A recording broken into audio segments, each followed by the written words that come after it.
Ladies and gentlemen, the story you are about to hear is true.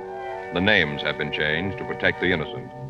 Dragnet is brought to you by Chesterfield, made by Liggett & Myers, first major tobacco company to give you a complete line of quality cigarettes.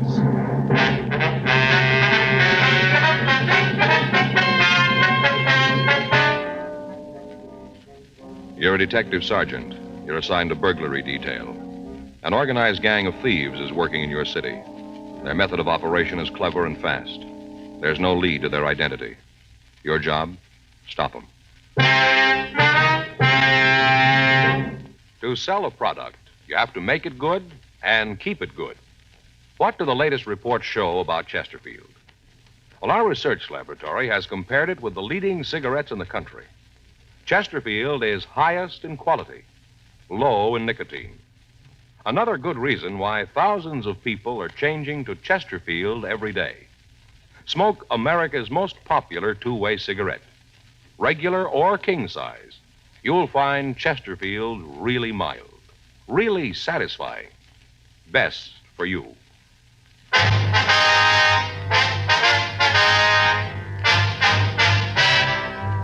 Dragnet, the documented drama of an actual crime. For the next 30 minutes, in cooperation with the Los Angeles Police Department, you will travel step by step on the side of the law through an actual case transcribed from official police files. From beginning to end, from crime to punishment, Dragnet is the story of your police force in action.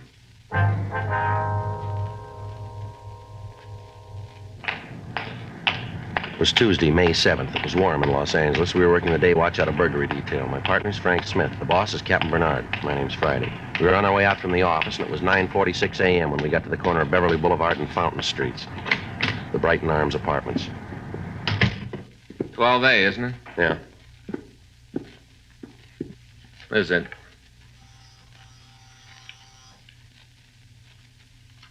Want to try it again? Yeah.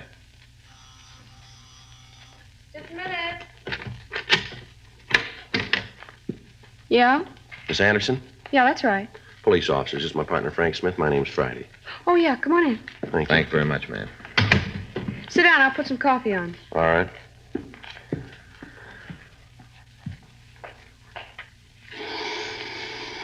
That's the only way to do it, Joe. What? Coffee grinder, hear it? Well, that's what it is, huh? Yeah. You buy the coffee beans and you grind them up because you need the coffee real fresh. I'm going to get Fay one of them. Great gadgets. Yeah, guess so. You never tasted coffee that fresh, Joe. Whole different flavor. Well, if you say so. Yeah. Wait till I get Fay one. You'll be asked over for the first pot of coffee. That's nice. You got a match? Yes, ma'am. Here. It's about the burglary, isn't it? Yes, ma'am. A couple of questions we'd like to ask. Go ahead. We've got the report you gave the officers last night. Now, this list of stolen property, I wonder if you'd look at it and see if it's right. Here you are. Diamond watch. Yeah. The mink. Yeah, that's it. It's the mink that's important. Took me 3 years working to get that. Sure hope you bring it back.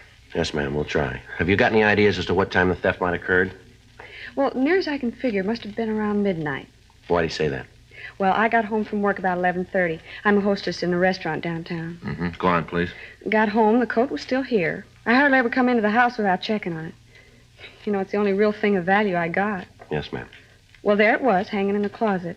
I went out to have a cup of coffee and pick up the papers before I went to bed. Whoever took it must have been waiting outside. He saw me leave and then came in. Why do you say he? Hmm? Well, you said he must have been waiting. Oh, I didn't mean anything special, you know, just a word. I see. Did you see anybody in the vicinity when you left the house? No, not that I can tell about now. The corner's a pretty busy place, Sergeant. Lots of people around there. A couple of restaurants. Always a lot of people around. Wonder if we could see how they got in, please. Yeah, right back here.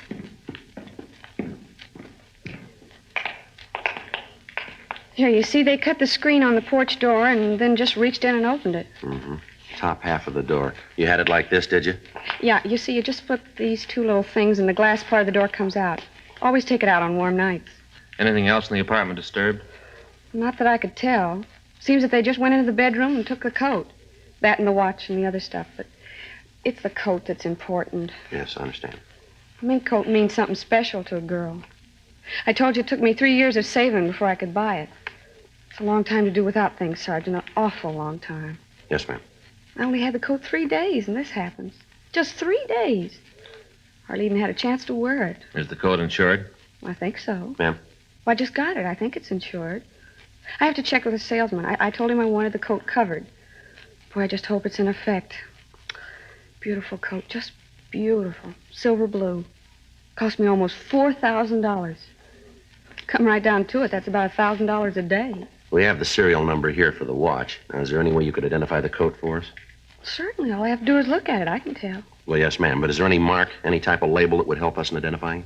Oh, yeah, I see what you mean. Well, there's a store label. You could tell by that. Oh, that's probably one of the first things the thieves will take off. Well, I suppose so.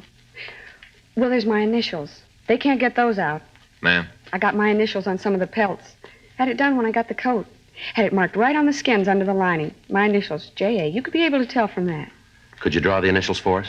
Yeah. Wait a minute. I'll get a piece of paper. Here, Miss Anderson. You can use this. Oh, thanks. Here's a pencil. Okay.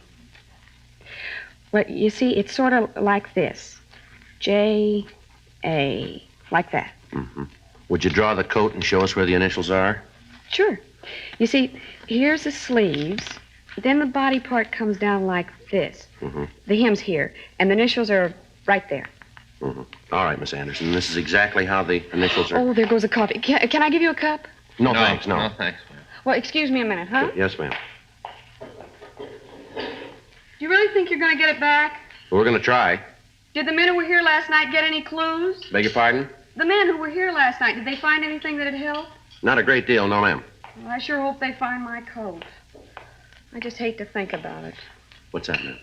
All that time. 3 years working to save for a coat. Then just to have it 3 days. You know how the models in the magazines kind of drag a mink coat along the ground? You know, sort of over their shoulders? Yes, ma'am, I guess so. Well, I just had it 3 days, you know. Yeah. I didn't even learn how to do that.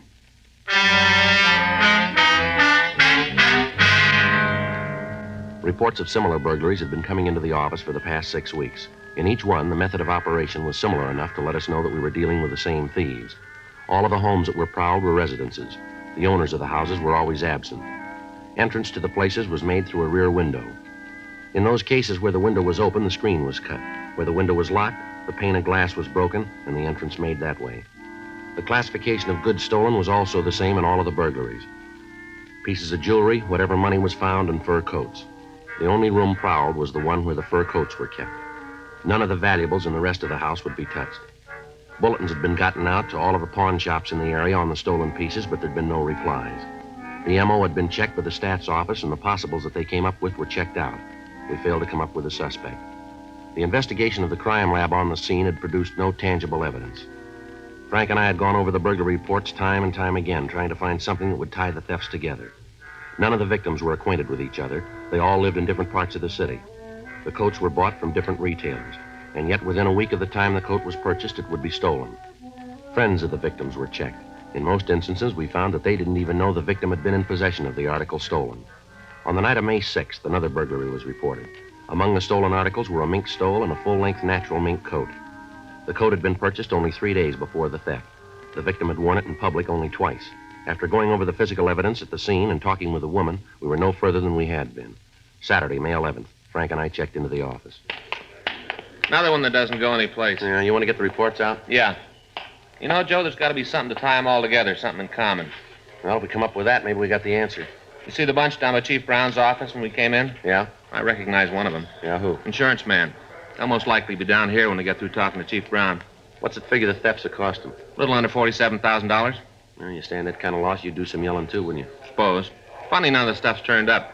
Well, it isn't doing them any good unless they sell it. I get it. Burglary Friday. Yeah, it is. Mm-hmm. What's your name? What? Oh, where are you now?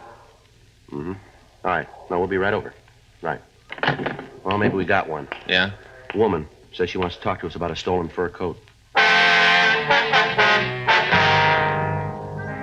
The woman gave the name of Wilda Chandler. She said that she had some information for us and asked us to meet her in a bar at the corner of St. Andrew's Place and Las Palmas Avenue. It took us 23 minutes to get there. See her? No, we better ask the bartender. Yeah. Yeah? Is there a Miss Chandler here? Chandler? That's right. She just called. Said to meet her here. Might be her in the back booth. Didn't give no name. Back booth. Thank you. Hey, wait a minute. Yeah. If it's her, your friend, will you do me a favor? What's that? Try to get her out of here. What do you mean? Get her out of here. All she's been doing is sitting back there playing that song. Playing the song, ordering doubles. We ain't got a girl in here this time of the morning. I gotta carry the orders back to her. Got a lot of other stuff to do. All right, we'll see about it. Well, if you can't get her out, at least talk her into sitting up here at the bar. Says I don't have to walk, huh? Yeah, sure. Thanks. Miss Chandler? Sit right down, boys. Been expecting you. All right. This is my partner, Frank Smith. My name's Friday. You just betcha. Glad to meet both of you. Talked to you on the phone, didn't I? Yes, ma'am. Yeah, never forget a name. How about a drink for you two boys? No, ma'am. Thank you. Should have a couple. Seems to make everything a lot better. I may have several more. You said something about some information on some stolen fur coats, is that right? Yeah, and I got it. Oh, Max, he's gonna be sorry. Old Max? Hear that on the jukebox? Melancholy mood. Hear it? Yes, ma'am. Our song. Is that right? You just betcha. Old Max, our song. Partner that goes, gone is every joy and inspiration. Tears are all I have to show. No consolation. So old Max left me. Tears in his fur coat. Uh-huh. Who's Max? You fellas sure you don't want a drink? No, ma'am. No, Max, just the tears in the coat. See? This is it. What do you think of it? Very pretty. That's a lie. It's a lousy coat and you know it. You want to tell us about the stolen coats, please? Here, I've been working for Max almost 2 months and I just found out. Guess you think that's pretty dumb, huh? Well, maybe if you'd tell us about it. 2 months. Matter of fact, I just got the message last night, Friday, May 10th. 1:22 a.m., if you want to be exact. That's when I got the message about old Max. Now, look, miss, you called us and said that you had some information on some coats. Now, I wonder if you'd be kind enough to tell us about You it. just betcha. Would you put this in the jukebox for me? Play number B7. Huh? Yes, ma'am. B7, huh? Yeah, melancholy mood. Old Max and my song.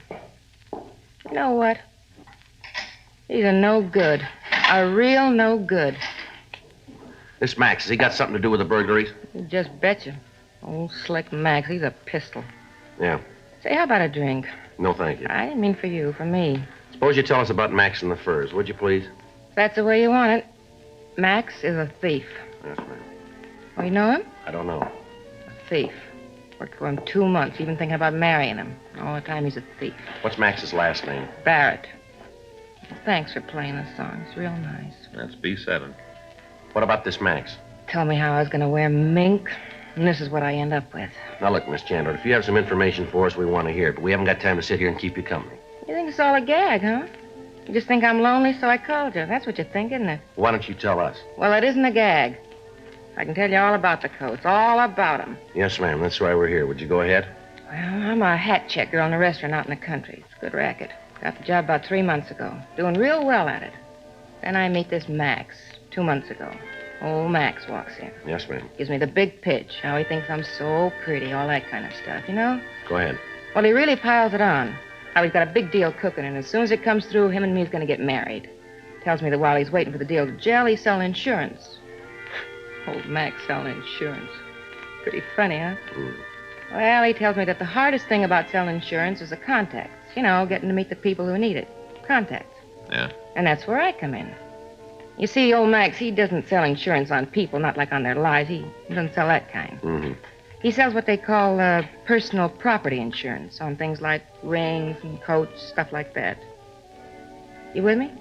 Yes, ma'am. So far. Go ahead. Well, he tells me that if I'll help him with his contacts, he'll cut me in on his percentage. Says all I have to do is tell him when some woman comes in with a new coat. Her name and address, and he'll go see her and make the sale. It's me simple. All I gotta do is get the names and addresses. Did you do it? Sure. How dumb can you get? I gave him the names and addresses. I didn't know there was anything wrong. Can you tell us what names you gave him? I got every one of them. Got them at home. You can have them. When'd you find out he wasn't an insurance salesman?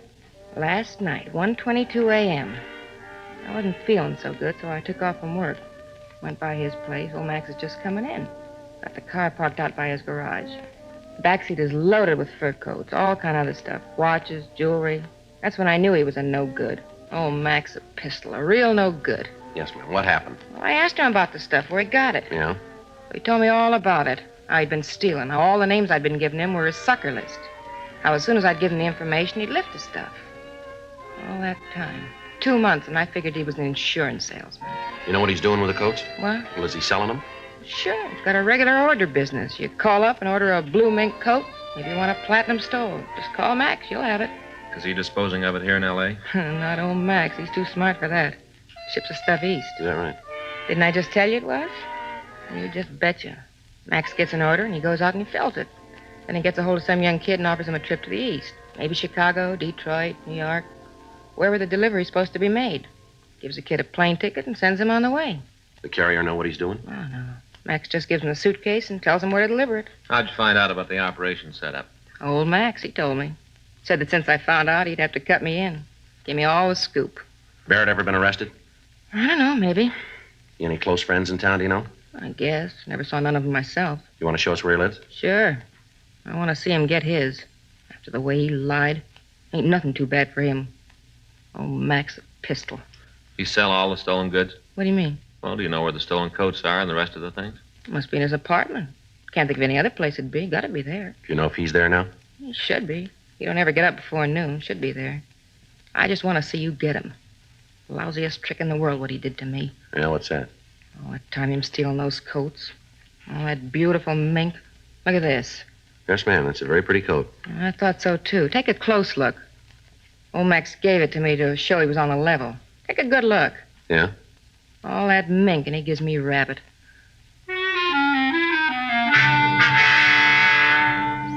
Before we left the bar, we put in a call to R&I asking if Max Barrett had a police record. The office told us that there was none in our files. We asked that a teletype be sent to George Brereton at the CII office up in Sacramento. We also had the name Wilda Chandler checked. She had no record in Los Angeles. 11:20 a.m. We got Barrett's address from the Chandler woman, and then we called a radio car. The officers took her to the city hall where she could make a full statement. Frank and I drove over to Barrett's apartment. Wilda Chandler had told us that the suspect drove a late model Pontiac sedan. We found the car parked in the garage in the rear of Barrett's address. A preliminary search of the garage and of the car failed to turn up any evidence of the thefts. 11:46 a.m. Frank and I went up to see Barrett. I'll get it. Probably still asleep. Uh-huh. Who is it? Like to see you. Just a minute.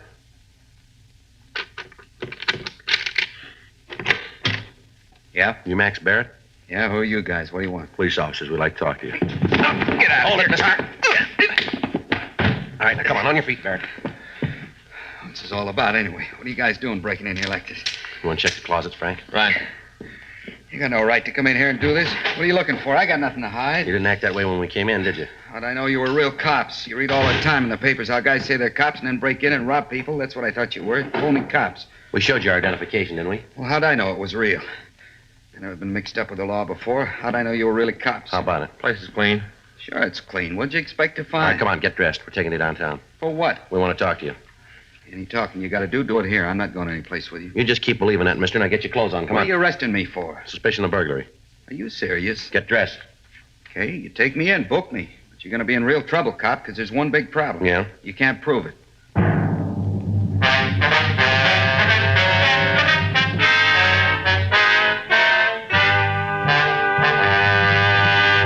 You are listening to Dragnet, the authentic story of your police force in action.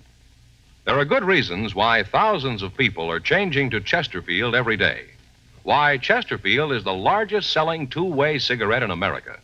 Why Chesterfield is best for me and best for you. People these days want facts. When you want people to use your product, you have to tell them what effect it has on people who do use it regularly. That's why a doctor has examined for almost 2 years a large group of Chesterfield smokers. 45% of them have, on the average, been smoking Chesterfields for well over 10 years. What is the effect on these people from smoking Chesterfield? No adverse effects to the nose, throat, and sinuses, says the doctor. Consider Chesterfield's record with these smokers, with millions of other smokers throughout America. Another good reason for you to change to Chesterfield. Regular or king size, Chesterfield is best for me, best for you.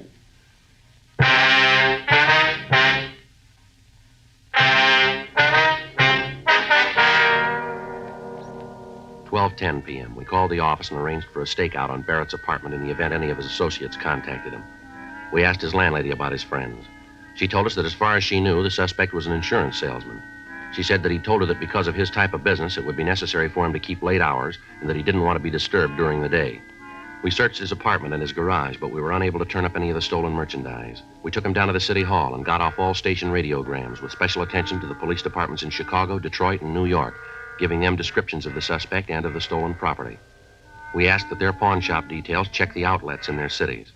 3:15 p.m. We had Barrett brought to the city hall and we talked to him in the squad room. Okay, you made the boo-boo. Now, how are you going to get out of it? What do you mean? Well, you've had the chance to check my record. You know I'm clean. How are you going to get out of having me sue you? You got a job? Yeah. Where do you work? I'm an insurance salesman. What's the name of your company? What do you want that for? We want to talk to him. I don't want you calling them. They find out I'm down here. Before I get a chance to tell them about it, I'll lose my job. You kind of got this thing a little mixed up, haven't you? What do you mean? You've been trying to sell us how innocent you are all morning. Yet every time we ask a question, you give us a smart answer. Now, if you haven't got anything to hide, why don't you come off it and tell us the truth for a change? I'm doing that. When?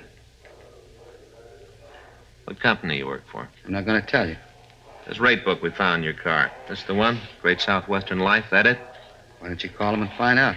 We did. They say they never heard of you. Then it isn't them, is it? What are you doing with the rate book? That illegal, too? Where'd you get it? Friend of mine. I like to check the prices of other companies, keep abreast of things. What's the friend's name? You know I'm not going to give you that. Hey, who put you on to me anyway? You said it yourself. We're not going to tell you. But it was that Wilda broad. Who? Who's playing cozy now? Wilda Chandler. She's the one who told you to pick me up, isn't she? Does she have a reason to do that? She might think so. Why don't you tell us about it? I tried to help her out, give her the chance to earn some extra money. Told her I'd give her $5 for every prospect she turned over to me who bought some insurance, and it worked good for a while. And she started boozing it up. Got to be a real lush. Couldn't trust her anymore. She was giving me a list of bad names, making them up. I had to get rid of her. Yeah? Gave her a coat and called it quits. How about these names she gave you? You got a copy of them? No. Turned out they weren't any good, so I threw them away. Frank? Yeah. You got that list? Yeah, here you go. Listen to these. See if they sound like the people Wilda told you about. Pauline Bunnell, Myrtle Briggs, Mrs. Mildred Carlson, Miss Jane Anderson, Alice Beckworth. How about it? You recognize any of them? She's the one, isn't she? Lousy lush. She's the one who told you, isn't she? Recognize the names? Yeah. Every one of those people have had a burglary in their house in the last month. There's a lot more names. Why don't you cop out and tell us the truth? I got nothing to say until I see a lawyer. Joe, see you a minute. Yeah, Olson, right away. What do you got? Kid says his name's Jim Nelson. Picked him up out at Barrett's place. Anything on him? Suitcase. Here it is. A couple of fur coats inside of him. What about Nelson? Checked him. Got a record listing 2 burglary arrests, 1 conviction. Where's he now? Got him over in an interrogation room. Who's with him? Rubles. Any trouble? No. Walked in and we took him. Says he wants to see Barrett. Thought maybe you'd want to talk to him first. Yeah, I do. I'll be right back, Frank. Okay. Let's go. Anything on the coats? Haven't had a chance to check him yet. Brought the Nelson kid right in. Anybody out at Barrett's now? Yeah, we called the team before we left. Okay, thanks. I'll call you. Right. Hi, Rubles. Thanks. All right. Olson, I'll be down the hall if you need anything, Joe. Right, thanks. Your name Nelson, is that right? Yeah. Where'd you get the suitcase? Barrett gave it to me When? a couple of days ago. I was supposed to take it to Detroit. What happened? I didn't make it. Got to thinking about how he was willing to pay my expenses back there just to take the suitcase. Got to wondering what was so important. Opened the suitcase, and when I saw what was in it, I didn't want any part of it. Tried to give it back to him. The cops picked me up. Uh-huh. You know where he got the coats? No, and I don't want to. Anytime a guy's willing to pay expenses back east just to deliver a suitcase, there's something phony about it. I want no part of the action. You know I got a record. I only stood 1 conviction. I'm trying to keep clean. You got Barrett here now? That's right. You gonna hold him? Yeah. I'd like to see him for a minute. Why? I'd like to tell him what I thought about the deal he tried to pull. Telling me how he was my friend. All the time getting me to carry the stuff for him. Can you fix it up so I can see him? Yeah, come on.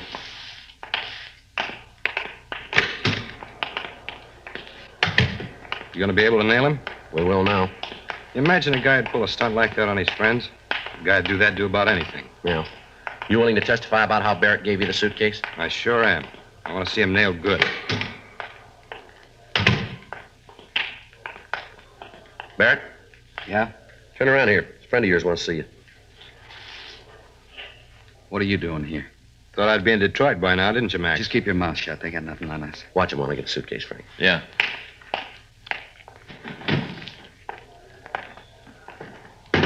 How about it? You ever see this bag before, Barrett? He should. He gave it to me. Beautiful coat here. Let's take a look at the lining, shall we? I don't know anything about those. A guy sold them to me. I don't know where they came from. How about it? It's right there, initials J.A. You want to tell us now, Barrett? Barrett? Lousy kid. I should have known better than that. Trick you. Come on, let him go. Let him go. Bust his nuts. Sit down, both of you. Sit down, Barrett. Punk kid. Going good until he stuck his nose into it. All going good. How lousy can a deal get? Well, I wouldn't worry about it. What? You're going to find out.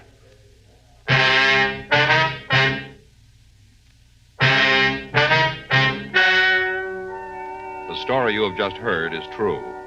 The names were changed to protect the innocent. On September 18th, trial was held in Department 97, Superior Court of the State of California, in and for the County of Los Angeles. In a moment, the results of that trial. Now, here is our star, Jack Webb. Thank you, George Fenneman. Friends, going into the new year, there are a couple of things that we sincerely hope you'll do. One, continue to listen to Dragnet. We're going to do our best to make it the kind of a program that you want. And two, if you're not already smoking Chesterfields, try them. And of course, all of us on Dragnet wish you a happy and prosperous new year.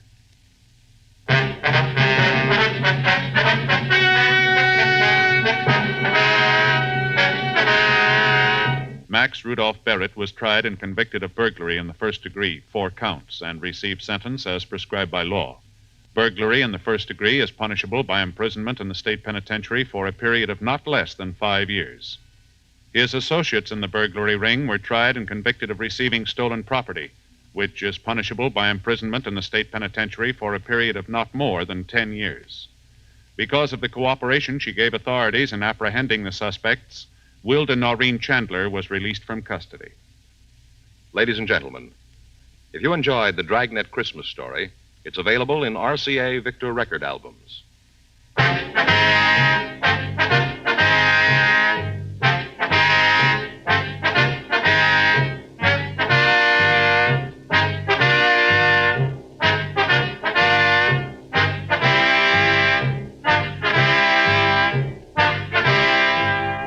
You have just heard Dragnet, a series of authentic cases from official files. Technical advice comes from the Office of Chief of Police W.H. Parker, Los Angeles Police Department. Technical advisors, Captain Jack Donahoe, Sergeant Marty Wynn, Sergeant Vance Brasher. Heard tonight were Ben Alexander, Carolyn Jones, Vic Perrin, Lillian Baia. Script by John Robinson. Music by Walter Schumann. Hal Gibney speaking. Watch an entirely new Dragnet case history each week on your local NBC television station. Please check your newspapers for the day and time. Chesterfield has brought you Dragnet, transcribed from Los Angeles. Have you tried new cork tip Fatima? It's the smooth smoke with Fatima tips of perfect cork. King size for longer filtering and Fatima quality for a much better flavor and aroma. Remember, Fatima, with tips of perfect cork, is made and guaranteed by the makers of Chesterfield, Liggett & Myers Tobacco Company.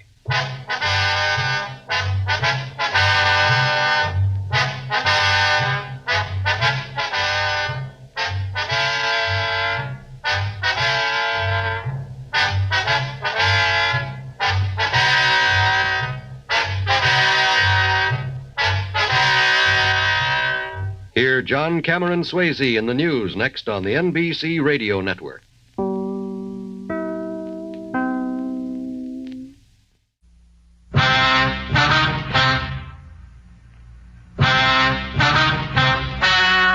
Ladies and gentlemen, the story you are about to hear is true. Dragnet.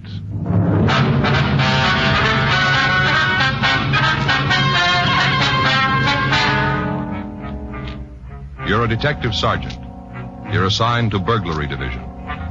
You get a call that an important piece of religious art has been stolen from the oldest church in Los Angeles. There's no lead to its whereabouts. Your job? Find it.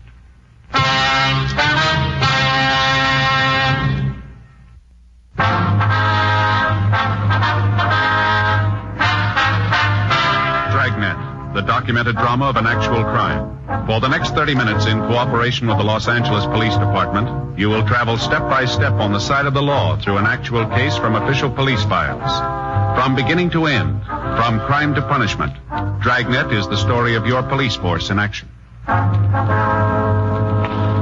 It was Wednesday, December 24th. It was cold in Los Angeles. We were working the day watch out of burglary division. My partner's Frank Smith. The boss is Captain Bernard. My name's Friday. I'd gone across the street to buy stamps for some Christmas cards I was sending out. It was 9:15 a.m. when I got back to room 45. Burglary. I sat down at a table in the squad room and I started to address the cards when Frank walked in carrying a stack of Christmas boxes. Hi, Joe. All right. Christmas cards, huh? A little late, aren't you? Well, I was going to send them out Monday, but we had that stakeout. You ought to get married, Joe. Yeah? It's the only system. Faye does all that stuff for me. Laundry, mails, cards. Only system. Might help. I brought in your present. Want to open it now? No, I'll wait. I always open a couple the day before. Why? Well, it puts you in the spirit ahead of time. I opened Phil's this morning. Who's he? Faye's brother in Denver. Gave me a magazine, one of those funny ones. What do you mean, a comic book? No, one of those funny ones, you know. No, I don't, Frank. Well, some of the pages have holes in them. You look through and there's a picture on the next page. Oh, yeah, I've seen those on the newsstand. They have cloth pasted in. Cloth? In the ads. If you want to buy a suit, they have a sample right there. You mean you can feel it? Reach right out and feel it. There was one for $200. A suit? Sure. Cloth comes from Scotland. What's it made out of? Solid gold? No, they got a special kind of goat over there. It's real smooth. Not a goat, Frank. A sheep. Well, it's a special kind of sheep, then, because a suit costs $200. You gonna get one? I told Faye. She said, wear the sample. Anything doing? Fanning and Pryor were in on that market holdup. They come up with anything? Pound of air. Nothing else. I hope it stays quiet. I got more shopping to do. I finished. What'd you get Ann? Stationery set. Some paper and envelopes. Leather binding. Joe, you'll never learn. Well, what's the matter? No woman wants a stationery set. Get her something personal. Well, it's got her initials on it. No. You want something more sentimental, romantic. What'd you get Faye? It's different in her case. What'd you get Faye? Sewing machine. That's romantic. Well, it isn't a way. Why didn't you buy her a catcher's mitt? Burglary Friday. Yes, that's right. You have the right department. All right, Father, we'll be right down. No, you can tell us about it there. Goodbye. The old mission church, they've had a theft. Collection money? Statue of the child Jesus. Frank and I checked out of the office and rode over to the church at the corner of Sunset Boulevard and Main. The Old Mission Plaza Church, founded 1781, the year Los Angeles became a pueblo. The outside was typical early Spanish design, complete with mission arches. It was made of adobe and painted white. They called it the Queen of the Angels. The Padres from down in Mexico built it. The devout Mexicans in town still attended services there. 10:05 a.m. Frank and I crossed through the courtyard. It used to be the old stable, but the Spanish priest changed all that when it became a mission. Stonemasons paved the stable floor and made it a courtyard. They planted grapevines, trees, and flowers. A young priest crossed the courtyard to meet us. He'd been sitting on a stone bench reading his morning prayers, as priests had done here for 172 years. We asked for Father Xavier Rojas, who communicated with us. We were told he was inside. We entered a side door. The church seemed to glow with the hundreds of votive candles flickering on both sides of the altar and at the shrines throughout the church. It was empty except for a few people praying. Surrounding the main altar were several old oil paintings in gold frames. The air was heavy with the scent of Advent flowers. We found Father Rojas up near the sanctuary, looking at the nativity scene. He told us about the crib. It was a $70 duplication of the scene at Bethlehem. The parishioners had taken up a collection for it 31 years ago. It was put up every year on December 22nd and taken down after the holy season. It was beautiful, except that one of the shepherds had lost an arm, the sheep was old and cracked, and the infant Jesus was missing. Father Rojas led us back into the sacristy. I'm sorry to bother you, man. It's all right, Father. Especially now, the holiday season. We cash our checks, Father. You want to tell us what happened? Or what you think happened? I discovered the statue was missing right after the 6 o'clock mass. You say the 6? Yes. I started over to the rectory and stopped by the crib. Was the statue there before Mass? I don't know, but it was there last night. How late is the church open? All night. You leave it wide open so any thief can walk in? Particularly thieves, Sergeant. You say it was there last night, Father. How late? 10 or 11 o'clock. We had confessions. No one saw it after that? One of the altar boys. He says it may have been there. He thinks it was. Did he see it? He's not sure. What's his name? Pardon me.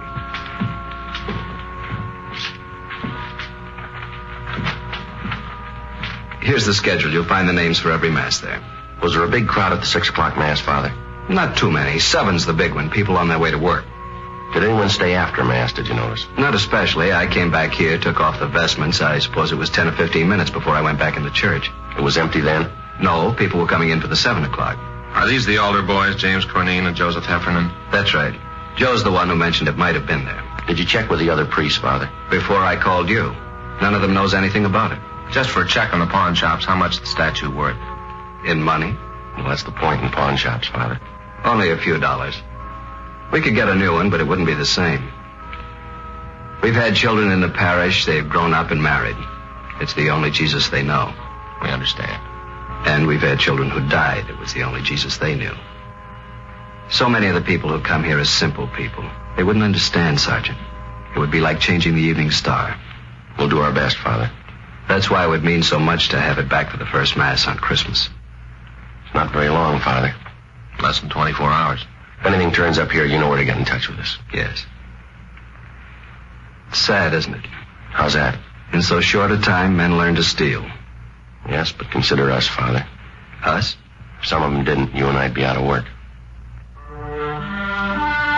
10:50 a.m. We notified pawn shop detail. Frank and I checked out the 2 altar boys. The first one, James Cornine, said he knew nothing about the missing statue. The second one, Joseph Heffernan, was not at home. His father said he had a part-time job, but he'd have him get in touch with us right after lunch. By 11:30 a.m., we'd run out of book procedure. We had a man to find. Our only clue, he'd been to church.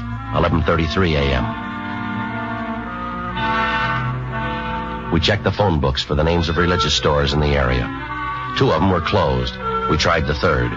When we got there, the only person in the store was an elderly man sitting by a table. In front of him was a large, beautifully carved chess set.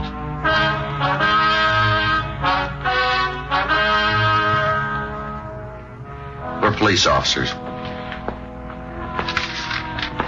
My name's Friday. This is my partner, Frank Smith. Great to see you. Caught me in the middle of a big chess match. Where's your partner? Up in San Jose. We've been playing for years. Same match? No, just 2 or 3 months on this one. What I meant was we've been playing different matches for years. I see. You know, we do it through the mail. I send him a move, he sends me one. Must keep you on your toes. Except during the holidays, the mail gets all fiddled up. That's no good. Guess not. Slows things down, that's no good. I like to catch him off guard. You Mr. Flavin? How'd you know? We never met. Your name's on the window out front. Mr. Flavin, we checked the other 2 religious stores in this neighborhood. They're closed. This is the best one anyway. 50% European items. We're checking the stores around the Mission Church. For what? Statue of the Child Jesus. Do you have one we could look at? Sure.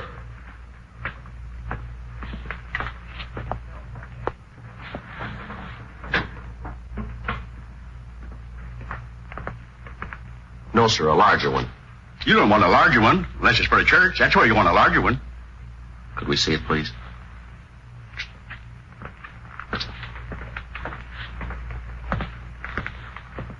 It's not my due to butt in. But unless you live in a big place, this will make your living room all the kilter. Yes, sir. Do most of the people who go to the Mission Church trade here? Good many of them, especially the kids. Why kids? More religious. Check on yourself. See if kids aren't more religious than you. Might be so. That's what's wrong with the world. Oh, I don't mean you're wrong with it. Everybody. Yes, sir. What if we could stick to the point, Mr. Flavin? Sure. A lot of people from the Mission Church come in here. Do people ever come in and sell back a religious article? Like a prayer book or rosaries? Yes, sir. Second hand, you mean? Yes, sir. Not since I've ever been around. It's silly. Why? People don't have religious articles so they can get rid of them. They have them so they can have them. But if a man had a statue and wanted to sell it, he'd come to a place like this. Sure, but he wouldn't want to sell it. He would if it was stolen. No, sir. If a man was to steal a statue, he'd be crazy or something like that. The only place he'd want to go is where crazy people are. You may be right, Mr. Flavin. I don't know what you fellas are looking for, but if it's somebody who stole a statue, he's crazy and you won't find him. You won't find him as long as you live, or in a million years.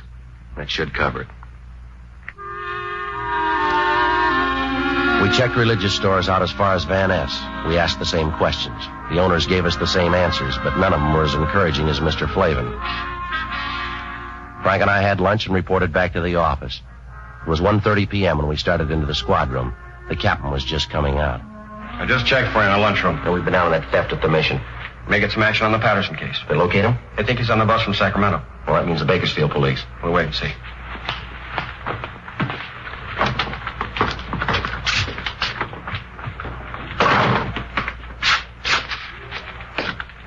One of you fellas, Sergeant Friday?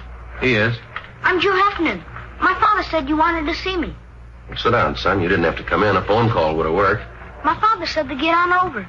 He says that any kid that uses phones is lazy. We want to ask you about this morning. You serve 6 o'clock mass? Yes, sir. I'm senior boy. So I get the 6th. You're a senior and you take the early trick? Yes, sir. That way, if you receive communion, you get to have breakfast sooner. Father Rojas says you think the statue was there before mass. I didn't look, but I have a feeling it was there. A feeling? You know, how you have a feeling about something, but you're not sure. Did you stay around long after mass? I put out the candles and hung up my surplice. How long would that take? About 5 minutes, maybe. Did any of the people at mass stay on? Some of them always do, especially ladies. Oh? Maybe they don't finish in time, or else they start new prayers. I don't know. So when you left, there were still some women there? No, sir. That was at first. After I went back to the sacristy, there was only this one man. What man? He comes at 6 o'clock all the time. Do you know his name? No, sir. But he works down in Olive, paint shop, where they paint signs. Could you describe him? Sort of medium. Wearing a suit that didn't match. Didn't match? Different pants than coat. How about his age? Oh, he's pretty old. Take a guess. About 40, maybe.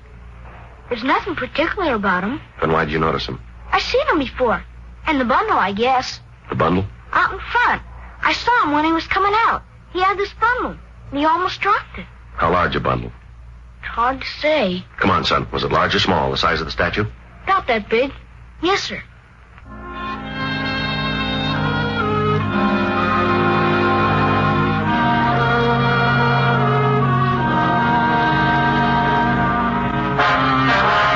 We located the sign shop. The suspect didn't work there anymore, but we discovered his name was Claude Stroop. We found out where he lived.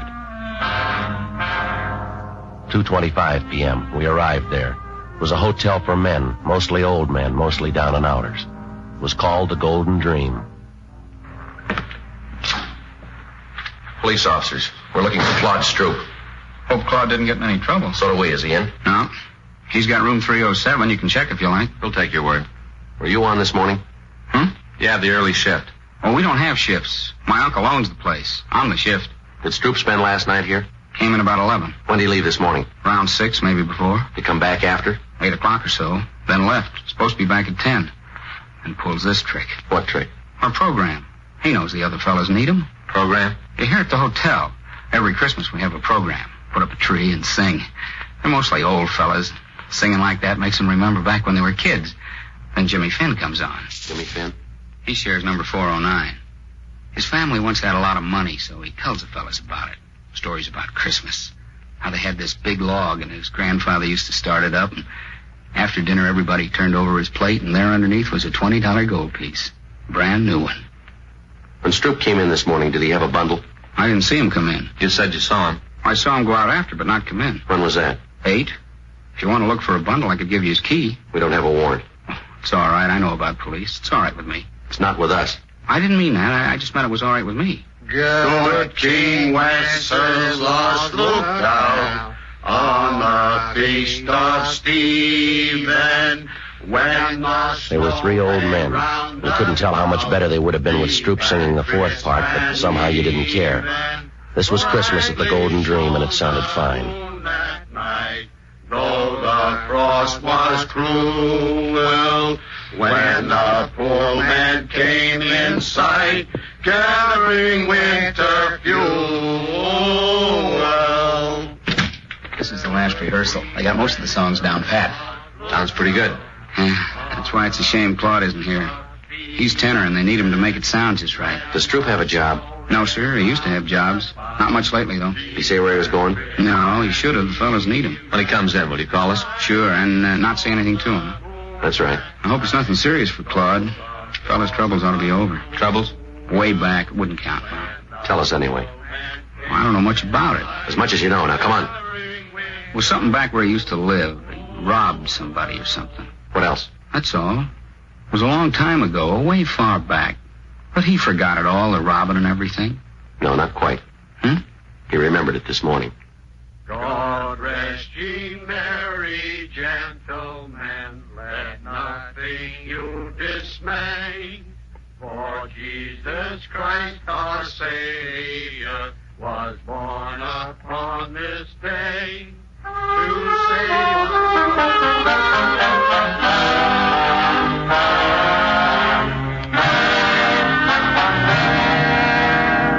We went back to the office and ran Stroop's name through R&I. If he'd been booked anywhere, we had no record of it, at least not under that name. 4:15 p.m.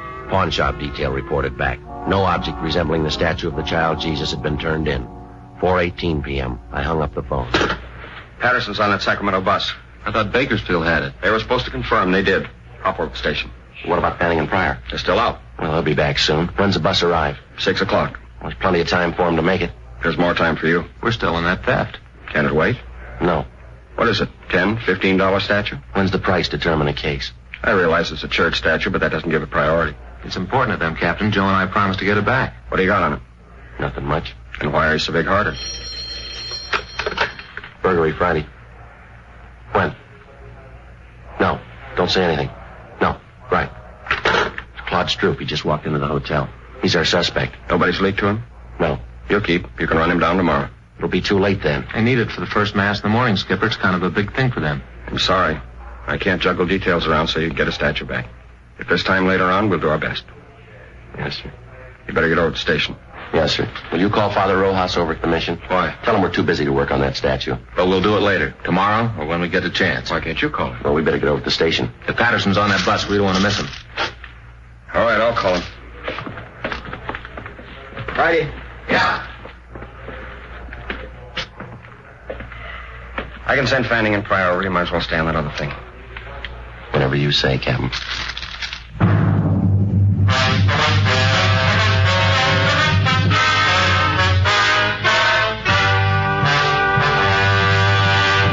You are listening to Dragnet, the authentic story of your police force in action.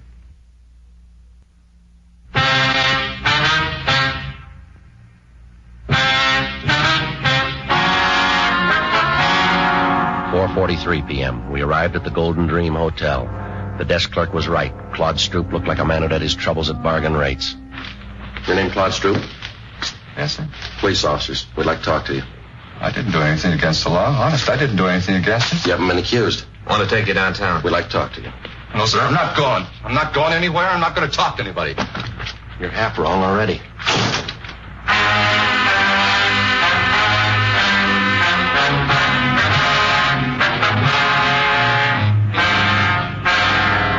.15 p.m. We returned Stroop for interrogation. He kept his word. He refused to talk. 6:05 p.m. Frank called Fay, told her he'd be a little late. Stroop didn't move for a whole hour. He sat and stared, but he didn't talk. 6:40 p.m. We got a final report from pawn shop detail. The shops were closed. There was no statue. Stroop still hadn't talked. Don't you ever want to go home, Stroop? If I was to talk, he wouldn't let me go. Depends on what you'd say. I'd say it wrong, and I wouldn't get home. You won't this way either. I'd like to go. You can bet on that. This is the 7th year we had the program, and I never missed a one. Not a single one. Why don't you tell us what happened, Stroop? How would I know you'd let me go? You wouldn't. I might as well anyway. All right, what happened from Mass on? Well, there was Mass. I came out and started down toward the hotel. Back up. I left my stuff at the hotel, and then I picked up George's car. I didn't steal it. He said I could have it any time I wanted. Only this time I didn't ask him. I took it and started out. Yeah. I should have asked, but I just didn't. I went over to Grand Avenue for the Christmas bulbs where this fella sells them secondhand. It was coming out of the lot that I did it. Yeah. The bumper must have caught the other car. Didn't leave too big a dent, but there was this long scratch. I got out and tried to wipe it off with my handkerchief. You know, spit on it like. Only it didn't do no good. I didn't think anybody saw. I don't know how you fellas found out about it. I'll check auto records. Right. Stroop, we didn't bring you down here to talk about that. You didn't? No. There's a statue missing from the church. A statue of the child Jesus. You mean I took it? You took a bundle out of church? Yes, sir. That was my other pants for the program tonight. I had a place sewed up and there was a button on it. You can check. But I wouldn't take a statue. I don't think you would either. He's clear at auto records. Go on home. For the program? You mean it's all right? Good night, Stroop. Good night.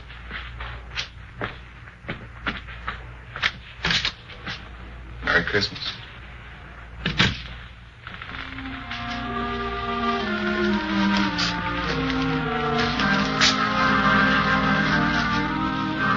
Where to? Well, I don't know. We could stay and work on it tonight. Wouldn't do any good. We won't find it. I don't think so. No use kidding the priest. Build his hopes up. Might as well go tell him now.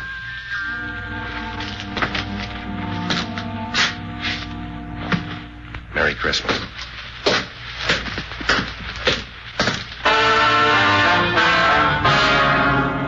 "7:27 p.m. We found Father Rojas. Frank told him how it was, that we couldn't get the statue back by morning, but that we'd keep trying during the week. He said he understood. We told him we had to get on. As Frank and I started to leave, the doors at the main entrance to the church opened.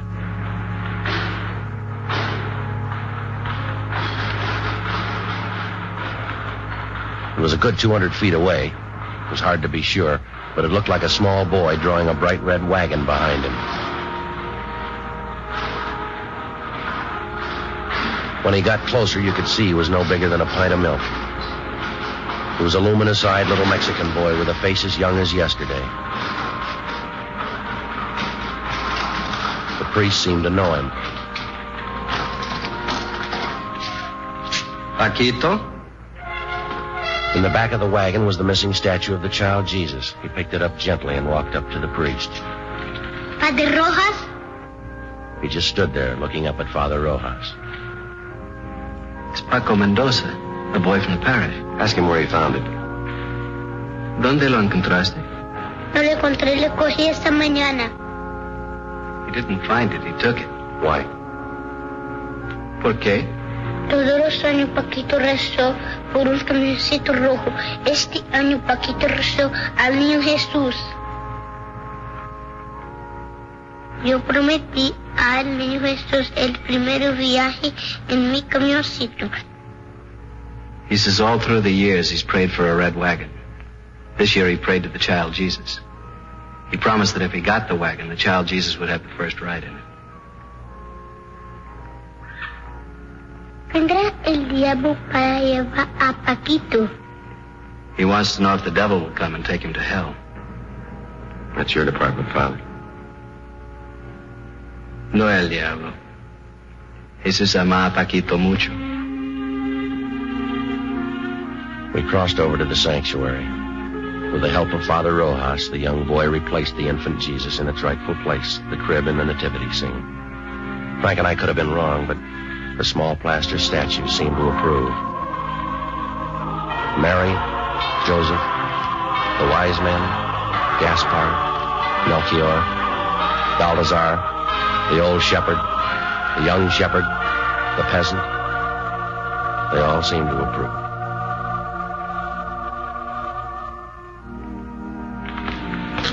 Vuelve a tu casa, Paquito. The priest told the boy to go home. He took hold of his wagon, started the long walk out of the church.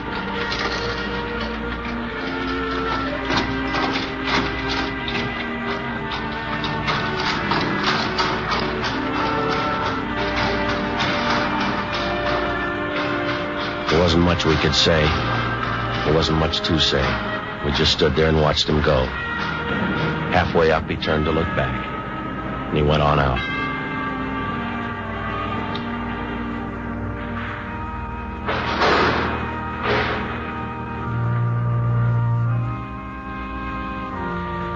I don't understand how we got that wagon today. Don't kids wait for Santa Claus anymore?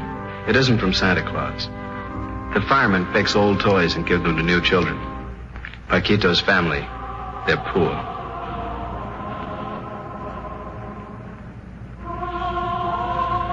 Are they, Father?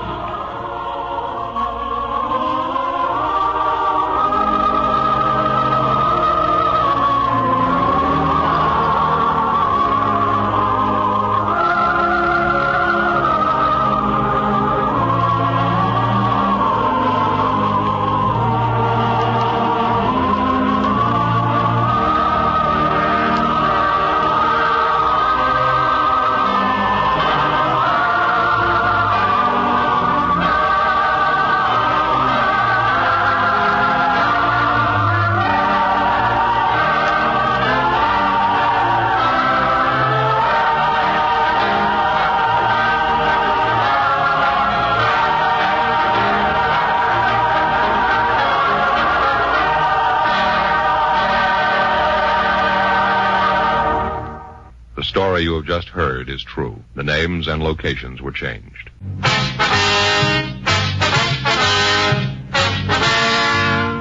You have just heard Dragnet, a series of authentic cases from official files. Technical advice comes from the Office of Chief of Police W.H. Parker, Los Angeles Police Department.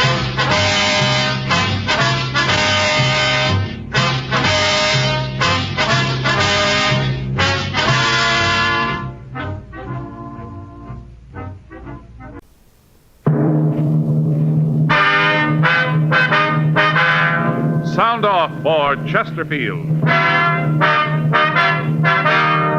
Chesterfield is best for you. First cigarette with premium quality in both regular and king size. Chesterfield brings you Dragnet.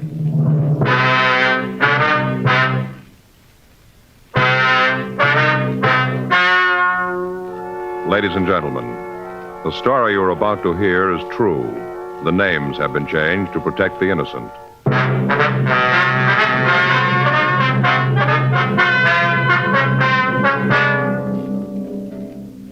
You're a detective sergeant. You're assigned to robbery detail. Somewhere in your city, a man is endangering the lives of your fellow officers. His weapon, a 10-cent piece. Your job, get him. Years ahead of them all. Chesterfield is years ahead of them all. The quality contrast between Chesterfield and other leading brands is a revealing story. Recent chemical analyses give an index of good quality for the country's 6 leading cigarette brands. The index of good quality table, which is a ratio of high sugar to low nicotine, shows Chesterfield quality highest. Chesterfield quality highest. 15% higher than its nearest competitor.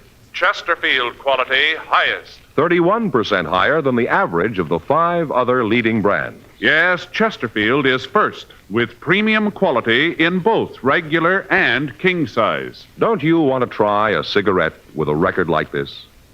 Chesterfield.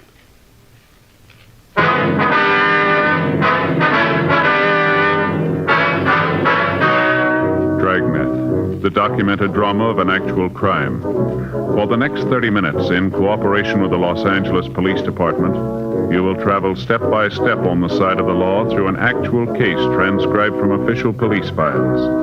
From beginning to end, from crime to punishment, Dragnet is the story of your police force in action.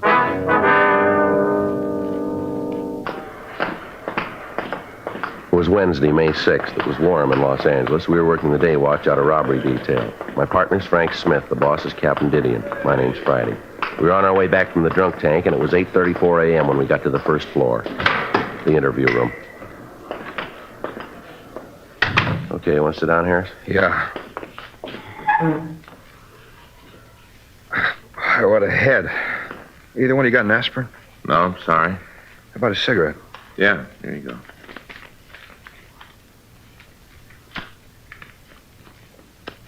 Here, I'll get that for you. Yeah, thanks. Thanks. Boy, what a head. Feels like gonna fall off and roll around on the floor. Yeah? Last time I got this tank was in the South Pacific. Natives brewed up some stuff. Tasted like torpedo juice. Took me 3 days to get over that. Hey, what am I in here for? You don't remember? No, not good. A lot of fog. Seems like the last thing I remember is a lot of sirens, fire engines, cops, a lot of noise. After that, there's a big nothing. What'd I do? Well, he called the police department, told them an officer had been shot trying to stop a holdup. Then he called the fire department, told them the Times building was on fire. You're kidding. No, he's not. Well, I really got it this time, haven't I? Yes, sir, you got yourself a problem. Why'd you do it? Gee, I'm trying to think. Seems like the girl I was with made some remark about L.A. being a dull town. I told her she just didn't know the place. I think that's when I started calling. Hey, this in the morning papers? I don't think so. Why? I really got trouble if it is. You arrest the girl? No. Thanks for small favors. What? Either you married? Yeah, he is. Oh, he'll know what I mean. I don't think my wife would be crazy about who I was out with last night. No? Yeah. Wife thinks I was at a sales meeting. Hope she doesn't find out. Hey, where was I when you picked me up? Well, according to the arrest report, you were in a phone booth trying to have the National Guard called out. I gotta join something. This is the worst one I've ever pulled. Where do you live, Harris? Apartment over on 9th. Didn't they get that last night? No. All you tell the arresting officers was your name. I didn't give anybody any trouble, did I? I mean, I didn't start a fight, nothing like that, huh? No. You didn't cause any trouble until they got you down here. Down here? I didn't hit anybody, did I? Well, you tried, but you didn't make it. You guys are detectives, aren't you? That's right. How come they send you fellas down here? I caused that much trouble? How long you been in town, Harris?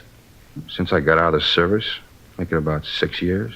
You said you were a salesman. Who do you work for? Coddington and Michaels. How long you been with them? Since I got out, went to work for them right after I was discharged. Ever been arrested before? No. Oh, a couple of traffic tickets, nothing serious.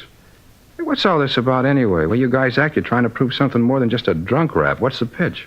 Well, there's been some fella around town who's been making calls like you made last night. He's been making a lot of them. They all been phony, but we got to send out equipment. Oh, you figure maybe it was me, huh? Looks like it might have been. We have to check it out.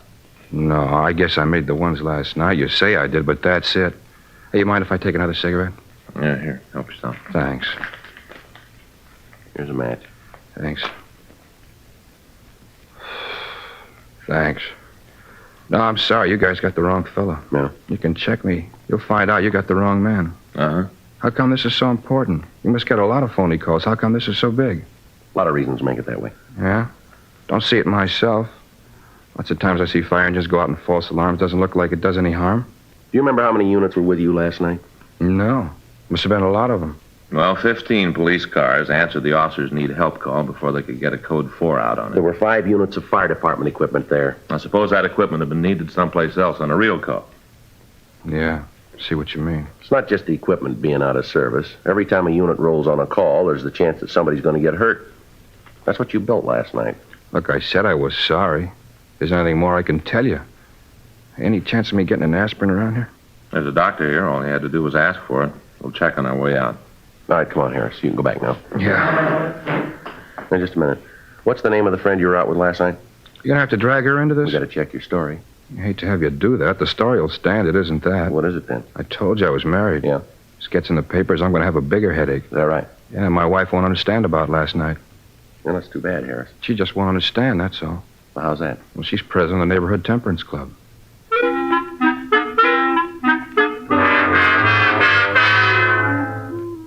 "9:30 a.m. James Harris was returned to his cell to be held to answer charges of violation of Section 4127A Municipal Code. Frank and I called the woman he'd said he was with the night before. She verified the story that he'd given us. Further investigation of Harris proved that he couldn't possibly have been the suspect we were looking for. We drove back to the office to talk with Captain Didion. For the past 3 weeks, both the police and fire departments had been getting a number of false calls, apparently from the same person. The officers on the complaint board told us that they had gotten so that they almost recognized the voice of the caller. They told us that it sounded like a male voice, and the caller could be middle-aged. The person had no noticeable accent or speech peculiarities. They'd tried to hold the suspect on the phone when they were certain that it was the same caller, but they'd been unable to do so. Most of the calls the suspect put through were of the emergency type. As a result, we had to send men and equipment to the reported scene, even though we might think that the call was a false one. The calls averaged 6 a week during the period that the suspect had been operating. In cooperation with the members of the fire department, Frank and I were assigned to try to apprehend the person making the calls. The operation was simple. The individual would call the board, give an address that we couldn't check out, and then describe what had happened. The address given was usually a corner, so that it was impossible for us to make verifying phone calls. In each instance, as soon as the suspect would report the disturbance, he would hang up. The operation was simple and untraceable. 11:17 a.m. We finished talking with Captain Didion and left his office. All right, Skipper. Check you later. Boy, he's in a great mood this morning, isn't he? Do you blame him? The way this thing's going, we're no nearer to breaking it. Yeah. Joe, it figures the guy who's doing this is going to be around to watch all the excitement. That's got to be the reason he's making the call, so he can get his kicks. Yeah. Well, it figures he's got to be in the crowd someplace. So? Well, let's try to get a hold of the newspaper pictures. Try to check them. Find one person who's at the scene. Might work. Well, it's someplace to start, isn't it? It's a hot shot. I get it.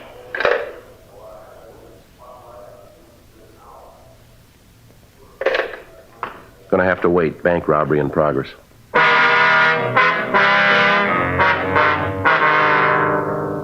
11:26 a.m. We took the call car and started for the bank.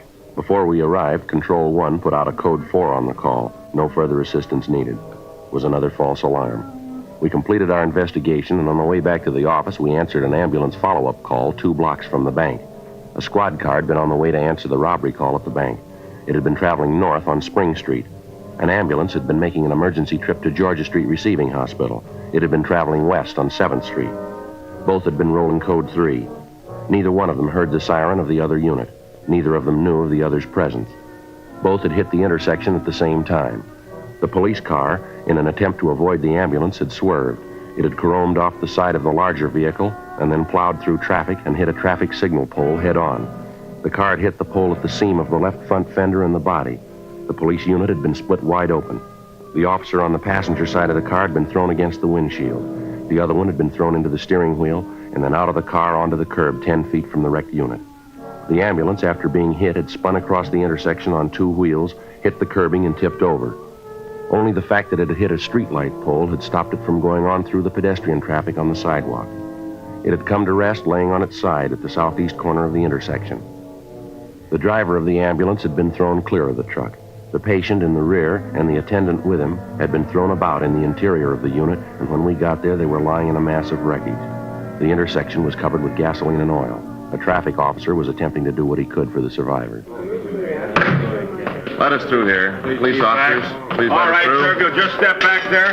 I'm sorry. Keep back, please. Friday and Smith, Central robbery. Oh, I'm sorry. Jake's in traffic. They alive? I don't know. Both unconscious. Pretty bad. I didn't want to move them. How about an ambulance? I put the call in right away. Did you call in about this oil on the streets here? No, I didn't yet. Well, you better get a call in, don't you think? Have them warn all approaching units. Street slippery. Have them approach with caution, huh? Right. Thank you. Sure is a mess, isn't it? Doesn't look like they got much of a chance, does it? How about that ambulance? A couple of officers there now. Guess they're looking after him. Let's check the driver. How about it, Joe? Well, that ambulance better get here quick. Yeah? He isn't going to last long. The ambulance arrived, and the injured men were removed to Georgia Street Receiving Hospital. The police garage sent out a wrecker, and the damaged vehicles were removed. The intersection was cleaned of the gasoline and oil, and inside of an hour and a half, the coroner was handling traffic as usual. The only indication of the wreck left on the scene was a broken hubcap lying in a puddle of dirty water in the gutter. 2 police officers had been seriously injured in the accident. Frank and I checked the immediate neighborhood for witnesses. We found a newspaper vendor who had a stand a block from the scene. He identified himself as George Kennedy. He told us what he knew of the wreck. I saw the whole thing. Yes, sir. If you tell us what you saw, please. Well, my stand is just up the street there. So you can see it on the corner. Uh-huh. Well, I was checking stock. A lot of new magazines came in this morning. I was going through them. You know, marking them up, going through them. Yes, sir. I was just standing there fixing up the new magazines when all of a sudden I hear these sirens. Sound like they're coming from all directions. I see. Then I saw that their ambulance coming down 7th Street. I stopped what I was doing to see where the ambulance was going, then I heard the crash. Terrible. Did you see the accident, Kennedy? Well, not at first, no. I saw it right after I heard the brakes. I didn't really see it at first, you know, just after I heard the brakes. And then I looked up and saw what was happening, and I started to run down there. Mm-hmm. Saw the cars all smashed up. Right after that, I saw you guys come up, and then the other ambulance. And that's about all. Nothing more, I tell you, I guess. Anything I can do to help? Anything at all? No, sir. How about the officers in the car? Are they all right? I heard one of them was dead. Any truth in that? No, sir. Both of them are in pretty bad shape. Awful thing to happen. Biggest crash I ever saw. Just awful. Uh-huh. Well, thanks, Kennedy, for your help. Oh, it wasn't anything. Glad to do what I could. Anything else I can do, if you guys just let me know. All right, Kennedy. Thanks very much. Oh, not at all. Glad to do it. Sure, terrible thing. No need for it. Such a waste. Yes, sir. If they die, it'll almost seem like they was murdered, won't it? Yes, sir. From here, it looks that way.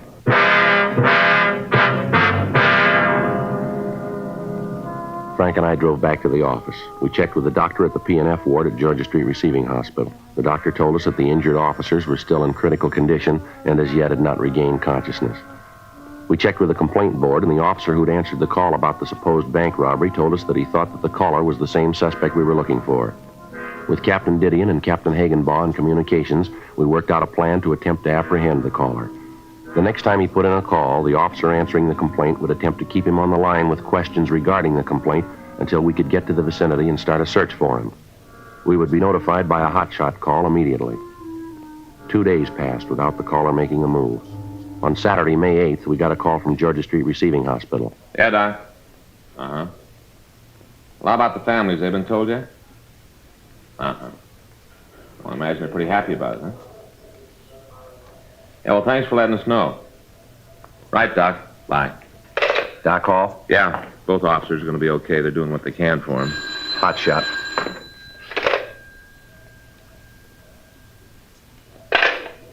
Now, maybe we can do something for him. Suspect's on the phone now.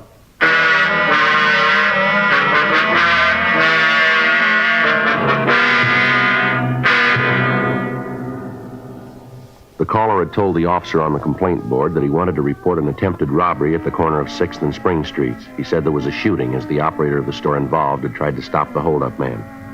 The man on the phone had requested police assistance and the dispatching of an ambulance to the scene. The officer, so far, had managed to keep the caller on the phone while he let us know of the call.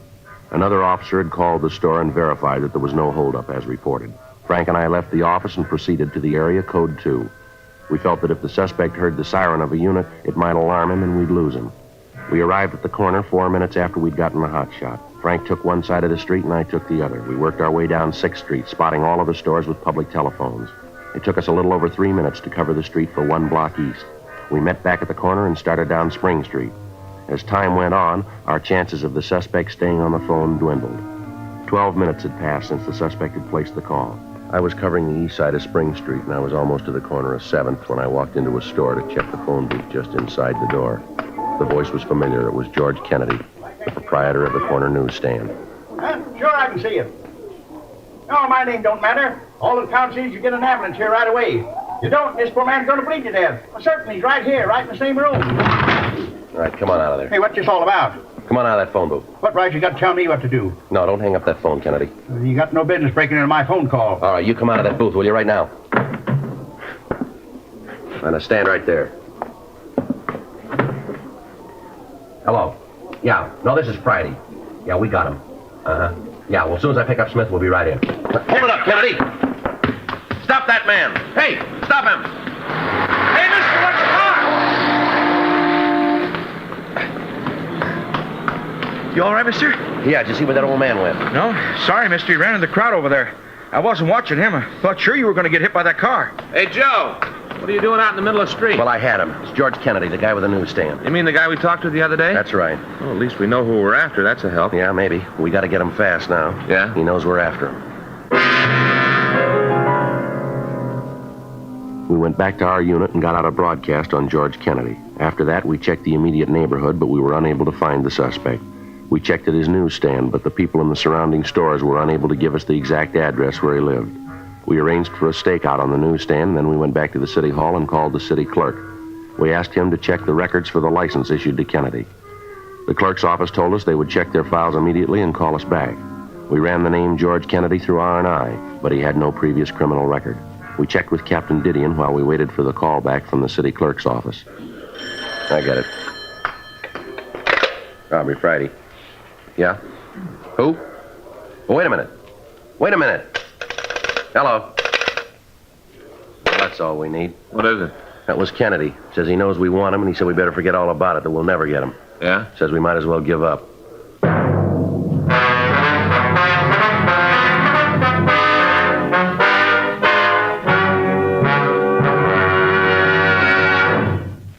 You are listening to Dragnet, the authentic story of your police force in action.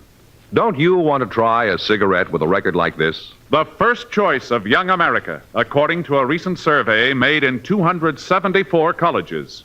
Chesterfield. The first cigarette with premium quality in both regular and king size. Chesterfield. The cigarette with highest quality, proven by chemical analyses to have higher quality than the 5 other leading brands. Chesterfield. And first, to give you this report. A doctor has been making thorough examinations of a group of Chesterfield smokers every 2 months for a full year. And he reports no adverse effects to the nose, throat, and sinuses from smoking Chesterfield. Try Chesterfield. Buy a carton. Much milder Chesterfield is America's best cigarette buy.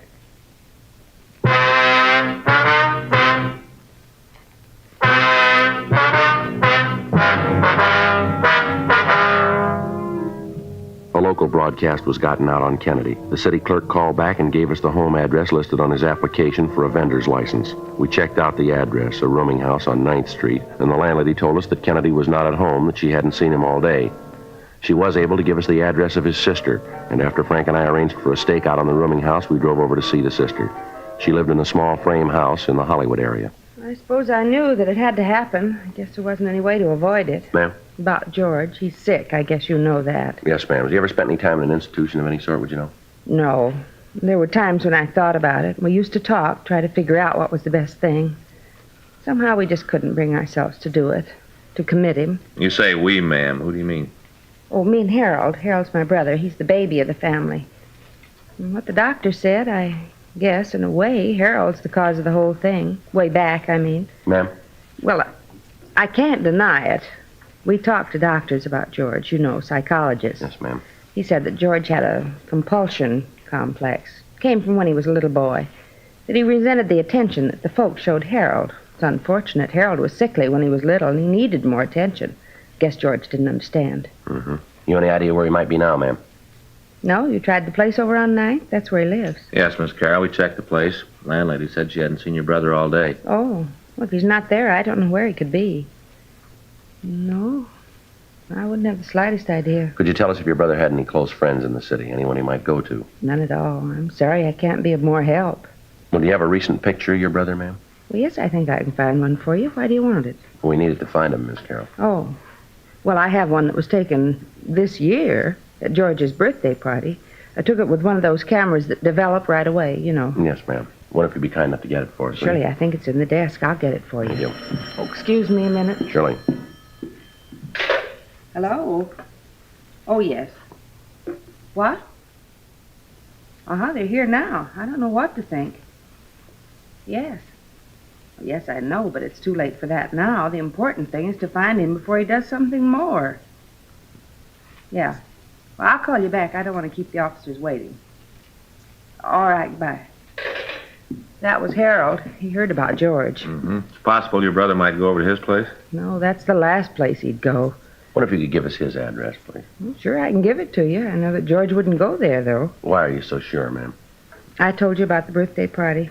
Well, George and Harold were there, just a family sort of thing. At least it started out that way. The way it finished was awful. George and Harold got into a big fight. They were always arguing. What if you get that picture for us now, Miss Carroll? Oh, yes, right away. It's here someplace. Harold just said that we should have put George in an institution a long time ago. We should have had him helped. I guess he's right. I guess it's all my fault. Why do you say that, ma'am? Well, it was me that didn't want George committed. I was the one who fought against it. I was so sure that everything would work out all right. Oh, here it is. Yes, ma'am. That's George. He got a paper hat on. He come out of one of those little snapper things. George liked things like that, kid things. I guess he never grew up. Yes, ma'am. Always lived in a dream world. Made it up himself. Thought that everybody was persecuting him, that people were after him. It's so silly it wasn't true. I'm afraid it is, ma'am. What? We're after him.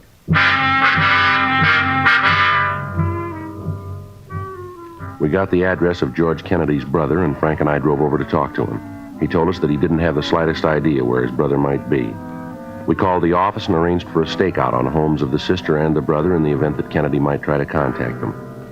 6:30 p.m. We met with Captain Didion and a psychiatrist from Georgia Street Receiving Hospital.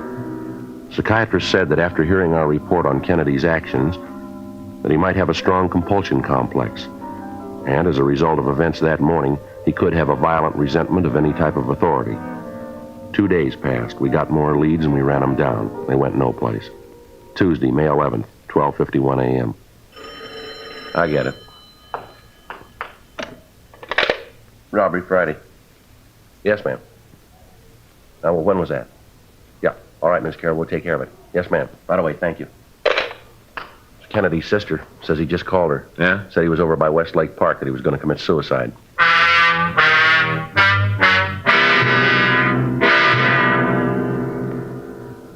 (1:02 a.m.) We called the complaint board and told them what had happened. They contacted all available units and asked them to proceed to Westlake Park, Code 2. Frank and I drove to the area. By the time we got there, several units had responded to the call. As yet, none of them had seen Kennedy. From the bridge on Wilshire, 2 men had been watching the lake, and up to the time we got there, they'd seen no activity on the surface of the water. 1:30 a.m., Frank and I started to go through the park. A heavy fog had risen from the lake, and visibility was dropping fast. You see anything? No. Now, let's head down toward the lake, huh? Yeah. This way. Gee, it's getting cold. I should have worn a heavier coat. Hold it a minute. See him? Yeah. Just sitting there. Doesn't see us, though. All right. You take him from that side. I'll go this way. Watch it, huh? Right.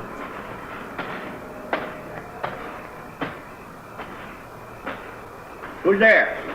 Who is it? I know you're there. Who is it? I got a gun. Now you come any closer and I'm going to shoot. I can see you, you know. I can see you. You get away from here. You get away right now or I'm going to shoot.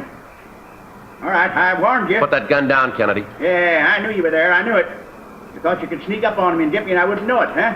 That's what you thought, ain't it? Huh? Ain't it? Nobody's trying to sneak up on you, Kennedy. Nobody's trying to hurt you. Yeah, that's what you say, but I know different. I know. Who are you? Come on, I know anyway, so you might as well tell me. Who are you? You know who I am, George. Joe Friday. I'm your friend. Now, you know that, don't you? Ain't anybody that's my friend. Ain't anybody. Nobody I can trust. Why should I trust you? Come on, tell me, why should I trust you? You're a cop, ain't you? Ain't you? You know that, George. We met before. You know I'm your friend, too, don't you? No, you ain't. You ain't my friend. You want to take me away and lock me up. It's not true, George. I just want to talk to you. Just sit and talk, that's all. You stay away from me. I'm not going to tell you again. I don't want you near me. Now, take it easy, George. No, you ain't going to get me. I'm going to get away from you, away from all of you. All right, wait a minute. Yeah. I know all about you. I know you ain't going to get me. I can't swim. Somebody help me. Help. All right, Kennedy, take it easy.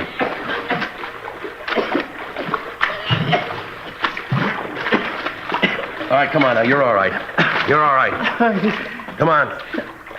Come on, get up here. Now, you're all right now. Ain't anybody to understand. Ain't anybody. You okay, Joe? Yeah. I'll shake him. He's clean. I couldn't even get a gun. Couldn't even get a gun. Never could do anything right. Just nothing ever went right. Wasn't anybody that understood. Nobody that knew what I wanted. Nobody cared about me. Nobody cared. You're wrong about that. Huh? We do.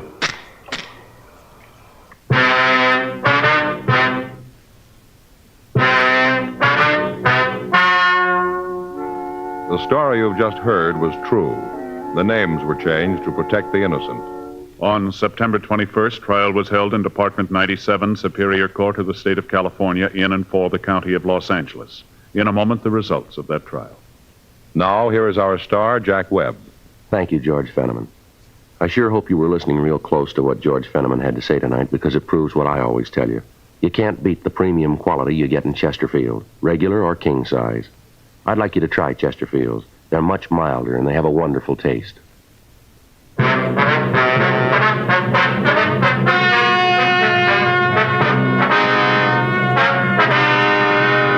The case of George Hoyt Kennedy was referred to the city attorney. Due to the mental condition of the suspect, the case was then referred to the psychopathic detail at Georgia Street Receiving Hospital. After due process in Superior Court, the suspect was committed to a mental institution for treatment. Ladies and gentlemen, we wish to thank the editors and readers of TV Radio Mirror magazine for their awards to Dragnet. Their 6th annual award issue, now on sale at your newsstand.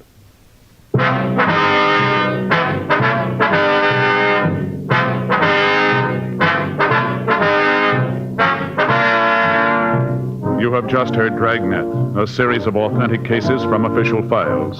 Technical advice comes from the Office of Chief of Police W.H. Parker, Los Angeles Police Department. Technical advisors, Captain Jack Donahoe, Sergeant Marty Wynn, Sergeant Vance Brasher. Heard tonight were Ben Alexander, Herb Ellis, Ralph Moody. Script by John Robinson. Music by Walter Schumann. Hal Gibney speaking. For a million laughs, tune in Chesterfield's Martin and Lewis show Tuesday on this same NBC station. And sound off for Chesterfield's. Either regular or king size, you'll find premium quality Chesterfield much milder. Chesterfield is best for you. Chesterfield has brought you Dragnet, transcribed from Los Angeles. Now, new Fatima has the tip for your lips. Fatima tips of perfect cork. King size for natural filtering. Fatima quality for a much better flavor and aroma. So remember, new Fatima has the tip for your lips.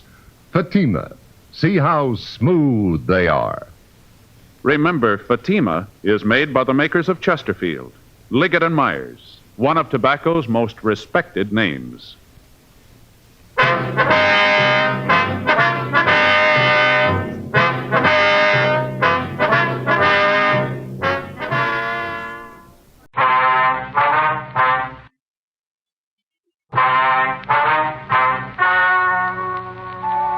Ladies and gentlemen, the story you are about to hear is true. The names have been changed to protect the innocent. Dragnet.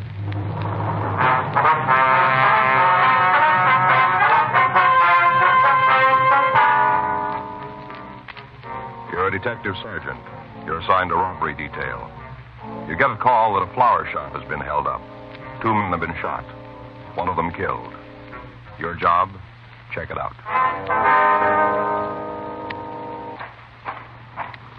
It was Tuesday, June 8th. It was warm in Los Angeles. We were working the day watch out of robbery detail. My partner's Frank Smith. The boss is Chief of Detectives Thad Brown.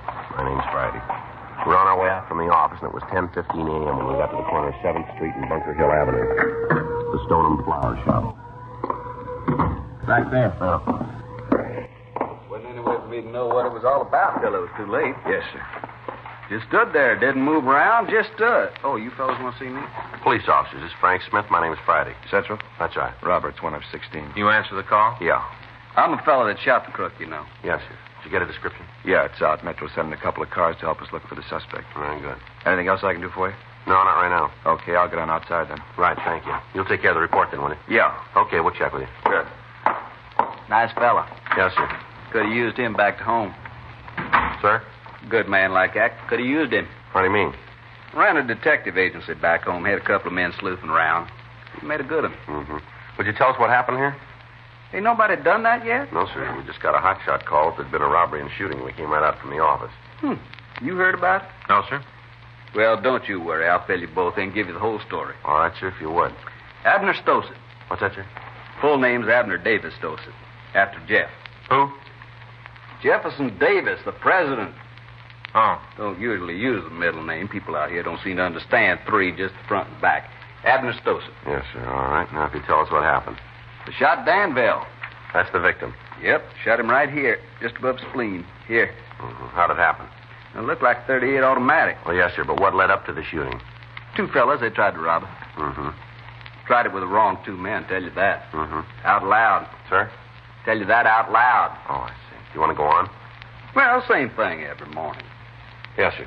We make up the deposit slip, take the money to the bank. You're the one who does it right and don't have to do the walking. This time, Danville Road, I was going to make the trip. Yes, sir. I was about to leave. These 2 young guys come in the place. First off, I figured they want to buy some flowers, you know, something like that. Yes, sir. Danville was going to take care of them. Excuse me a minute, will you? Yes, sir. Go right ahead. Stone and Flores? Yes, sir. Oh, no, we can take care of it for you. That's right. Where do you want them sent? Now, just let me check the book here a minute. Walnut Creek. Yep, we can do it for you. No, sir, we'll send them by wire. Well, they'll be delivered in about an hour. That's right. You want the long stems? Yeah, well, they're $7.50 a dozen. That's right. Yes, you want to give me the charge information on that card? Yes, sir. And how do you spell that? Mm-hmm. Yes, sir, the number? No, sir, the one on the lower right. Yeah, it's 726. All right, is there a message? Mm-hmm. No, not at all, sir. I think it's real pretty. Yeah. No, they'll put the card in. We just wire the order. They'll be very nice. Yes, sir. Thank you. Call us again. That's right. Bye. Got to send some roses up to Walnut Creek. Birthday for a girl named Irma. Mm-hmm. Wonder if we get back to what happened here. Oh, yeah. Well, these two fellas came in. They just stood there with their feet kind of spread out like they just got off a boat, you know. Stood there, just looked around. Was there anybody else in the store? Just Danville and me. I see. What'd the men say to you? Only one of them talked, the dark one. He asked me if there's anybody in the back, workroom back there. I told him there wasn't, and that's when he showed me the pistol. Stood there in high cotton, waving it around, told me to hand over the bag of money. Were you carrying it at the time? I told you that before. I was on my way to the bank. Sir. Danville wrote the slip I was going to the bank. I understand.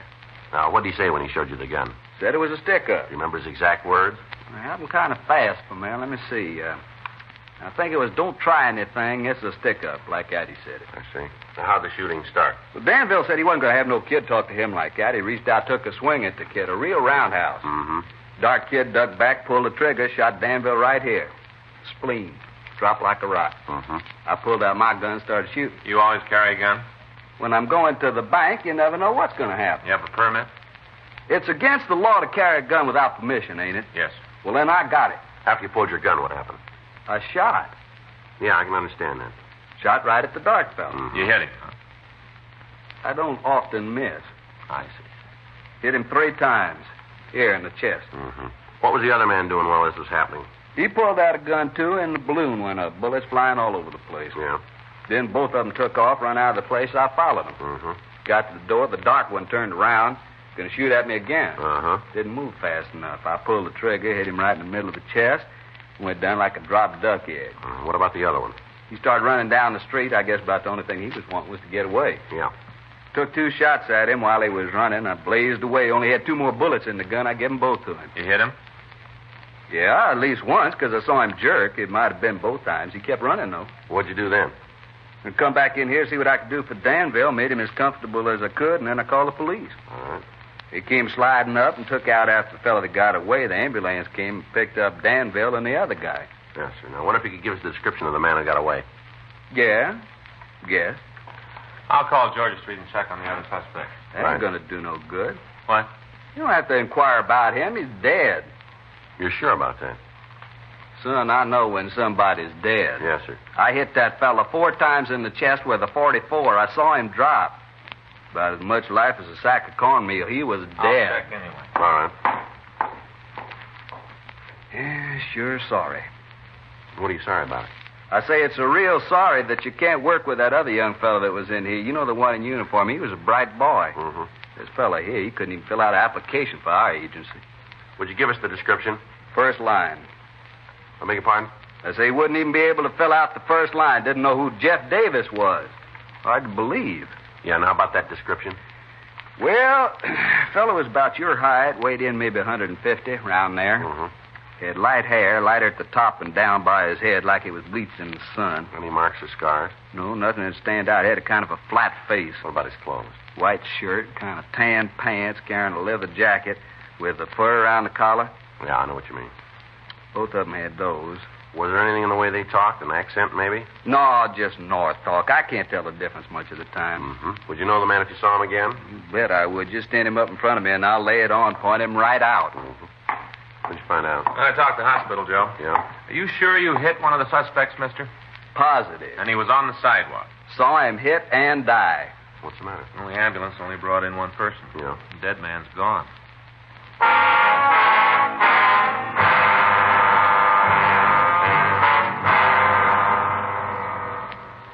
We put in a call to the hospital and made arrangements to talk to the ambulance crew. They told us that they'd only picked up 1 person at the scene. They went on to say that there wasn't another injured party on the premises anywhere. A check with the officer who answered the original call brought out the information that there hadn't been anybody on the sidewalk when the radio car had gotten there. Frank put out a local broadcast to all cars in the area, and I went back to talk to Abner Stossett. I told you before, that boy ain't too bright. Now, you're sure you shot that man? Look, I'll go along with you and say maybe I did miss the first 3 times. That ain't likely, but just for the sake, I'll admit it. All right, sir.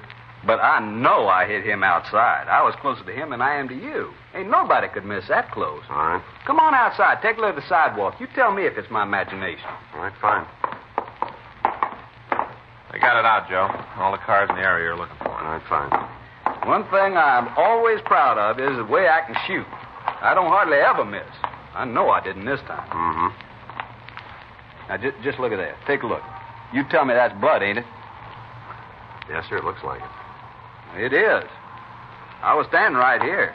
Right here. He was there. He turned around, tried to shoot me. I fired at him. He went down right there. You can see where the big stain is. Right there. Uh-huh.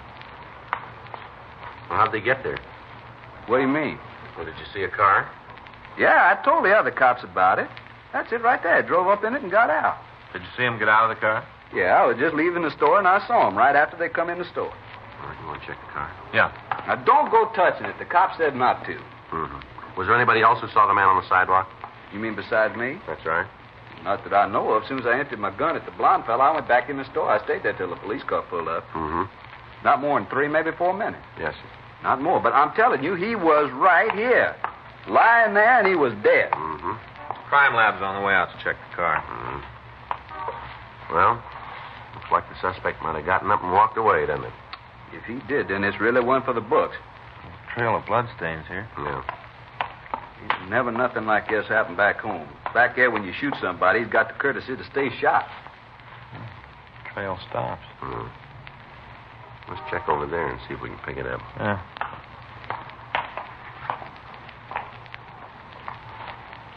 How about it? Nothing. It just stops, that's all. Maybe somebody picked him up in the car. Yeah, must be. Was there anybody else parked in front of the store at the time? Not that I remember. You can see yourself. We got the sign where it says just for the customers. You're absolutely sure there was nobody else? If I wasn't, I'd have told this fella. Yes. You didn't see the man get up off the sidewalk? No, there wasn't no reason for me to look at him. As far as I was concerned, he was dead. I still ain't sure he wasn't. Well, the trail of bloodstains showed that he did leave here. It still don't sell me. I better start checking the neighborhood. Right. You want me to help you? No, sir, that won't be necessary. Mr. Friday. Yes, sir. Could I talk to you for a minute? All right. Alone?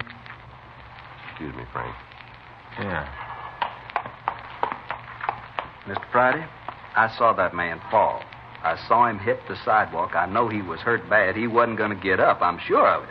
Yes, sir, we understand. I told him all that. I just don't see how I could have made a mistake like that. That fella couldn't have gotten up. He's dead. Yes, sir, we believe you, but he's not here. That don't change a thing, my boy. How's that? He's dead someplace else, that's all.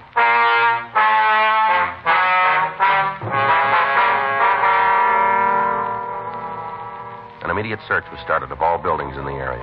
If the suspect had walked away from the scene, the amount of blood on the sidewalk indicated he couldn't have gotten far without help. While Frank and I talked to the shopkeepers in the vicinity, a check was made of the car that the thieves had used. It was found to be stolen, and arrangements were made to talk to the owner. Members of the crime lab crew came out and checked the vehicle. They were unable to turn up anything we could use in identifying the holdup men. 11:28 a.m. Frank and I talked to the owner of a small tobacco shop. Saw the whole thing. Well, where were you during the shooting, Mr. Collard? Right out in front. I looked down the street, and there it was, just like it was a cinemascope. Now, sir, did you see the actual shooting? Well, not the first. No, I was in here, behind the counter, fixing up a new bunch of pipes we just got in, putting them up on the board. All of a sudden, I heard this noise. First off, I thought it might be a backfire. Then I knew. Yes, sir. It wasn't. It was shots.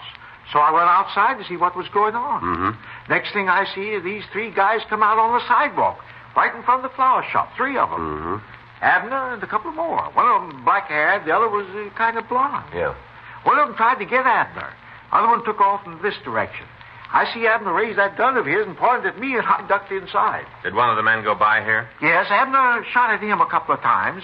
Must have hit him, because I could see he was hurt when he run past. Did you see where he went? No, I told you, when those shots started to go by, I didn't want to wait around to see if one of them was monogrammed for me. I left. All right. Can you tell us what direction the man took? Not after he went for the door. Must have gone around the corner. Well, why did you say that? Oh, because when I went back out, I couldn't see him. If he'd gone up the street, I'd have been able to. Now, did you see the man out in front of the store? You mean Abner? No, sir, the one he was shooting at. The suspect. Yeah, I got a pretty good look at him. Where was he? He was just lying there. He wasn't moving around much. Did you see him get up? No. What's all this about the other guy for? Well, what do you mean? The one Abner killed. Why all the questions about him? Well, sir, he's gone. You mean he got away? Yes, sir, it looks that way. Well, I don't see how that could be. I went right by him, a couple of feet away. There wasn't no life in him then. Nothing. He left there, and somebody had to carry him. Yes, sir, that's the way it looks. No reason for anybody to do it. The man was dead. There's no reason at all. Well, there must have been one. Why? He's not there.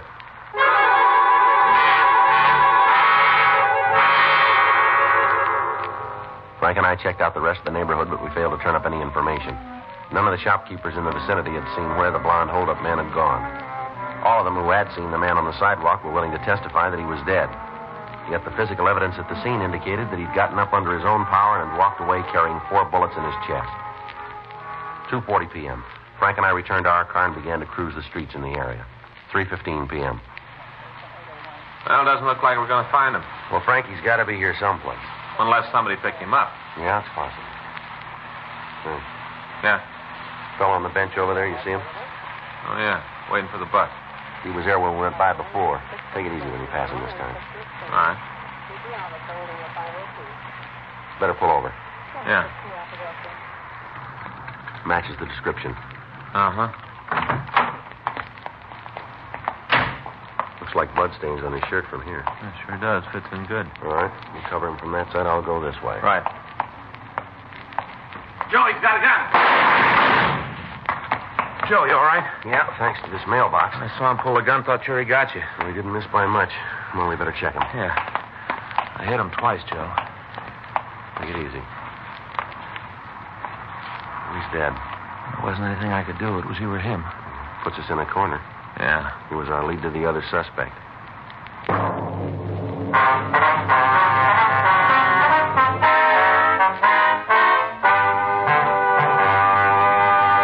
You are listening to Dragnet, the authentic story of your police force in action.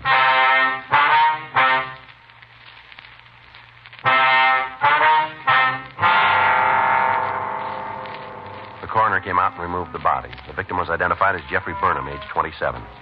From his package, we found that he'd been arrested several times on charges of armed robbery and that he'd served 1 term in San Quentin. Abner Stoss had identified him positively as one of the hold-up men. Frank and I went back to the office to do a complete check on his friends and known acquaintances in the hope that we could turn up something to lead us to the other man. The search for the dark suspect was continued during the night without result. The next morning, we met with Lieutenant Stoner, and we made arrangements for additional men to aid us in checking out the list that we'd made on Burnham's friends. 8:47 a.m. You ready? Yeah, let's go. I get it. Robbery Friday. Yes, sir. Right away. Yes, sir. Bye. The victim, Abner Stossett. Yeah? Says he came across something this morning. What was it? Should tell us who the missing man is.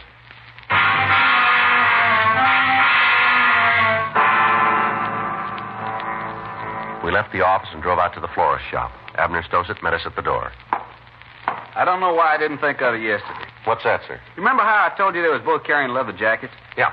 Well, after I shot the one fellow on the sidewalk, I came back in here to take care of Danville. Yes, sir. I looked around to find something to put under his head. Yeah, wait, here, man, I'll get it. All right. I guess I didn't think much about it, kind of all upset. Uh-huh. But cleaning up this morning, I found it. It should give you something to work on. Well? There it is. You can still see the stains on where the fella dropped it.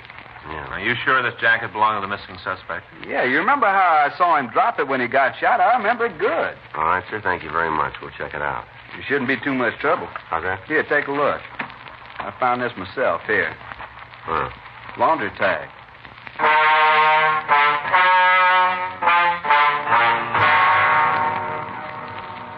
We took the jacket over to the crime lab. Lieutenant Lee Jones started to check through his records for the name of the cleaner that had serviced the garment. Frank and I went back to the office and talked with Officers O'Donnell and Gerber. They told us that the list of the suspect's friends had been checked without result. The search for the missing man had been called off, and the additional units had returned to Metro Division. At 4:30 p.m., we got the call from Lee Jones. He gave us the name and address of the cleaner. Frank and I left the office and drove over to his shop. Yes, sir. Something I can do for you? Police officer. This is Frank Smith. My name's Friday. Oh, how do you do, sir? Hope there isn't anything wrong. No, sir. We just like some information. I got it. It's yours. All right, sir. Ever see this before? Leather jacket. A lot of them around. How about this tag here? one of yours, isn't it? Let's see. Yeah, that's our mark. Can you tell us who brought this jacket in to be cleaned? It'd be hard to say. Well, the way we got it belongs to a fellow about 25, dark hair, about 150 pounds. We do a good-sized business. Hard to remember all the people who come in. That's right, sir, but do you have that many leather jackets? No. Wait a minute. I'm thinking, man. Might be outside, but it could be. What's that? Halleck. Norman Halleck. He looks like how you said. I've done some work for him and his family. It might be him. Can you tell us where we can find him? I got his address in the book. I can look it up for him. If you would, please. Might be.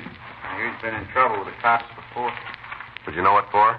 No, it's just neighborhood gossip. I didn't think I'd want to put my name on. Uh-huh. Here it is. Norman Halleck. Hallik. 10267 Sacramento Street. All right, sir. Thank you very much. Why don't you tell me what he's done? I think it'd be better if we talk to him about that. Sure, it's his business anyway. Yeah. That's the trouble with people nowadays. They're all the time pushing in on somebody else. Telling things they aren't sure about, giving people bad names for nothing. Well, there's one small difference here. Huh? This fellow made his own name.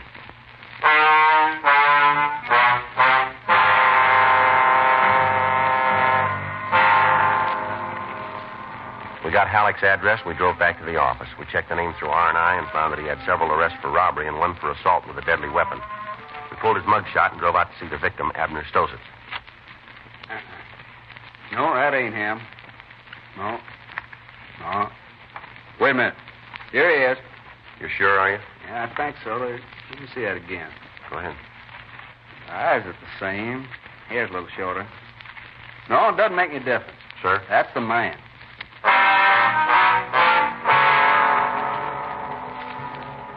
Frank and I drove over to the address on Sacramento Street. We checked with the landlady, and she told us that Norman Halleck was in his room. We went upstairs. That should be it.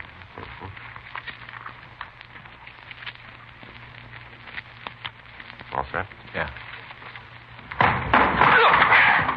Freeze, Halleck, right there. What do you want? Turn around. What? Turn around. Put your hands up on that wall. Come on, move. Stand still. All right, he's clean, Joe.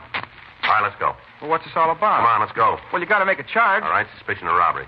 You're out of your head. You tell us about it, will you? Sure, it's a bad beat. It always is, isn't it? It doesn't make any difference. You take me down, book me. I'll be out right away. All I need is a little time. Yeah, well, then you're in real trouble. Huh? You just ran out of it.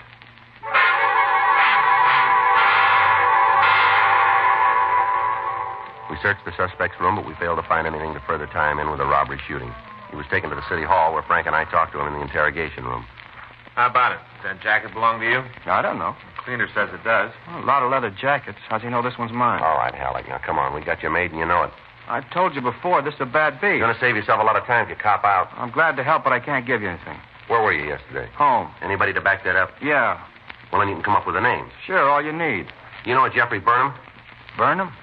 I know a lot of people. I might know. All right, now, this is a simple question. Just give us an answer, will you? You put it like that, I gotta say no. Stand up. Hmm? Nothing wrong with your ears. Stand up. All right, now what? Take off your coat. What? Your coat. Take it off. Guys are going straight up. All right, now what? Take your shirt off. Huh? Come on. It's simple. Take the shirt off, will you, fella? I put the third degree out. You gonna freeze me to death? Come on, move.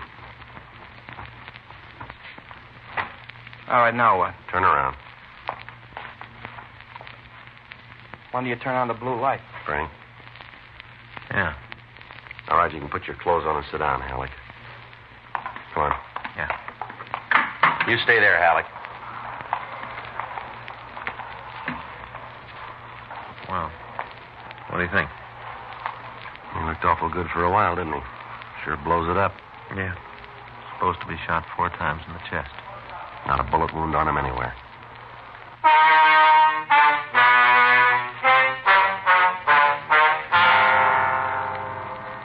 A special show-up was arranged, and the suspect was shown to the victim. On seeing Halleck in person, he was unable to give us a positive identification. The suspect was detained at the main jail while we checked out his alibi for the day of the robbery. It held. Several people swore that he was 2 miles from the scene when the shooting took place. We questioned him about the leather jacket. He was unable to come up with an explanation as to how it could have gotten to the scene. We checked out all of the people in the building where he lived, all of his friends and associates, and on June 11th, he was released from custody. 10:16 a.m. Frank and I got back to the office from the main jail. Well, I guess better check with the skipper, huh? Yeah. You got a good excuse? Yeah, we'll just tell him the way it happened. He has to go along with it, it's the truth. Well, Joe, it isn't logical that a man could walk around with 4 bullets in his chest and we can't find him. Well, then you tell me what we're looking for. Well, you think Halleck gave us all he had? I don't know. At least we know he's clean. Yeah. No. Where do we go from here? We'll go tell the skipper. All right. Just put it in the books and keep working on it. We got one thing with it. Huh? That guy's around someplace. Sooner or later, somebody's going to have too much to drink, maybe get in a fight with their girlfriend, trust somebody too much, but they're going to say something. When they do, we'll hear about it. And we'll get to him. Yeah. Just a matter of time. Mm-hmm. One thing, we got more than he has.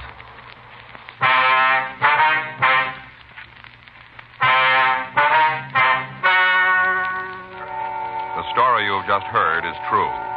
The names were changed to protect the innocent. On June 11th, a meeting was held in the captain's office, Robbery Division, Los Angeles Police Department.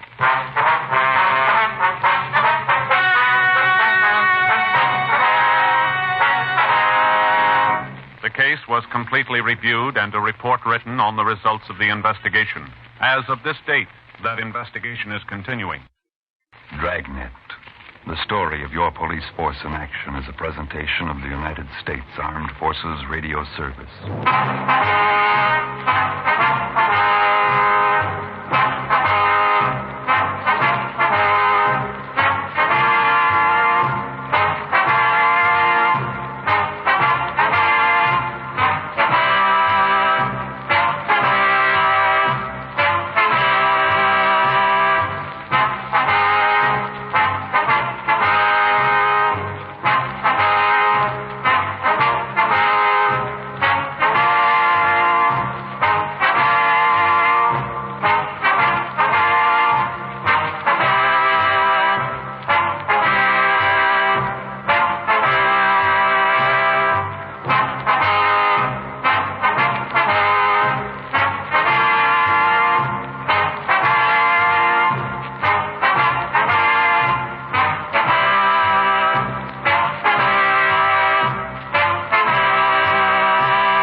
Fatima Cigarettes, best of all king-size cigarettes, brings you Dragnet on both radio and television.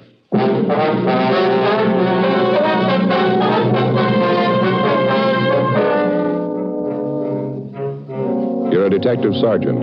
You're assigned a homicide detail. A woman reports the disappearance of her 30-year-old brother. He's been missing for only 2 days, but the manner of his disappearance was sudden, out of the ordinary. Your job?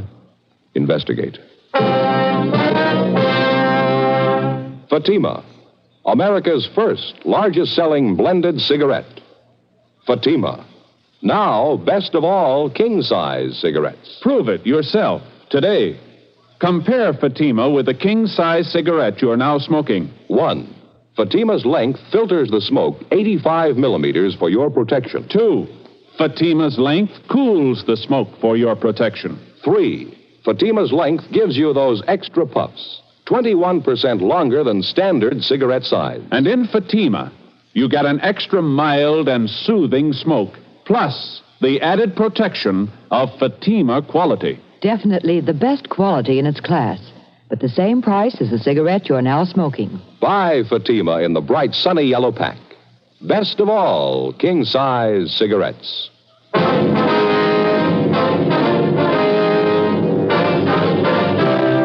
Dragnet, the documented drama of an actual crime. For the next 30 minutes, in cooperation with the Los Angeles Police Department, you will travel step by step on the side of the law through an actual case transcribed from official police files.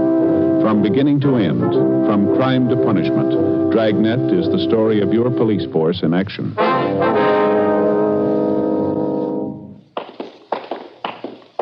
It was Wednesday, November 14th. It was overcast in Los Angeles. We were working the day watch out of homicide detail. My partner's Ed Jacobs. The boss is Captain Lorman. My name's Friday. We were on the way out from the office, and it was 8:56 a.m. when we got to the S&H Paper Company on 4th Street, the rear entrance. Where do we find her, Joe? Upstairs? No, main floor. She told me we'd find her in the timekeeper's office. She said it was near the back door entrance. We couldn't miss it. Let's give a look down the corridor, huh? Maybe one of the workers can tell us. Yeah, right. Looks like some kind of an office there, doesn't it? Just beyond the time clock?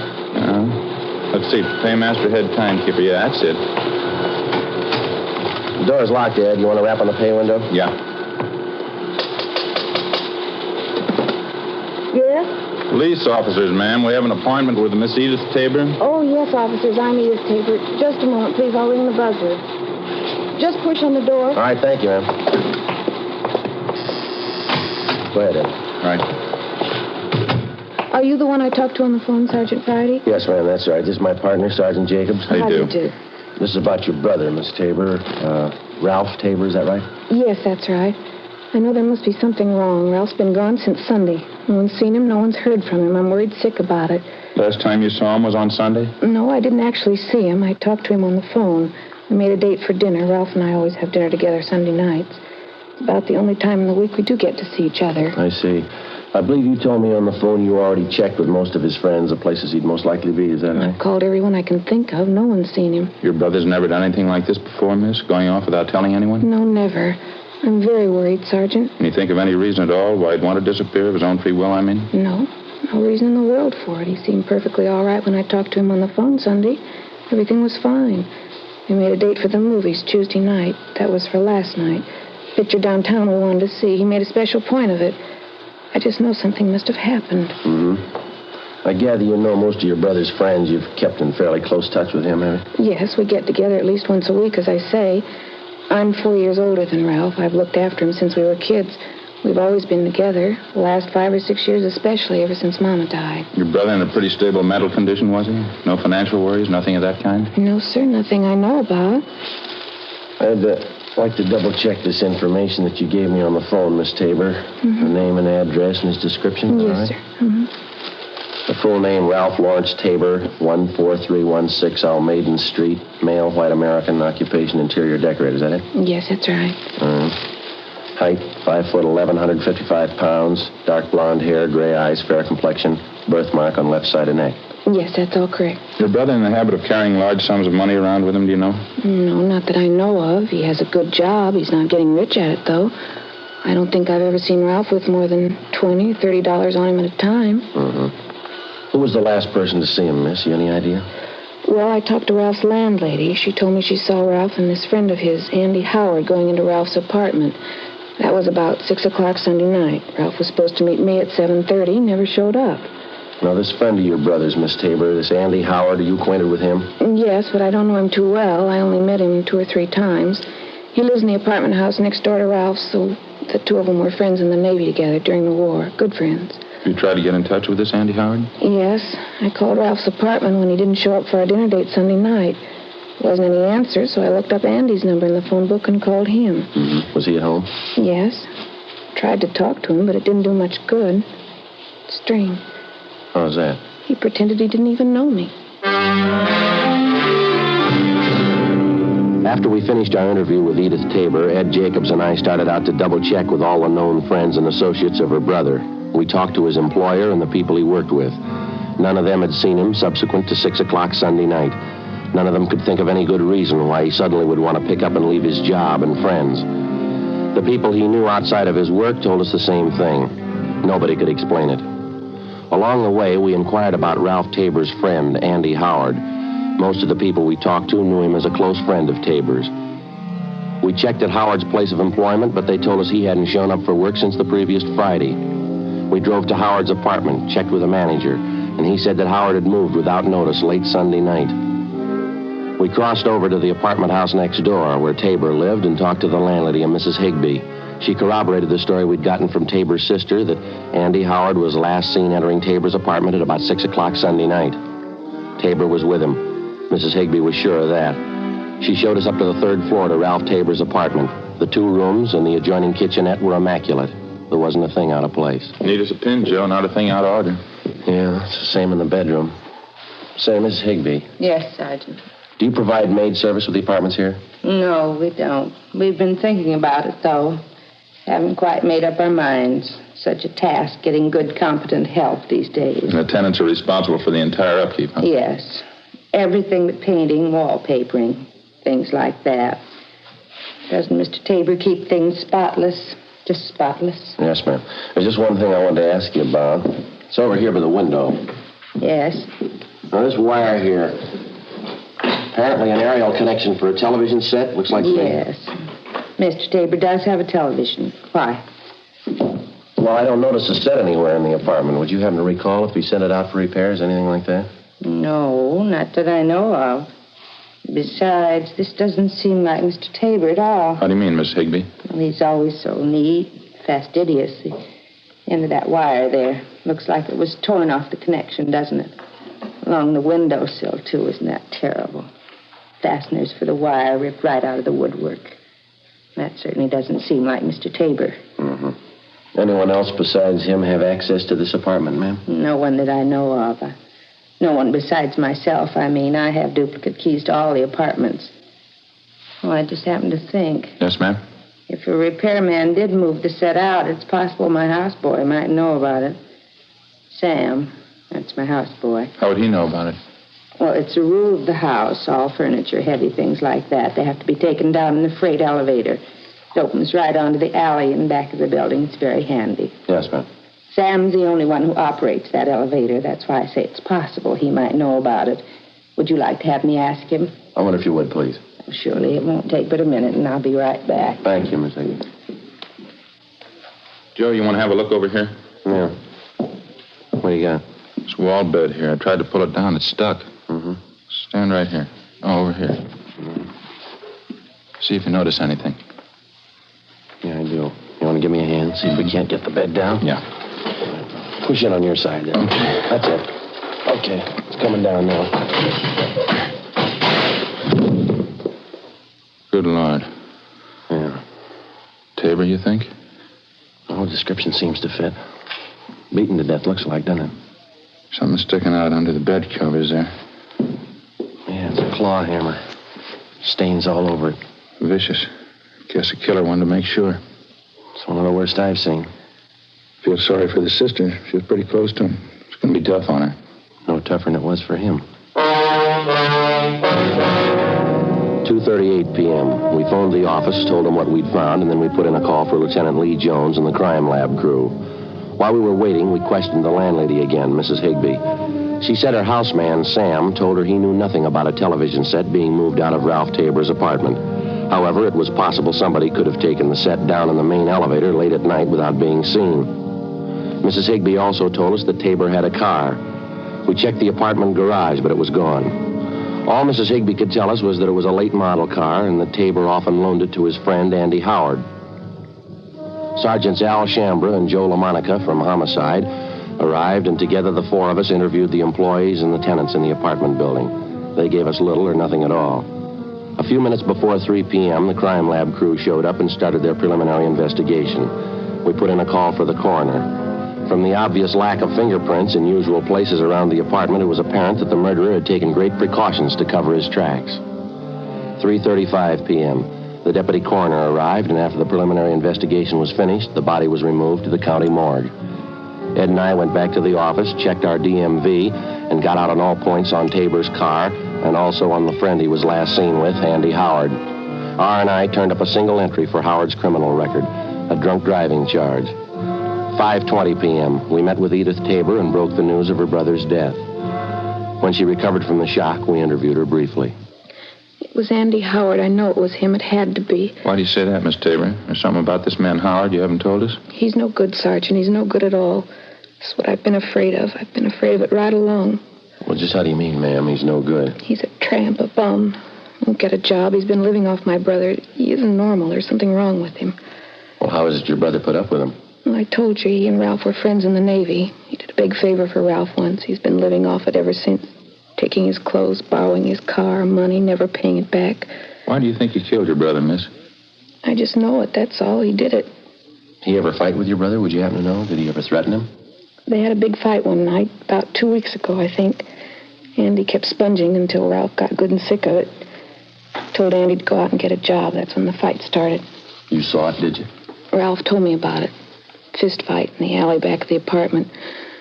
Ralph knocked Andy down. Andy said he'd never forget it. He'd pay Ralph back. A couple of days after that, my brother said the two of them made up. Everything was all right. Ralph should have known better. He should have known better. Just a few more questions, Miss Tabor. Can you tell us anything about Andy Howard's background, where he's from, who his friends are, places he usually goes? No, I didn't know much about him. He's from the South, I think, Alabama. Ralph's friends can tell you more about him than I can. All right. Had you heard anything lately about Howard planning to move out of his apartment? No, nothing. When I heard that he did move and Ralph was missing, I knew something was wrong. That's why I called you. If I'd only known before. Poor Ralph, if I only knew. I'll try to take it easy, ma'am. We'll arrange for a car to drive you home, all right? It's so hard to understand. It's hard. For anyone to kill Ralph like that, horrible. He was so good. He was my brother. Yes, ma'am. What do you say to a man who kills your brother? How do you understand him? What do you tell him? Well, why even try? What? Let the jury tell him. Before we had the victim's sister, Edith Tabor, driven to her home, we asked her about the television set in her brother's apartment, but she was unable to explain its absence. Burglary detail had already been notified about the case, and the pawn shop detail alerted. An APB had been gotten out containing a complete description of the TV set, along with the serial numbers. A few minutes after we got back from dinner that night, we had an answer on it. A pawn shop operator on West 7th Street called in with the information that he'd taken in a television set with identical description and serial numbers as that of Tabor's. Ed and I drove out to the pawn shop and checked the operator's buy book. The set had been pawned the day after the murder. The serial numbers and description matched in every detail. The description and signature of the man who pawned it matched perfectly with that of Ralph Tabor's friend, Andy Howard. The set was impounded, and just on a chance, we had Dean Bergman dust it for latent fingerprints. Dean? Oh, hi, Ed. Friday. How you making out? Any luck? Not bad. Have a look here. Yeah. Picked up 4 sets of prints off it, all told. These here are the dead man's. Yeah? These here, they belong to the pawn shop operator. Mm-hmm. These belong to his son, helps him in the shop. Yeah? Guess this is the one you're looking for. 2 clean index prints. Did you classify them? Checked them against prints from Andrew Howard's package. Yeah? They match. When we checked in for work the following morning, we got the coroner's report on Ralph Tabor. Cause of death was listed as cerebral hemorrhage and multiple fractures of the skull caused by blows from a heavy blunt object. The other reports from the crime lab didn't give us much help. The better part of the next 3 days, Ed and I, along with Al Shambra and Joe LaMonica, held detailed interviews with the known friends and associates of the murder victim, Ralph Tabor, and the number 1 suspect, Andy Howard. The information we picked up was incorporated in a supplementary all-points bulletin and gotten out immediately. We found out that Andy Howard had a sailor's uniform in his possession, and though unauthorized, he wore it frequently. It bore the insignia of a quartermaster first class on the sleeve. We also found out Howard had identical tattoos on each forearm, the picture of an unfurled American flag with the name Betty D below it. We had the city covered for the suspect. 4 days passed, no trace of him. Saturday, November 24th. We got an urgent call from Homicide Commander Lieutenant Mort Gear in San Diego. On the highway? Uh-huh. When was that, Mort? I see. Hey, Joe, you got a pencil there? Yeah, here you go. Thanks. Hey, Mort, he's pretty sure, huh? Uh-huh. Well, yeah, it seems to tie in all right. How's that? Well, I don't know for sure. We'll check with Captain Lorman right now and let you know. Yeah, thanks, Mark. Goodbye. Good break. What do you have to say? One of their traffic men down there, a fellow by the name of Jack Ladd, stopped a car on the highway going out of town speeding. Yeah? Ladd says a man answers Andy Howard's description perfectly, right down to the tattoo on the forearm. No doubt about the car the guy was driving was Tabor's description and license number. He even used Tabor's identification. When did all this happen? The day after the murder. They'd have held the man, but they didn't have the information at the time. That's a bum break. Which way was Howard going, did they tell you? Yeah, into town. They figure he's still there someplace. How do you mean? Found the car an hour ago, abandoned. 10 minutes after the phone call from San Diego, Captain Lorman checked back in at the office, and Ed and I met with him. We told him about the information San Diego had phoned in, and he gave Ed and I an immediate okay for the trip south. We went down to the garage, picked up a car, and 6 hours later, we checked in with Sergeant Russ Ormsby, San Diego Homicide. What's this, another fishing trip, or are we doing business this time? Afraid it's all business, Russ. The Andy Howard thing. Mort Gear around? No, I won't be back till later. I can brief you on it, though. McGuire and I have been working it on this end. Well, how about Tabor's car? You still got it staked out? Yeah, no nibbles yet. What do you figure? If nothing happens, pull it in tomorrow, process it for prints? Yeah. We've had something warmer than that since Mort Gear called you. It looks pretty good. Yeah, what do you got? Only came up with it a couple of hours ago. Field interrogation card. Made out last night, west end of town. Hmm. Beat officer by the name of Driscoll questioned a man and a girl parked in a car out that way last night. There's a description on the man. Thanks, Russ. Yeah, Fitz Howard all the way, Ed, here. Mm-hmm. Couldn't get much closer, huh? We checked out the car they were in. Belongs to the girl. Yeah. Look here, Ed. He's still using Tabor's identification. Yeah. All right, where's it go from here, Russ? You got this Andy Howard spotted? No. Beat man Driscoll, he didn't know the guy from Adam. Yeah, well, where's that leave us? The girl Howard was with. Driscoll knew her. We contacted the beat officer, Driscoll. The girl who'd been spotted sitting in a parked car the night before with murder suspect Andy Howard was identified as Helen McClung, a waitress in a downtown cocktail bar. A stakeout was placed in her apartment, and she was brought in for interrogation. Well, he's not a good friend of mine. I don't know where he lives. Don't know what he does. I hardly even know him, Sergeant. You were out for a drive with him the night before last, that right? Sure, I don't deny that. We went out for a ride. That's all there is to it. You sure you don't know where this man lives, Helen? Not exactly, no. He's staying at a hotel downtown, I think. We went for a ride, and I dropped him off at the bus line. That's all there was to it. Do you expect to see him again? You have any dates with him in the next couple of days? No. Tell you the truth, I thought I had a date. Didn't work out. Nothing ever works out. Phone this morning, called it off. Tell you why? I gave some lame excuse. I found out the real reason, though. What's that? You mind telling us? No, I don't mind. Got a date with my girlfriend instead. Claire Peterson. Burned me up a little, but I don't mind. Well, where's your girlfriend live, Helen? You mean Claire? Out on Rose Avenue, 1500 block. I'm not sure, though. Is he going to pick her up there? I guess so. Why? When's the date for, do you know? Yeah, tomorrow night.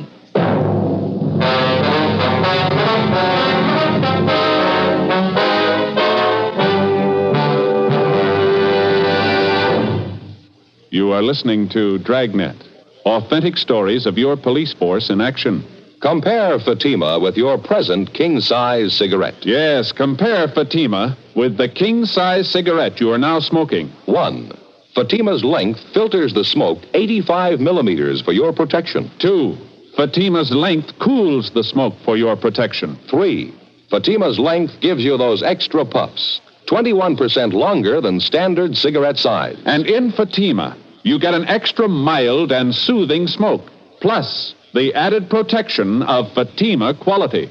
Friends, to show our confidence in Fatima, to convince you quickly, dramatically, that Fatima is the best of all king-size cigarettes, we make this money-back guarantee. Buy a pack of Fatimas. Enjoy Fatima quality, extra mildness, and superbly blended tobaccos. If you're not convinced Fatima is better than the king-size cigarette you're now smoking, just return the pack and the unsmoked Fatimas before April 1st, and we'll give you your money back plus postage.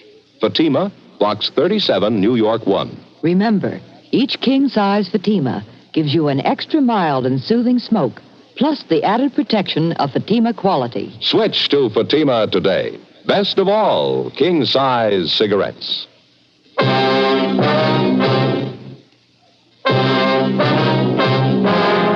Monday, November 26th, 10 a.m.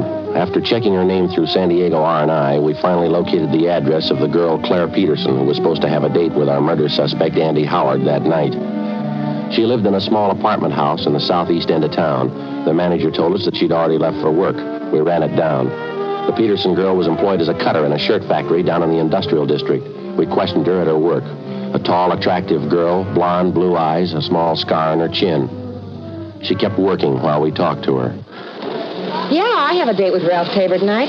Something the matter? Afraid so, Miss Peterson. The first place, his name isn't Ralph Tabor. No, I'm sorry. You must be wrong, officer. I was out with him just last Monday. I know that's his name. It's on everything he has. His car, his wallet, all his business papers.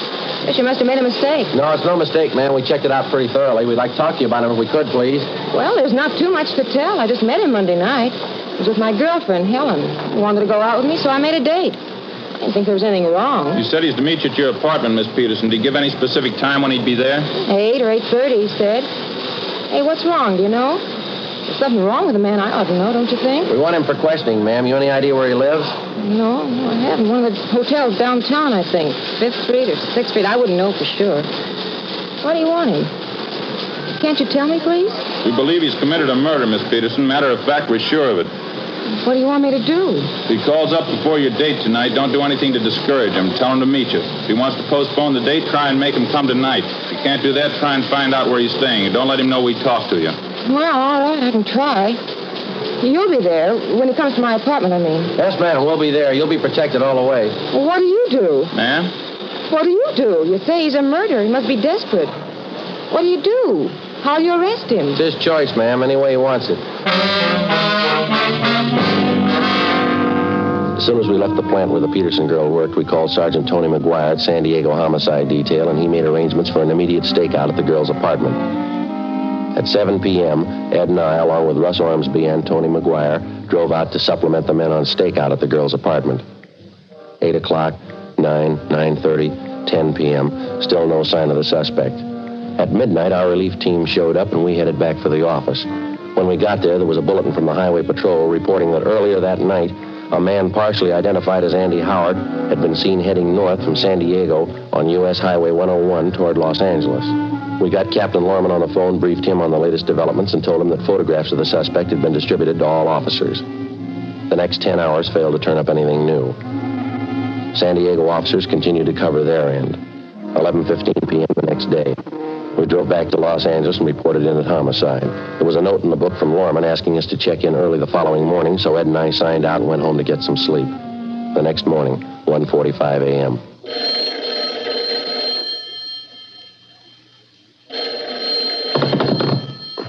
Hello, Friday talking. Sorry to wake you up, Friday. This is Hawkins down at the business office. Oh, yeah, Hawkins. What do you got? Beat officer out in Wilshire called in 2 or 3 minutes ago. He figures he has your murder suspect for you, Andy Howard. Bring him in now. Well, what about identification? He checked that over? No identification. He's wearing a sailor's uniform. What about insignia, his rating? Quartermaster first class. After I hung up, I phoned Ed, got him out of bed, and the two of us drove down to the office where we picked up the suspect and took him to the interrogation room. During the interrogation, we found a wallet concealed on his person. It contained a driver's license, credit card, and half a dozen other means of identification. All of them were made out to Ralph Tabor. After an hour of questioning, he'd still admit nothing. He sat hunched over in his chair, tearing an old envelope into small pieces and dropping them on the floor in front of him. This'll make the 10th time I told you. I don't know what happened to Ralph. I didn't take his car or his television set. I didn't leave the city. I wasn't in San Diego last week. Now, if you don't believe me, you prove I'm lying. We didn't pull you in on the guess, Andy. We'll prove it. You mind telling me how? We got 3 people on their way in here right now. Ralph Tabor's sister, his landlady, a man by the name of Sims, pawn shop dealer. Mean anything to you? It's my word against theirs. 3-1, mister. I got the odds in their favor. Look, why don't we straighten this out once and for all? You think I killed my friend Ralph. Why? Explain it to me. Why should I kill him? Look, I wouldn't know, Andy. Maybe you'd like to tell us. His sister says he was pretty good to you. She was good to me. I guess she didn't tell you what I did for him overseas when we were in the Navy together. No, she didn't tell us. She wouldn't. Stupid women. I haven't found one of them worth anything. Frustrated. She needs a husband. That's her trouble. She claims her brother was paying the bills for you, Andy. He gave you clothes, money, his car. She says you were living off of him. Lousy woman. That's all the thanks I get for all I did for Ralph. I borrowed a few dollars, yeah. That's all. Kept throwing it up to me, him and his sister, after all I did for him. What are you trying to say, Andy? Could have been different, Ralph and me. What do you want me to say? Did you kill him? Did you kill him, Andy? You can't explain it that way. It's not as simple as that. It isn't? No, it's all mixed up together. It's complicated. It's not simple at all. I mean, with your best friend especially.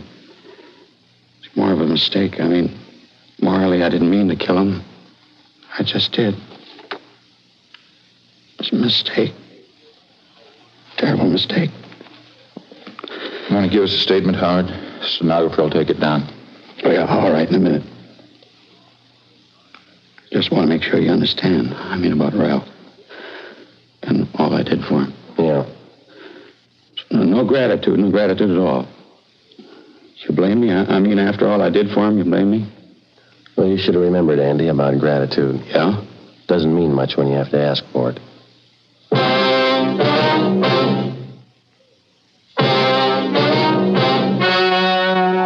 The story you have just heard was true. The names were changed to protect the innocent. On February 4th, trial was held in Superior Court, Department 89, City and County of Los Angeles, State of California. In a moment, the results of that trial.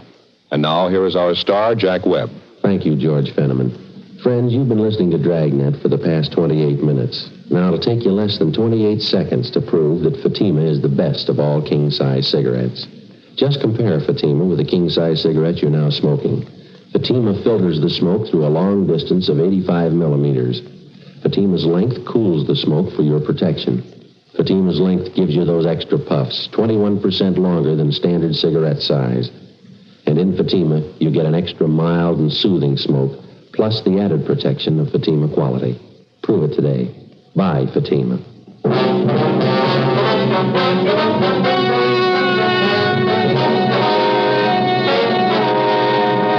Andrew Thomas Howard was tried and convicted of murder in the second degree. He is now serving his term in the state penitentiary, San Quentin, California.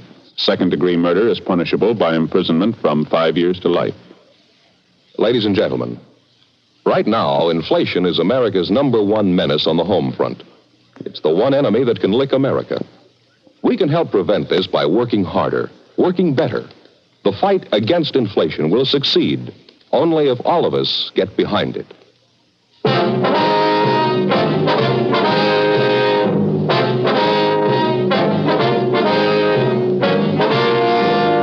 You have just heard Dragnet, a series of authentic cases from official files. Technical advice comes from the Office of Chief of Police W.H. Parker, Los Angeles Police Department. Heard tonight were Barney Phillips, Joyce McCluskey, and Virginia Gregg. Script by Jim Moser. Music by Walter Schumann. Hal Gibney speaking. Fatima Cigarettes, best of all king-size cigarettes, has brought you Dragnet, transcribed from Los Angeles.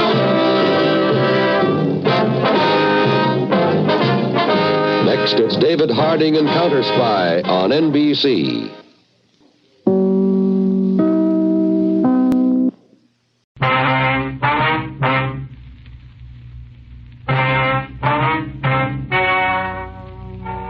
Ladies and gentlemen, the story you are about to hear is true. The names have been changed to protect the innocent. Dragnet.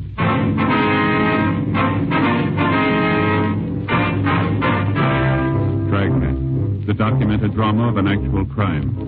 For the next 30 minutes, in cooperation with the Los Angeles Police Department, you will travel step by step on the side of the law through an actual case transcribed from official police files. From beginning to end, from crime to punishment, Dragnet is the story of your police force in action. It was Monday, July 6th. It was sunny in Los Angeles. We were working the day watch out of burglary detail. My partner's Frank Smith. The boss is Captain Bernard. My name's Friday.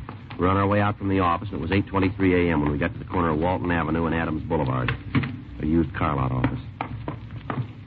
I'm sorry, gentlemen, but you can't come in here. We're police officers. Oh, well, Frank Smith? That's right. My partner, Sergeant Friday. How do you do? My name's Binion, John Binion. How are you? I thought the door was locked. Didn't want anyone to come in until you fellas got here. Are you the owner? Yeah. Did you put in the call? That's right. When I found out I'd been robbed. You want to tell us what happened? I sure do. Only one trouble. What's that, sir? Not much I can tell you. Opened the door this morning, same as usual, came in, hung up my hat, and sat down at the desk. Yeah. Wouldn't have noticed anything was wrong, but I promised my wife I'd type her jingle first thing when I got here. What's that? A jingle. Wife works all the contests and papers, magazines, you know. Oh, yeah. She writes them in longhand, then I have to type them. It takes up my time, but it makes her happy and keeps peace in the family. Yeah, you want to go on? I sat down at the desk. Opened the door on this side. See? Yeah. Reached in to pull the typewriter up into position. No typewriter. It was gone, huh? Yeah. Knew something was wrong. I'd used it yesterday just before I locked up the place. I see. I looked around to see if anything else was missing. The adding machine and my desk fountain pen are gone, too. Now, how about the outside? Are there any cars missing? Yeah. One. A 1953 Dodge. I was saving the real bad news to last. All right, we'll need a description, the color, the model, the engine number. Mm-hmm. Knew you'd want it. Got it all right here on this card. Here you are. Okay. Better what's in, huh? Yeah. Leighton prints in the lab, too. Right. You can use either phone. Thank you. Can you give us the serial numbers on the typewriter and the adding machine? Have to talk to Mabel first. She has them filed someplace. That's your secretary? Yeah. This is her day off. Well, now, as far as you know, then, you've told us about everything that was taken. Yeah? Were these windows locked when you came in? Yeah. And never open them. Don't have to. Place is air-conditioned. Uh-huh. You say the front door was locked, huh? Yeah. Extra key is gone from the board, though. Fellas will be right out there. All right. What were you saying about those keys? Want to step over here? I'll show you. Now, these are the keys for the cars on the lots. All labeled. Here's where the keys for the Dodge were. Mm-hmm. This hook had the extra key for the front door. Binion, how many keys are there for the office? 3. I have one. Mabel has one. The other one was on the board. How long has she worked for you? Mabel? That's right. About 8 years. If you think she had anything to do with this, forget it. I'd as soon accuse my own wife. I can understand it, Binion, but we'll have to talk to her. All right. I'll call Mabel and have her come down. We'd appreciate that. I know she didn't have anything to do with this. I'll give you odds on that. Anyway, I've read in the papers recently where there have been other burglaries like this. Yeah. My money says it's somebody with experience. Maybe. You must have some idea who's doing it. Well, we're working on it. In other words, you don't have much to go on. Not a lot. Doesn't sound too good for me. I mean, my chances of getting my property back. We'll do what we can, sir. I know, but if you don't have any leads, if they don't make any mistakes, isn't much you can do, is there? Seems to me the thieves always have the edge. Yeah, it begins that way. Huh? They always start before we do.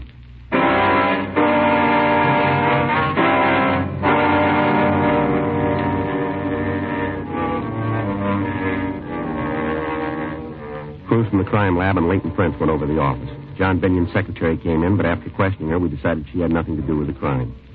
She went through her desk and told us that a check made out to her employer was missing. Binion called his bank, and they promised to notify him if the check was cashed and returned to them. We got the serial numbers on the adding machine and the typewriter, and we notified pawn shop detail. Bulletins were also sent to second-hand stores. The latest burglary was similar to others that we'd been investigating. The thief's M.O. was no different than we had on file, and to date, we had been unable to make any recoveries. We talked to informants, but they could give us no leads to the identity of the burglar. The report from the crime lab was the same as on all the other thefts. Entry had been made through the door. The lock had not been forced, indicating either the use of a key or some instrument to pick the lock. Leighton Prince failed to find any usable fingerprint. Tuesday, July 14th, 10:31 a.m. I got it. Burglary Friday. Yeah. Mm-hmm. With your name? You have it now? All right, we'll be right out.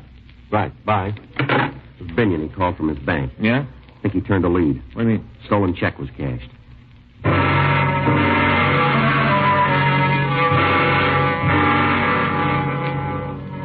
When we got to John Binion's office, he showed us the check. We compared the endorsement with his signature, and it proved to be a good forgery. The check had been cashed by a Sylvia Carnes. Frank and I drove to the address. It was a small bookstore at the corner of Citrus Avenue and Hollywood Boulevard. Miss Carnes was shown the check, and we asked if she remembered who'd given it to her. Let me think now. John Binion. Not too good on people's names. Let me check the sales slips for that day. I should have a record of what he bought. Excuse me. Yes, ma'am. I forget names, but when I look at the books they buy, most of the time I can remember the person. Mm-hmm. Yeah, here they are. You always write the name on cash sales? Yes, it's a good way to build a mailing list. Mm-hmm. Here it is. John Binion on the 8th. Let's see. Mm-hmm. Now, can you remember anything about the man? I might. May I have the slip, Mr. Friday? Here you are. From Blackboard to Back Bay. Oh, yes. This is by a country school teacher. Gave up the Little Red Schoolhouse to become a private tutor. Tells about some of his problems and how he dealt with them. It's quite amusing. Yes, ma'am. But does it remind you of anything about the man? No. Well, let's see what else he bought. Locks down through the ages. I never read that one. I guess it's about locks. Mm-hmm. Mm-hmm. Well, I'm beginning to remember. Yes, ma'am? He said locks were a hobby with him. Does that mean anything to you? Yeah, it might, but can you tell us anything about the man's looks? Well, now, let's see. I guess he was about your size. Me, ma'am? No, he wasn't quite as... Well, he looked more like Mr. Friday. Yeah. How about his coloring? Had dark hair. Straight. Mm-hmm. Did he have any marks on his face that we might use to identify him? Not that I recall. Could you tell us anything about how he was dressed? I'm afraid not. Other book was The Window Without Curtains. Mm-hmm. Now, that reminds me of something. What's that? His voice. Yeah. Seemed almost too precise, too perfect. Did you notice any accent? No? Was there anything else you can tell us about his looks? No. What kind of identification did he show you? A driver's license. And it was made out to John Binion? That's right.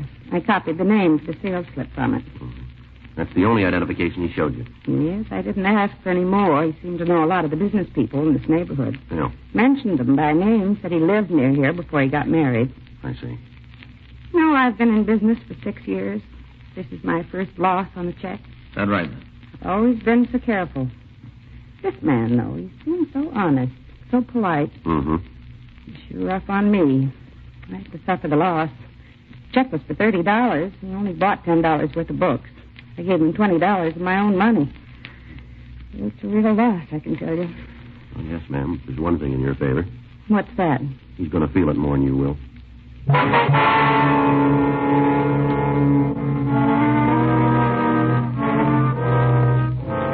From what Sylvia Carnes told us, we knew that our suspect was also a forgery artist, or he had connections that could furnish him with suitable identification. Assuming the suspect might still live in the neighborhood, we spent the rest of the day questioning people in the area. We failed to come up with any leads. The next day, we started to canvass again. The manager of a small hotel told us that a man named Paul DeRoe was living there who could fit the partial description we had. In the manager's company, we went upstairs to look through the room. Hey, Joe. Yeah. The picture on the wall, some kind of certificate, too. Looks like it's written in German. Want to take a look? Well. Mm-hmm. That looks like Dutch to me. You see there? Guy's wearing a 45. Looks like he's carrying an American carbine. He's not wearing any kind of a uniform. Wonder what he's trying to prove. Certificate probably says what it's for, huh? Yeah, maybe. Let's find out if this is DeRoe in this picture here. Mr. Bleeker, will you take a look at this and tell us if it's DeRoe? Yeah, sure. What do you say? He's younger here, but I'd say it's him. All right, thank you. Frank? Just a minute, Joe. Better see if Miss Carnes can make an identification from this picture. Yeah, take a look at this. Just turned it. Mm-hmm. Found it up there on the shelf, wrapped in that oilskin tobacco pouch. Yeah. Torsion bars, vibrator, ballpoint pick. It works. Looks like good steel, too, doesn't it? Well, guess we got the right room. Unless they all come with burglar kits.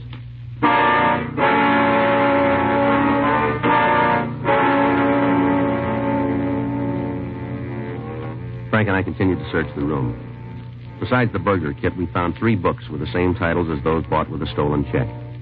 Sylvia Carnes identified the picture as being the same man that had passed the check. We called the office and asked them to run the name and description of Paul DeRoe through R&I. A local and an APB were gotten out on the suspect. Frank and I went back to the hotel and decided because of the physical setup of the lobby, it would be better to wait in the suspect's room. The manager took over the desk, and we arranged for him to notify us with one long ring on the phone when DeRoe asked for his key. 3 hours went by. 9:13 p.m. That's it. Yeah.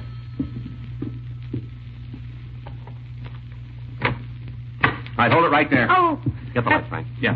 Who are you? Police officers, what are you doing here? You're police, eh? That's right. Who are you?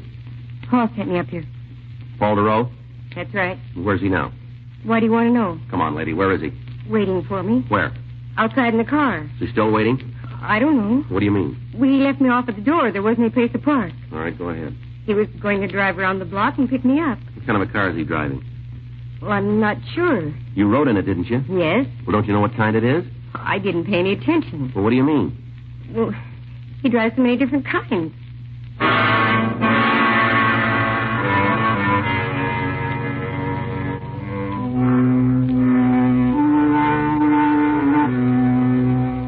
We took the girl, Darlene Potter, with us, and we went down to the lobby. She was instructed to go out to the street and meet DeRoe. Frank and I followed her. There was no car waiting outside the hotel. On the chance that he might have parked and was waiting for the girl, Frank went up the street and then crossed to the other side. I walked down the street toward our car. DeRoe failed to show up. We went back to the hotel and asked the manager to call us if the suspect returned, and then we took the girl down to the city hall. During the trip, she maintained she didn't know what make car he was driving. She said he told her that he was an automobile salesman, but he also worked as a private teacher. We ran her name through R&I, but we found no record. The run on the name Paul DeRoe had failed to turn a package. Leighton French was requested to go over to DeRoe's room, 10:02 p.m. We continued to interrogate Darlene Potter. How long have you known DeRoe? I told you before. 3 months. Who'd he say you worked for? He never said. Where'd he teach? Private homes. Can you give us their names? No, I can't tell you. You don't know? That's right. He just said he taught. Never said where. What did he teach? Language. What language? French, I think. You haven't told me what this is all about, but I'm sure there's a mistake. Paul wouldn't have to do anything wrong. Why do you say that? He's too intelligent. Well, it doesn't look that way right now, does it? Paul's a hero. What else do you know about him? What? His background. Where's he from? I'm not sure. I think he said something once about going to school in Paris. Is he an American citizen? I just assumed he was. He never said anything different. Uh-huh. Can't you tell me what he's done? We'd like to talk to him about some burglaries and some car thefts. Paul wouldn't steal. Well, maybe so, ma'am. We've got good reason to think he did. Well, there's some mistake. It doesn't fit with the kind of person he is. How do you mean that? It might not make much sense to you. Well, give us a try. Paul was in the war. That's so? Yes, maybe you saw the picture and citation in his room. Yeah, we did. What about it? He fought with the Dutch underground forces. He told you that, did he? Yes. He only talked about it once or twice. I think he was in that group. I don't remember the name, but they went in and organized the resistance forces before the invasion. Uh-huh. You're pretty sure Paul is the man you want? Looks that way, yes, ma'am. Hard to believe. But there's a reason for it. I guess he took a lot of chances during the war. Must have changed him. He hasn't changed.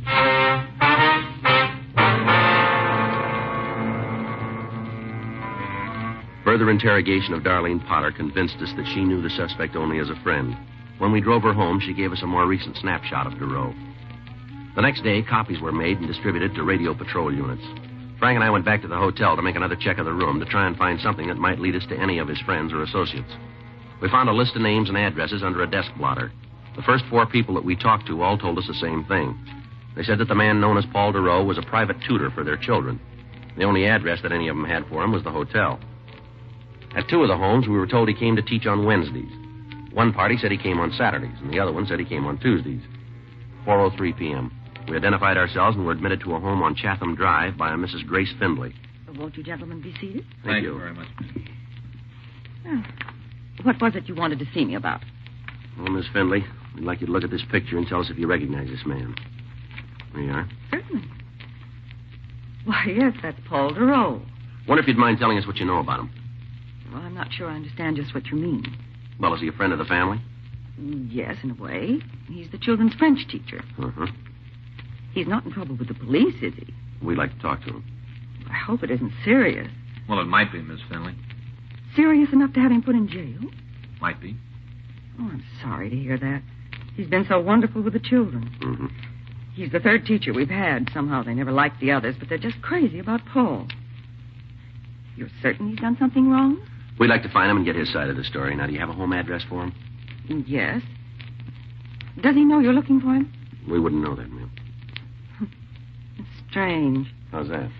Well, I was thinking if you're looking for him and he knows it, it's odd he'd call here today. You talked to him today?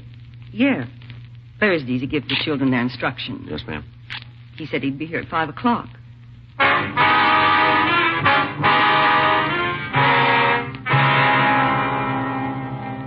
With Mrs. Findlay's permission, Frank drove our car into the garage, and then we waited for Duro to arrive.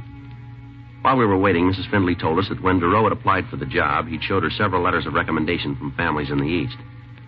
Because of his intelligence and her children's instant liking for him, she hadn't made a check on his background. She went on to say that she had noticed him driving several different makes of cars, but she couldn't give us a description of any of them. 5:06 p.m. The front doorbell rang. It must be him. I hope there's no trouble. All right, you wait here, Miss Findlay. All right. Don't worry about it.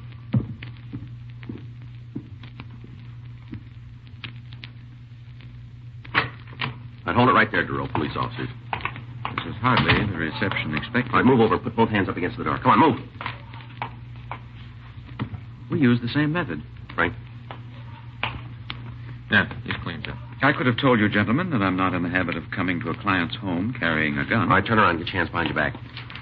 Couldn't we dispense with the handcuffs? This is rather embarrassing. Well, you'll get used to it. I was thinking about the children. I don't want them to see me like this. You should have thought about that sooner. Better get the car, huh? Right.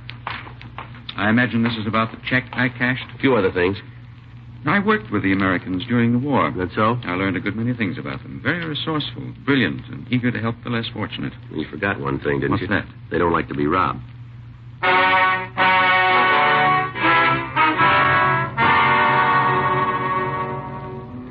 We contacted the office and had them send another team out to pick up the car DeRoe had driven and take it down to the police garage. On the way down to the city hall, the suspect told us he'd been in this country about 6 months. He refused to talk about anything except what a great country he thought America was. Frank went to check with DMV on the suspect's car, and I took DeRoe to the interrogation room. It's wonderful. It's the only place in the world to live. Yeah, well, all right, DeRoe. We got the idea you're sold on this country. Now let's get on to cases and talk about the reason we're here. How about it? It might as well be now as later. All right, fine. You want to start by telling us what you did with this stuff? I spent the money. The books are in my room. What about the other things you stole? No, there must be some mistake. I didn't steal anything. Well, you cashed a forged check, didn't you? Yes, I admit that. And the check was stolen? It's possible, but I didn't take it. You expect us to buy that, DeRoe? That's entirely up to you. Where'd you get it? If I said I found it, could you prove otherwise? It won't be necessary. We can nail you on a forgery rap right now. That's what I had in mind. I have no desire to be connected with anything else. Well, you seem pretty anxious to pick up that tab. Well, it's only right. I took a chance and lost. I'm willing to settle for my mistake. Yeah, well, that's real big of you, but I got a hunch we'll be able to tag you with more than a 470. Sure, let me see a minute. Yeah. What do you got? Well, I'm not sure now we got the right guy in the car theft. What? I checked with DMV. The car DeRoe is driving is registered to a Seward car company. I called him. Yeah. They tell me he works for him.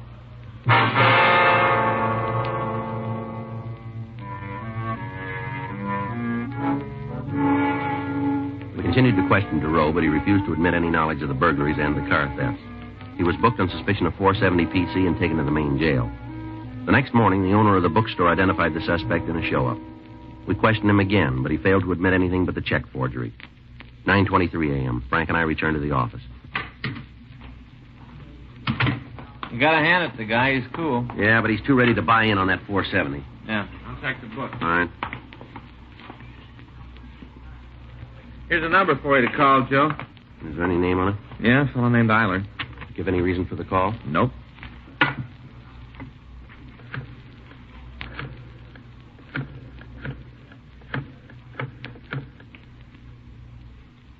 Hello, I'd like to speak to Mr. Eiler, please. This is Sergeant Friday, Police Department. That's right. I see. All right, sir, we'll be right out. You want to give me that address? 347. Right, thank you. Fellow runs a garage, saw the spread on our suspect in the morning paper. Yeah? He says from the description they gave, DeRoe was in his garage. Uh-huh. Brought a car in to be painted.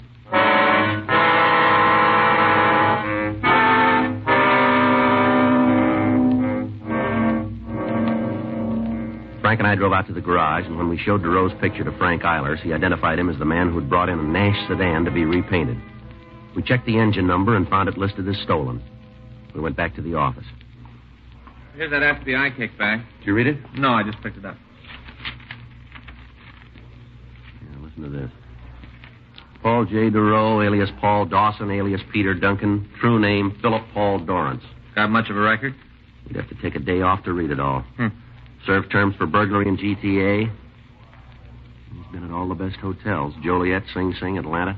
Born and raised in this country. What about that war record? Joliet, 1938 to 1946. How do you like that? Well, he sure went to a lot of trouble.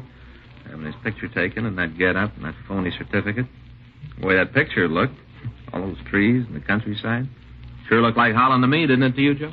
Well, that's our big trouble. What do you mean? We never been to Holland.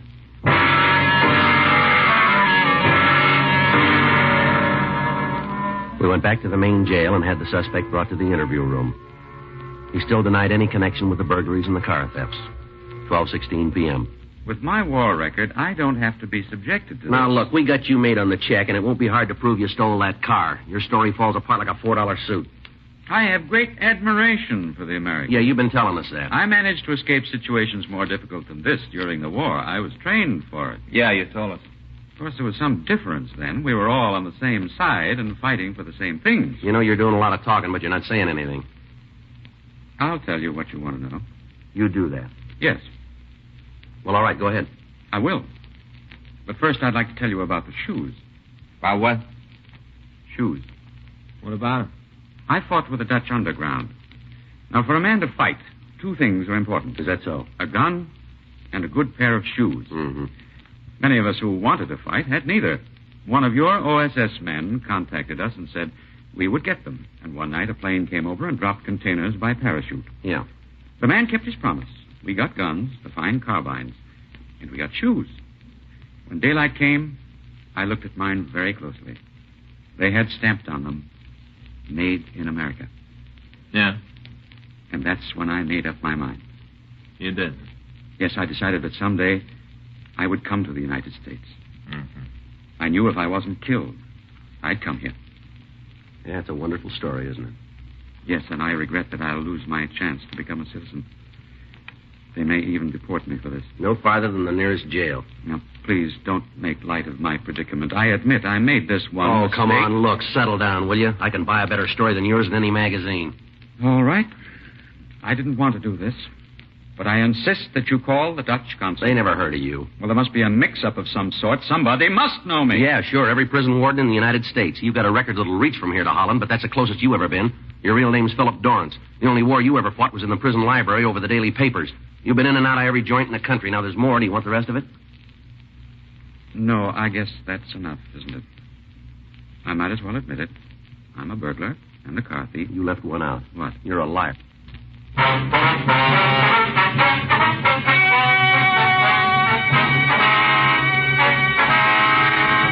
Paul Michael Durow was tried and convicted of burglary in the second degree, 3 counts. Grand theft auto, 3 counts, and forgery, 1 count. He received sentence as prescribed by law. Burglary in the second degree is punishable by imprisonment in the state penitentiary for a period of not less than 1 or more than 15 years. Grand theft auto is punishable by imprisonment for not more than 10 years. Forgery is punishable by imprisonment in the state penitentiary for a period of not less than 1 or more than 14 years. Dragnet. The story of your police force in action is a presentation of the United States Armed Forces Radio Service.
Sound off for Chesterfield.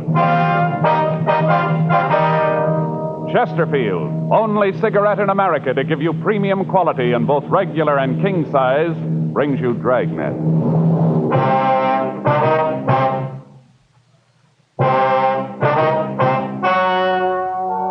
Ladies and gentlemen, the story you are about to hear is true. The names have been changed to protect the innocent.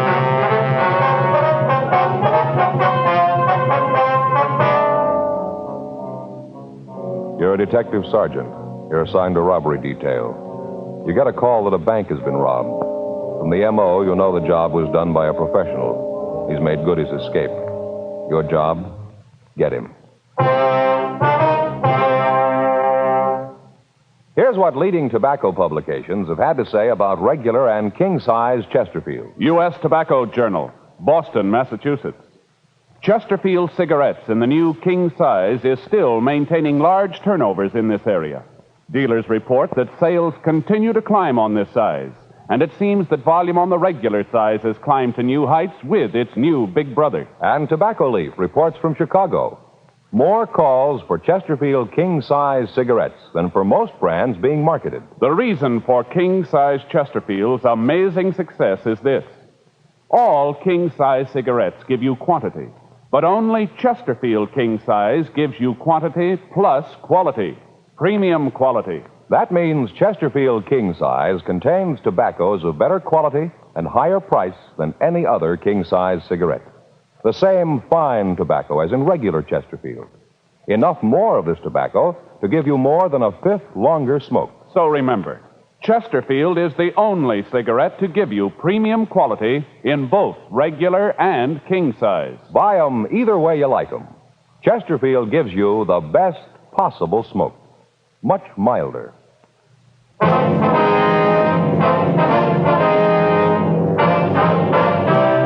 Dragnet, the documented drama of an actual crime. For the next 30 minutes, in cooperation with the Los Angeles Police Department, you will travel step by step on the side of the law through an actual case transcribed from official police files. From beginning to end, from crime to punishment, Dragnet is the story of your police force in action.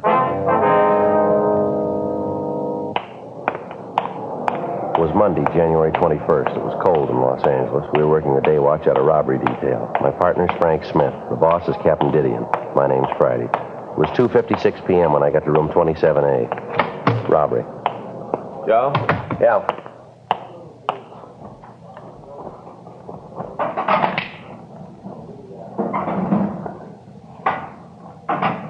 Sure cold out. Yeah, paper says you'd warm up. Magazines. Always sending for those books that are sent in the plain wrappers. You know, the ones that tell you how you can have a business in your own home. Yeah, I know what you mean. Well, this time he really did it. He sent for one that tells you how to go into the house cleaning business. Yeah. I thought at first it might be a pretty good deal. You know, if it worked out, he could give Faye a hand with a house. Well, Saturday morning, the book gets to the house with all the formulas and instructions for making the cleaners for the rugs and the upholstery. Yeah. First off, he borrows $5 from me to buy the stuff to mix the formulas. Then he goes to the kitchen and takes all of Faye's good pans to mix up the goop in, and it smells terrible. All those bleaches and soaps. I'm sitting in the front room watching television. All in all, I'm pretty comfortable. Yeah. He comes in, he says the room is filthy, and he's going to clean it. Tells me to get out of the room and that he's going to surprise all of us. Yeah. Well, he did. Faye and I took the kid down to the barber's to have her hair cut, did a little shopping for the weekend. You should have seen the house when we got back, Joe. Just miserable. What had he done? First off, he wasn't there. Left a note on the kitchen table telling us that he was out for a walk. I kind of figured what had happened, so Faye and me walked into the living room. Joe, you wouldn't believe it. Is that so? Faye almost fainted. Pretty awful, huh? Worse than that. Room was beautiful. Everything in it was clean as a whistle. All spotless. Curtains, carpet, the upholstery, even the tables had been waxed. Well, what's wrong with that? Sounds to me like a pretty good deal. Faye. Well, what about her? Right away, she starts climbing all over me, reads me off for being so mean to him. Says all about how I should be ashamed of myself, said that I should have thought of the house cleaning gimmick myself. I should have given him a hand in cleaning up the place, and that the next day off, we have to do the whole house. I tell you, Joe, no matter what the guy does, it always ends up making me look bad. Well, you say you've only got this year with him, huh? Yeah. Then he goes to Faye's sister in Piedmont. I'll sure be glad when that time comes. Yeah, don't blame me. Hot shot, I'll get it. ADT 211, bank robbery in progress. It took us a little over 4 minutes to get to the bank at the corner of Lebanon and Broadway. In that time, the bandit had completed the robbery and made good his escape. A radio car had arrived at the scene, and the officers had gotten a description of the car and of the bandit. They'd called the information into communications, and a broadcast was gotten out to all cars in the vicinity to be on the alert for the holdup man. 2:40 p.m., Frank and I arrived at the bank. Back there, bank guard. Yeah. I couldn't help her. What do you want me to do? Try to stop him, have him shoot that gun off? You'd have killed half the people in here. I'm not saying that you should have actually tried to stop him. All I'm saying is that there is something that you should have done. You just stood there and looked at him. You could see the gun. There must have been something you could do. I beg your pardon, sir. You get away. You're probably in cahoots with the robber. You probably came back to get the rest of the money. Well, Gibson, don't just stand there. Stop these men. We're police officers, sir. You see, Gibson, they're police officers. You have a badge or something? After this, I don't think I'll trust anyone again. Yes, sir. Here's our identification. Oh, yes, Officer Friday. This is my partner, Frank Smith. How do you do? Hi. I suppose you want to ask me a lot of questions? Well, there are some things we'd like to know, sir. You'd like to talk in my office, I guess. It'll be more quiet there. That'll be fine. Would it be all right if Gibson came along? I'd like to have him see how a couple of real detectives work. Yes, sir. I think it'll be all right. Fine. Back this way. Oh, Officer Friday, this is Gibson, the bank guard, and I use the term loosely. This is Mr. Jones. That's Smith, sir. Frank Smith. Oh, yes, Smith. Sorry. Go ahead. Just sit down any place. Yes, sir. Thank you. Now, you listen good, Gibson. Yes, sir. Mr. Allen, you were the victim, were you? I certainly was. It was just 3 o'clock. Gibson was just putting up the chain across the door, you know, to keep people out. Yes, sir. Gibson was out there. I was in here in my office. Go ahead, Gibson. Tell the officers about it. Yes, sir. Well, he parked his car right in front of the bank, and when he pulled up, I thought it was a customer trying to get in before the bank closed. I held the chain for him. That was nice of you. What happened then, Mr. Gibson? As soon as he got to the doorway, I saw the shotgun. He had it kind of under his coat. I tried to stop him, but he had the gun pointed right at me. He said that if I made a move, he'd as soon shoot me as look at me. Mm-hmm. You sure it was a shotgun, are you? Yes, sir. I could tell it was a 12 gauge. It was sawed off. Told me to get over in that little alcove near the entrance to our escrow department. Mm-hmm. I did. And he told me to hand over my gun. I started to get it out of the holster. I thought that maybe I'd have a chance to surprise him, but he must have known what I was planning. Why do you say that? He told me to face into the corner. Then he took the gun out of the holster. Mm-hmm. Well, I did what he told me. What happened then? He asked me where the manager was. I pointed out his office. Well, to this time, did any of the people in the bank have any idea what was going on? No, sir. The way he acted, he knew what he was doing. Right off, I knew there wasn't anything I could do. I kept thinking about the people in the bank. That shotgun didn't want anyone to get hurt. The only bright thing you did. If you want to go on, what happened then? Well, like I said, he asked where the manager's office was. I showed him, and he told me he wanted me to go back there with him. Uh-huh. We walked back there. He put the shotgun under his coat, and by some miracle, nobody saw it. That's where he brought me into the picture. He just walked in, told me it was a stick-up. He had this little leather bag, the kind a doctor uses. Mm-hmm. He opened it up, told me to walk in front of him. Uh-huh. He made me carry the bag. Kept the gun at my back all the time. I could feel it. Made me walk down the row of windows, the ones into the teller's boxes. At each one, he made me stop and ask the tellers for the money. Did he touch anything at all, do you remember? No, he wore gloves all the time. He was real careful, wouldn't touch anything. After I put the money into the bag, he'd tell each one of them that if they made a sound, he'd kill me, then come back and kill them, too. It was terrible. Almost scared me to death. Well, who was it that turned in the alarm here? Walter, the cleanup man, sir. He was in the back of the bank, and he came out of the vice president's office. He saw the robber, and then he sneaked back into the room and called you. The bandit just barely got out of the place when the police car pulled up. We gave the other officers a description of the car and the bandit. Yes, sir. We heard the broadcast. All the cars in the area have been alerted. I wonder if I could have a drink of water, officer. I'm so nervous. I'm still not over it. My stomach's going to be grinding for a month. You're a member of the Federal Reserve here, aren't you? Oh, yes. Mm-hmm. Well, then the Federal Bureau of Investigation will be in on it, too. Yes, sir. Water's right over here. I keep it in the office for my pills. I have ulcers, you know. Yes, sir. Would you like a drink? No, sir. No. Thank you. Well, what happened after the man finished taking the money from the cages? He walked out of the front of the place and got in his car. By that time, I could hear the sirens of the police car coming. He just left. On the way out, he said if we told him anything about him, he'd come back and kill us. Yes, and he looked right at me when he said it. You've got to give me some sort of protection. I'm not going to make a sitting duck of myself. We'll take care of that, sir. Could you give us a description of the man, sir? I've already given it to the two officers who are here. Well, we know, sir, but if you wouldn't mind. Of course not. How tall would you say he was? Oh, about 5'11", maybe 6 feet. How old would you say he was? 30, 35, round in there. Mm-hmm. How much do you think he weighed? Oh, about 160, maybe more. I'm not very good at guessing weights. How about his coloring? Was he dark or light? Light. He had real light blonde hair. His eyebrows were almost invisible. They were so light that you almost couldn't see them at all. Same with his eyelashes. Mm-hmm. How about his clothes? Beg your pardon? His clothes, what was he wearing? Well, he had on a blue shirt. No, I'm sorry, sir. I think it was a white shirt. Was it? No, I'm sure it was blue. I remember because he was wearing a brown coat. I thought that he certainly didn't have very good taste, what with wearing a blue shirt and a brown coat. No, Gibson, no. The shirt was blue. No tie. Brown coat and black loafer shoes. I remember these because they were the only thing about him that looked good. They looked like those ones that are advertised in the magazines, you know, Skegums or something like that. Black. Mm-hmm. Was there anything unusual about him? I beg pardon? Anything unusual about him? Anything that might cause you to remember him, know him if you saw him again? Well, there were the bandages. What's that, sir? When he came in, he had bandages on his face. One over his right eyebrow, another on his chin, right here, sort of on the throat. You mean regular bandages? No, sir. They were those adhesive kind, you know, with the gauze and the tape all together. Oh, yeah. And you say he had one over the right eyebrow and one on his chin? Yes, sir. I see. I still think it was a white shirt. I said it was blue. Are you trying to say that I don't know blue when I see it? No, sir. I just think that you might have made a mistake in all the excitement. Officer. Yes, sir? It was a blue shirt. All right, sir. How about his car, the one he got away in? It was parked right out in front. Did you see it? Certainly I saw it. I was standing right in the door when he drove away. Well, can you describe the car for us? Yes, like I told the other officers, it was a late model Buick, dark blue, a coupe. I'm sorry, sir, but it was a green Ford sedan. All right, now let's see if we can't let Mr. Allen tell his story, Mr. Gibson. We'll check it with you when we finish with him, all right? I don't know what you're trying to prove with these officers. After the way you handled the affair, there's no use trying to impress them with your prowess as a detective. It was a dark blue Buick coupe. Now, anything unusual about the car that you could see? Any dented fenders, stickers, windshield emblems, anything like that, would you remember? No, I didn't notice anything special. No, sir. It looked pretty new as far as I could tell. All right, fine. Well, you two gentlemen have helped us a lot here. There are some questions we'd like to ask the other people in the bank. Oh, yes, that's what the other officers said. I told them all to stay. You like to talk to them now? Yes, sir. Fine, I'll send them in here to you. No, we can talk to them out there, sir. Be all right. Oh, fine. Gibson, maybe you can help them. Officer.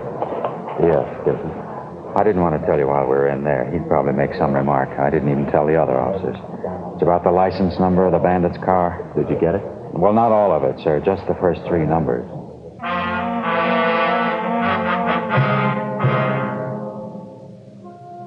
The bank guard went on to explain that in the confusion, he had failed to give the information about the license number to the other officers. We continued to talk to him. He told us that the bandit had tied a cloth over the rear license plate, and that as he drove away from the scene, a corner of the cloth had come loose, and he was able to see the first 3 numbers of the plate. We called this information into communications, and a supplemental broadcast was gotten out. In company with agents from the FBI, we talked to the rest of the employees in the bank. From them, we got a fairly good description of the holdup man and of his car. They agreed that it was a late-model dark Ford sedan. With FBI agent Tom Ashford, Frank and I checked by the office and asked the stats office to make a run on the M.O. We checked the oddity file on R&I on the possibility that the tape might have been used to cover scars or other marks that would make identification easier. 9:46 p.m. We stopped and got some sandwiches and coffee, and then we went to the DMV offices. Hi, Joe. George, you know Frank. Yeah, hi. How's it going, George? This is Tom Ashford, agent from the FBI. He's working with us on this thing. Oh, hi. Glad to know you. Yeah, same here. Well, where do we find the files here, George? Oh, what's the number again? 1U5. That's all we have. Not much. Oh, you'll find the files for that number in these drawers here. You know what kind of car it is? Yeah, Ford sedan, late model. We're not sure what year. Uh-huh. Oh, go to it. I don't envy you. Yeah, 9,999 possibles. Mm-hmm. Well, that's it for the night. I think I'll shove off. Anything you guys need, there'll be somebody here. You can give me a call. I'll leave my home number on the desk. Right, thanks a lot. Good night, George. Good night. Hope you find it before I get back. Yeah. So do we. Well, let's get to it. Right. Let's see. 1U5. It took us the next 8 hours to go through the almost 10,000 license registrations. Each file card had to be checked for a similarity of make and model. Each automobile in the Los Angeles area was listed, and then each one in the entire state. Each of them had to be checked out. 6:02 a.m., Tuesday, January 22nd. We finished checking the files. That does it. I didn't know there were so many cars in California, let alone that many with a license that begins with 1U5 in the Los Angeles area. What's the total, Joe? How's it look? Well, we got a place to start here. 302 names. 6:30 a.m., we checked back into the office, and then we went home to get a couple of hours sleep. At 8:30 a.m., Frank, Tom, and I met in the robbery office. Captain Didion had assigned 4 other teams of men to work with us. The FBI had also assigned additional agents. The list of possibles was divided up, and we began to check them out. We spent 3 days on it. In each instance, we didn't talk to the person involved directly, but to their neighbors. We didn't explain what it was that we were after, merely that we were conducting an investigation. We ran into the usual false leads, the usual petty jealousies, and the neighborhood feuds. It all served to slow us down and make the job more difficult. There'd been no replies to the local or the APB that we'd gotten out on the car or the bandit. The staff's office had come up with 2 possibles on the M.O. These were both checked out, but led us nowhere. We went back to checking out the license plate numbers. January 28th. The names on our list were down to 7. The next one was a Mr. Ivan Q. Field. We rang the bell to the house next door and waited. Yes? Sorry to bother you, ma'am. Police officers, wonder if we could talk to you. Police?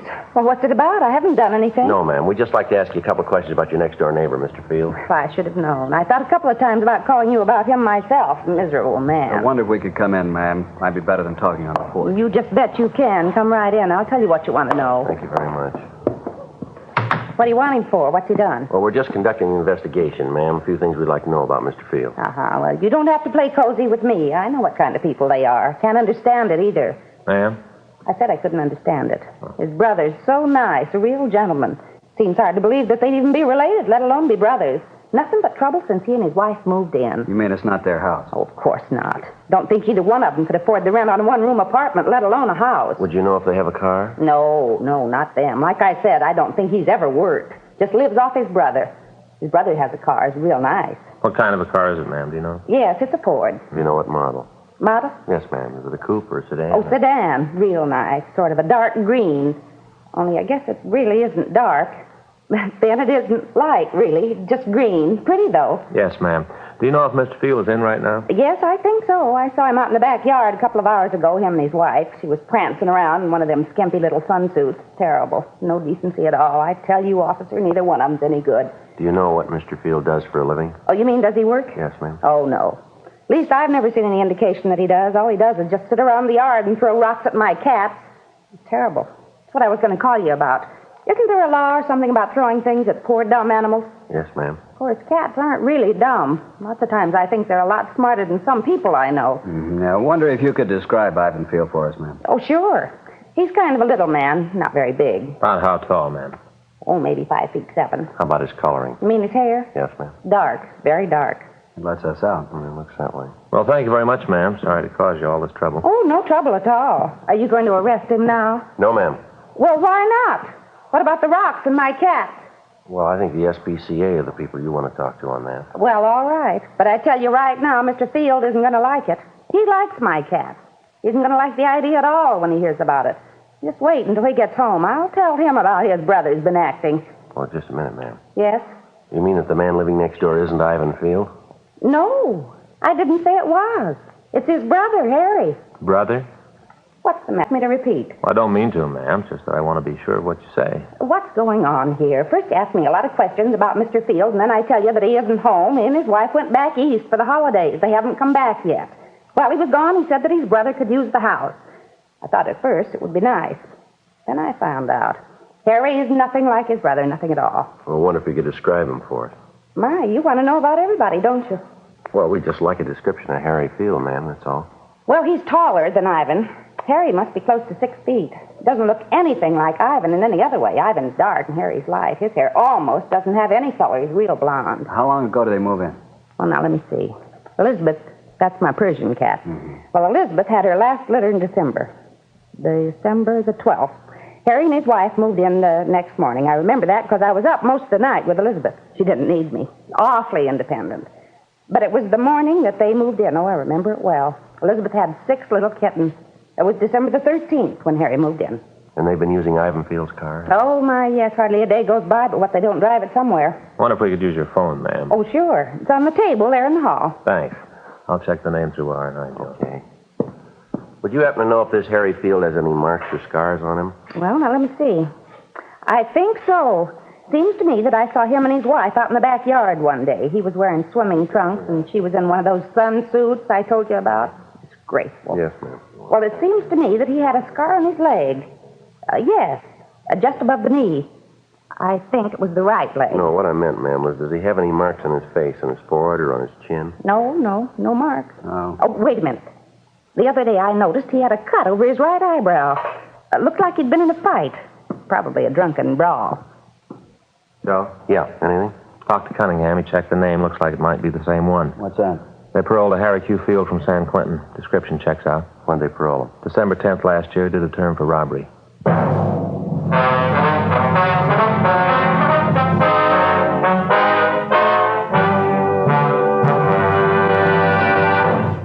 You are listening to Dragnet, the authentic story of your police force in action.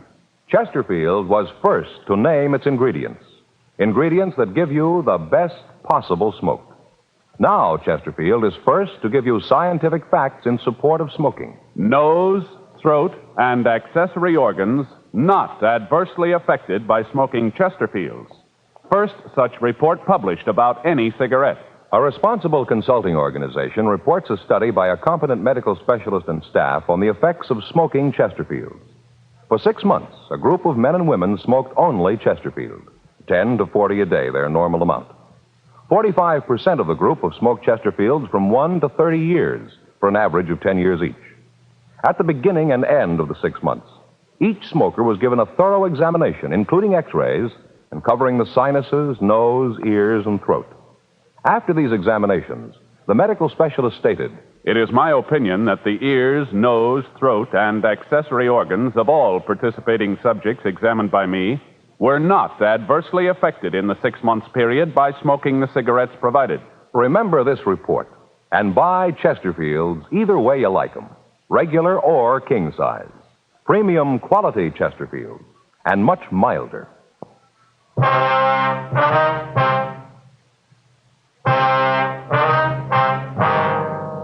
January 28th, 4:30 p.m. We called the office and told them of the latest developments. Tom Ashford called the local FBI office, and arrangements were made to take Harry Field and his wife into custody.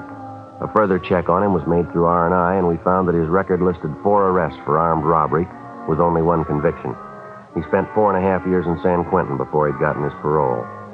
The name of his brother was also checked. He had no previous record. The car in Field's driveway matched the one used by the bandit. 5:12 p.m. The men from robbery arrived, and the plan for taking Field was formulated.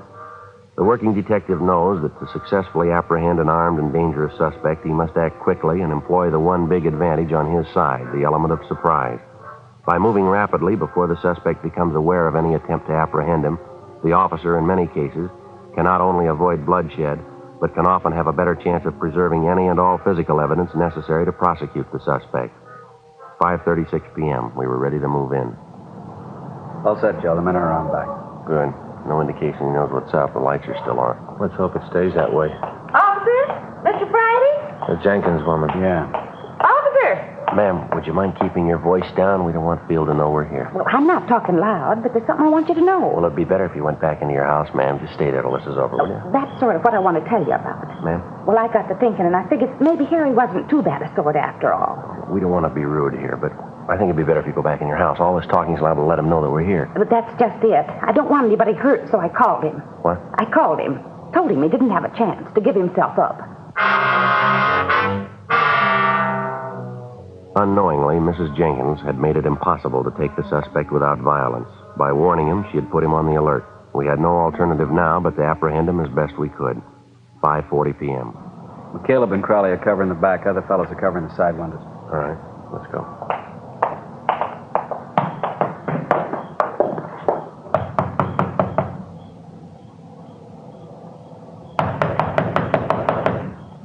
What do you want? Open up. Come on, Field. We want to talk to you.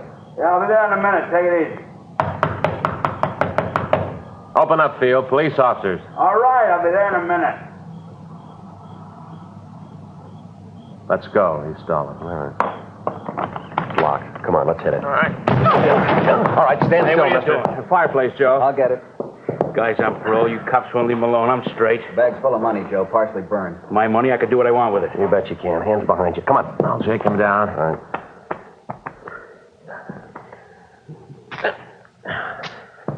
He's clean, Joe. You got him, huh? Yeah, we got part of the loot, too. He was trying to burn it. Crowley and I'll shake the rest of the house. Right, Mac. All right, how about it, Field? We got the money, people who can identify you. Car parked in the driveway, it fits the description. You've been through this before. You got out of queue on December 10th. You pulled this job on January 21st. Is that right? Like I said, I fell once. I did my time.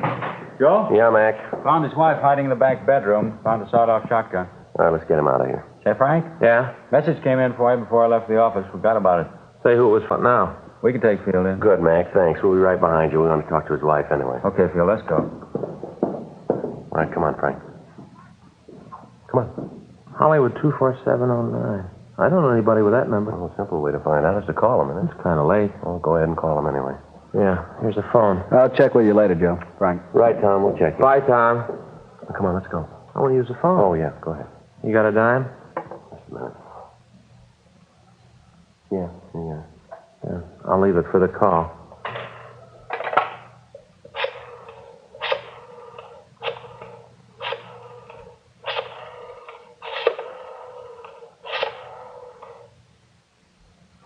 Wonder who it is. Hello. What place is this? Oh. Well, this is Frank Smith. Were you looking for me? Yeah. Yeah, he does. Oh. Yeah, that's the right address. Yeah. I should have known. Well, what's that? Call from the Murphy House Cleaning Company. Well, what do they want? My brother-in-law. Called them in to clean up our house. Yeah, what about it? Now they want to know where to send the bill.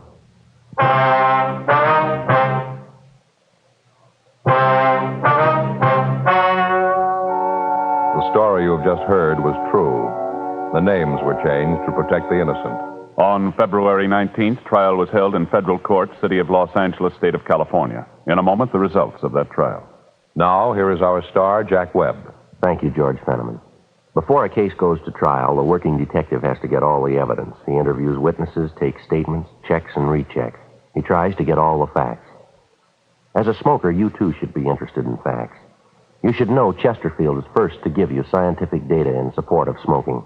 Nose, throat, and accessory organs not adversely affected by smoking Chesterfield. The first such report ever published about any cigarette. Remember that. And next time, buy Chesterfield. Get them regular or king size. You'll find premium quality Chesterfields give you the best possible smoke.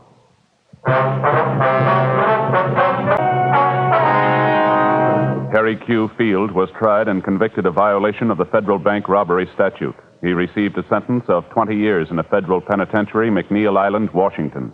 The investigation showed his wife, Dora Field, was not implicated in any way in the robbery.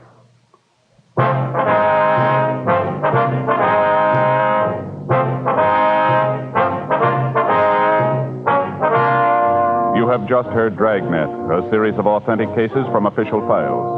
Technical advice comes from the Office of Chief of Police W.H. Parker, Los Angeles Police Department.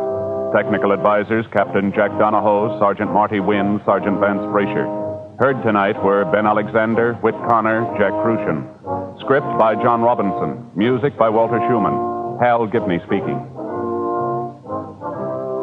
Sound off for Chesterfield. Either way you like them, regular or king size, Chesterfield gives you the best possible smoke. Much milder Chesterfield. Chesterfield has brought you Dragnet, transcribed from Los Angeles.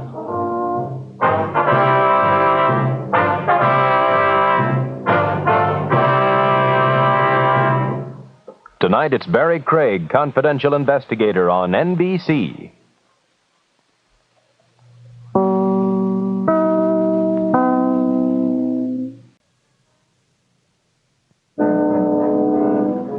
You're a detective sergeant.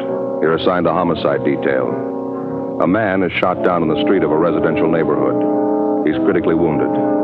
You don't know who the assailant is. You don't know where he is. Your job, get him. Compare Fatima with any other king-size cigarette.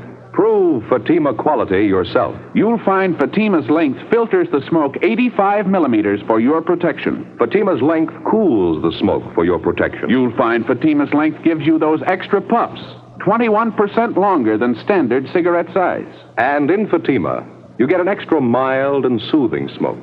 Plus, the added protection of Fatima quality. Definitely the best quality in its class, but the same price as the cigarette you're now smoking. Buy Fatima in the bright, sunny yellow pack.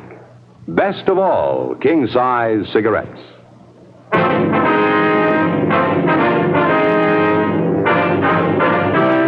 Dragnet, the documented drama of an actual crime. For the next 30 minutes, in cooperation with the Los Angeles Police Department, you will travel step by step on the side of the law through an actual case transcribed from official police files. From beginning to end, from crime to punishment, Dragnet is the story of your police force in action.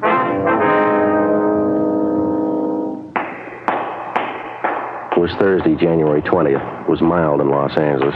We were working the night watch out of homicide detail. My partner's Ed Jacobs. The boss is Thad Brown, chief of detectives. My name's Friday. I was on the way back from dinner, and it was 9:57 p.m. when I got back to the City Hall, room 42, homicide detail. Hi, make it in time? No, they were closed up. Oh, that's too bad. Where'd you eat? Well, that cafeteria down the street was terrible. Nothing at all, huh? Well, I figured I'd be safe with a corned beef hash. Even that wasn't much. Soggy, you know. Probably standing all day. That's too bad. I asked Johnny if he'd stay open a couple of minutes late. Told him you were coming right over. The place was closed tight when I got there. Couldn't raise anybody. It's tough luck. Short ribs are really good tonight. Some great pie, too. Boysenberry. Best I had anyway. Mm-hmm. Say, you got any of those bicarb pills in your locker? I could sure use one. I'm afraid not. Gave the last one to Gene Bechtel tonight. Oh. He ate at the cafeteria, too. Hiya. Oh, hi, what do you say? Any phone calls for me yet? Muriel down at the staff's office called. That run you asked for, they got it ready. It was the only call, huh? Yeah. Mm-hmm. What is it, Al? Something wrong? No, why? You've been moping around like you lost your best friend. What's the matter? You mad at the world? No, just my in-laws. The wife had her father and mother over for lunch today. The old man's getting to be a real pain in the neck. don't get along with him, huh? I keep trying to. Doesn't seem to do much good. All he can think of is money. It's all he can talk about. Why let it bother you? My in-laws have been talking about it for years. Forget it. He won't let you. The minute he puts his foot inside the front door, it's the first thing you hear. Crusty old guy. That pipe he smokes enough to knock you over. Why don't you duck out when they come over? Tell them you got a call. You have to go to work. Well, the wife's onto that one. She makes me hang around. Keeps telling me her father and mother like me. You never know it. The old guy's a real tyrant. See, the wife comes from a big family. Every time I see her old man, he has to make a point of telling me how smart his other sons-in-law are. How much dough they're making. Yeah, same routine every time. One of his daughters married a carpenter. He's making $20 a day. One of them married a hod carrier. He's making $25 a day. Always ends up asking me how much I'm making. Why don't you tell him it's none of his business? I did today. That's what started the argument. I walked out. Crusty old guy. Yeah, I get it. Homicide, Friday. Yes, sir. Where? Would you repeat? Yes, sir, I have it. Fine, thank you. Yes, sir, right away. Shooting, Kirkman near Alpine. Let me grab my coat. No details? Man down on the sidewalk, apparently hurt bad. Neighbor said it was a family fight. Come on, we better hustle it out. Let's go. That's one good thing about this job. How do you mean? Trouble. You don't know what it is till you hear about other people's.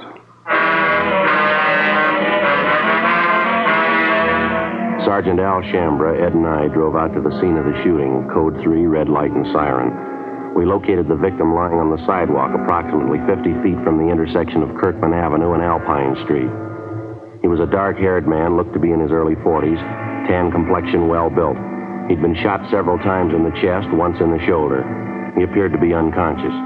A handful of curious neighbors were standing by. One of them, a short, balding man, identified himself as Ernest Whitley. He said he was the victim's next-door neighbor. What's the man's name, Mr. Whitley? Wally Radford lives right next door to me. Been my neighbor for years. Where do you live? This apartment court right here. I live in the cottage next to the end when they're number 8. Wally lives in number 9. One right in the end there facing us. See? Yeah, what do you know about the shooting, Mr. Whitley? Well, I didn't have anything to do with it. I was watching television with the wife. I heard the shots outside. You can ask the wife. She'll tell you. You heard the shots outside of Radford's cottage, is that right? Yeah, that's right. Where's the ambulance? Why don't they come? They've been notified. They're on the way. Well, who did the shooting, Whitley? Would you know that?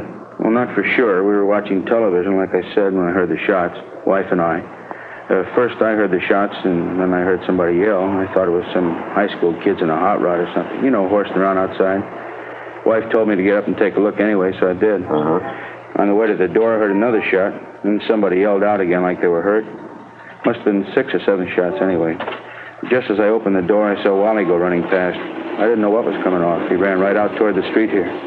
Weaving back and forth, looked like he'd had a couple of drinks. I didn't know what it was. You didn't see the actual shooting? You didn't see anyone with a gun? Well, no. The only one I saw was Wally. He ran right by me, holding his hands up to his chest. I yelled to him, but he didn't stop. I didn't know if he was drunk or what. When he got out here to the sidewalk, I saw him fall down. I went after him. It was terrible. Say, either one of you got a smoke? Yeah, sure. Look, I'm still shaking like a leaf. There you go. Swell. Thank you. On the light? Yeah, please.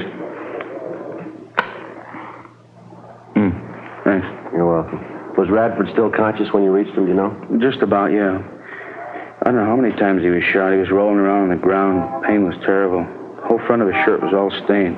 I yelled to Mike Desmond, one of the other neighbors. He called you fellas. Did Radford say anything to you? How it happened? I kept moaning about the pain. Kind of made me sick. It was a relief when he passed out.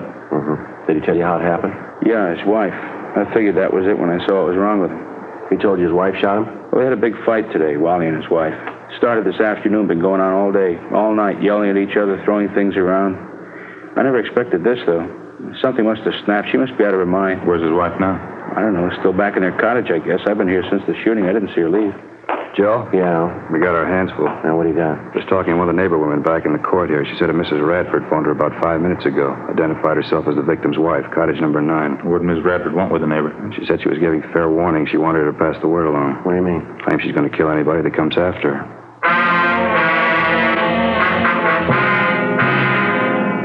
10:28 p.m. The ambulance arrived, and the attendants administered first aid to the victim of the shooting, Wallace Radford.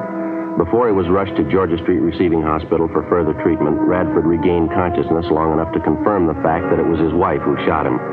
That was about all he could tell us before the sedatives took effect.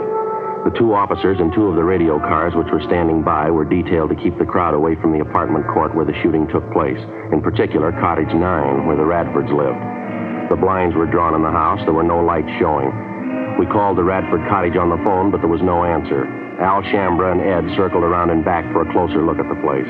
I continued interviewing the Radford's next-door neighbor, Ernest Whitley.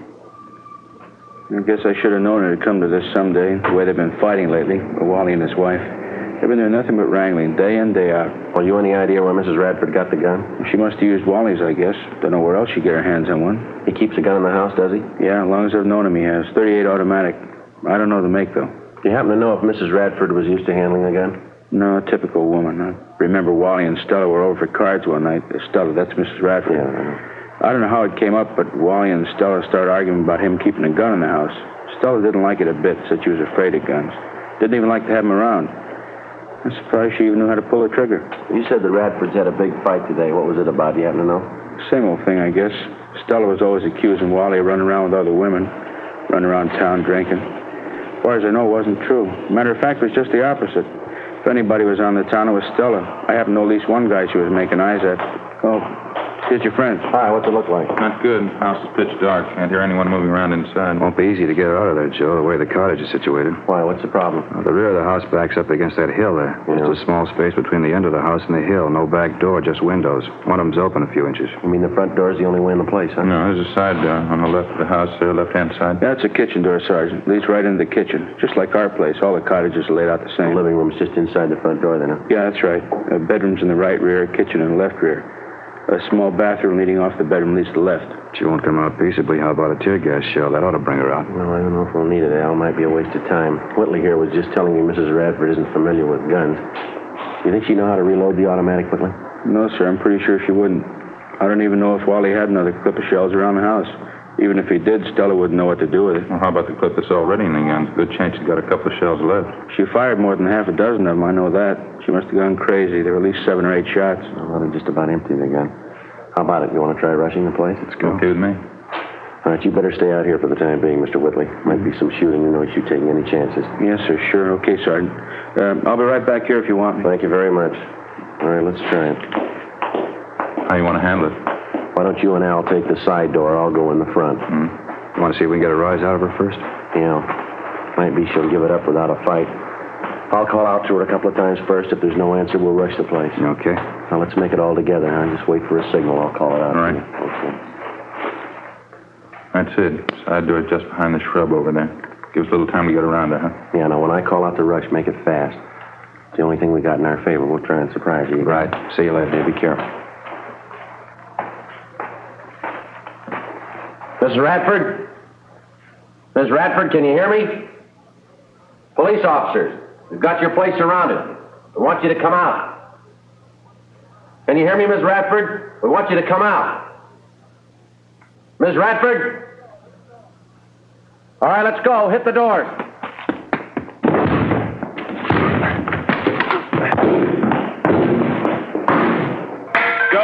Joe, you all right? Yeah, what about you? In the kitchen. It's empty. Okay, just a minute. Living room's empty, not in here. Ed in the bedroom, nothing here. Yeah, how about that? Hey, Joe, back here. Where are you? Bedroom, straight back. All right. Have a look. Did you check the bathroom and all the closets? Everything. She's gone.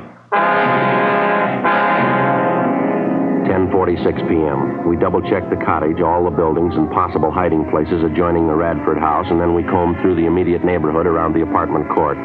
There was no trace of the suspect, Stella Radford. In the apartment, we found a picture which neighbors told us was a good likeness of Mrs. Radford. Al Shambra got to a phone, called the office, and a local broadcast and an APB was gotten out on her. We figured she probably slipped out of the house without being noticed during the general excitement immediately after the shooting. Her phone call to one of the neighbors warning that she'd kill anyone who came after her only served as a stall to give her more time for a getaway. 10:55 p.m. Ray Pinker and the crime lab crew arrived and began their preliminary investigation. Judging from the bloodstains found on the furniture and the rug in the living room and on the front steps of the cottage, Radford had first been shot while he was in the living room, and then apparently he ran out the front door to escape the gunfire.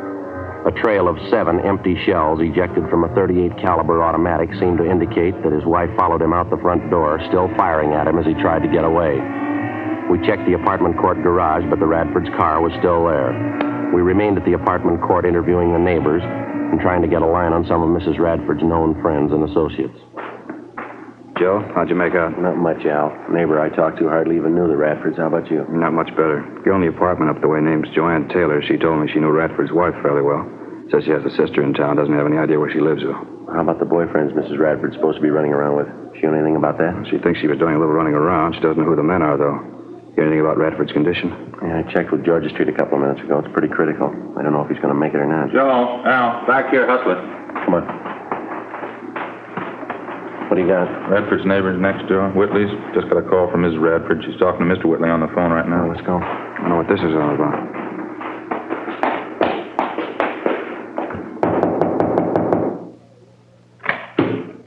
Oh, yeah, Sergeant. I was just going to run and get you. You have Mrs. Radford on the phone? I did, yeah. She hung up just before you came in. Wouldn't talk, though. Did she tell you where she is? No, she sure sounded funny. I think something snapped. She's a little crazy. What'd she say? Why'd she call you? Said she wanted to find out if her no-good husband was dead yet. That's all I could make out. The rest was just a lot of gibberish. She wouldn't give you any idea where she was? Where she was phoning from? No, I asked her, but she just laughed at me. Might still have a chance to find out, though. Yeah, how's that? She's going to call me back. While Ed and I waited with Mr. Whitley in his apartment, Al Shambra got to another phone in one of the adjoining apartments, called our business office, and gave them the number of the Whitleys' telephone. He asked them to make arrangements as soon as possible to have all incoming calls at the Whitleys traced to their origin. Meantime, Ed and I were briefing Ernest Whitley as to what he should say if and when the suspect, Stella Radford, called him back. There was no phone extension in his apartment, so the only way we'd be able to monitor the conversation would be for Whitley to share the receiver with one of us. We waited. 11:30 p.m., 11:45, midnight, 12:15 a.m. Sergeant? All right, try and keep the receiver tilted so we can listen. Yeah, sure. Hope I got it straight. Okay. Hello? Ernie, this is Stella. Did you find out what I told you to? Yeah, I called the hospital. Wally's a lot better. It's not as bad as they thought it was. What do you mean it's not bad? You trying to kid me? No, it's the truth, Stella. It's not half bad at all. Wally's going to be all right. Couldn't be. I shot him 4 or 5 times. How could he be all right? Look, I didn't say he was all right. I said he was going to be all right. Look, it's nothing serious. Not half as bad as they thought. You're lying. You know you're lying, Ernie. Look, come on, snap out of it, will you, Stella? It's going to be all right. Wally forgives you. Believe me, he does. Now, look, why don't you come home? We'll get the whole thing straightened out. There won't be any trouble. Why don't you stop trying to kid me? It's not going to be all right. I've seen the last of you and the last of Wally. Stella. I'm with my boyfriend now. We're getting out of town. Now, wait a minute, Stella. Use your head, huh? Don't go rushing in anything. You don't have to tell me. I know what I'm doing. I don't care if that dumb husband of mine lives or dies. But just tell him he'd better not try to follow us. Oh, Stella. My boyfriend's an ex-con. He's got a gun and he knows how to use it. Well, Stella, will you listen a minute? You can tell that to the cops, too, in case they're going to follow us. They try and stop us and they're going to have a fight in their Look, you keep talking. Will you listen for just a minute? Where are you now? Let me come down and talk to you. Not a chance. Just be a waste of time. I'm leaving with my boyfriend in half an hour. You can tell Wally I hope he does. Wait a minute, Stella. He gave me a message for you, honey. He left something with me. He wants you to have it. What? His wallet.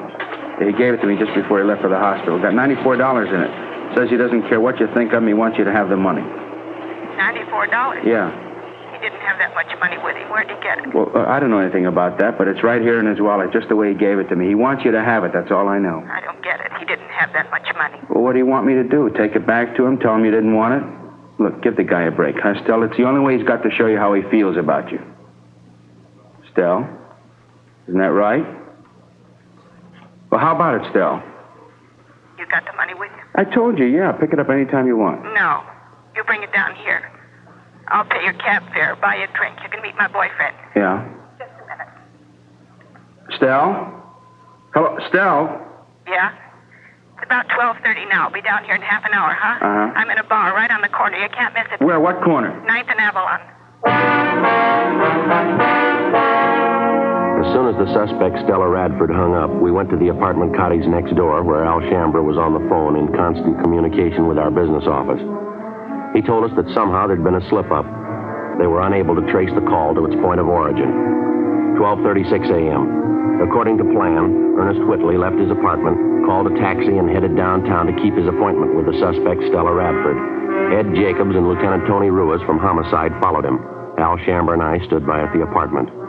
More waiting. 1 a.m., 1:30, 2 a.m.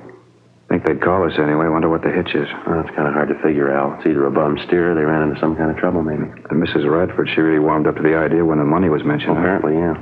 I was listening in when Whitley gave her the story. She seemed to go for it. It's kind of hard to tell. The way this whole thing shapes up, she can... Might be them now. Give a look. Joe? Oh, yeah, Ed. What happened? How'd it go? We covered the portal closing, cruised the neighborhood, gave her plenty of time. Yeah. No luck. She didn't show.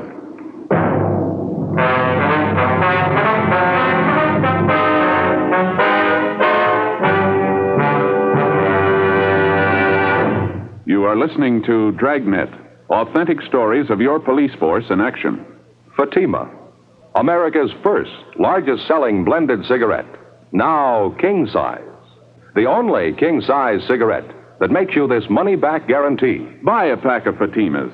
Enjoy Fatima quality, extra mildness, and superbly blended tobaccos. If you're not convinced Fatima is better than the king size cigarette you're now smoking, just return the pack and the unsmoked Fatimas by August 1st, 1952, for your money back plus postage.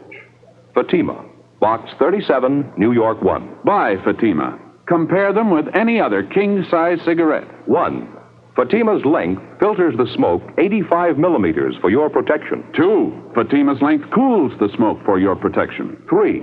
Fatima's length gives you those extra puffs, 21% longer than standard cigarette size. And you get an extra mild and soothing smoke, plus the added protection of Fatima quality. Remember, more smokers now insist on Fatima quality than ever before.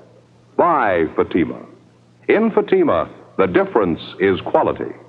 Best of all, king-size cigarettes.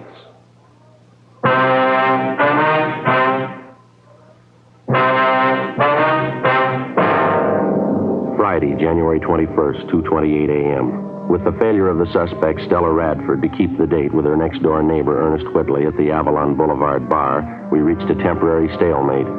Despite the fact that checks were made at all restaurants, bars, and other business places in the vicinity of 9th and Avalon open that time of night, there was no report or trace of the suspect. While the search continued, we stood by at the Whitley apartment in the hope that Mrs. Radford might call back. A check of our Records and Identification Bureau failed to turn up any record on either the victim or the suspect, his wife. Ed called Georgia Street Receiving Hospital again, but there was no change. Wallace Radford's condition was still critical.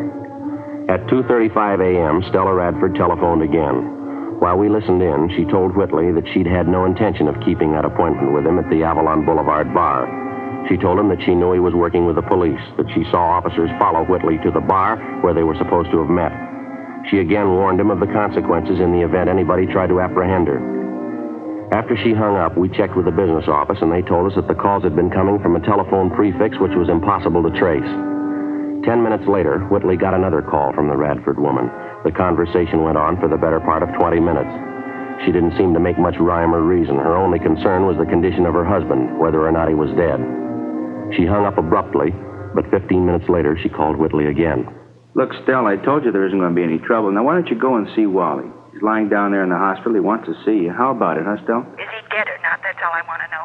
My boyfriend and I are leaving first thing in the morning. I want to find out before I go. Why don't you at least give me a chance to talk to you, Stella, huh? We've been good friends. You know I wouldn't do anything to hurt you or Wally. Now, let me talk to you, huh? There's nothing to talk about. If you got anything to say, you can tell me now. All I want to do is find out about I Wally. told you he's hurt, but he's going to be all right. It's not serious.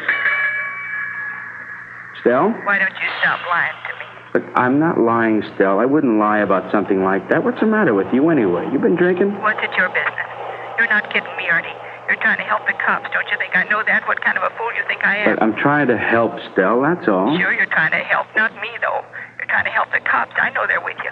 When we made that date to meet at the bar, you told them all about it. No. You left the house and they left right after you. I know all about it. No, you got it wrong, honey. I'm trying to help both of you, you and Wally. I'm trying to help the best way I know how. Now, why don't you come home? I told you we'll straighten the whole thing out. There won't be any trouble. Don't hand me that. I said we're leaving town, me and my boyfriend. Now, what about that money? $94. She said Wally wanted me to have. Yeah, that's right. He does. Now, how can I get it to you if you don't trust me? Get away from the cops, that's all. Oh, Stella. Maybe I could use the money, but I'm not giving myself up. Look, you're wrong about the cops, Stella. Believe me, you are. Now, why won't you let me meet you someplace? Any place you want, just let me talk to you. How many times do I have to tell you there's nothing to talk about? All I want to know is about Wally. Is he dead yet? But I told you, he's not dead. He's going to be all right. But why can't you believe me? It's not what they thought. Wally will be okay. Ed, in the next room. But what for, Stell? Why? Now, come on, snap out of it, huh? No, it's the truth, so help me. Yeah, what's the matter? Well, it just happened to strike me. You hear that streetcar that just went by a minute ago? Yeah, I did. Why? Did you notice a little before that when we were listening on the phone? Sounded like the same thing coming over the line, didn't it? Yeah, come to think of it, it did. Matter of fact, I heard it a couple of times coming over the phone. It's pretty regular. Yeah, that's what I mean. Streetcars have been passing by here regularly, too. Not much of a time lapse, either. Not much more than a minute. Mm-hmm. Well, I mean between the time when we hear it over the phone and the time the streetcar actually passes this place. Yeah. Well, if we've got the right angle, there's only one way to figure it here. She's phoning from somewhere in the neighborhood, and she's fairly close, wouldn't you say? Where do we start looking? Well, car tracks only run two ways. 3:30 a.m. Ed and I went back into the next room and continued to monitor the conversation between Whitley and Mrs. Radford. Whitley seemed to know how to keep the suspect talking, even though the purpose of her conversation seemed to make little or no sense. At 3:42 a.m., while we listened in, on the other end of the line, we again heard the sound of a streetcar approach and pass. Ed checked his watch. Approximately 1 minute, 38 seconds later, we heard a streetcar pass by in front of the apartment court. Before Ed and I left, we jotted down a note for Whitley asking him to keep Mrs. Radford on the line just as long as possible. We got in the car and drove north along the car tracks at about the normal speed of a streetcar. 1 minute and 38 seconds of driving brought us a distance of little more than 8 blocks. It was on the fringe of a park area. There were only 3 residential buildings in the immediate vicinity. There were no lights showing in any of them. We checked the location for public telephones, but we found none. 4:15 a.m., we turned around, drove back to the apartment court, and using the same timing procedure, 1 minute 38 seconds at 25 miles an hour, we drove along the car line in a southerly direction. Sure not much of a choice. Bars are closed, most of the restaurants. No lights burning on this block. A few up ahead there in the next block, Ed. Yeah. Got to come pretty soon, doesn't it? Yeah, it's a minute right now. I can't see how we'd be wrong on it, can you? Too much to write off as just a coincidence. A minute 15 seconds. A minute 20. Better slow down, huh? Yeah. What do you think? Well, it's a service station across the street. It's closed up. Well, a lot of them have outside payphones, don't they? You see any? No. None on this side. Let's see, I'll pull up in there, huh? Yeah. There's a phone booth in the back there. There's no lights, though. Looks like somebody in it. Yeah. Looks like a woman. Yeah, it is. Come on. All right, hold it up, lady. She's running for it, Joe. All right, come on. Come on, hold it up, lady. Police officer. Let go. Let go of me. What do you think you're doing? Police officers, lady. Here's our identification. I'd like to talk to you. You leave me alone. Just leave me alone. That's all. I don't have to talk to you. Your name's Stella Radford, isn't it? No. No, it isn't. Is that your identification? Who sent you here? Who was it? Are you Stella Radford? You couldn't have found out. How'd you know I was here? It was Ernie, wasn't it? Him and his friends. He told you. No, ma'am. I don't see how you found me. Somebody had to tell you. You never could have found me. I don't see how I made any mistake. Yeah, that's right. Let's go, lady.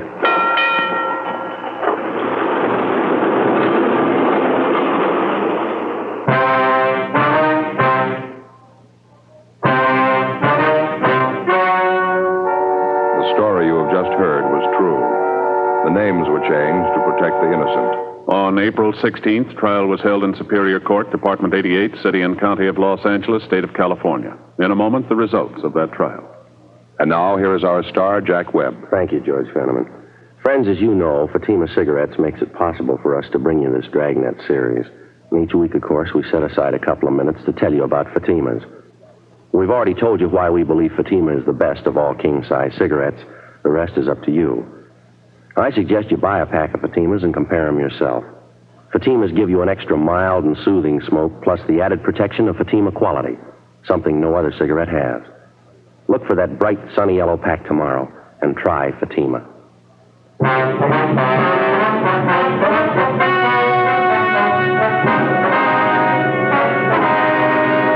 The victim of the shooting, Wallace John Radford, recovered from his wounds and refused to press charges against his wife.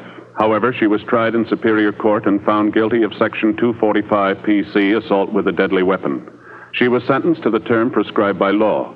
Assault with a deadly weapon is punishable by imprisonment in the state penitentiary for a term not less than 1 nor more than 10 years. Ladies and gentlemen, Mr. Joseph M. Kinnick, President of the California State Juvenile Officers Association. Thank you. The California State Juvenile Officers Association has asked me to present this award of merit to Jack Webb and to Dragnet for outstanding service to law enforcement in the authentic and sympathetic portrayal of the police officer in the field of delinquency control. Thank you very much, Mr. Kenny. And I'll be looking forward to meeting you again and the members of your association at your annual conference banquet tomorrow night here in Los Angeles.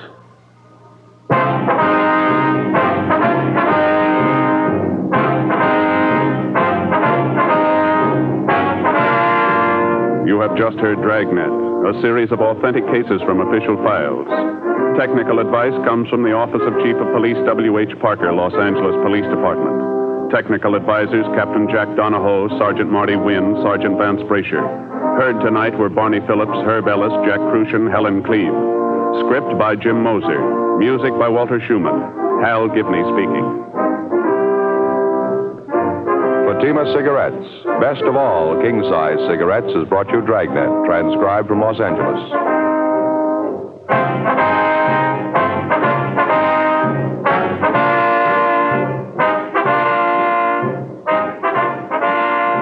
Ladies and gentlemen, nature plus the threat of man-made catastrophes make continuing help in constant preparedness necessary. The Red Cross binds these needs. Answer the Red Cross call with a generous contribution.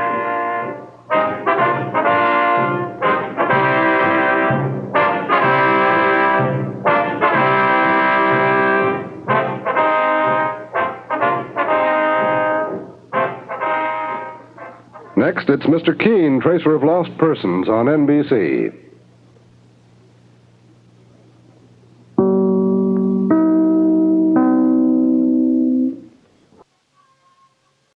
Chesterfield brings you Dragnet. Put a smile in your smoking. Buy Chesterfield. Smoother, cooler, best for you.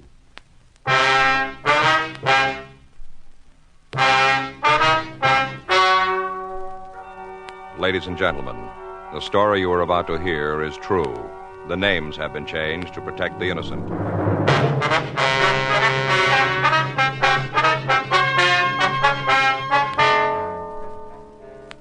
You're a detective sergeant. You're assigned to Internal Affairs Division. A man who claims he's a policeman has been accepting bribes in your city. Evidence points to the fact that he is an officer. Your job? Check it out.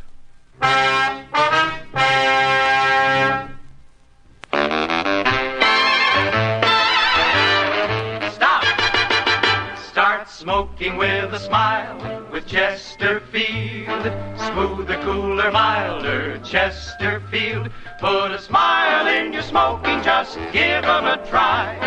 Chesterfield's best for you. They satisfy.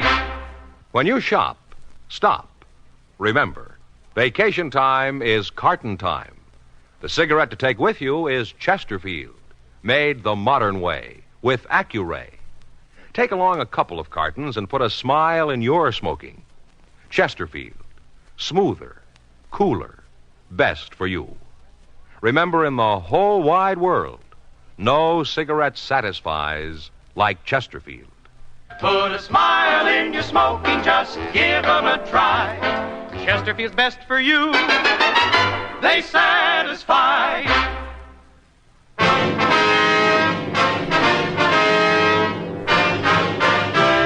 Dragnet, the documented drama of an actual crime.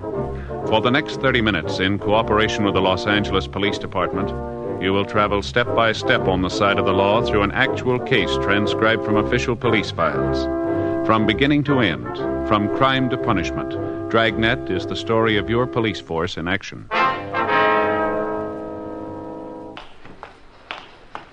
It was Monday, April 18th. It was cold in Los Angeles. We were working the day watch out of Internal Affairs Division. My partner's Frank Smith. The boss is Captain Fulton. My name's Friday. I was on my way into the office, and it was 7:58 a.m. when I got to room 36, squad room. Good morning. Hi. We keeping you up? Huh? There's a couch down the hall. Maybe you can use that. Yeah. Remember a couple of months ago, Faye was on that quiz show? Yeah. Seems I heard something about that. Well, one of the prizes was a dog. You know, they were going to give us a little pup. Mm-hmm. Turned out they were giving away cockers. They're nice dogs, thoroughbreds. Mm-hmm. Fay and me talked it over and decided we'd rather have one of those basset hounds. What are they?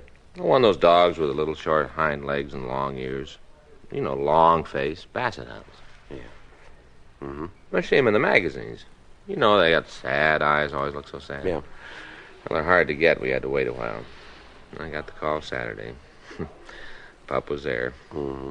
I went out and picked him up. Mm-hmm. Named him Hector. Yeah, that's it, Hector. Why? Why? Well, because the old expression kind of fit. Mm-hmm. Since Hector was a pup. Get it, Joe? Hector, see, still a pup. Old Hector the pup. I was up with him all night. Mm-hmm. He couldn't sleep. Kept whining. Mm-hmm. You still work here, don't you?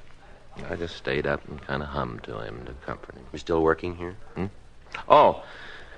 Anything come in this morning? Yeah, there's a couple of mug shots over there from Sacramento. Thank you. Boy, sure be glad to get to bed tonight. Excuse me. Yes, ma'am. Something we can do for you? Man down room 38, Bunko, told me to come here. Yes, ma'am. DeBetta, that's his name, said to see you. Mm-hmm. Want to report something. All right, would you like to sit down? Thank you. Now, what can we do for you? I think it's been too long. What's that? Well, I paid for it over a month ago. I'm tired of waiting. You want to tell us about what you mean? Well, Henry should be home by now. It's been over a month. Who's Henry? My husband, Henry Farwell. When I gave the man the money, he said he'd get Henry out of jail right away. That's what he told me. What man? The man who came to see me. Oh, yes, ma'am, but who was he? A policeman.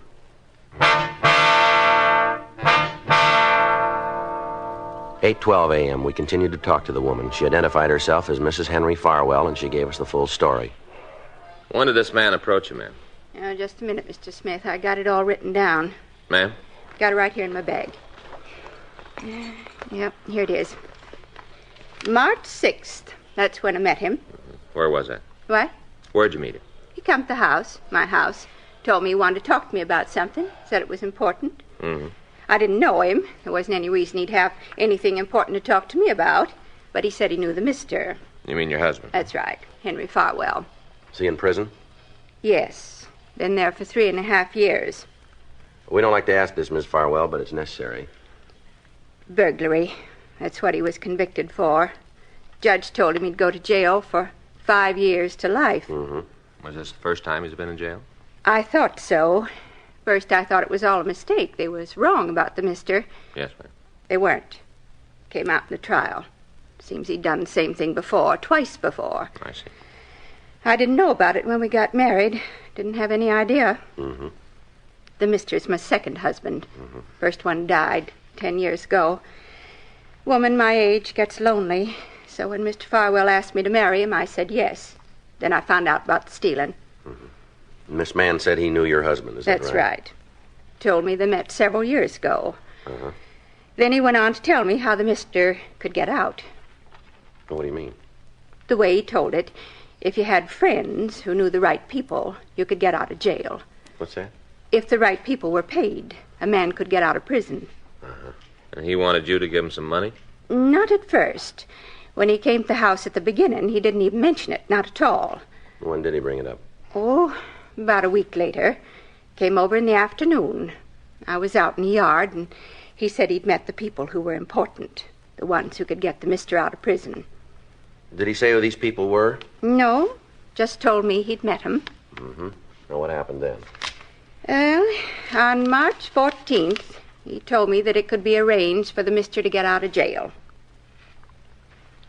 Tell me, did he tell you how this could be done? Well, from what he told me, he'd talked to the right people.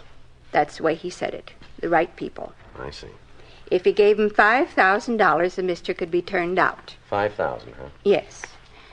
I told him I couldn't give him that much, that I just didn't have it. What'd the man say when you told him that? Asked me how much I could give him. Mm-hmm.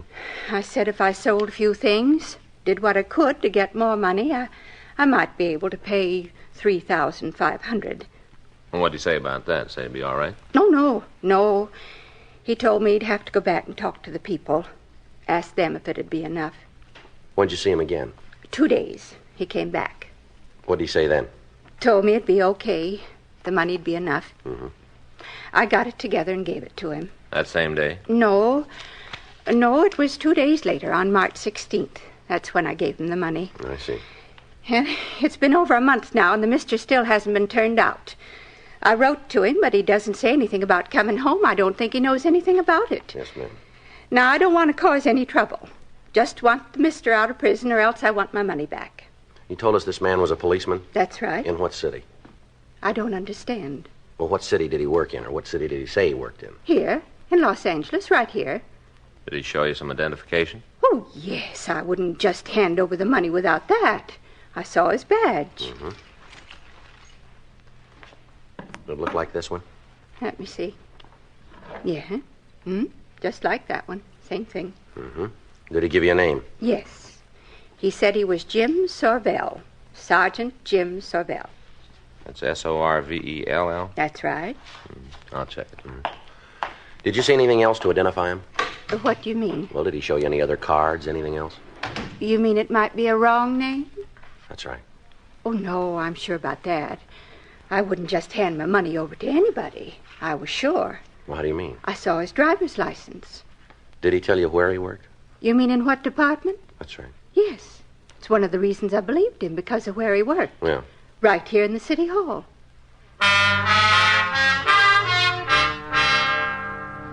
While I continued to talk to Mrs. Farwell, Frank put in a call to personnel. 3 minutes later, he called me out into the hall. Let me close the door. What do you got? Well, I checked the personnel records. Yeah, what'd you find out? Looks like she was telling the truth. What? There is a Jim Sorvell. City Hall? Well, closer than that. Huh? Auto theft detail.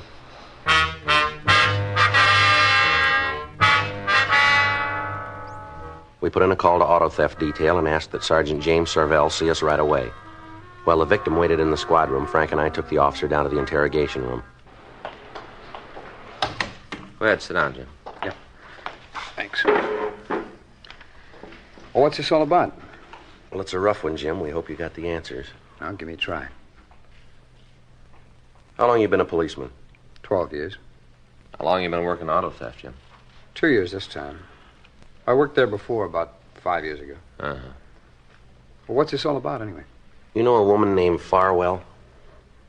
Farwell? No, I don't think I do. How about a man, Henry Farwell? No, I don't think so. No, wait a minute. A few years ago when I was working burglary, seems we had a suspect with that name. Yeah. Big guy. Fallen twice before, the way I remember it. Bad name around town. Might be the same one. What about him? I heard he went to the joint a couple of years ago. Well, his wife came in here this morning. Yeah? Says she gave a man $3,500 to get Farwell out of jail. Lawyer? No. Some kind of a deal. This fella said he knew the right people. Told her a little juice would open the doors for her old man. How do I fit into this? Well, this guy told her he was a policeman. Showed her ID to prove it. What name? Yours. You believe her? Well, no, we don't want to. We figured we'd get your side of the story first. Well, there's nothing to tell you, Friday. I had no part in the action. That's the truth. I hope it stands up. It's got to. I don't know anything about the deal. Nothing at all. I wouldn't know the woman if she walked in here right now. Well, then you don't mind letting her take a look at you, then? No. Bring her in. Right? Yeah.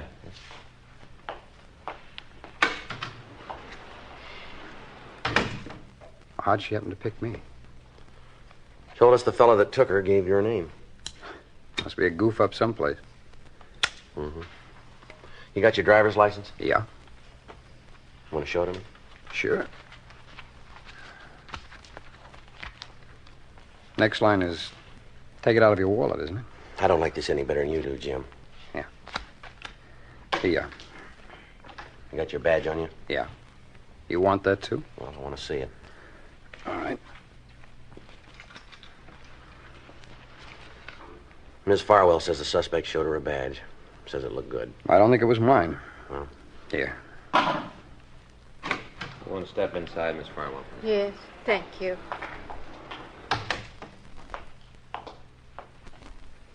All right, Miss Farwell. You know this man?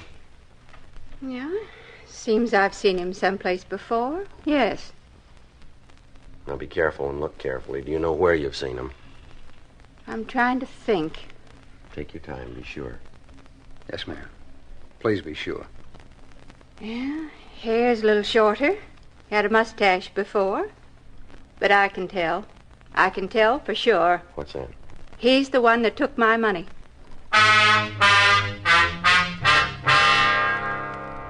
Mrs. Farwell was taken down the hall where she made a complete report. We continued to interrogate Sergeant James Servell, but he maintained his innocence. He was suspended from the police department pending an investigation by our detail and the district attorney's office. A week went by. During that time, we talked to Servell's friends and the men he worked with. His financial condition was investigated. He owed some money, but he was not behind in his payments. His bank account didn't show any large deposits, and from what we could find out, he was not living beyond his means. If he was guilty, he hadn't spent any of the money that he'd taken. We asked the stats office to make a run on con men who had used a similar approach. They came back with a list of 18 possible suspects. We pulled the mug shots from the packages on the men, and we drove out to see Mrs. Farwell. She showed us into the living room of a very small house. Now then, what is it this time? You come to bring my money back? No, ma'am. Well, when am I going to get it? Seems like a long time. The mister's still in prison, and I haven't got my money. Yes, ma'am. We'd like you to look at some pictures, if you would. What for? We'd like to see if you recognize any of the men. Sure, I got nothing else to do. Let's see 'em. There you are, ma'am. Mm-hmm. Yeah. Mm-hmm. Yes, sir. All right. Now, looked at the pictures. Now I get the money. No, ma'am. When do I get it? Well, we haven't been able to recover it yet. What? We haven't found it yet. What about that man you got, Servell? What about him? Ma'am? Make him tell you where the money is. He took it. Make him tell. From what we've been able to find out, he hasn't got it. Now we get down to cases, huh? What's that? Let's lay the cards on the table. I'm getting pretty mad about it. When I first came to see you, I wanted the money back. Either that or to have the mister out of prison. Either one. It didn't much matter which, but I did want one of them. Yes, ma'am, I understand. Now, you've got the man who took the $3,500. Got him in jail. And you tell me you can't find the money. Is that right? Yes, ma'am, that's right. You want to know what I think? You want to know? What's that? I think you're all in it together. That's what I think. The whole bunch of you, all in the thing together. That's not true. You say so, but I think different. Now, I'm going to tell you something, Mr. Friday. I'm not going to wait any more. I want the money back or I'm going to the newspapers again. I'll tell them what's happened. They'll get me some action. Now, just a minute, Miss Farwell. No, I won't. I've done all my waiting already. You think that just because I'm an old woman you can push me around. Well, you just got another thing coming. I want that money, and I want it right now, and if I don't get it, you're going to be in a lot of trouble. We're doing everything we can to get your money Well, then back. you better start doing more, because I'm not happy at all.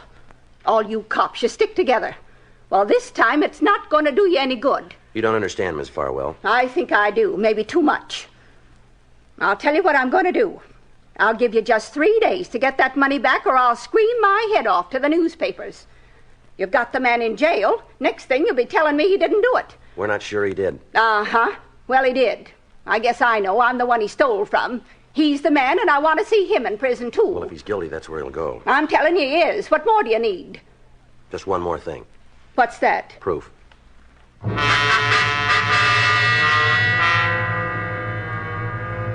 Frank and I went back to the office and met with Captain Fulton. We laid out the results of our investigation. According to what the victim had told us, we had the right man in custody. But according to the evidence we'd found, it was a case of mistaken identity. 2 days later, on Thursday, April 28th, we got a call from a bartender out on Vermont Avenue. Frank and I drove out to see him. Hi. I'd like to see Vince Elkhart. I'm him. What do you want? Police officers. It's Frank Smith. My name's Friday. Oh, yeah? Want to come back here? We can talk. Yeah, fine. All right, what do you want to see us about? I know I'm letting myself in for a lot of trouble. Anything you guys can do to help me out, I'd appreciate it. But I ain't asking for no special treatment. Well, now, suppose you tell us what it is. Well, night before last, a couple of kids came in. They sat at the bar, ordered a drink. Mm-hmm. Well, they looked kind of young, so I asked to see their ID. Playing it safe, you know. Go ahead. Well, they showed me their driver's licenses. I checked them. Looked all right to me, so I served them. Yeah? Guess I made them kind of embarrassed. They only had one and then shoved off. Mm-hmm. They was no sooner out of the place when this guy came up. Told me he wanted to talk. What about? Said the 2 kids were underage, minors, that I'd served them and the beef was on. Well, who was he? That's why I called you. Maybe I was wrong serving the kids. Maybe I did make a mistake, but I sure ain't going to stand for no shakedown. Not a penny's worth. This man tried it, did he? Sure. Told me if I paid off, he'd forget what he saw. Well, who is he? Cop. Name of Jim Servell.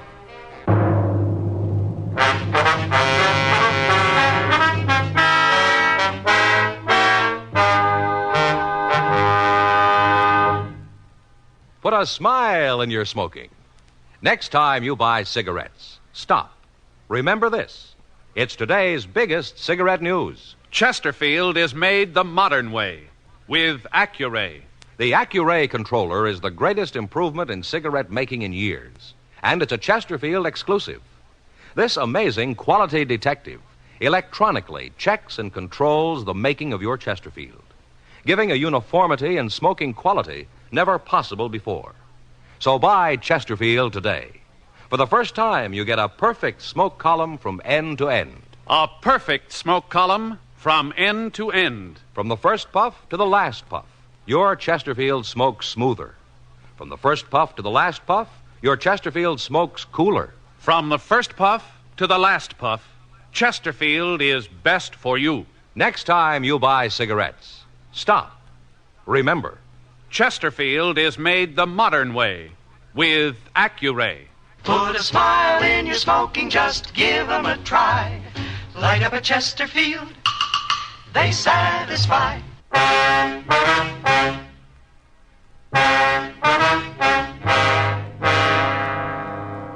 We got a description of the man who tried to blackmail Vince Elkhart.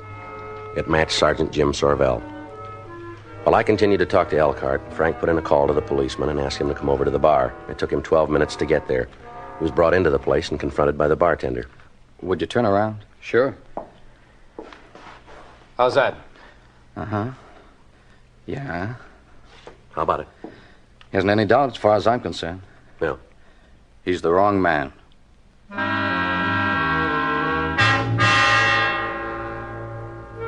We made arrangements for Vince Elkhart, the bartender, to come down to the city hall and go through the mug books. He was unable to find a picture of the suspect. We contacted CII up in Sacramento and asked them to check their files. Thursday, 5:30 p.m., we returned to the bar. No. Come right down to it, I guess I should have known he wasn't a cop. Should have known it all along. Have you seen this fellow before? I'm not sure about that. Seems like I might have, but I can't be sure. Mm-hmm. We do a pretty good business in here. A lot of people. He might have been around, but I can't name a date or time. Was he with anybody the night he was in here, do you remember? I don't remember. Matter of fact, I don't even remember him coming in. Just all of a sudden, after the kids left, he was at the bar, tossing me the pitch. Really saddened me to think a cop would pull a stunt like that. What'd you tell him when he asked you for the payoff? Said for him to get out of the place. That if he was going to make a pinch, to go ahead and do it, or else clear out. Did he leave? Yeah. Said I didn't give him any choice. Walked out. Hello. Yeah, that's right. Just a minute. Hey, Vince. Yeah? Catch the phone, will you? Yeah. Excuse me. Yeah, go right ahead. Sure, go ahead. Hello? Yeah, that's right. Who? Oh, yeah. I don't know. Yeah. No, I understand. Uh-huh. Well, it's nice of you. Sure, I thought about it. Okay. Yeah. Goodbye. You guys must live right. That was him. The phony cop? Yeah. He'll be right over.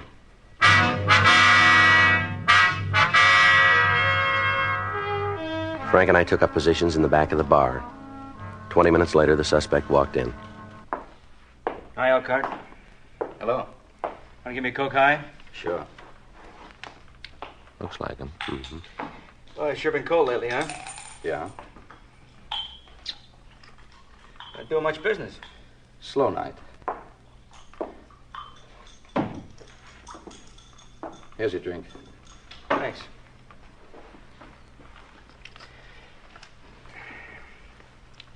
Where can we talk? It's all right here. And what about the two guys in the back? They won't bother anybody. Both gassed. All right, Elkhart, what about it? You mean the payoff? That's right. I talked to the boys downtown. They say they'll let you off the hook for $750. That's a lot of money. Your license is worth more, isn't it? I suppose so. But I gotta know what I'm buying. Who are these guys downtown? Well, that doesn't come into it. All you gotta do is dig up the money. How high does the juice go? What do you mean? Just that. How far up does the payoff go? All the way to the top. We got enough. All right. Yes, sir. You play along with us and you'll do all right. This is him. All right, mister, let's go. What are you talking about? What is this? Police officers, you're under arrest. For what? Suspicion grand theft, impersonating an officer, and we ought to be able to figure up a couple more on the way downtown. Oh, hey, you guys are wrong. You made a mistake. Sure we have. Stand still. Nice clean. You're going to be awful sorry about this. Is that right? Sure, I got a lot of friends in town. Some of them pretty high. Mm-hmm. You mind giving me your names and numbers? I want to be sure I got the right dope on you guys. Time I get through, you'll both be working so far out, you'll need a passport to get home. Mm-hmm. Got it all figured, haven't you? Front, back, and in the middle. Yeah. Like reading a story. Well, I don't know about the first part. Yeah. But I can tell you how it's going to end.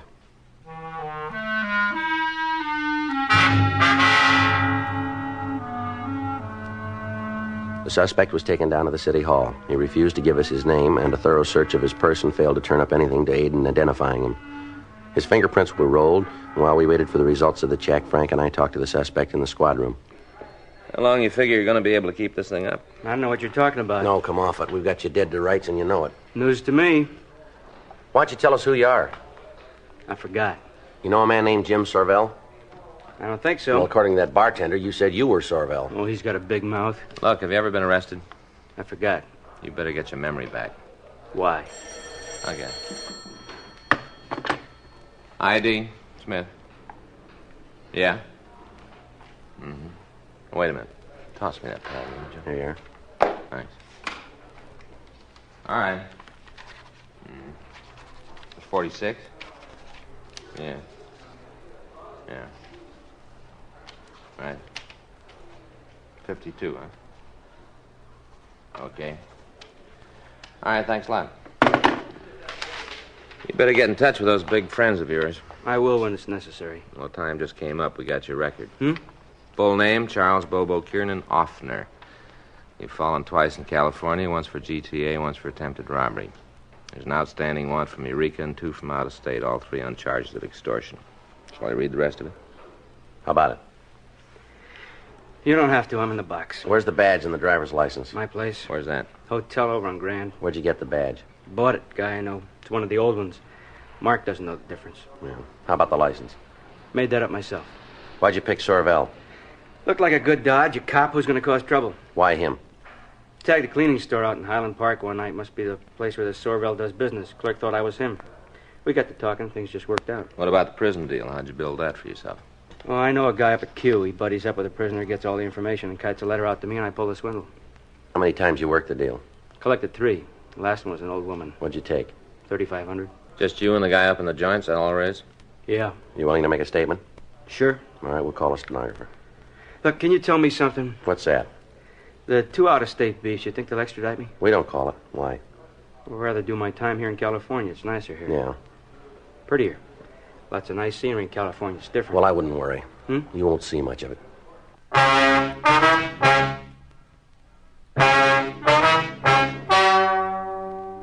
The story you've just heard is true. The names were changed to protect the innocent. On July 28th, trial was held in Department 96, Superior Court of the State of California, in and for the County of Los Angeles. In a moment, the results of that trial. Now, here is our star, Jack Webb. Thank you, George Fenneman. Chesterfield, made the modern way with Accuray. I wonder if you realize what that means to you. For the first time, you get a perfect smoke column in your cigarette. A smoother smoke. A cooler smoke than you've ever had before. To put a smile on your smoking, try 'em. Chesterfield.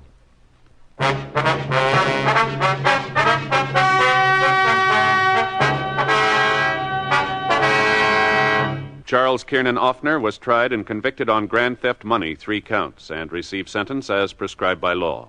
Grand theft money is punishable by imprisonment for a period of not less than 1, nor more than 10 years in the state penitentiary. Sergeant James Sorvell was reinstated in his duties with full back pay.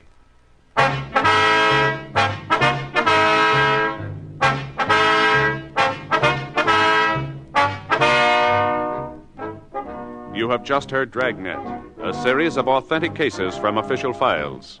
Technical advice comes from the Office of Chief of Police W.H. Parker, Los Angeles Police Department. Technical advisors, Captain Jack Donahoe, Sergeant Marty Wynn, Sergeant Vance Brasher. Heard tonight were Ben Alexander, Helen Klebe, Than Wyan, Herb Ellis, Jack Crucian. Script by John Robinson. Music by Walter Schumann. Hal Gibney speaking. Watch an entirely different Dragnet case history each week on your local NBC television station. Please check your newspapers for the day and time. Chesterfield has brought you Dragnet, transcribed from Los Angeles. This is it, L&M filters. It stands out from all the rest. Miracle tip, much more flavor. L&M's got everything. It's the best. Yes, L&M's got everything. Superior taste, superior tobaccos, superior filter. It's the miracle tip, pure and white. Buy L&M, America's best filter tip cigarette. Hear Dragnet next week, same time, same station.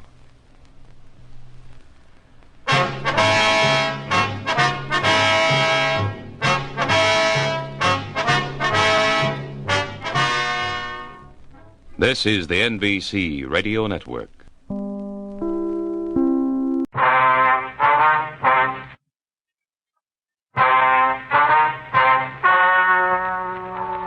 Ladies and gentlemen, the story you are about to hear is true. The names have been changed to protect the innocent. Dragnet.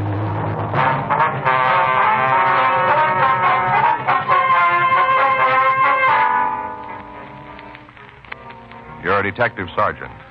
You're assigned to homicide detail. A call comes into the office. A woman says her husband is dead. She thinks he's been murdered. Your job, investigate.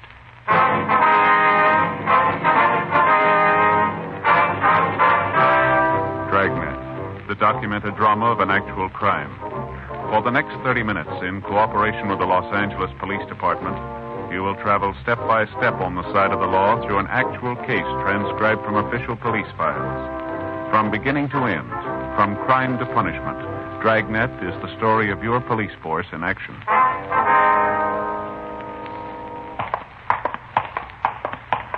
It was Wednesday, July 8th. It was sunny in Los Angeles. We were working the day watch out of homicide detail. My partner's Frank Smith. The boss is Captain Lorman. My name's Friday.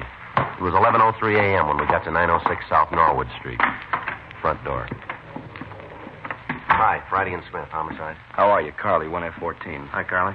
Mrs. Pilson, the victim's wife, is back in the bedroom. Pretty broken up about it. Uh-huh. What about the victim? Name's George Pilson, age 57, no children. Just he and his wife live here. That's about all I got. She cried so much I thought it might be better to let her rest until you got here. That's a good idea. Where's the body? In the other bedroom, I'll show you. All right. Because she felt so bad, I thought maybe she'd like me to call her doctor. Said she didn't want any. Uh-huh. Mrs. Pilson's right across the hall. Right.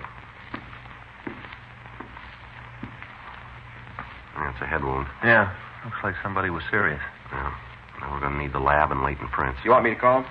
Yeah. Better call the coroner, too, will you, please? Right. Thank you. The way he's lying here, position of his hands outside the covers, doesn't look like there was much of a struggle, does it? Oh. Could have been asleep when he got it, huh? Mm-hmm. Better talk to his wife, huh? Yeah.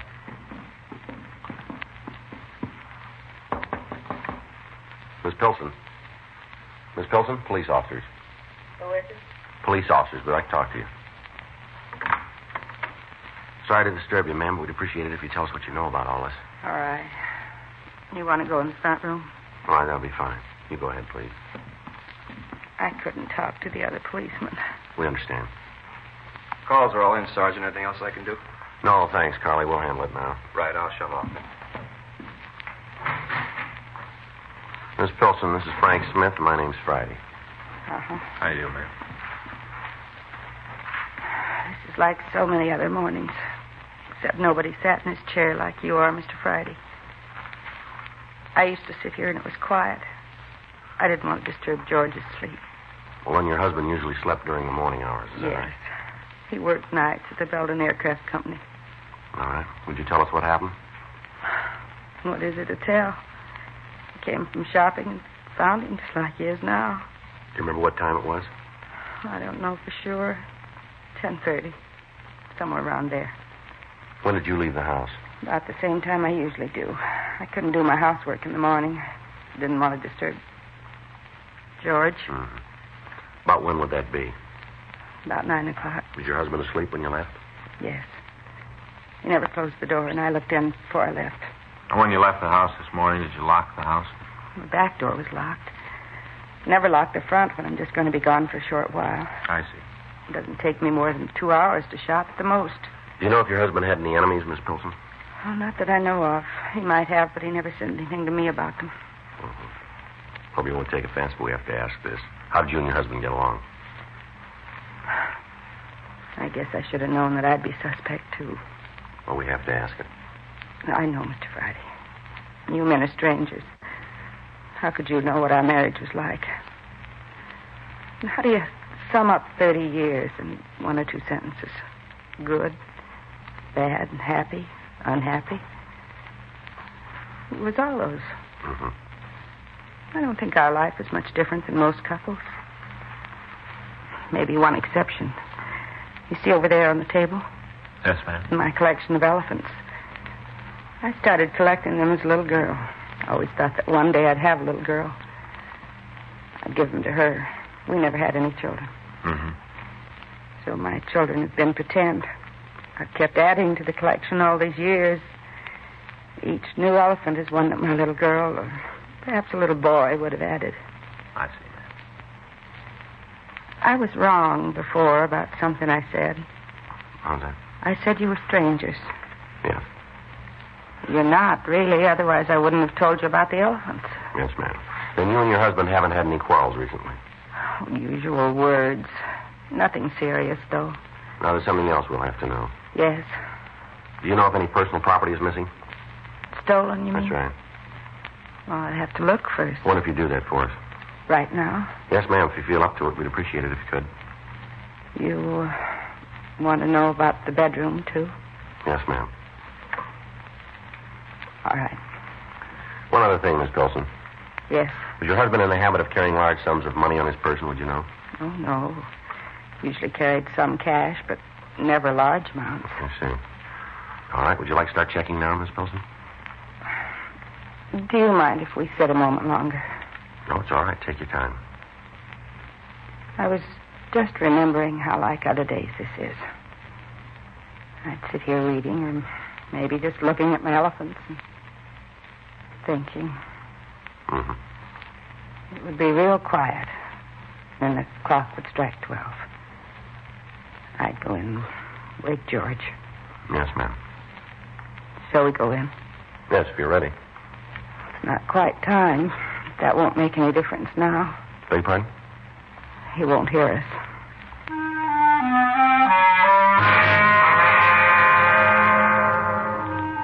When we checked the bedroom, Miss Pilson told us her husband's watch and diamond ring were missing. She said as far as she could determine, nothing else had been taken from the house. In the meantime, crews from the crime lab and Leighton Prince arrived.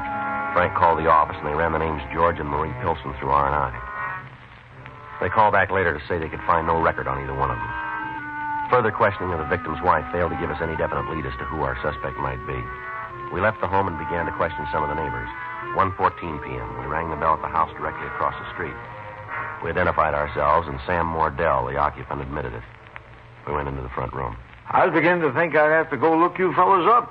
How do you mean that, sir? I saw all the cars and activity over at the Pilsons. I couldn't figure out what it was. I thought it must be trouble of some kind.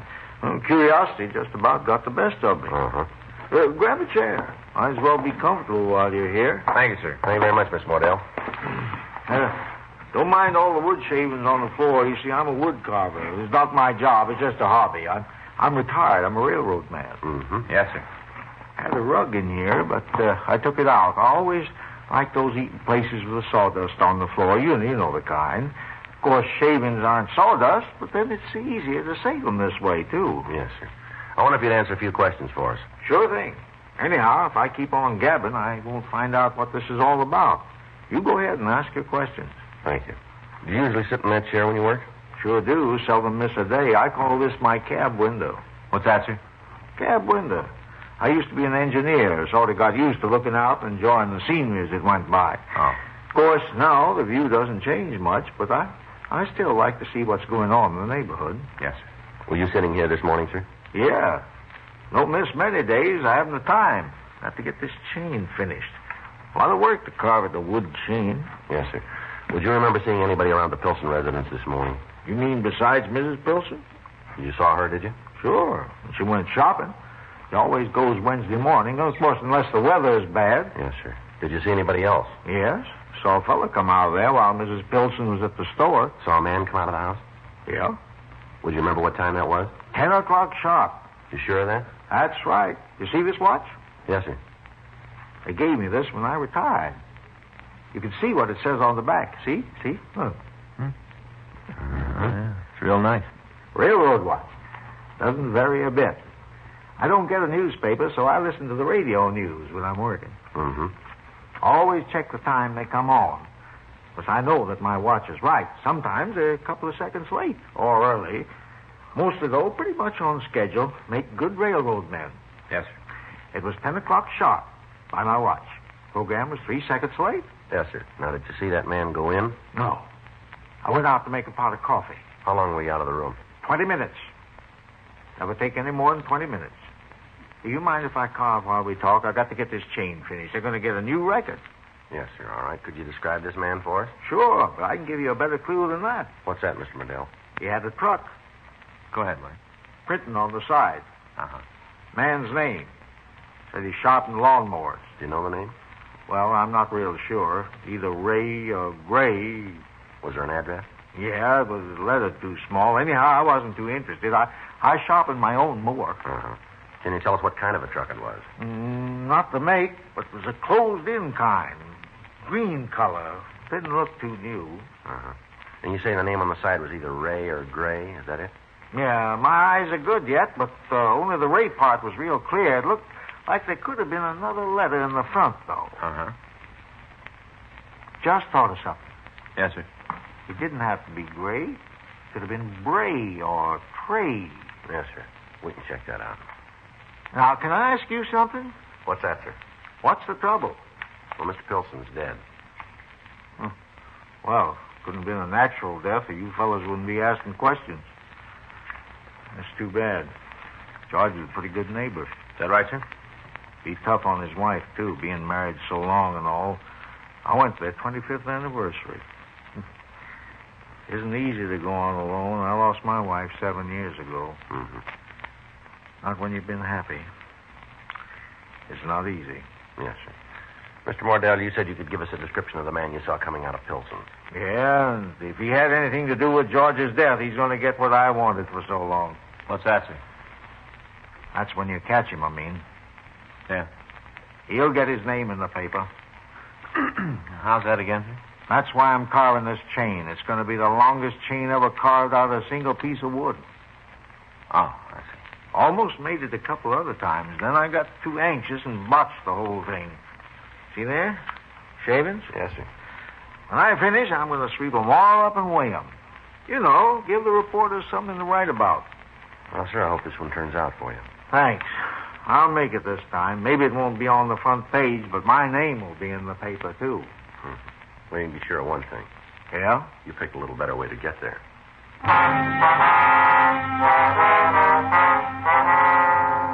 Sam Wardell gave us a description of the man that he'd seen. We called the office and got out a local broadcast, and then we went back to the Pilson house. We found a lawnmower in the backyard. Mrs. Pilson said her husband had sent the lawnmower out to be sharpened, but she didn't know who the man was that did the work. We checked the classified directory, and we found the name Gray's Lawnmower Service. The listing had been underlined in pencil.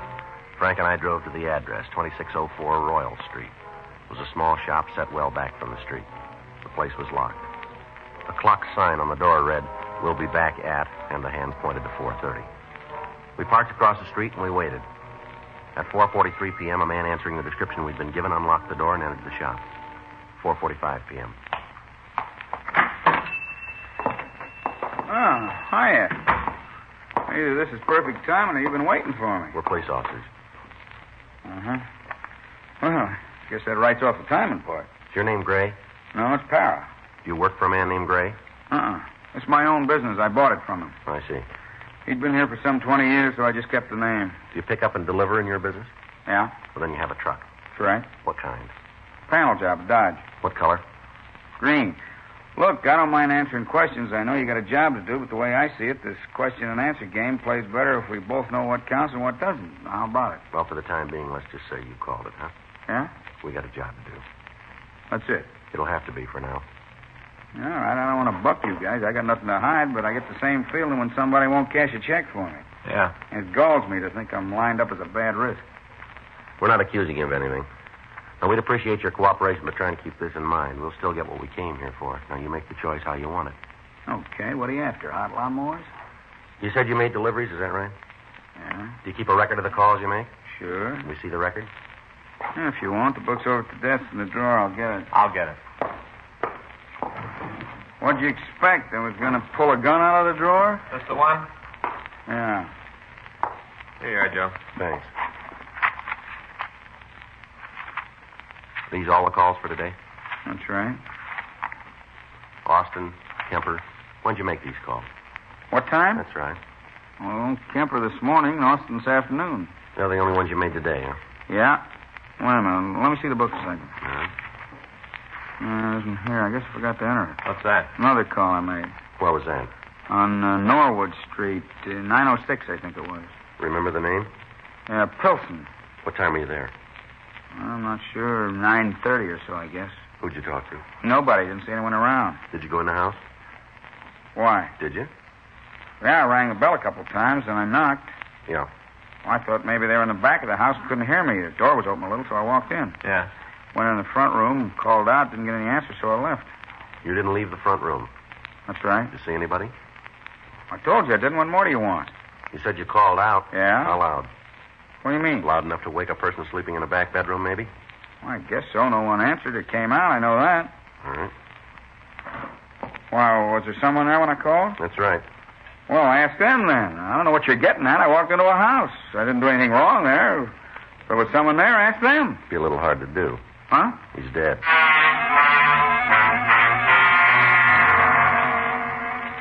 We took Farrah back to the office and questioned him further. He continued to maintain his innocence. We ran his name through R&I and found a package for him showing one arrest for suspicion of ADW as a juvenile. We booked him on suspicion of 187 PC, murder, and Frank and I went back to his shop. We thoroughly searched both the building and his truck, but we failed to turn up either the ring or the watch. Thursday morning, Leighton Prince reported that they'd found no fingerprints in the house other than those of the victim and his wife. We got a call from Ray Pinker in the crime lab. He said that George Pilson had been beaten about the head with some type of round instrument. He also substantiated our theory that there had been a little struggle on the part of the victim. We called the county morgue, and Dr. Cephalou said he'd notify us as soon as he posted the body. 11:26 a.m. Joe? Mm-hmm. Just checking over these time elements. Yeah? Mrs. Pilson left at 9. It's gone about an hour and a half. The neighbors saw Parra leave the house at 10, right? Yep. And if Mordell is right about how long he was gone from his front window, Parra could have been there about 20 minutes. That's the way it checks out. Well, give him enough time, don't you think? Well, we still got to figure maybe he's telling us the truth. Yeah. And if he is, that gives us several possibilities. When Pilson didn't answer, maybe it's because he couldn't. No, I see what you mean. I got it. Homicide Friday. Yeah. It was. Yeah. I see. Right. Be right over. It's Doc Cephalou. Just finished posting the body. Yeah? It's possible that Pilson wasn't killed by the head blows. What do you mean? Might have been dead before he was hit.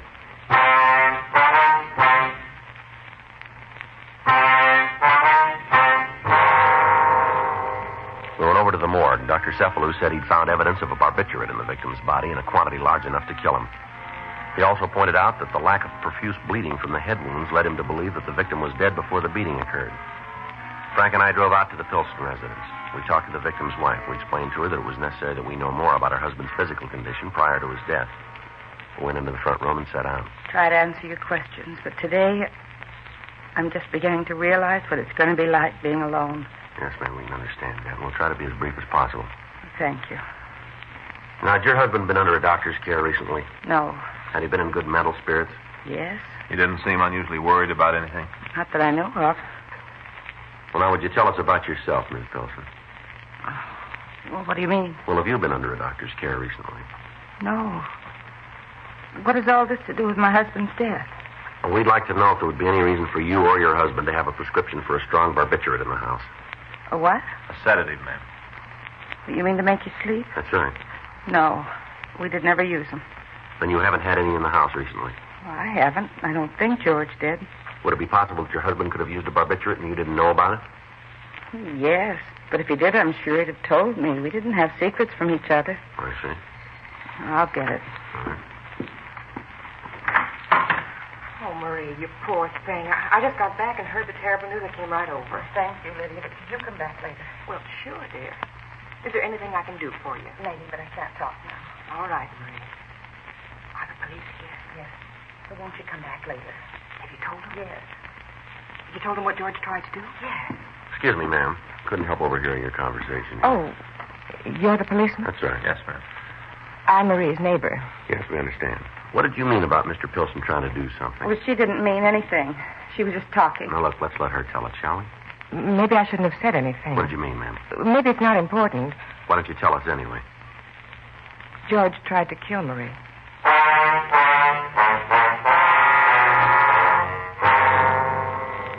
We brought the neighbor, Lydia Shires, into the house for further questioning. She explained that she was a close friend of Marie Pilson's. It was quite evident that Mrs. Pilson didn't want her friend to talk to us. If I had any idea I was going to cause all this trouble, I'd never come over. I only meant to help Marie. Would you tell us why you said that Mr. Pilson was trying to kill his wife? Sure, but Marie can tell you better than I can.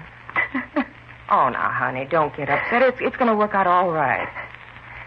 Well, I'll tell you what I know, but Marie will have to fill in the details. All right, go ahead, please. Last week it was, she came over to my house, terribly worried. She was afraid she was going to have another nervous breakdown. Oh, please don't, Lydia, please don't. Now, don't fret, dear. We all want to help you. Miss Pilson, once more, had you been under a doctor's care recently? It was George, her husband, that made her sick. He kept telling her she was going crazy, said she was going to die. Finally, she got to believe in the things he was saying. Yeah. That's when she had the breakdown. How long ago was this? About 3 weeks ago. All right, go ahead, will you? Well, George got these pills for her, something for her nerves to make her rest. Yeah. That may be our office, I'll guess. All right. Hello?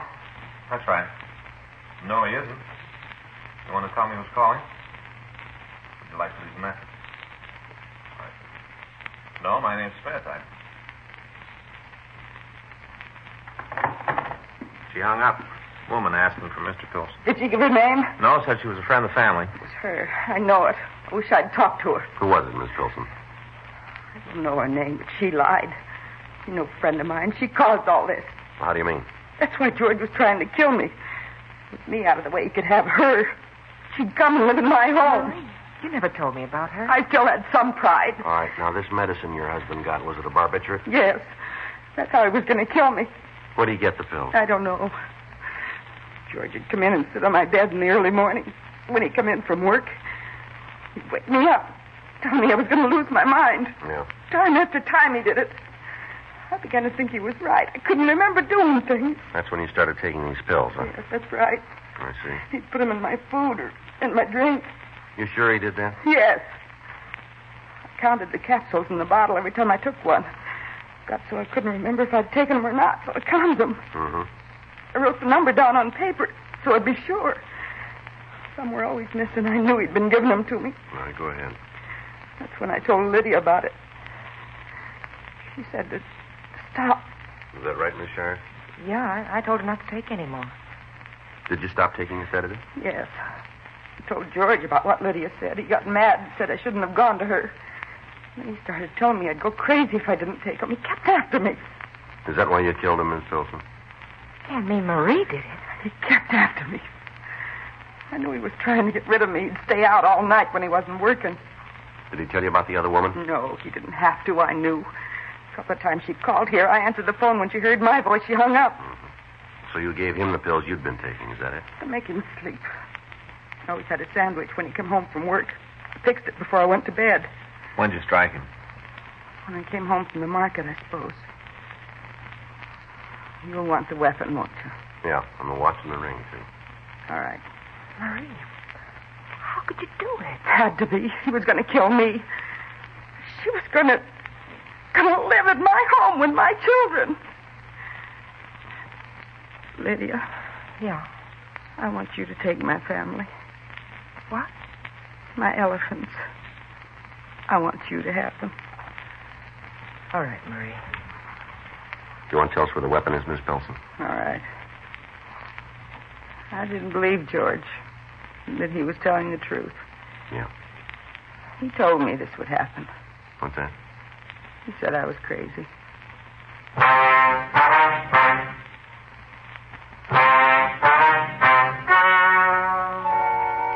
story you've just heard is true.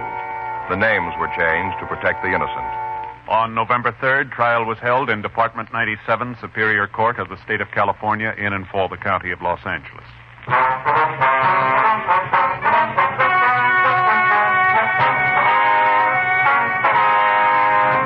Marie Ellen Pilson was examined by 3 psychiatrists appointed by the state and found to be insane. She was confined to Mendocino State Hospital for the criminally insane for treatment. You have just heard Dragnet, the authentic story of your police force in action, and starring Jack Webb, a presentation of the United States Armed Forces Radio Service.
Ladies and gentlemen, we suggest that you pay particular attention to an important announcement, which will be given at the end of tonight's program.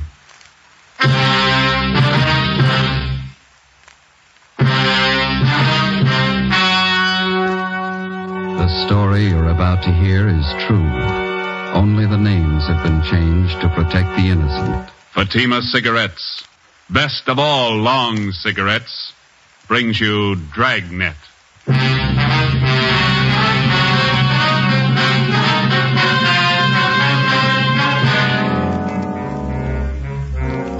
You're a detective sergeant. You're assigned to Personnel Division.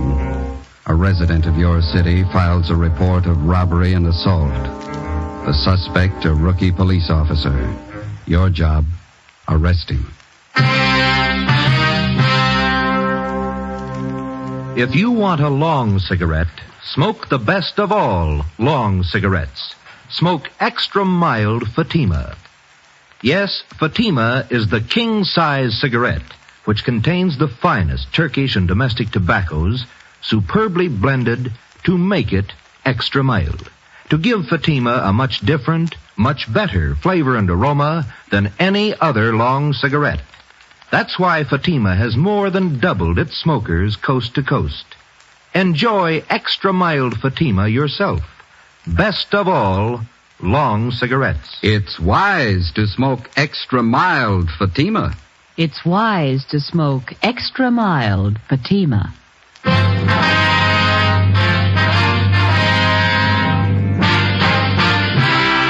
Dragnet, the documented drama of an actual crime.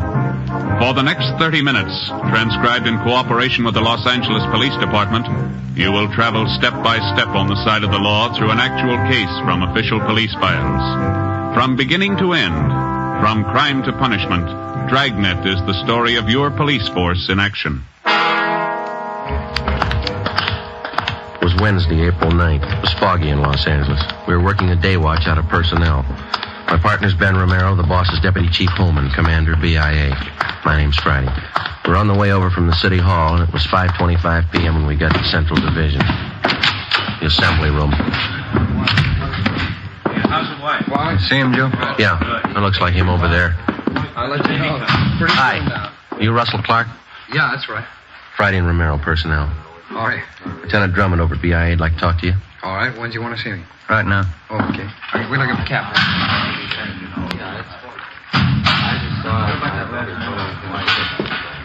Okay, let's go. What do they want to see me about, you know? Drummond will tell you. Okay.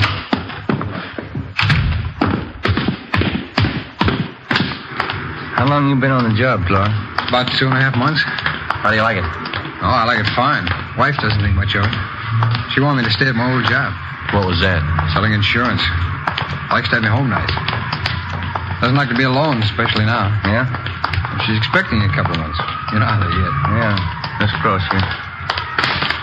Hey, I put in a request for day work. Do you think that's why personnel wants to see me? I don't know. I don't think so. Boy, I'd sure like to get that day watch. Yeah. Is that the way you fellas started? I did, yeah. You started in traffic, didn't you, Ben? Yeah, Had 9 months of it. Go ahead, Clark. Oh, thanks.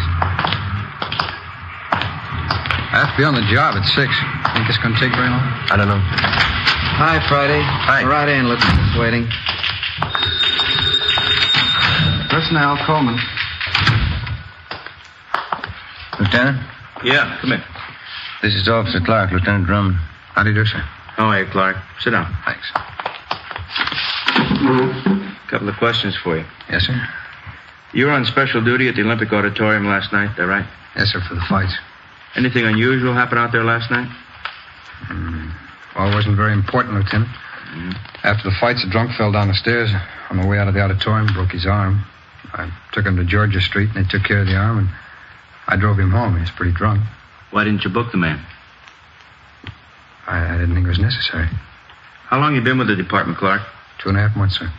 Didn't you know he should have been booked for violation of 4127 ALAMC? Well, the man was in pretty bad shape, Lieutenant. Broken arm. I guess I didn't think the law was that strict. Law's there for a purpose. You decided to forget it, now you're in a mess, right up to your neck. I don't understand. You remember the name of that drunk you took care of last night? Yes, sir. His name was Stacy. Lives out in West L.A. What's the matter, Lieutenant? That drunk, Mr. Stacy, wants to file a complaint against you. What for? He claims you took him back to the auditorium, beat him up, broke his arm, and robbed him of $128. Oh, he's crazy. He's lying. I didn't do that. Got his word against yours, Clark. Facts seem to favor him. But I can prove it. Well, there was at least a couple of dozen people around.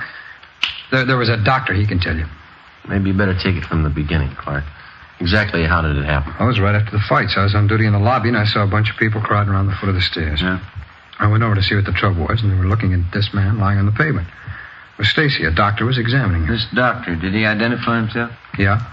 I asked for his identification. He showed it to me. Gave me a card. He was doctor, all right. Yeah, go ahead. Well, he told me that he had seen Stacy fall down the stairs coming out of the auditorium. Said that Stacy had broken his left arm. What'd you do then?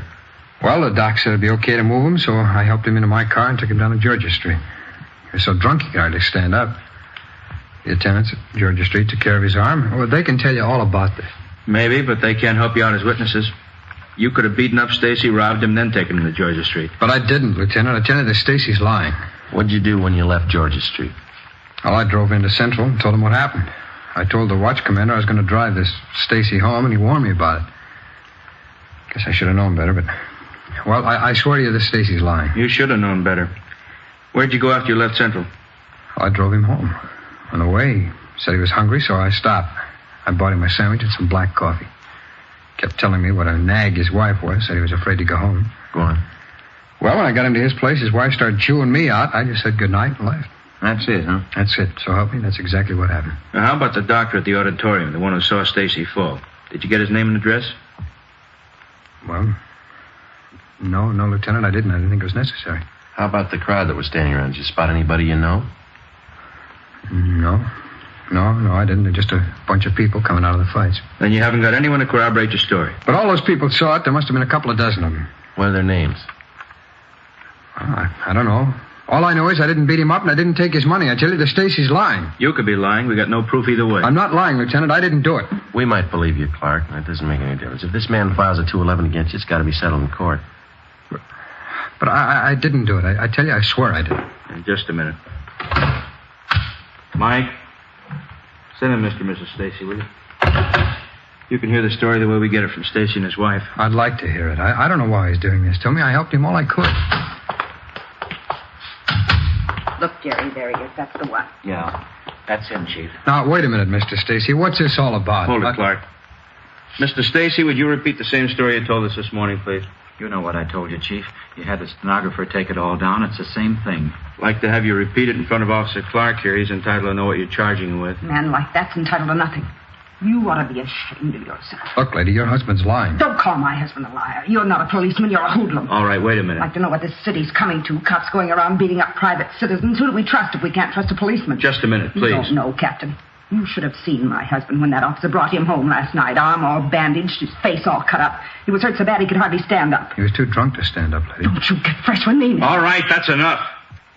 This cop got hold of me as I was coming out of the fights. Took me in back of the auditorium.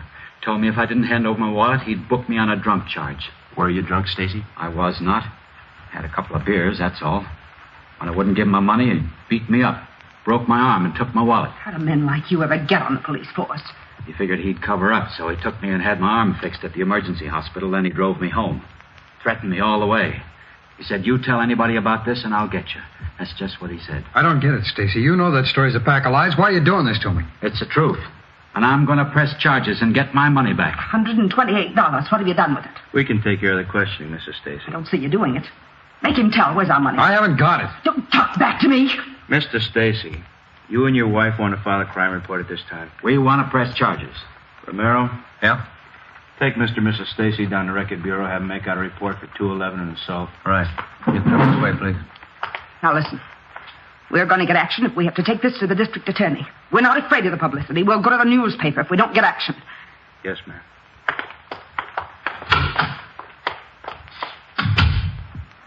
What's it, Clark? They're lying. I can't prove it, but they're lying. Well, you can see the position it puts us in. If you're innocent, we'll do all we can. If you're guilty, we'll see you get everything that's coming to you. But they're lying. You know that. Not up to us. The court's going to have to decide. That's it. That's it. No, there's no other way, Clark. We got 4,500 men in the department. We don't claim they're all saints. Once in a while, a bad cop comes along and pulls a caper, and all of us get a black eye. This book of rules is the only protection we got against that. By failing to enforce the law, you violated your duty as a police officer. Got yourself in a real mess, Clark. Like anybody else, you get a fair trial. That mean I'm dropped from the force? And those people have filed a crime report. Draw suspension pending the outcome of the case. After that, if you're cleared, there'll be a hearing before the Board of Rights. Am I through right now? You'll be booked for robbery and assault and held in county jail. The case will be presented to the district attorney tomorrow. What can I do? I'll have to have your badge. On the desk. Your gun?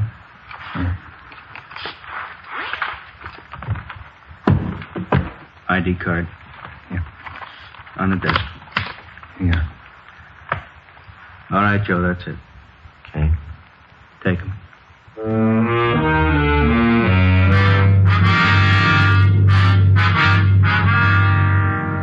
6 p.m. Ben returned to the office, and together we took rookie police officer Russell Clark across the street to the Hall of Justice.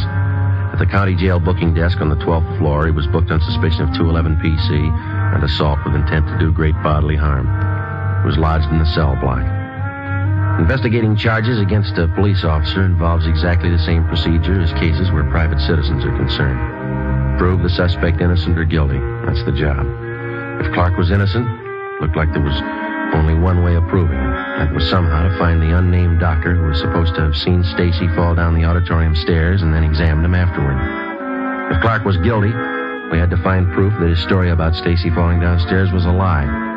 Besides that, we had to find evidence that he beat up Stacy at the rear of the auditorium that night and that he robbed him of $128. Thursday, April 10th, Ben and I checked in for work at 7:45 a.m. and found a message from the jailer on the phone board. Clark wanted to see us right away.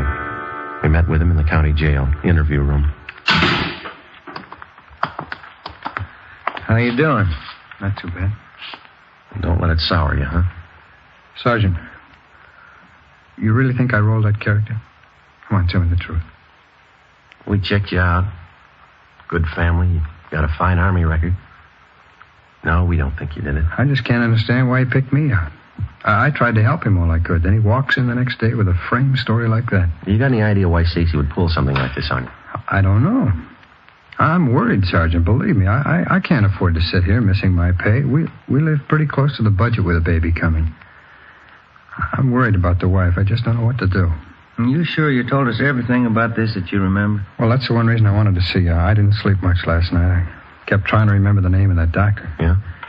I remember once he did mention his name, and then when I asked for his identification, he showed me one of his cards. Any idea what his name was? Well, I'm not sure, but as I remembered, it was some kind of a Swedish or Norwegian name, something like Johnson, Tollefson, something with a son on the end of it. It's on that card. That doesn't narrow it down too much. Where is the card? Well, I think I put his card in one of the pockets of my other uniform shirt. That's why I called you. I wonder if you could check that for me. It's at home. Sure. Where do you live? Out on Norwich Road, 411. It's right near the Coliseum. 411. Yeah. All right, we'll check it out for you. Just ask the wife, will you? Card should be in one of the pockets. Yeah, if you put it there.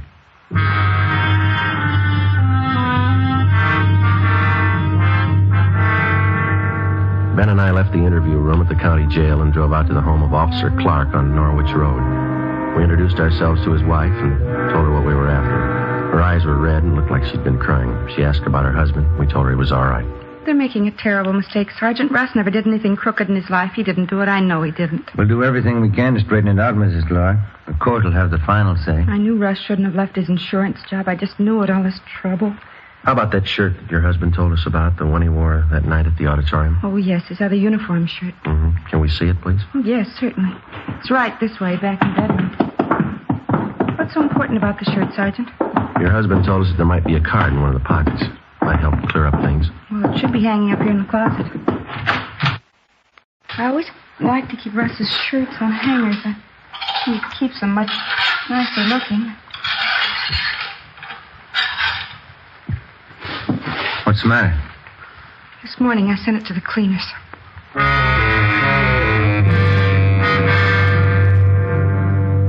Clark's wife, Ben, and I drove down to a dry cleaning shop a few blocks away where Mrs. Clark had left the shirt. The counter girl there told us that the truck had already been by that morning and picked up the day's cleaning. It was a store rule to check all garments for contents. She had found nothing. We got the address of the main plant, the Great Northern Dry Cleaners, a place down on Factory Street. 10:15 a.m. We checked in at the main plant and explained to the manager what we were after. We gave him the tag number of her cleaning, and Mrs. Clark gave him the description of the shirt. We waited in the manager's office while he made a search for the dark blue wool police shirt. How about this one, lady? It's the only blue wool shirt picked up at your cleaners this morning. Yes, that's Russ's shirt. That pocket flap there. I mended it. I'll check the pockets for you. I had to pull it out of the tank. It's all wet. Anything? Not in this pocket. Try the other one. Yeah? Look for yourself. Nothing.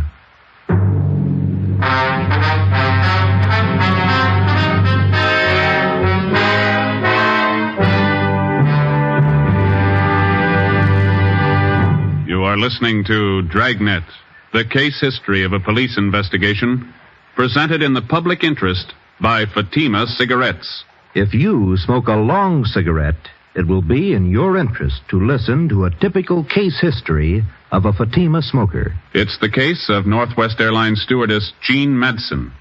This is her actual signed statement. There's one thing I really look forward to after a long flight. A good, mild smoke. That's why I prefer the new king-size Fatima. It's milder than any other long cigarette I've tried. Yes, I agree. It's wise to smoke extra mild Fatima. And so do more and more smokers every day.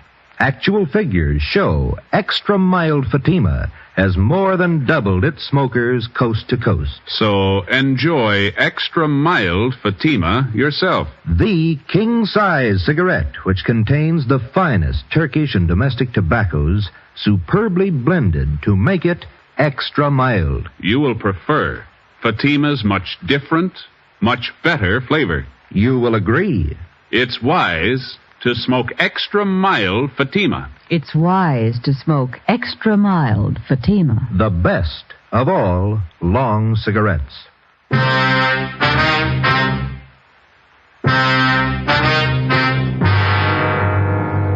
Thursday, April 10th. Shortly after noon, the daily newspapers were on the streets, and the head on one of the top front page stories read, "Rookie cop slugs rob citizen." Ben and I went back to the county jail and told Clark that we'd failed to find the card. He could give us no other lead that might help in clearing the case. During the next 2 days that followed, Ben and I ran down every possible lead, no matter how remote it was. We made a thorough check on Mr. and Mrs. Stacy. We double-checked back on Clark's record. For one full day, we did nothing but phone doctors in and around the city of Los Angeles. From a list of hundreds, we came across 3 doctors who had been present at the fights in Olympic Auditorium on the night Stacy claimed he was beaten up and robbed by Officer Clark. None of the 3 had seen a man tumble down the stairway leading from the balcony to the lobby. None of them had seen any accident or had been called on to help anyone professionally. Monday, April 14th, we met with Lieutenant Ralph Drummond. No go, huh? That's got us, Ralph. We can't figure it. It's almost a fact Stacy's lying. Clark, what about him? Well, there's still nothing to show that he didn't do it. He had the opportunity. Maybe he had a motive. He needs money, you know. Who doesn't? How much you get on Stacy? He and his wife run a second-hand furniture store in South Flower. It's a small business. Stacy's quite a gambler. He bets on the fights. Yeah? We checked around with some of the gang down at the auditorium. Stacy's well-known down there. He laid some pretty heavy bets the night he claims Clark rolled him. How much? You got the dope there, Ben. How's it figure out? He lost over $75 in small amounts. Add to that the fact that he was doing some partying. That might account for the 128 that's missing. Stacy blew the roll, was afraid to tell his wife, so he cooked up the story against Clark. Yeah, sure. Maybe that could have been the way it happened. What do you got on the other side? Not much, Ralph. Couldn't dig up anything against Clark. I don't know. He doesn't seem like the type to pull something like that. Maybe not. You still can't prove he didn't do it. How about the papers? You've been plugging for witnesses? Yeah. Here's the ad. We've had it running in personals for 4 days now. Thanks. All those saw a man fall down the stairway in the auditorium. Tuesday, please call Michigan 5211-875. No results, sir? No. All the possible doctors in town have been checked out, too. How about the local medical magazines? Got an ad in there, Ralph. Nothing's happened. Well, one thing is sure. Something's got to happen. Newspapers are scorching the kid and the department along with him. Victim without a trial makes good reading in the tabloids. There's one thing I can't understand. If Clark's leveling and there was a doctor at the fights that might have looked at Stacy, then where's the doctor? We've had this thing noised all around town. Well, give it a little more time. He might turn up. I kind of like the Stacy angle. What do you mean? Well, suppose we get him in here. Think we could break him down into questioning? No, I doubt that. We can't even get close to him. That wife of his and that lawyer, they're with him all the time. He's afraid to talk to us. Maybe if we pass the word to his wife he'd been gambling, how far can we go on that? Well, she might believe us, she might not. You've seen what she's like. Yeah. I got an idea he sold her on a story, and she's tagging along to get the $128 back. It gives me an idea, Joe. One thing we might have missed. Yeah, what's that? We found out that Stacy did a little partying before he went to the fights at the auditorium that night, didn't we? Yeah, go ahead. We checked out a couple of the bars he was drinking at, but we figure he must have partied away at least $50 out of that $128. Mm-hmm. He didn't spend that much at the bars. Oh, well, sure. He probably hit a few other places, too. That's what I mean. That's still a lot of money to drink up alone. You figure a woman? Maybe. You got any reason to think Stacy plays around? Just one. Yeah? His wife.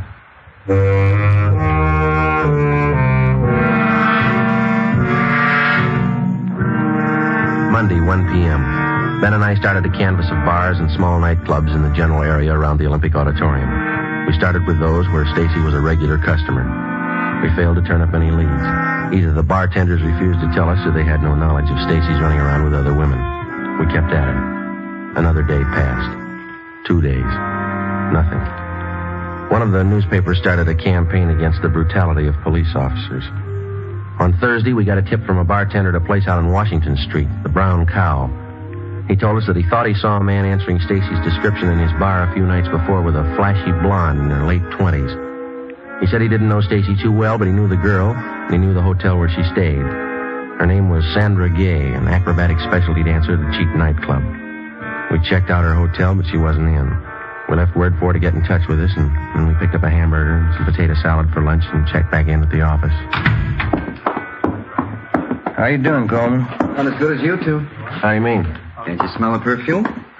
It's off a blonde named Sandra Gay. She's waiting in the next room. Won't talk to anybody but you. Thanks. Come on, Ben. Didn't waste much time, did she? Perfume. Sure strong. Your name, Sandra Gay? Yeah, that's right. You the fellas been looking for me? Drop by your hotel. We'd like to ask you a few questions. Sure, it's all right. This is my partner, Sergeant Romero. My name's Friday. How you doing? Hello. Romero. Kind of cute for a cop. What can I help you with? Do you know anybody by the name of Gerald Stacy, Miss Gay? Gerald, yeah, I hate that name. Do you know any man who calls himself that? No. I think that's a terrible name for a man, Gerald. The man we have in mind is pretty short, stocky build, dark hair, and he wears steel-rimmed glasses. Yeah, where's he hang out? Place out in Washington, the Brown Cow. Supposed to have been seen with you. Gerald Stacy. Oh, yeah, I think I know who you mean. Furniture business who runs a place near the Brown Cow. That's right, you know him? Oh, Pop, sure I know him. We get together once in a while. He's a kick. Pretty big spender? Oh, he's got it, yeah. Last time we went out, he was fine. He can kick it around when he wants to. Oh, Pops. When's the last time you were out with him, Miss Gay? Maybe a week, 2 weeks ago. It was a Tuesday night, I think. Yeah. Tuesday the 8th? Is that about right? Yeah, must have been it. Why, what's it all about? Did you spend most of the evening with him? No, I had to get back to the club, do my act. He went on to the fights over at Olympus. I get it. Personnel, Friday. Is this Sergeant Friday? Yes, that's right. This is Dr. Samuelson talking, Sergeant. I've been out of town. I just got back this morning. I saw the ad in the paper. Yes, sir? I was at the fights that night, Sergeant. What else do you want to know? Would you mind telling us, Doctor, did you see a man fall down one of the stairways to the lobby? Certainly. I was the one who examined him.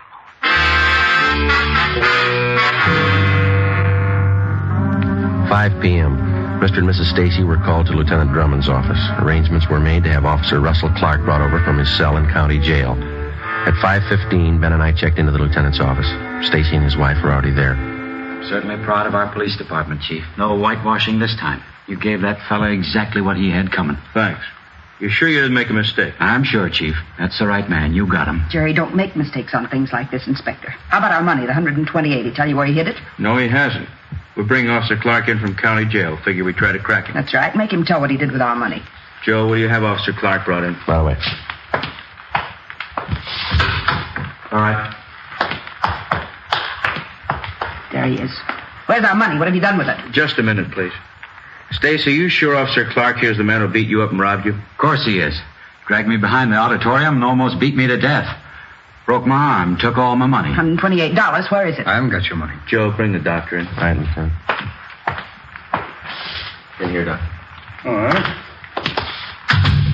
Mr. Stacy, you're a liar. This officer didn't break your arm. I saw you fall down a flight of stairs at that auditorium and break your own arm. I examined it. Jerry, who is this man?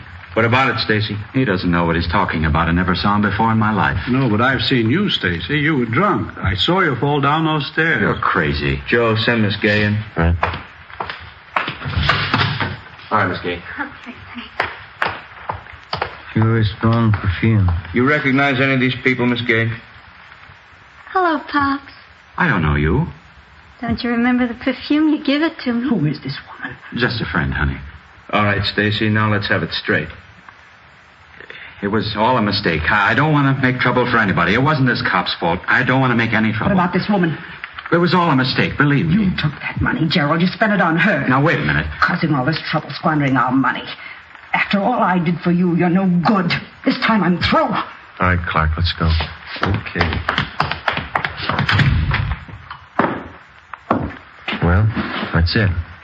I don't know how to thank you, fellas. And doctor's the best friend you got. Yeah? Yeah, I better call her wife. She'll want to know. Friday, phone message for you here. Oh, thank you. From your wife, Clark. Yeah? She found that doctor's card. The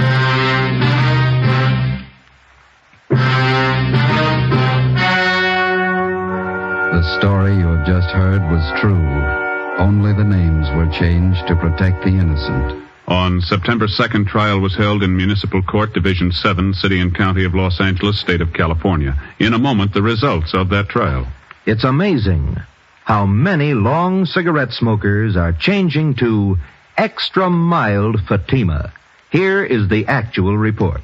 From coast to coast, extra mild Fatima has more than doubled its smokers. Yes, more and more smokers every day are discovering that Fatima is the king-size cigarette that is extra mild.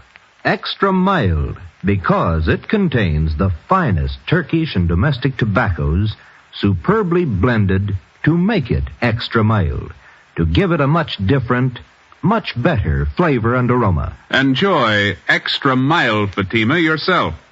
Best of all long cigarettes. It's wise to smoke extra mild Fatima. It's wise to smoke extra mild Fatima.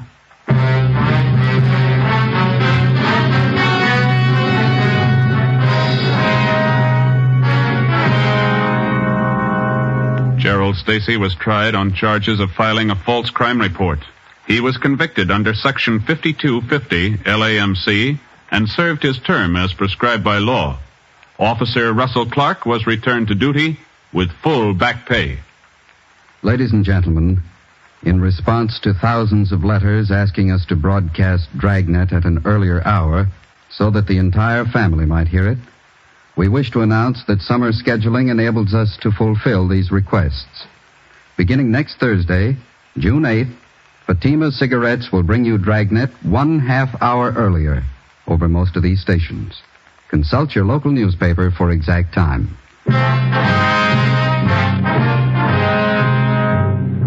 You have just heard Dragnet, a series of authentic cases from official files. Technical advice for Dragnet comes from the Office of Chief of Police W.A. Wharton, Los Angeles Police Department.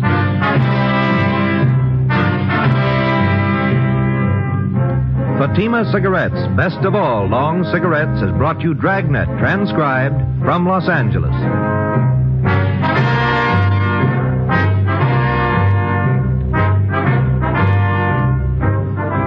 Hear your favorite Jack Birch tomorrow on NBC.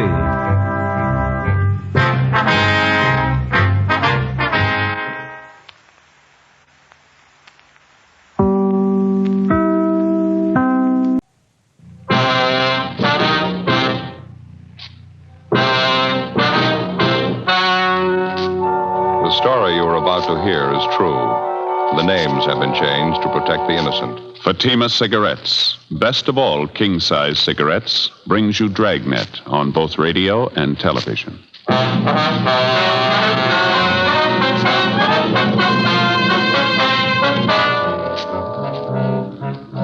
You're a detective sergeant. You're assigned a homicide detail. You receive a complaint about the owner of an apartment building. He signs leases for the apartments, then he threatens to kill the tenants if they move in. Your job? Investigate. Comparison proves Fatima quality. Yes, comparison proves Fatima quality. Compare Fatima with any other king-size cigarette. 1. Fatima's length filters the smoke 85 millimeters for your protection. 2. Fatima's length cools the smoke for your protection. 3. Fatima's length gives you those extra puffs. 21% longer than standard cigarette size. And you get an extra mild and soothing smoke, plus the added protection of Fatima quality. Definitely the best quality in its class, but the same price as the cigarette you're now smoking. In Fatima, the difference is quality. Buy Fatima in the bright, sunny yellow pack. Best of all, king-size cigarettes.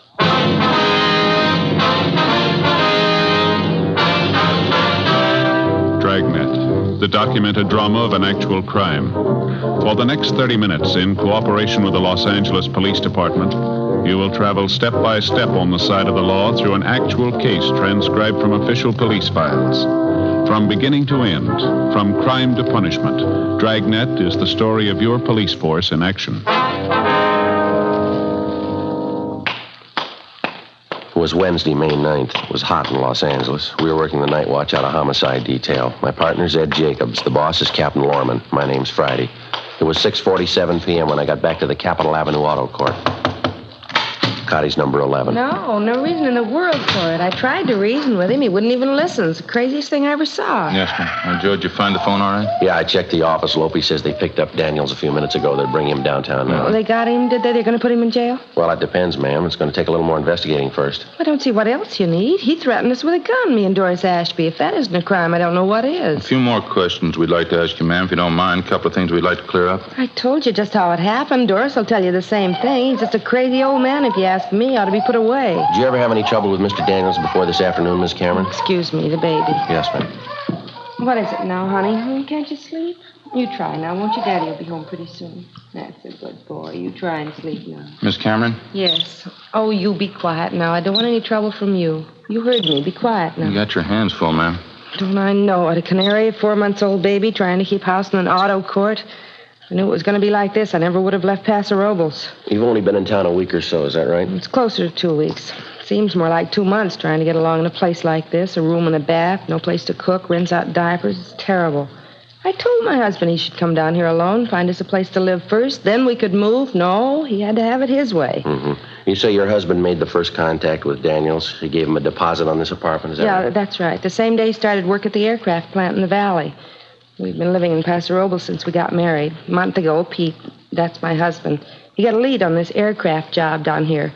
Him and Ralph came down and signed up for it. Ralph, who's that, ma'am? Ralph Ashby. He's Doris's husband. Doris Ashby. She's my best girlfriend. We were neighbors up in Paso Robles. Oh, I see. They're not doing much better than we are right now. They're staying in another court up the street. Same thing, room and a bath. Doris is expecting, too, poor kid. Did you hear me? You be quiet now. You want to wake up the baby? About the arrangements your husband made with Daniels to lease this apartment, Miss Cameron, when was all this? A week ago Monday, the day after I moved down here. My husband and Ralph Ashby saw the rental ad in the paper, and they went over and talked to Daniels. He said, all right. He had an apartment for the Ashbys and one for us. Nice places, too. I see. Ralph and my husband signed the leases, gave him the first and last month's rent in advance. It was all decided. Well, how is it you couldn't move in right away, Miss Cameron? He said he was having the apartment house redecorated. Daniels did, I mean. He told Ralph and my husband the apartments would probably be ready for us on the 8th. That was yesterday. He said the 9th for sure, and that's today. And you tried to move in this afternoon, and Daniels refused to let you in. Is that it? I had the movers get all our things out of storage and move them out to the apartment. So did my girlfriend, Doris. The movers were just starting to get our furniture out of the van and move it into the apartment when Mr. Daniels showed up. He acted like a crazy man. Well, did he give you any reasons why he couldn't move in? He tried to give us a lot of reasons. None of them made any sense. You can ask Doris. She'll tell you. She was there with me. Well, what did Daniels say, now, just for instance? He said a lot of things. First, he told us there was no water in the apartments. It hadn't been turned on yet. He said the gas wasn't turned on either. Well, I knew that was a lie. I was in the apartment late in the morning. Everything was fine. The gas was working, so was the water. I see. When I caught him in that lie, he got madder than ever, made some more excuses. Then he started yelling and swearing at me right there on the sidewalk. Said the apartment just wasn't ready yet. I told him to go climb a tree. We signed the lease. We paid the rent. We were moving in anyway. Told the movers to go ahead, take in the furniture. Mm-hmm. Well, what'd Daniel say then? Nothing. He just got real purple in the face, and he put his hand in his coat pocket, and he took out a gun, pointed it at me and Doris, and I had the baby in my arms. Imagine that. Mm-hmm. He actually told you he'd shoot you if you tried to move in the apartment, is that right? Well, in so many words, yes, he did. He threatened the moving men, too. They tried to talk to him. He wouldn't listen. We all tried to talk to him. He didn't make any sense at all. I wasn't going to take any chances with the baby in my arms. Doris and I got in the car and drove away. So did the movers. They left with us. Can't say I blame them either. Yes, ma'am. That Daniels must be out of his mind. It's the only thing I can figure. A real nut. Well, did either you or your husband have any arguments with him at all before this afternoon? No, everything was fine. This afternoon was the second time I ever spoke to the man. And he had no objections to your having children or pets in the apartment? None at all. That's one of the first things my husband told Daniels when he went to look at the apartment. We had a baby and a canary. Daniel said it was all right with him. He didn't object at all. I understand there's 6 apartments in the building, Miss Cameron, that right? Yes, that's right. They're all vacant as far as I know. Daniels just bought the building a month ago. That's what he told my husband anyway. He had the place redecorated and the work was all done. The apartments are just sitting there. That's why I can't understand it. Why won't he let us move in? Yes, ma'am. We paid our money, signed the lease. If he gave us any kind of a good reason why we shouldn't move in, I could understand it. But to keep us out for no reason at all, to stand out there on the sidewalk and threaten to shoot us if we move in, me with a baby in my arms, I don't know. He must be crazy. You say you were in the apartment this morning, Miss Cameron. Did you notice anything unusual about the place, anything out of the ordinary? No, nothing. And you say Daniels couldn't give any reason at all why you shouldn't move in? Just one. It convinced me. Yeah. That gun. Before we left Mrs. Cameron, we took her crime report and had her sign it, and then we drove back downtown to the squad room where Gene Bechtel and Lloyd Bond were waiting with the suspect, Edward Daniels. They'd already checked him through R&I. He had no previous criminal record. They gave us a .22 caliber H&R revolver along with 6 shells which had been found on the suspect at the time of his arrest. The gun had been loaded. Pawn shop records showed that the weapon had been purchased by the suspect and had been registered in his name. We had stenographer Eleanor Eastlack type up the crime report, and Ed and I took Daniels down the hall to the interrogation room. He was a small, thin man, blue eyes, gray hair. Don't know what all the fuss is about. I own the building. I can keep people out if I want to. Well, we saw the lease you signed with the Camerons. The other couple, too, they paid their rent. Why the sudden change of heart? I don't think that's any of your business. Matter between me and the tenant. It's our business when you threaten him with a gun, Daniels. Assault with a deadly weapon, that's a felony. Didn't hurt the woman. Just wanted to scare her, that's all. Just a couple of farmers anyway. Never should have given him the lease in the first place. Lousy kid with him and that bird chirping all the time. How'd you happen to have that gun with you this afternoon? Didn't happen to have it. Carry it all the time. It's my business, isn't it? Registered down here. Meaning you got a permit to carry this gun? Don't need a permit. It's registered, isn't it? Who gave you the idea because the gun's registered you can carry it around your pocket? Friend of mine. Nothing wrong with it, is there? Having a gun registered is nothing more than keeping a permanent record of it. You can keep the gun in your home or in your office, but it doesn't give you the right to carry it around with you. Oh? Why didn't they tell me that when I had it registered? You were told, Mr. Daniels. You know that. Well, I don't remember it. Doesn't make much difference if you remember or not. Nobody has a permit to threaten people with a gun. Told you I wasn't going to hurt her. She just kept arguing with me. I'm a sick man, you know. Thought she was going to hit me. You mean while she was holding that baby in her arms? Now, come off it, Daniels. What's this thing all about? Told you before. I think that's my business. You signed a year's lease with the Camerons. You accepted the first and last month's rent. You took their money. You advised them they could move in this afternoon. When they try to move in, you meet them at the front door and threaten them with a gun. Now, what's it all about? None of this makes any sense. Changed my mind. I'm not ready to rent them out yet. Well, then why'd you sign that lease with the Camerons? How about it, Mr. Daniels? If there's something in that building you're trying to cover up, you might as well tell us. A couple of men out there now checking it. You can go ahead and check. I don't care. They won't find anything. Got nothing to hide. How long you lived here, Daniels? 18, 20 years. Why? Where'd you live before you came here? Ohio. Cleveland, Ohio. You ever been arrested?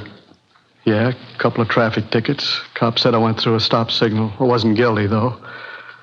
What's the point, anyway? What are you trying to get at? Trying to force me to let those people in that apartment? I'm not trying to force you into anything, Daniels. Business about the lease is a civil matter, and that's between you and the Camerons. And what are you holding me here for? We told you. You threatened that woman with a gun. She signed an ADW report.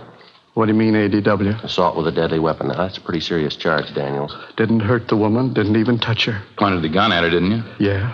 The gun was loaded, wasn't it? Yeah. It was capable of being fired? Yeah, but I wasn't going to shoot her, I told you. Just wanted to scare her off, get her out of there. Uh-huh. It's the truth. I wasn't going to shoot her. What do I have to do to convince you? You don't have to convince us.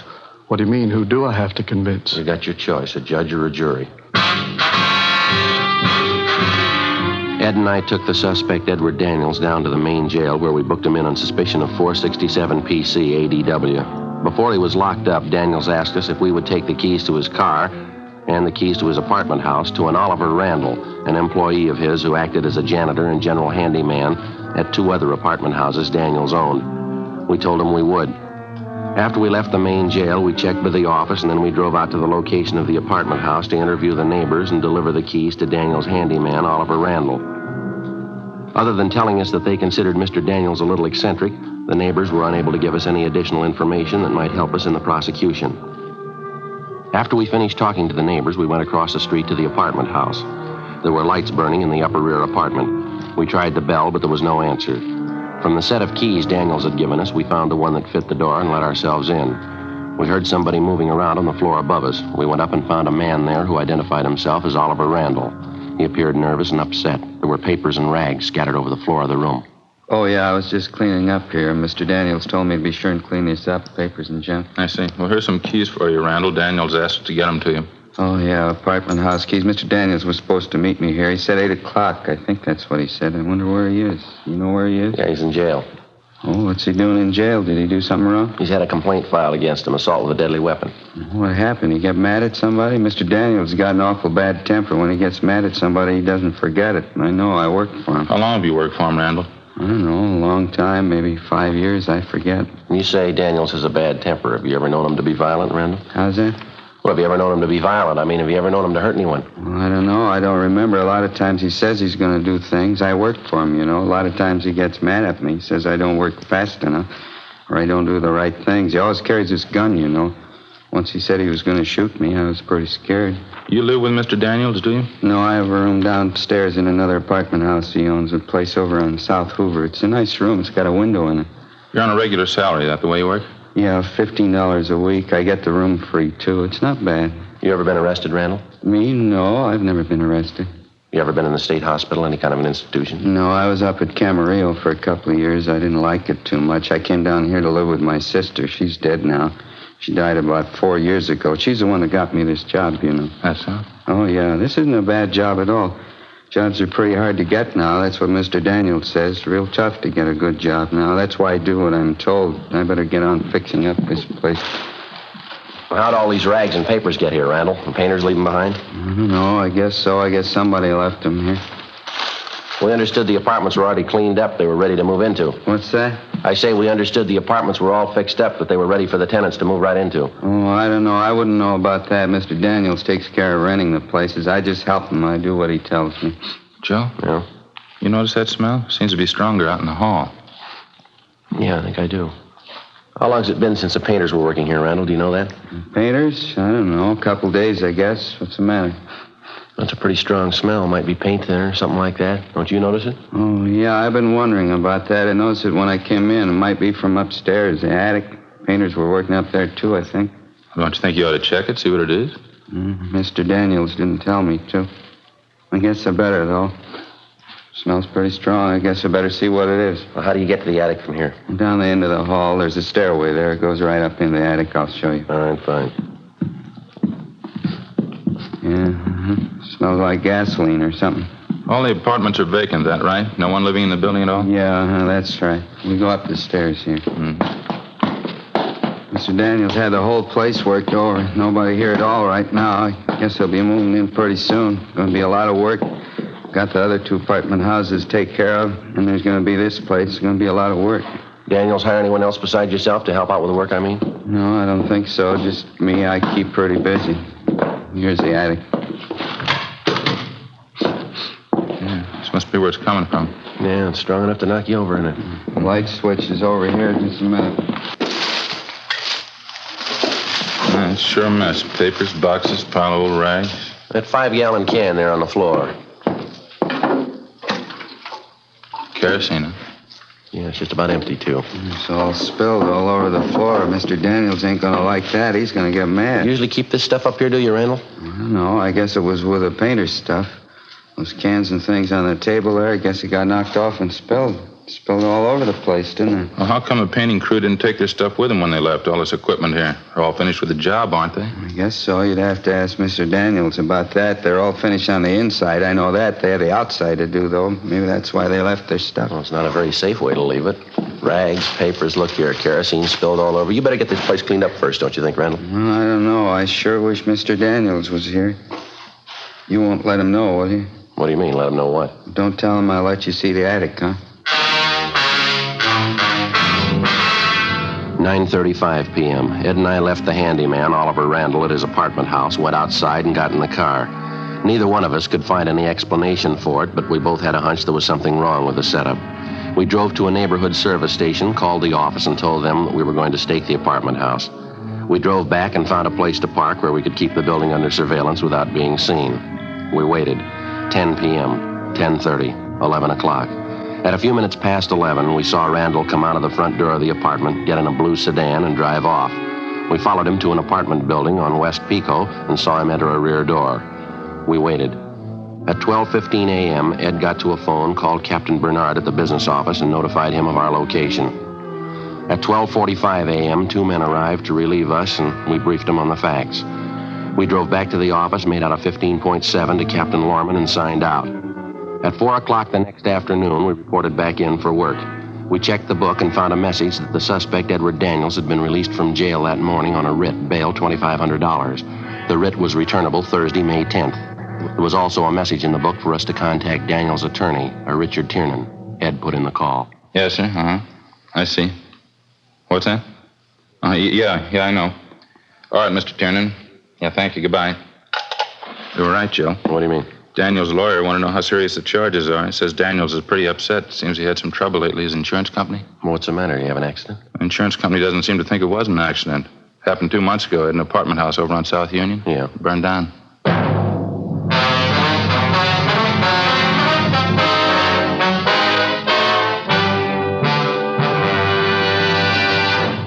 You are listening to Dragnet. Authentic stories of your police force in action. Fatima, America's first, largest-selling blended cigarette. Now, best of all, king-size cigarettes. Prove it yourself today. Compare Fatima with any other king-size cigarette. 1. Fatima's length filters the smoke 85 millimeters for your protection. 2.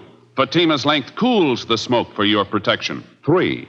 Fatima's length gives you those extra puffs, 21% longer than standard cigarette size. And in Fatima, you get an extra mild and soothing smoke, plus the added protection of Fatima quality. To show our confidence in Fatima, we make this money-back guarantee to every king-size cigarette smoker. Buy a pack of Fatimas. Enjoy Fatima quality, extra mildness, and superbly blended tobaccos. If you're not convinced Fatima is better than the king-size cigarette you're now smoking, just return the pack and the unsmoked Fatimas before August 1st, 1952, and we'll give you your money back plus postage.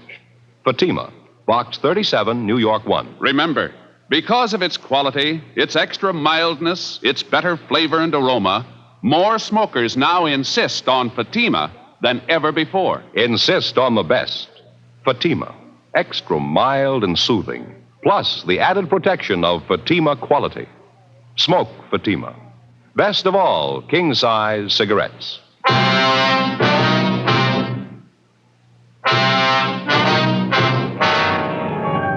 Thursday, May 10th, 4:30 p.m. We contacted the fire department's arson squad to find out if the fire at Daniel's apartment house on South Union Avenue 2 months before was under investigation. After checking back, they told us investigators from the arson squad had found a large amount of kerosene to be present in some of the burned timbers found in the debris after the fire was put out. They said that Mr. Daniels had admitted after the fire that the apartment building had been recently redecorated and that kerosene, paint, and other inflammables had been stored in the attic of the building. Ed and I contacted the insurance adjuster handling the case, a Snyder Peebles, and he told us there wasn't any doubt in his mind that the fire at Daniel's apartment house 2 months before was of incendiary origin. But he said so far the investigators were unable to prove it. The one thing that seemed to puzzle him was if Daniels planned on burning down the building, why did he go to the trouble and expense of redecorating first? Well, as soon as it was dark, Ed and I drove out, relieved the men on stakeout at the apartment house on West Pico, where the handyman, Oliver Randall, had his room. They reported no unusual activity during the day. 7:32 p.m., Randall came out of the apartment house, got in a car, and drove off. We followed him. If we got this Randall made right, it shouldn't be too long before we find out. Daniels is using him to work something out. Pretty sure we can count on that. Yeah, maybe. I'll watch it, Ed. He's turning down Union. Yeah. He's pulling up ahead. Don't crowd him in. There's a good spot here. Shouldn't be able to see us. All right, pull up in here. All right. That's fine. He's getting out of the car. He's going over the house. Down the driveway. Going around back. He's out of sight now. All right, let's go. Still no lights in the place. Oh, yeah, there they go, in the basement. All right, easy. Let's take it easy. All right. Yeah, I think I can see the back door from here. All right, come on, easy now. Mm-hmm. What is it? All right, easy with this door, Ed. Don't let it bang. Uh-huh. Where now? Sounds like somebody upstairs, doesn't it? Mm-hmm. All right, come on, watch your step. All right.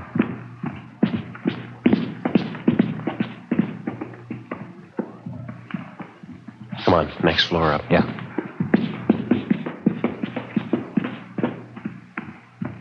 Yeah, it's up in the attic. Come on. Mm-hmm.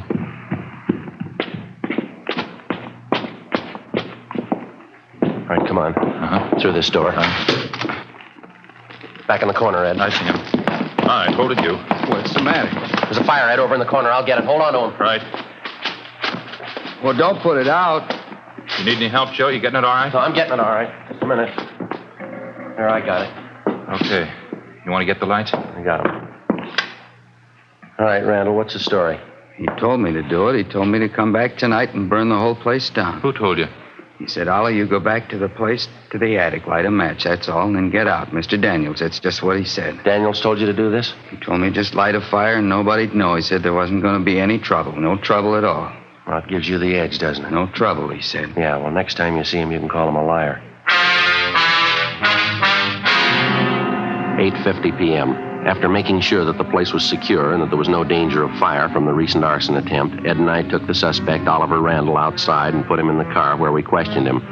He made no attempt to disguise the fact that he had been directed by his regular employer, Edward Daniels, to commit arson by setting fire to the attic of the apartment house. In addition, he told us that Daniels had threatened him with bodily harm if he refused to obey the order and set fire to the building.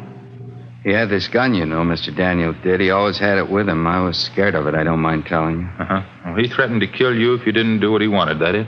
Yeah, I guess so. He used to get mad a lot of the time, and he had this gun. He always had the gun. He'd get mad at me and tell me he was going to shoot me. I'm afraid of guns. How about the fire at the other apartment house, Ollie, the one over on South Union Avenue? Yeah, that was a big fire. Did you start that one? Daniels told me there was nobody living there. He said nobody'd get hurt. Nobody did get hurt, did they? Did you start the fire? Yeah, I guess so. I guess I did. Mr. Daniels tell you to do it? He said it was his building. He owned it. He could do anything with it he wanted to. I didn't want to do it. He told me I'd have to. He said he'd hurt me with that gun, and he said he'd fire me, too. I didn't want to lose my job. You knew you were doing wrong, didn't you, Ollie? Well, I guess I did, yeah. What could I do, though? I didn't want to lose my job. Good jobs aren't too easy to get nowadays. You know that. Where's Mr. Daniels now, do you know? You're not going to tell him what I told you, are you? He said not to say anything about it. He said nobody'd believe me anyway. Nobody. He said he'd tell everybody I was a liar. Said they'd believe him before they'd believe me. Well, where's Daniels now? If I tell you, you won't let him hurt me, will you? No, we won't let him hurt you. You're going to have to help us out, though. What do you want me to do? I'd like to find out where Daniels is first. He's in a movie over on Pico by his house. He's waiting for me. You mean he's waiting for you in the show? See, in the center section, 10 rows from the back. He's waiting for me now. Well, how's it you're supposed to meet him there? I don't know. He said if anybody wanted to know where we were tonight, this would prove we didn't start the fire. We were at the show. I was supposed to start the fire and then go to the show and meet him 10 rows from the back, the center section. You want to show us where this movie is, Ollie? Yeah, okay. Mr. Daniels won't tell you anything, though. He's going to be mad. He won't tell you anything. Well, that's where we need your help, Ollie. What do you mean? We'll let him tell you. 9:44 p.m. Ed and I, along with the suspect, Oliver Randall, drove to the movie house on West Pico. On the way, we explained to Randall what he was supposed to do. 9:55 p.m. We parked our car half a block from the movie house, bought 3 tickets, and went inside. The feature picture was still on. There wasn't much of a crowd.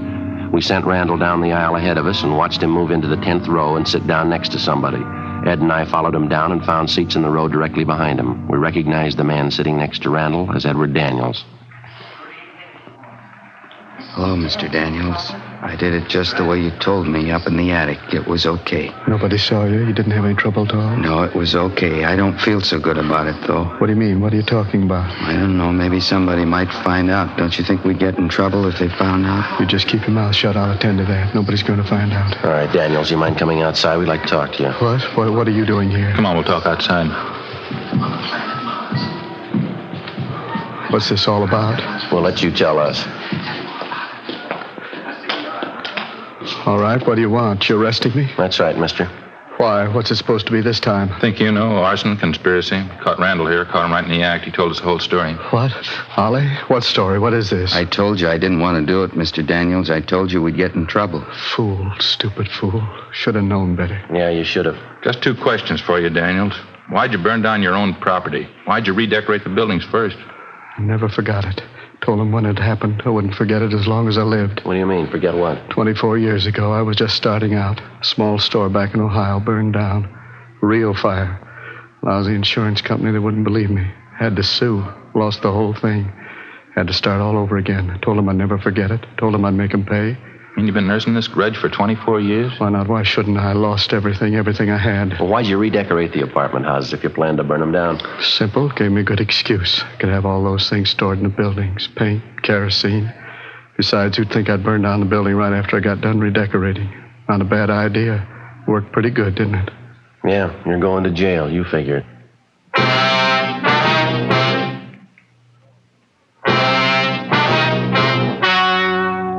The story you have just heard was true.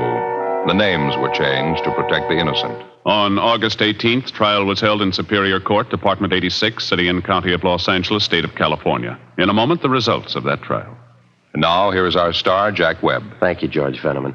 Friends, comparisons are often very helpful in modern police work. Now, for instance, a suspect may be identified by comparing his M.O., or method of operation, with the known facts of a case. Comparisons are important to you in choosing your king-size cigarette. Compare Fatima for quality. You'll find Fatima's length filters the smoke 85 millimeters for your protection. Cools the smoke for your protection. Fatima's length gives you those extra puffs, 21% longer than standard cigarette size. And you get an extra mild and soothing smoke, plus the added protection of Fatima quality. Buy Fatima. I'm convinced that you'll agree Fatima is the best of all king-size cigarettes.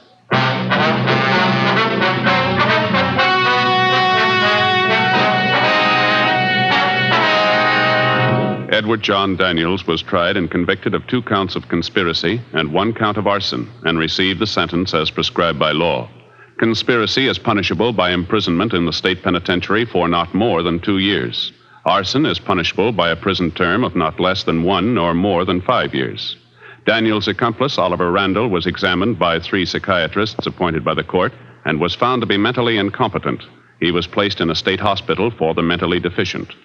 The charge of assault with a deadly weapon against Edward Daniels was dismissed.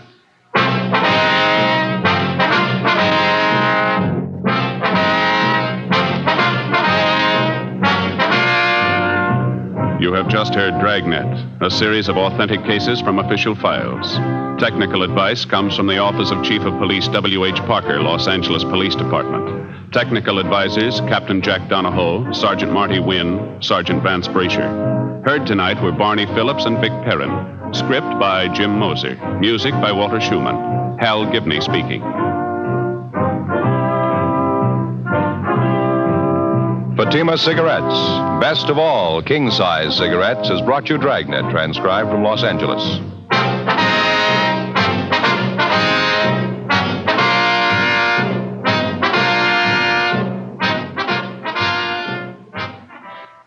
Now, it's Counter Spy on NBC.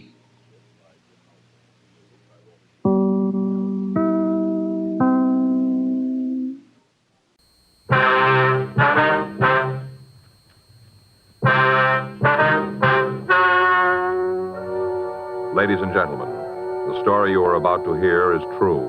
The names have been changed to protect the innocent. Dragnet is brought to you by Chesterfield, made by Liggett & Myers, first major tobacco company to bring you a complete line of quality cigarettes.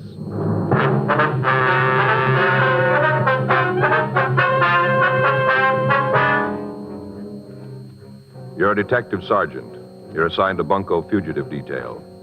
A confidence man has set up operations in your city. The product he's selling has a ready market. Perfect cut blue-white diamonds. Your job? Stop him.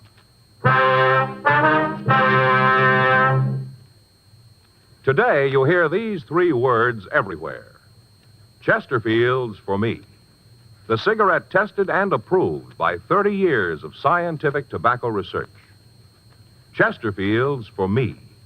The cigarette with a proven good record with smokers. And first cigarette to have such a record. Chesterfield's for me.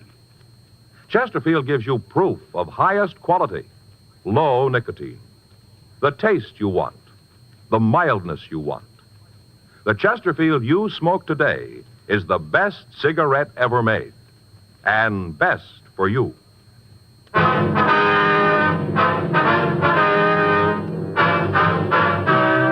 Dragnet, the documented drama of an actual crime.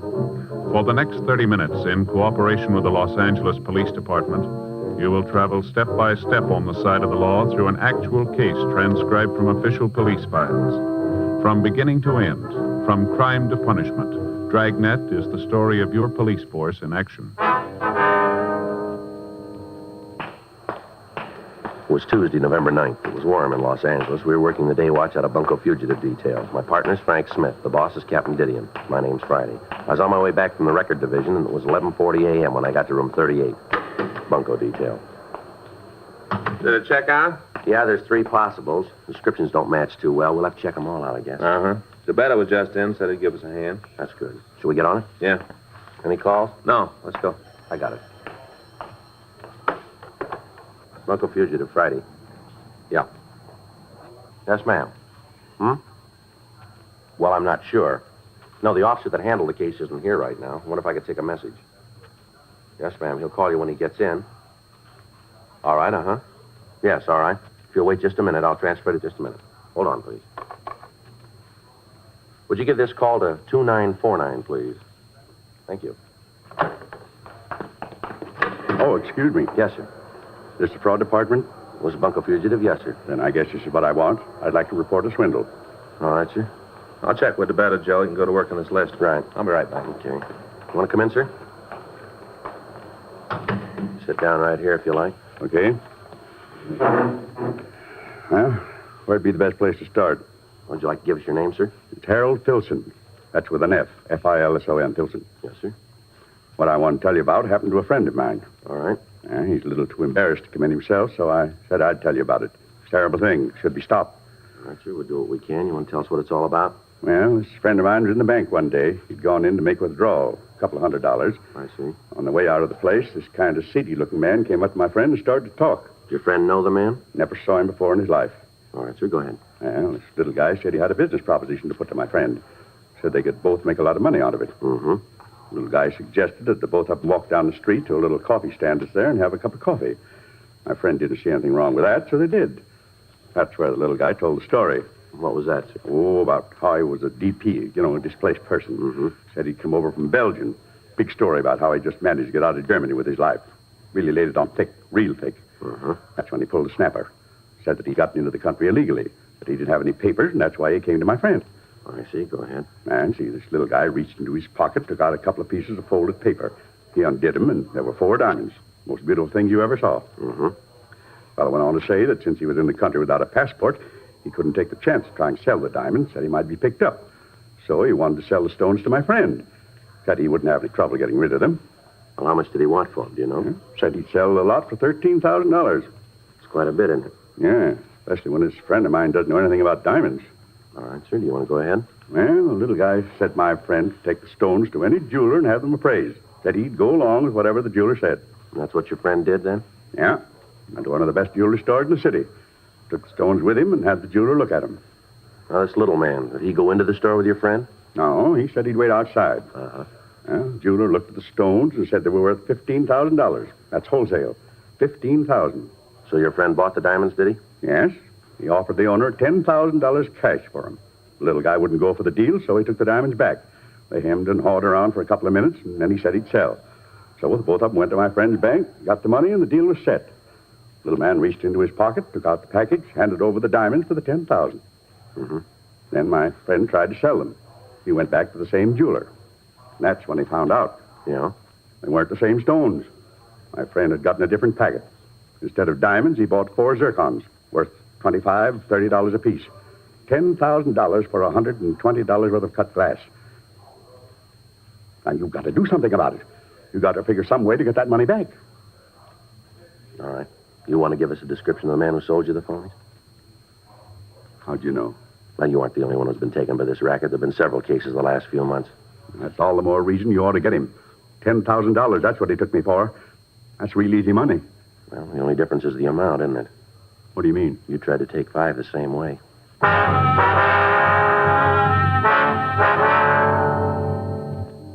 Frank came back to the office, and I filled him in on the story Harold Filson had given me. The victim gave us a complete statement and a description of the man who'd victimized him. He also gave us the address of the bank where he'd been approached. After that, Filson was taken down to the mug room and shown photographs of known confidence men who had used the same M.O. A local and an APB were gotten out, carrying the description of the suspect as well as a complete description of the clothes he wore and the method he used in approaching the intended victim. We got the name of the jeweler who had appraised the diamonds, and we asked the victim if we could keep the stones until we'd finished our investigation. He gave us his consent, and we signed a receipt for the zircons. 1:46 p.m., Frank and I drove out to the Hollywood area where we talked to Saul Maurice, the owner of the jewelry store. If you'll wait, I'll get my loop and check them for you. We'd appreciate that. No trouble. Probably should have known there was something wrong when I came in here. The average man doesn't carry $15,000 in unset diamonds around with him. Let me see the stones. Sure, here you are. Take a look at these, if you will. Mm-hmm. Well, the same ones, same as the diamonds. What can you tell us about them? Well, they look as if they were cut in this country. Yeah? Why do you say that? Facets, they're cut longer than European stones. Oh. Mm-hmm. Now, they were made in America. Is there any way we could tell where? No. Whoever did it, though, knew what he was doing. I remember the diamonds. Beautiful. You mean the real diamonds were just like these, then, huh? Yes, there was a 125 round, 2 1-carat marquee, and a 403 square cut. You sure about the size, are you? Reasonably, yes. I didn't weigh them at the time, but I did use a mow gauge on them. That's what they checked out. You can't give us any idea, then, where the zircons might have come from? No, I'm sorry. I can give you a list of the men in Los Angeles who might have done it. We'd appreciate it. No trouble at all. You want to take these with you? Yes, sir. Say, I don't understand. Why would a legitimate diamond cutter make these imitations? Well, if a person ordered them copied, there'd be no reason not to. Quite often, people don't like to wear genuine stones. Occasions when good imitations do just as well. That's what probably happened here. Uh-huh. Whoever it was probably ordered a melange lot. I went ahead with it. Well, now the stones he brought in the first time were real, weren't they? Yes, fine, high color, beautifully cut. Especially the square. I'll get those names for you. Thank you. Say, I wonder if you'd tell me something. Well, what's that? Well, my wife's been looking for something to clean her engagement ring. You know, it gets dirty down the little prongs that hold the diamond. I wonder if you could recommend something to clean it. I'll tell you what, next time you're in the area, bring the ring in. I'll be glad to clean it for you. Well, the problem there is she doesn't want to take it off, I guess. I don't think she'd go for me taking it all day. Well, I'll tell her to take it into the jeweler in the neighborhood. He'll be glad to do it. Thanks, sure appreciate it. No trouble at all. Now, here's the list. Thank you. Sure hope you can find the man who sold the phonies. Yes, sir, so do we. Every time somebody gets stung buying diamonds, it makes them leery from then on. Hard on legitimate people in the business. Yes, sir, we can understand that. Jewelers Alliance has been saying it for a long time. Know your jeweler and you'll get value received. A guy like this makes it twice as rough on honest men. Well, that's the way it is most of the time. Always seems like the honest ones get hurt. Well, maybe not always. What? I hope it's going to work the other way this time.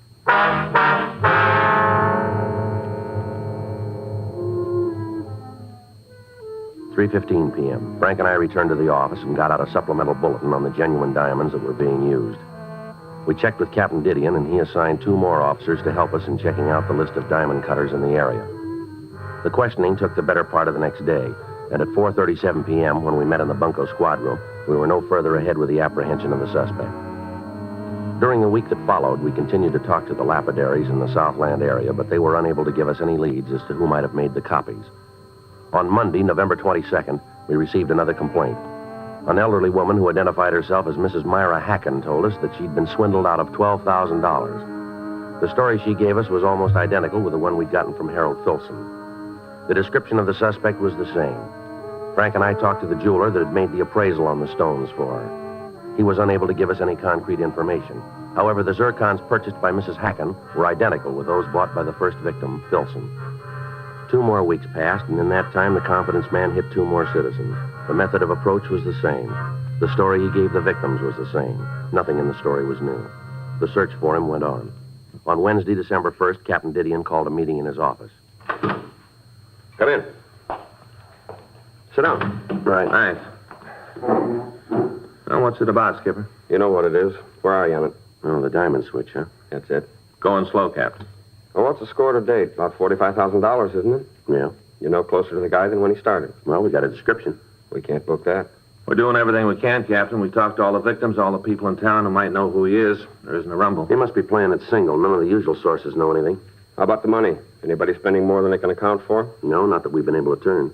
Stats office? Well, they've given us a list of possibles, 14 of them. They've all been checked out, none of them fit. What about the Jewelers Association? What do they got for you? Well, they're doing all they can. They put out a notice to all their members to be on the lookout for the guy. Sent out a description to all the diamond cutters asking for information on the stones. Mm-hmm. We've had a composite drawing made of the suspect. M.O. sheet. It's been sent to all the banks in the area. Nothing back on it, though. Well, what's the answer? Got to be some way of nailing him. Well, we got an idea. The odds are on the long side, I guess, but it's about the only way that we can think of. Let's hear it. Well, we know that the guys work in the Hollywood area pretty heavy. Seems that most of the marks he picks are out there. They do business in those banks along the boulevard. Mm-hmm. We thought that if we could spot a couple of undercover people in the banks and make it look like they were doing business there, they might be approached. You meant it when you said the odds were long. How many people do you figure you're going to need for this? Well, we figure a minimum of a half a dozen. They all should be middle-aged or elderly. Suspect doesn't seem to bother anybody under 40.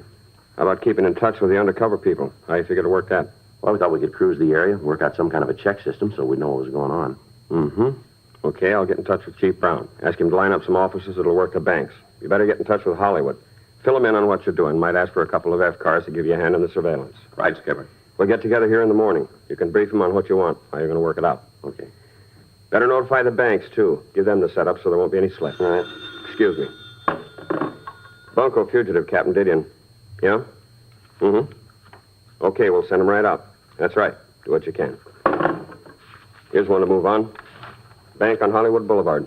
Head cashier says there's been a man loitering in the place for the last 30 minutes. Yeah? Matches the description of your suspect right down the line.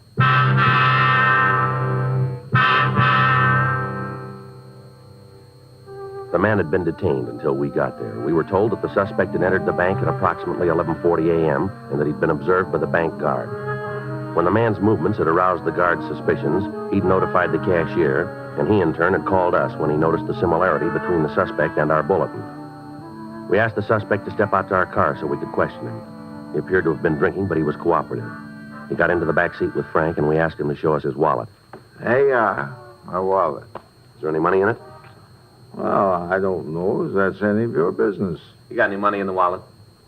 Well, it might be a couple of bucks, yes. Then again, on the other side of the fence, there might not.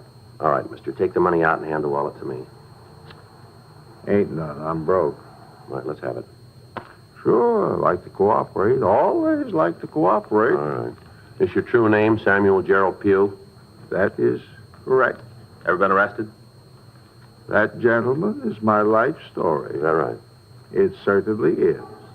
Many's the happy hour I've spent in your main jail. Delightful place. Referred to in the trade as the Gray Bar Hotel, you know. Yeah, what was the charge?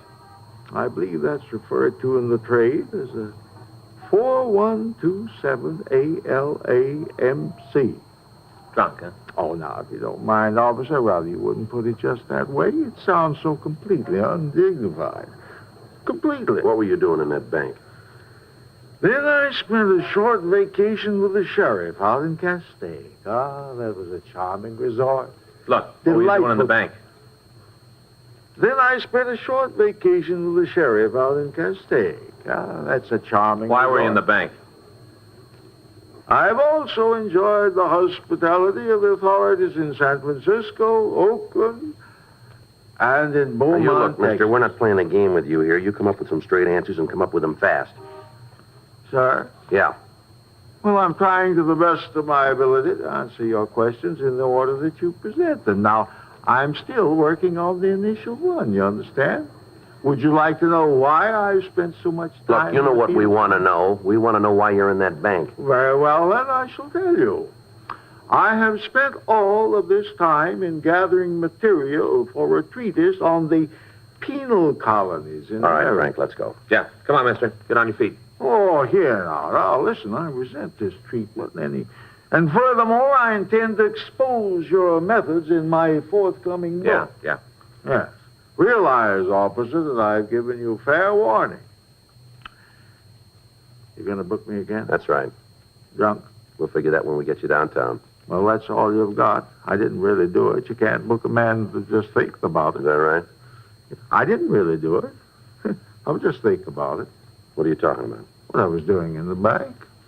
I'm broke and I'm hungry.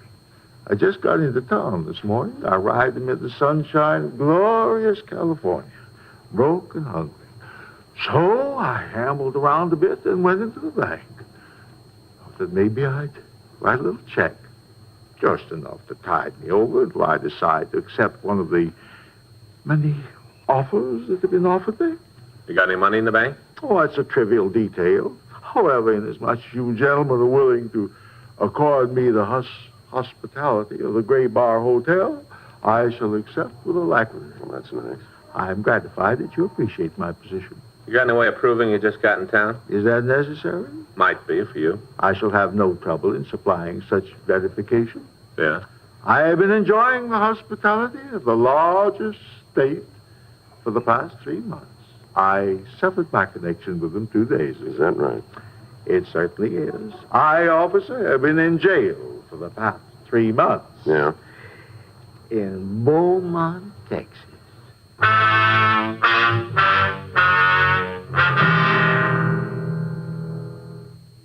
The suspect was taken to the city hall and held for further investigation. Teletypes were sent to the authorities in Texas, and they verified the story that we'd gotten. The suspect was booked in violation of 4127A LAMC. The following morning, Frank and I, along with Captain Didion, briefed the police officers chosen by Chief Brown. We told them the suspect's M.O. We gave each of them copies of the composite drawing that had been made. At 10:30 that morning, the plan was put into operation. It continued through the weekend without results. During that time, we received no new complaints regarding the confidence man. Wednesday, December 8th, Frank and I checked into the office. I want to call Faye. Tell her what time I'll be home. Okay. You want to check the book while you're there? Yeah. I got it. Bunko Fugitive, Friday. Yeah. Okay, where? Yeah, we know where that is. Right. See you there. Guess you'll have to call Faye later. What do you mean? Suspect. Yeah? He's setting up a mark in a coffee shop out on Hollywood Boulevard right now.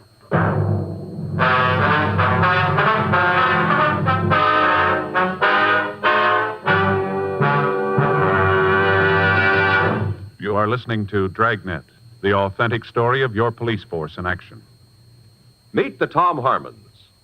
You know Tom as an All-American, and now a top sports announcer. Mrs. Harmon is the motion picture and television star Elise Knox. They're typical of people everywhere who are saying, Chesterfields for me.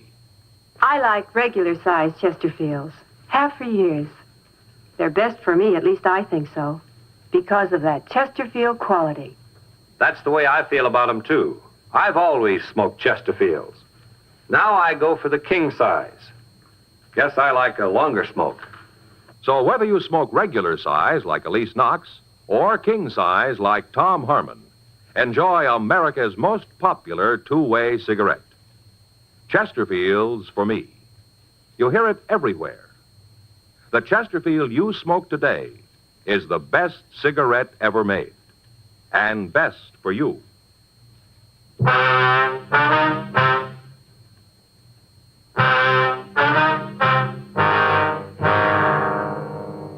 The call had come from one of the undercover people that we'd planted in the banks on Hollywood Boulevard. The policewoman told me that a man answering the description had approached her and offered to sell her some unset diamonds.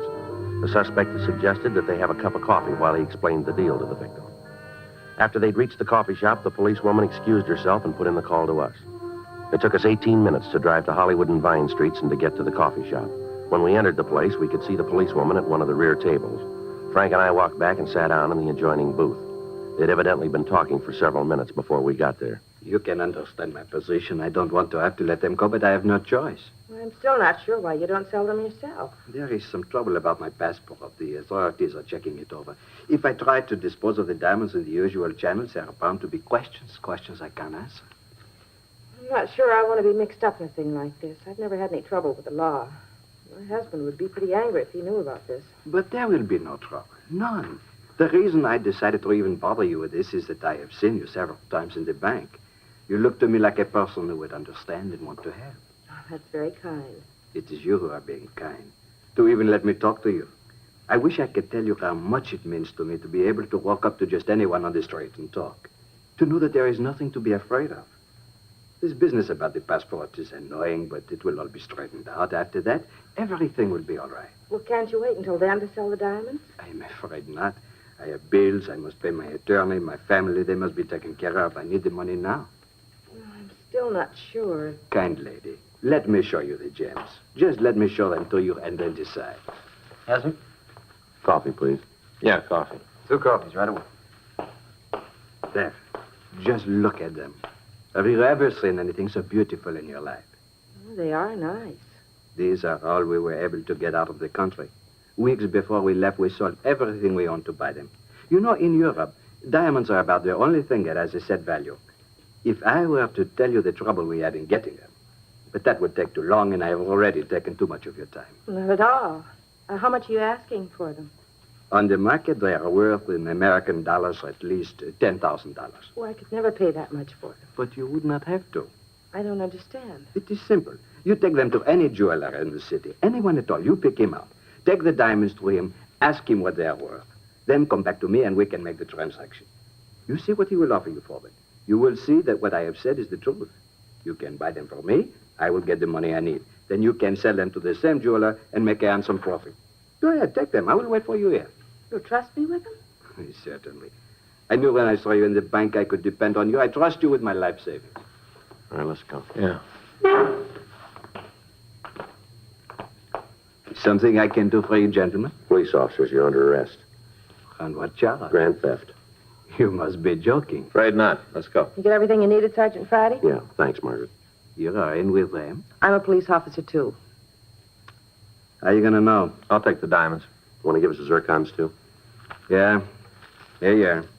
It's a lousy deal. You're gonna have to prove it, you know. We'll take care of that. How you gonna do it?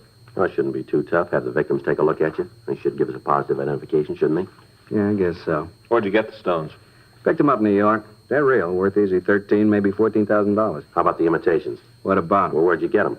Friend of mine, guy back east. His hobby is life, you know. Lapidary? Yeah, that's it. I had him cut the zircons for me. Do you know why you wanted them? No, I told him it was for a joke, asking to make me 6 sets. All of them like the real ones. Only had this one and one more to get rid of. Just 2 more, and you have to tag me. Yeah, rough go. You need me for anything more, Sergeant? No, thanks, Margaret. We'll take him in. I'll go on then. Right. Thanks again. Glad to help. Thanks, Margaret. Yeah, I'll see you downtown. Right. Tell Chief Brown we'll be in to see him, will you? Okay. All right, mister, let's go. Mind if I finish my coffee? All right, make it fast. Okay, thanks. What's your name? Nathan Croner. You ever fallen before? Couple of times, small beefs. Where? Midwest, Colorado, Kansas. Big time? Burglary. Served 3 years in Colorado, 2 in Kansas. Thought you had it figured this time. Sure way to make it pay. Never know, Dave. What's that? How it's going to turn out. Take this Dodge, for instance. Yeah. Hey, you got a cigarette? Yeah, here you go. There. Thanks. I got a match.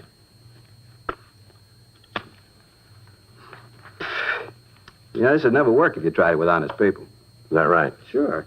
Right off, I told him I was having trouble with my passport. Even told one of them I was in the country illegally. That's when he should have gone to the cops right then. Mm-hmm. Gonna miss that. What's that? The coffee. Gonna miss it.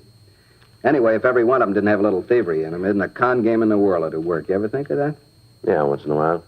I hand over a bunch of diamonds. Now, I know they're worth a minimum of $15,000. Worth that anywhere in the country.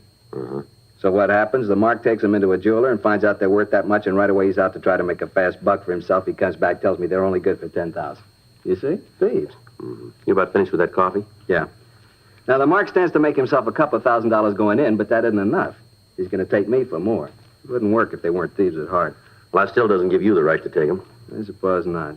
I get a real kick, though, out of figuring what they look like when they find out they're stuck with a handful of cut glass. Must be real yaks to see that luck. And how about that coffee? Come on, let's go. Yeah. Okay, I'm with you. All right. You pull this Dodge anyplace else in the country? Not me. There's the first place. Figured if I scored good here, I could take it easy. You know, work a bit, maybe once a year in a different city. Keep moving. Don't make any difference how they talk or what kind of clothes they wear. A mark's still a mark. I just had a bad deal. Going good, I could have lived off of it for years. That's what you wanted, huh? Yeah, just a deal to keep me in clothes and food. Roof over my head, nothing big. Well, it all worked out then, didn't it? What? That's what you're going to get. Come on.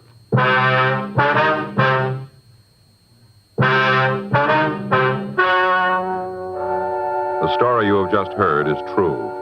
The names were changed to protect the innocent. On April 15th, trial was held in Department 98, Superior Court of the State of California, in and for the County of Los Angeles. In a moment, the results of that trial. Now, here is our star, Jack Webb. Thank you, George Fenneman. You know, the Chesterfield you smoked today is the best cigarette ever made, and best for you. Now, that's a fact. And to my way of thinking, it's the very reason for you to change to Chesterfield. Try 'em either way, regular or king size. If you try 'em, I think you'll say with all of us, Chesterfield's for me.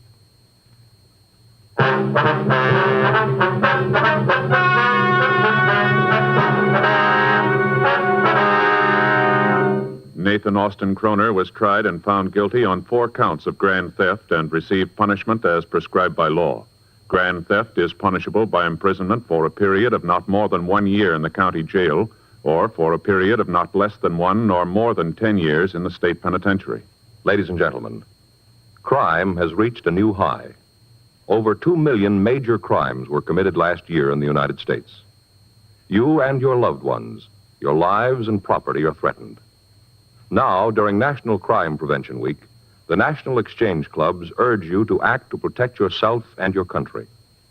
Go to church this Sunday and every Sunday. The nation needs the great moral vitality which springs from church-going men and women. And remember to be alert and be on the lookout for ways to prevent crime. Help your police force and your community reduce the crime rate.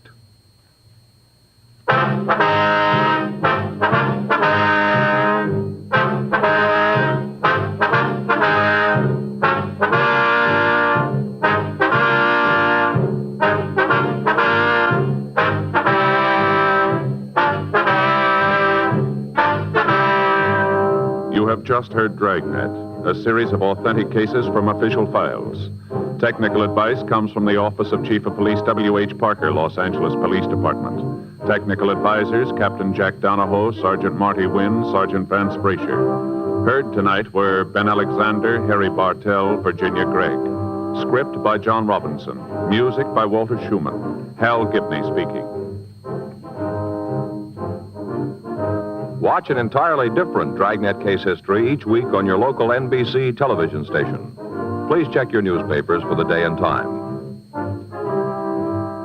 Chesterfield has brought you Dragnet, transcribed from Los Angeles. Filter tip smokers, this is it. L&M Filters. The one filter tip cigarette with plenty of good taste. Much more flavor, much less nicotine, and effective filtration. Only the L&M filter contains the miracle product, alpha cellulose. Absolutely pure, non-mineral, harmless to health. Yes, this is it. As Maurice Evans puts it, L&M filters are just what the doctor ordered. Buy L&M filters, the light and mild smoke.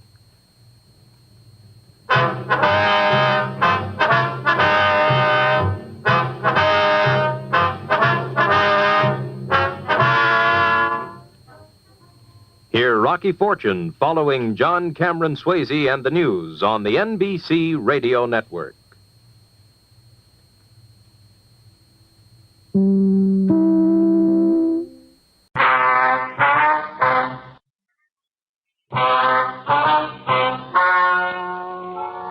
Ladies and gentlemen, the story you are about to hear is true. The names have been changed to protect the innocent. Dragnet.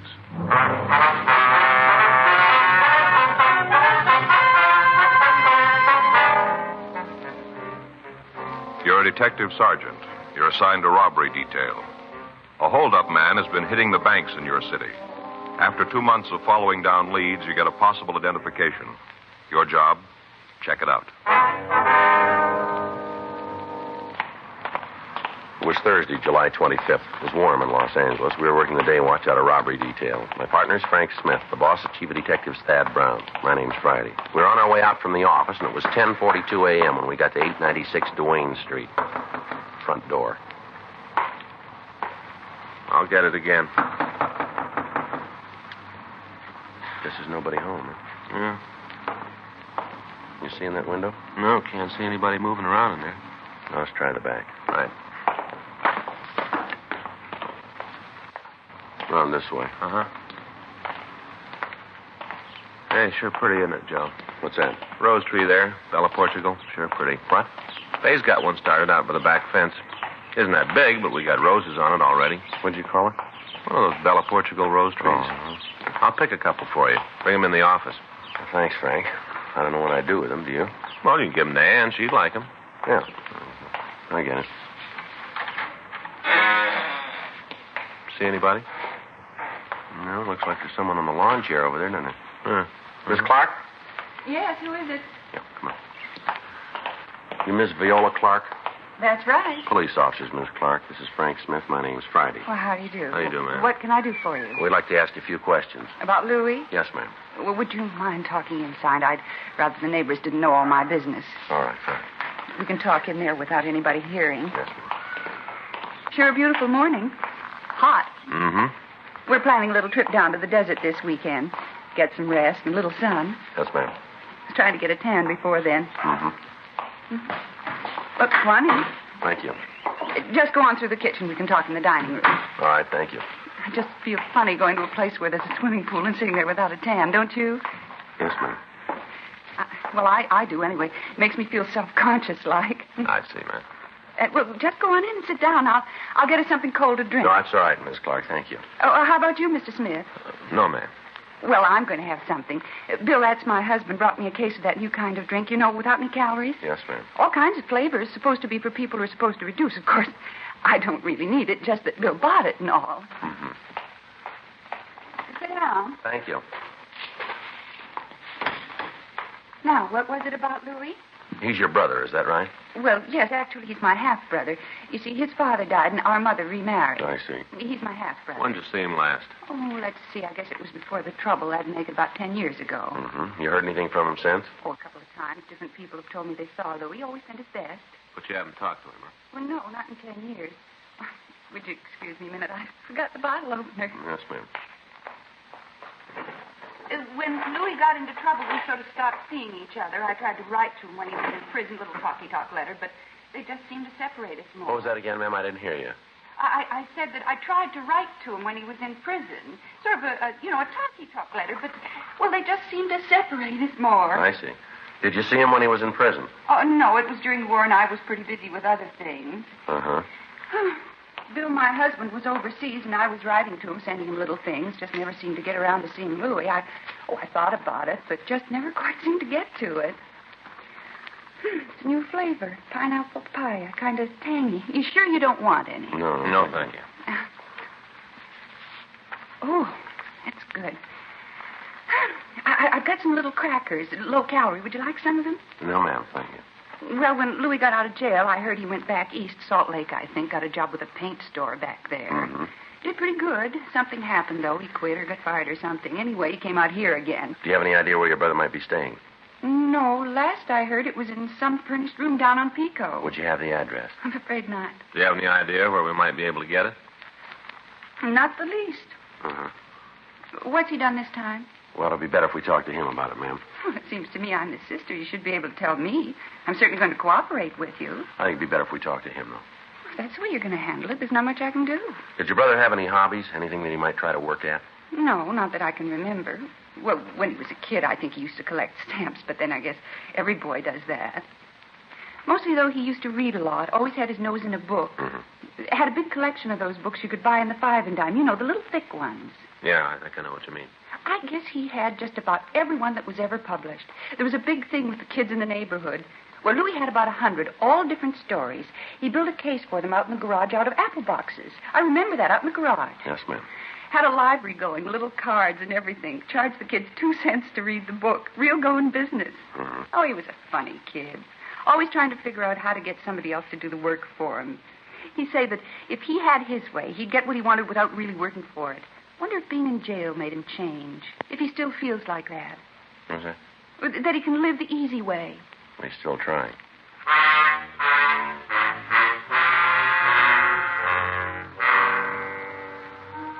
"11:31 a.m. We left the house and continued checking out the friends and relatives of the suspect, Louis Rote. According to his book, he'd been arrested for the first time 10 years previously on charges of 459 burglary, 5 counts. He'd been sentenced to San Quentin. He'd been released 4 years previously. On June 11th, he walked into a bank at the corner of Reservoir and Montana Streets and robbed the place of $1,180. He'd hit again on June 19th, July 12th, and July 23rd. In each instance, the victims were shown mug books, but they were unable to make a positive identification. On July 24th, we talked to a cab driver who had driven the suspect away from the latest holdup. He was able to give us an identification of the suspect, but when we checked the area where Rote had left the cab, we were unable to come up with additional information. The other victims were shown Rote's picture, and all of them made a positive identification. Locals and APBs were gotten out on him, and all places he was known to frequent were checked. Still, we couldn't take him into custody. 2 days passed while we looked for the suspect. On Friday, July 26th, the bank located on Hollywood Boulevard was held up for $1,800. The suspect matched the description of Rote. From one of the people in the vicinity, we got the number of the cab the suspect was supposed to have taken. We got in touch with the traffic manager of the cab company and got the name and stand number of the driver. 9:20 p.m. Frank and I drove out to see him. Corner of Hollywood and Loma Linda? That's right. Bank near there. What time was it supposed to be? Well, the way we got it, about 5. Tonight? That's right. Gee, I don't recall the guy. You sure it was me? Well, we got the number of your cab. Oh, you're pretty busy there. Let me check the waybill. All right. Let's take a look here. Yeah, here it is. Loma and Hollywood. Where'd you drop the fare off? 2000 block on Sunset. That'd be near Echo Park? Yeah. Can you tell us anything about the man? No, like I told you, I've been pretty busy tonight. Well, that's pretty important. Well, what kind of things you want to know? Well, what did he say to you when he got into the cab? Oh, not much. Seems to me he just told me to drive right down Sunset, and then he'd tell me where to let him out.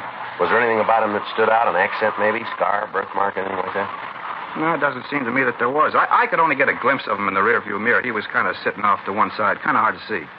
You don't remember anything about him then, huh? No, nothing that'd help.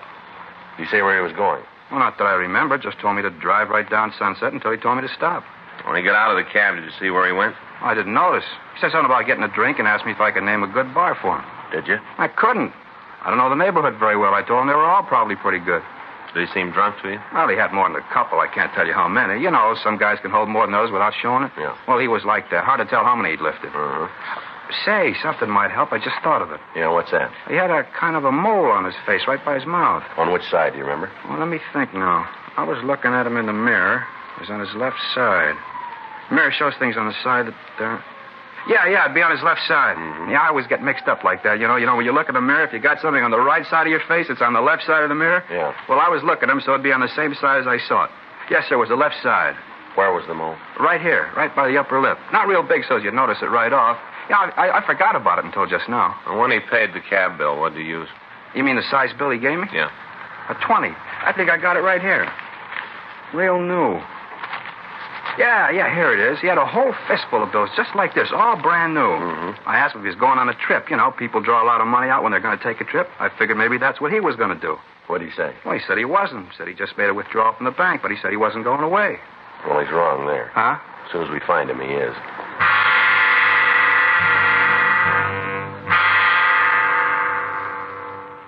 The cab driver identified Rote's mug shot, and at 10:08 p.m., Frank and I drove over to the 2000 block on Sunset Boulevard. We checked at several bars, but we were unable to find the suspect. One of the bartenders said he thought that a man answering Rote's description might have been in, but he couldn't be sure. In each of the places, we left our card, and we asked the owner or the bartender to notify us if the suspect should come in. 12:26 a.m., Frank and I checked back into the office. You want to check the book? I'll sign us out. All right. Anything? Yeah, you got a message here from Faye. Yeah? She wants you to stop by the drugstore and pick up a refill prescription for the baby. Well, it says she's already called him. You just have to pick it up. Oh. Well, that blows the coffee. Huh?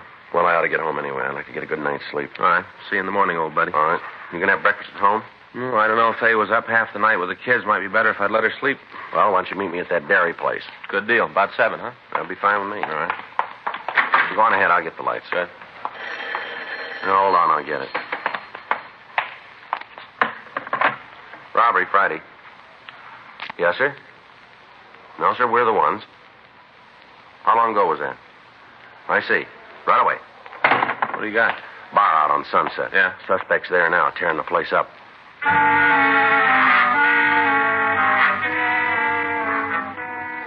We left the city hall and we drove over to the bar on Sunset Boulevard. By the time we'd gotten there, a police unit had arrived and the disturbance was under control.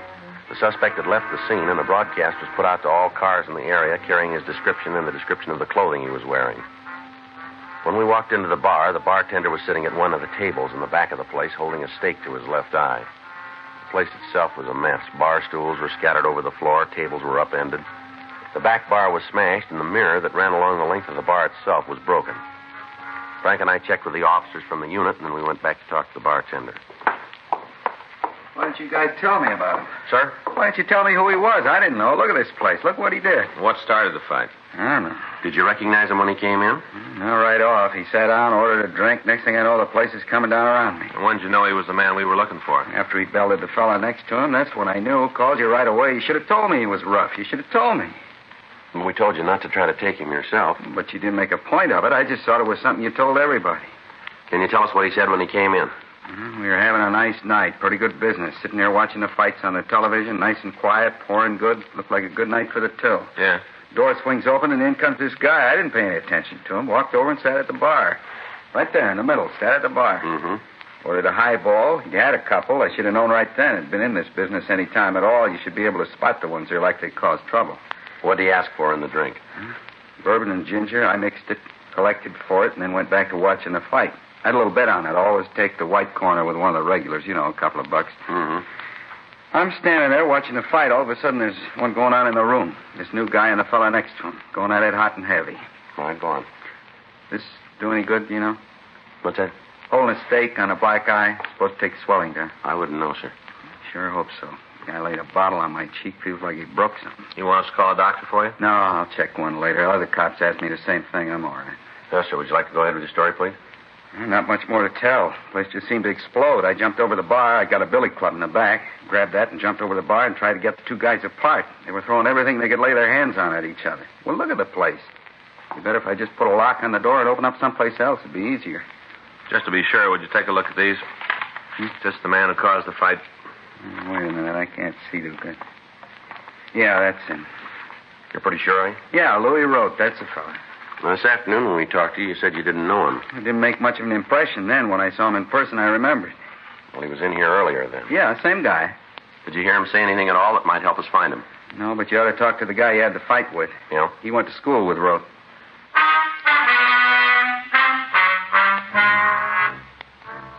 We got the name of the man the suspect had the fight with. We drove over to his home and talked to him. He explained that he'd been enrolled in a night class with Rote. He went on to say that they'd met at school when both of them were studying criminology at one of the colleges in the area. We got what information we could about Rote, and then Frank and I went back to the office. We tried to contact the school, but we were not able to reach anyone who could check the registration records for us.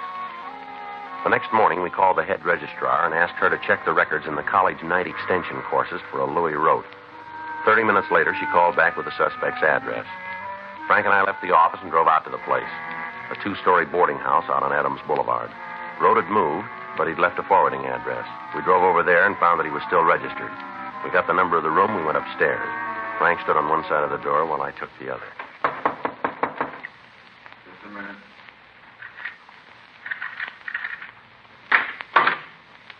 Yeah? You Louis Rote? Yeah, what do you want? Police officers, you're under arrest. For what? Suspicion of robbery. How'd you get to me? We did. Can I get a coat? No, you tell us where it is. We'll get it for you. Closet over there. I'll get it. There's a bottle of aspirin in the pocket there. Make sure you don't drop it. Hangover I got, I'm going to need something. Yeah. Don't think I ever had a headache like this one. Terrible. Well, you better get used to it. Huh? They're going to get worse.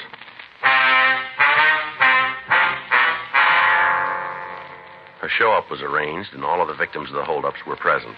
They all gave positive identifications of Louis Rote as the man who'd held them up.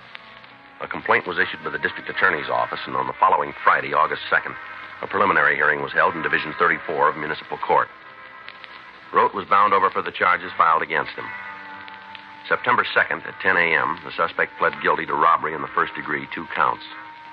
Rote asked for immediate sentence, and the judge complied with the request. He was sent to San Quentin, where he went through the clinic. On recommendation of the authorities at the prison, the board ordered him sent to the penitentiary at Chino, California. 7 months had passed since his arrest, and from what we heard, Rote was a model prisoner.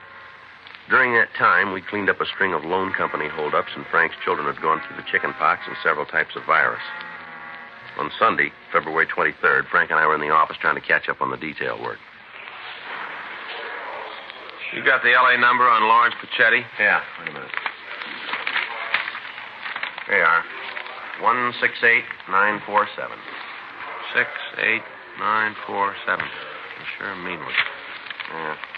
Terrible what he did to that kid, isn't it? Oh, man. Robbery Friday. Yeah, Savage. Mm-hmm. When did it happen? Well, we know how he did it? All right, we'll check into it right away. No. Send it down, will you? Right. Bye.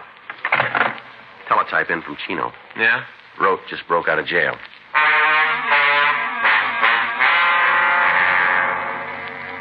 An immediate watch was put out on all the places Rote was known to frequent.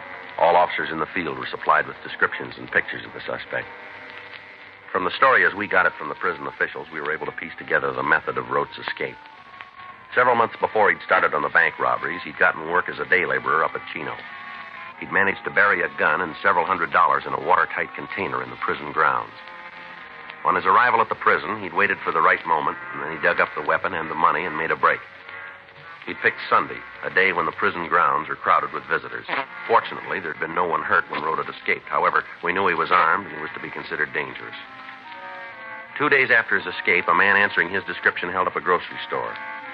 From the clerk, we obtained a positive identification of Rote. The next day, he hit again. This time, he beat one of the clerks in the store when the man refused to open the cash register. Additional information was forwarded to all law enforcement agencies throughout the area. Rote's picture was carried on the police television show, and the daily newspapers cooperated and carried his likeness and description. Calls began to come into the complaint board from people who thought they'd seen the suspect. In each instance, the information was checked out, and several of the reports appeared authentic. On Wednesday, March 4th, we got a call from Calvin Niles, the bartender who'd given us the original information on Rote. Frank and I drove out to see him. I tried to hold him here, tried my darndest, but he wouldn't go for it. Mm-hmm. Did you talk to him at all? Yeah, I had a couple of words. What about? Mainly about the fight he had before he got him. You know, when he broke up the place? Mm-hmm. Talked about that. He said he was sorry about it. Told me the other fella caused it. Mm-hmm.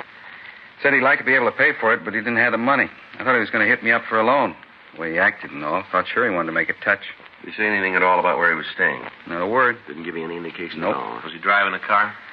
Not that I could see. When he walked out, I went over to the door to see if I could spot anything, but by the time I got out from behind the bar, he disappeared. Is there a cab stand around here? A couple of blocks up the street. Think he might have taken a taxi? We'll check it. I don't think he could have gotten that far in the time it took me to get to the door. I can see that far, and I didn't see him. Mm-hmm. I don't think he took a taxi. Did he come in alone? As far as I could tell, he came in, sat down, ordered a highball, drank it up and left. I don't think he was here more than 5 minutes, also. But you're pretty sure there wasn't anybody with him, are you? Yeah, I had been. I'd have seen him. Did he look like he was going to meet anybody here? Not especially. Give you any reason for coming in? Not right out, he didn't. How do you mean? Lucky I did it now, I guess. I didn't plan it that way. What's that? I told you I thought he wanted to make a touch. Yeah. I told him I'd just taken the money to the bank, dropped it in the night depository, said I'd cleaned the place out. He left right after that? Yeah, finished up his drink and walked out. Sure got a lot of nerve, if you ask me. What do you mean? Well, he comes in the place once, breaks it up, then comes back to try to hold it up. Well, you're not sure about that, are you? As far as I'm concerned, that's what he came in for.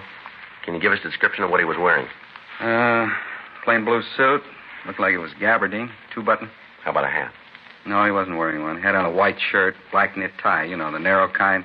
One of those little stick pins shaped like a little ladybug. You know the kind I mean? Yes, sir. One of those. All right, Mr. Niles, if anything more comes up, we'd appreciate a call from you. You get it. I'll tell you one thing, Sergeant. What's that? After that fight, I did just about everything I could to help business, help pay for the damage. Yes, sir. This is one customer I want to lose.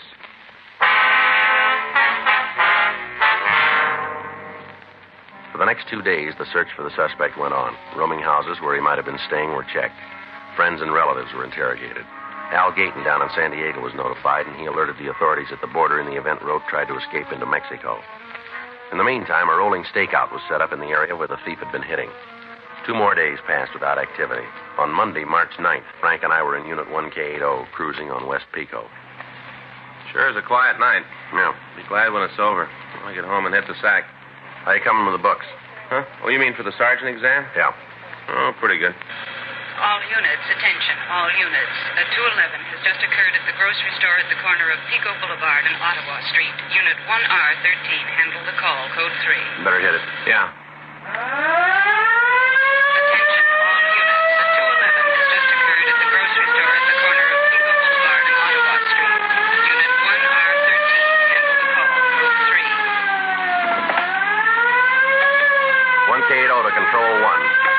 Control 1 to 1K80, go ahead. Code 6 at Pico Boulevard and Ottawa Street. Control 1 to 1K80, roger, KMA 367. Attention all units. Attention all units. Be on the lookout for the following described suspect wanted in connection with 211 at grocery store at Pico Boulevard and Ottawa Street. Suspect described as WMA, 40 or 50 years, 5 feet 8 and 1/2, 150 to 155, medium build, gray hair. Suspect was wearing a dark blue suit, no hat, white shirt, black tie, and black shoes. Suspect has a mole on the left side of his face, just above the mouth. He is carrying a large blue steel revolver, Western type. Suspect believed to be driving a 1952 Chrysler sedan, dark in color, license number unknown. Vehicle has a damaged left rear fender. Use caution. Suspect is considered dangerous. KMA 367. Sounds like Rote, doesn't it? Yeah. Hang on. Here's Pico. The car that just passed us. Yeah? Dark Chrysler sedan, dented left fender. You better check it. Right. Hold it. It's taking off. You better lean on it. Doesn't look like he's going to stop. Watch it, Frank. The streetcar.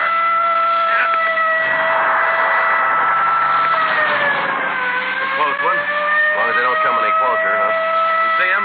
Yeah, up ahead. You going to try a shot at him? No, we can't. There's too many people around. No, we're pulling up. All right, hold it steady. Pull over. Police officers. He doesn't act like he hears you. Road, all right. Yeah. Try to cut him off. All right, come on, Road. Pull over. Nothing. All right, cut him off. Right. Hang on.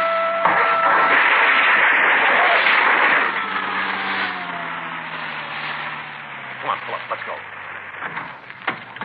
Well, he really plowed into that lamppost. Yeah. All right, come on, out of the car. All right. Getting out. Getting out. See, I've got my hands up in the air. Throwing like you All right, say. come on, move it. Yeah. Come on, put your hands on the car here. Yeah. Lean on it. I'll check him. Yeah. Here's the gun, Joe. All right. Come on, Ruff. Get your hands behind you. Yeah. All right, let's go. About my car. We'll take care of it. You're not going to just leave it there, are you? I wouldn't worry about it. Huh? You're not going to be driving it for a while.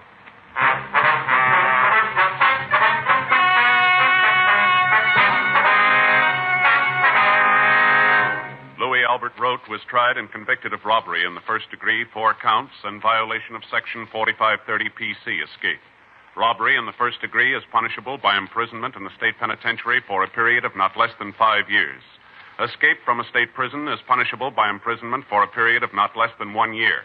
Said second term of imprisonment to commence from the time the prisoner would otherwise have been discharged from said prison. You have just heard Dragnet, the authentic story of your police force in action, and starring Jack Webb, a presentation of the United States Armed Forces Radio Service.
Ladies and gentlemen, the story you are about to hear is true. Only the names have been changed to protect the innocent. NBC brings you Dragnet.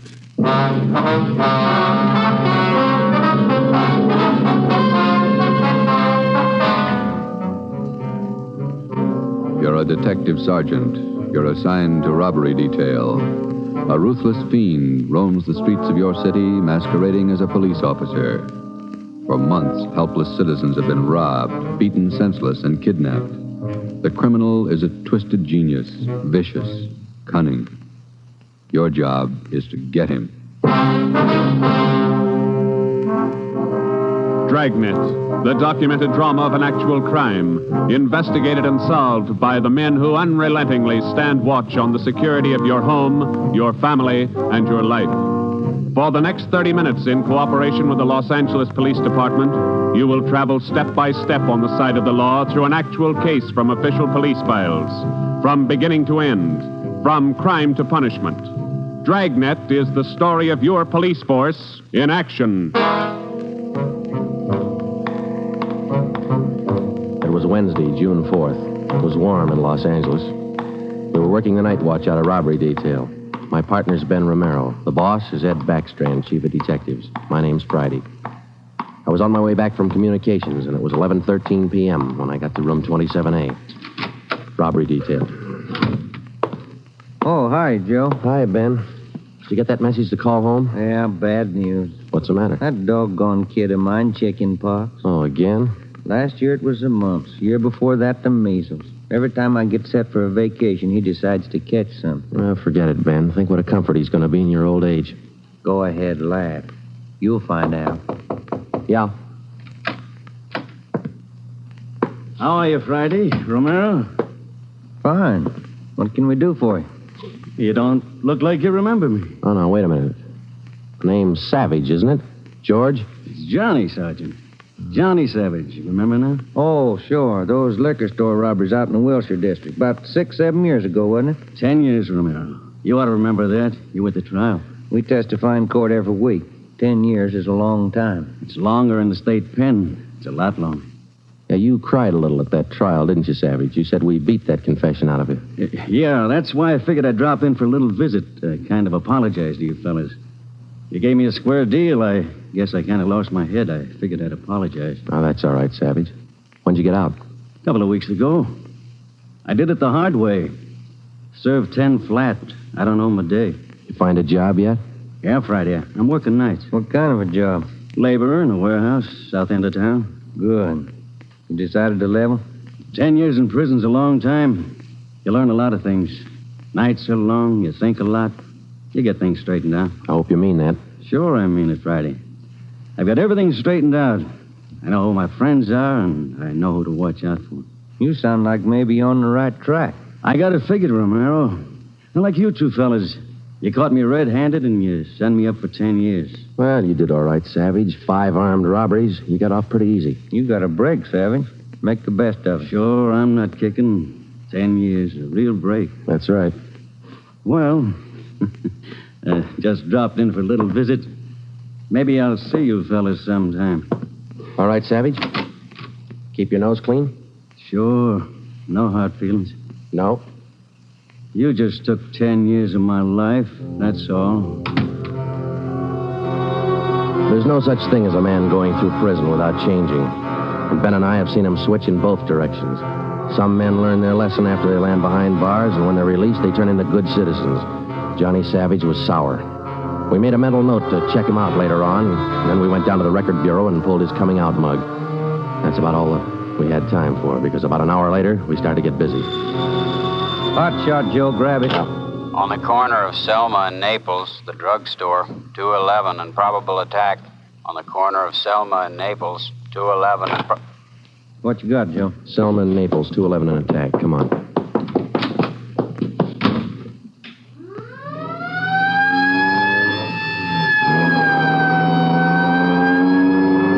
Here we are, Joe. Over there on the far corner. Yeah. All right. Come on. We got the story from the victim, the store owner, Mr. Thomas. For the most part, it was the usual rundown of an early morning holdup. There was only one exception. Oh, I've had young hoodlums try to hold me up before, but there was nothing like this one. How you mean, Mr. Thomas? Well, he came in here just before closing, and ordinarily I'd have kept an eye out because that's the time to look for him. But this fella came to the door and said he was a policeman, so I let him in. He looked like a cop. Boyed right up to me and the wife behind the counter and pointed a gun. And she screamed, and he hit her in the face with the butt of the gun. Sergeant, it was horrible. That's the way it started, and that's the way it kept going. Because most of the victims and most people don't realize that as a citizen, they have the right to check on police officers' identification when in doubt.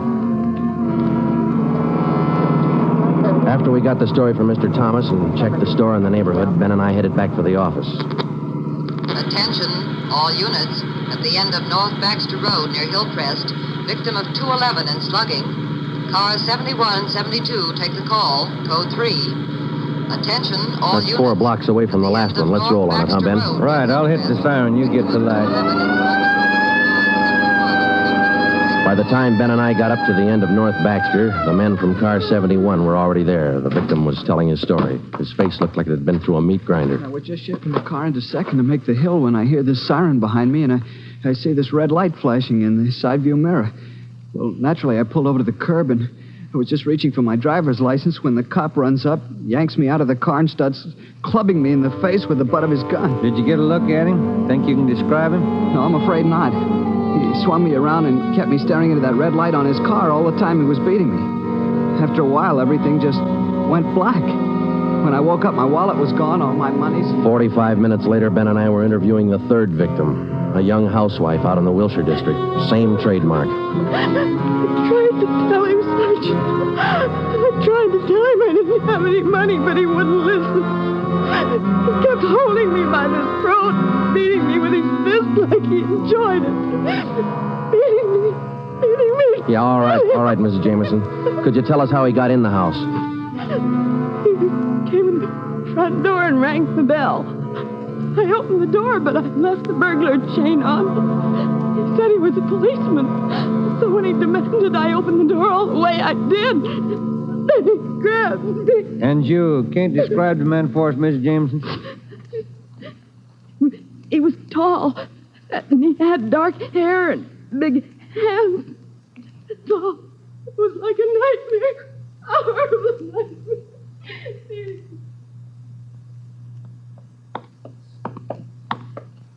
Tall, dark hair, big hands. Your guess the same as mine, Joe? Maybe. Let's wait and see. Come on, let's check with the boss. Hi, Mike. Hi. He's waiting for you. In there. Come on, Ben. Chief of Detectives Office. Hannon. Sit down. Yeah, Skipper. All right, you two, let's have it.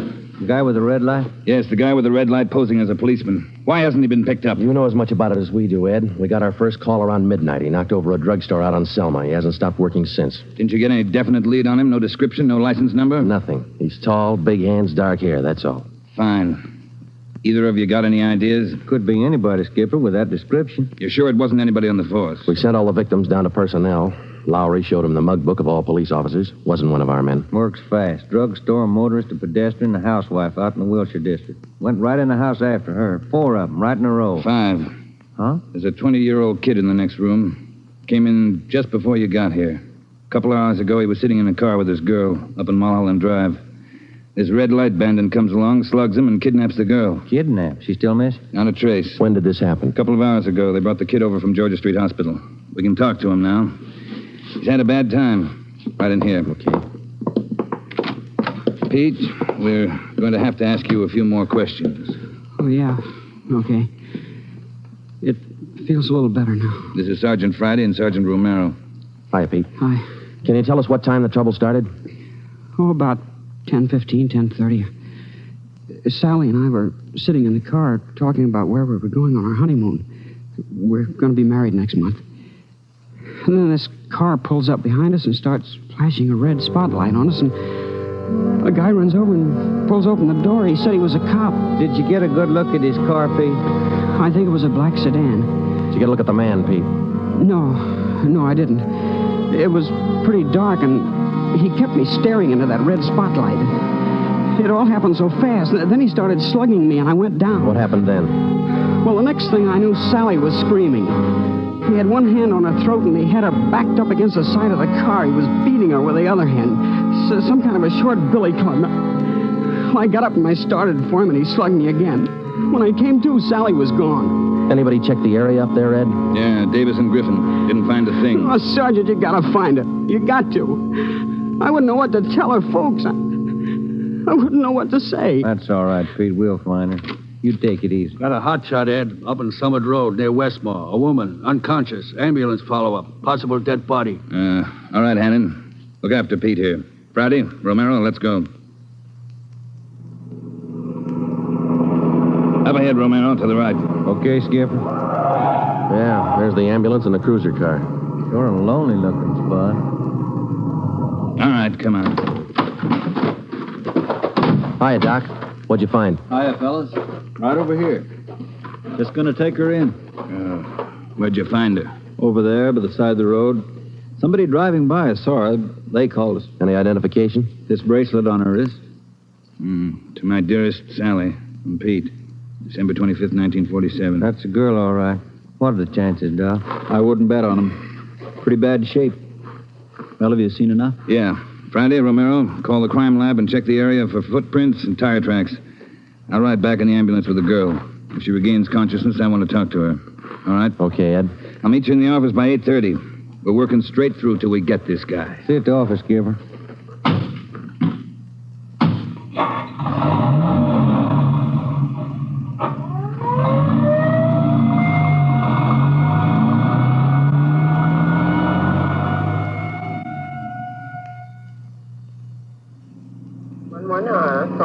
What time you got, Ben?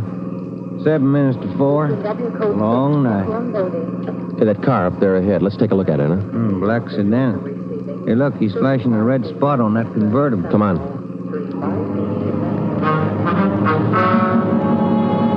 He sees us, Joe. He's pulling away. Get that gas pedal down to the floor. Already there.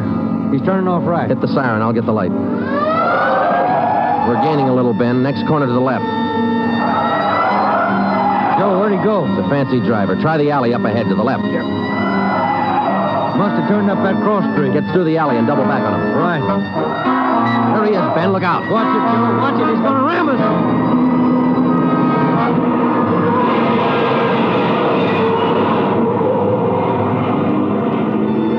We got hit just in front of the rear bumper. Our car was forced into the curbing and it turned over. He was real lucky. He kept right on going. But this time, Ben and I were sharing the luck. All we got out of it was a couple of nasty cracks in the head and a few bruises, but it was enough to keep us in a hospital under observation for a day. By this time, Ed Backstrand was fuming. So were the newspapers. During the day we spent in the hospital, the Red Light Bandit went on a real blitz. He pulled 6 more jobs, 1 liquor store, 2 residential holdups, and 3 car robberies. 5 of the 6 victims were slugged and beaten. Davis and Griffin had taken over for Ben and me, and by the time we got back on the job, they'd built up a lead for us. We've been working with Wilkerson up in auto theft, Joe. He's used 4 stolen cars already. We got the makes and numbers on each one of them. How about the dark sedan he was driving when he rammed us? The boys picked it up this morning out on Sepulveda. We're checking it for prints now. Oh, that's fine, Dave. You got any description on the guy yet? No luck there, Joe. He works too fast. Nothing at all? The same as you had. Tall, black hair, big hands. Loves to use them. Friday, Romero, got a minute? Okay, Skipper. Check you later, Hyundai. Sure thing, boys. Sit down. How do you feel? Pretty fair, Ed. A little stiff here and there. All right, did Davis fill you in? Up to date. Okay, I just called the doctor who's handling Sally Wilder, Pete's girlfriend. You remember? Oh, yeah. She's been in pretty bad shape since we found her up there on Summit Road. This morning she took a turn for the better. She's conscious, and her doctor thinks she might be able to talk to us a little bit. Good. When? About an hour. I cleared it with the doctor and with her family. You'll only be able to stay a couple of minutes, so make the most of them. That's all. All right, Ed. We'll check with you later. Say, Joe, Ben, here's some mail came for you fellas while you were gone. Oh, thank you, Mike. We're going over to the county hospital. We ought to be back in a couple hours. Okay. Say, there's been a couple of phone calls, too. Yeah, anything important? I don't think so. The guy just called to say hello. Said his name was Johnny Savage. He just called to say hello. I presume you men are aware of the girl's critical condition. Yeah, that's right, Dr. Froman. We saw her before she was taken here at the hospital. Yes. You understand, of course, that you'll be able to see her for only a few minutes, and please try your best not to excite her, huh? Right, Doctor.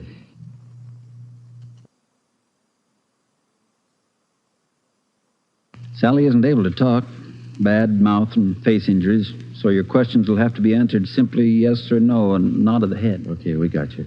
We only have a few questions, and we want to know if she can identify the man who beat her from these pictures we've got here.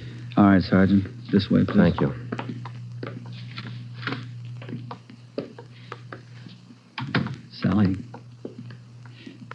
Sally, these gentlemen are from the police department. They'd like to ask you a few questions. Now, there's no need to be nervous or afraid. Just simply nod your head yes or no.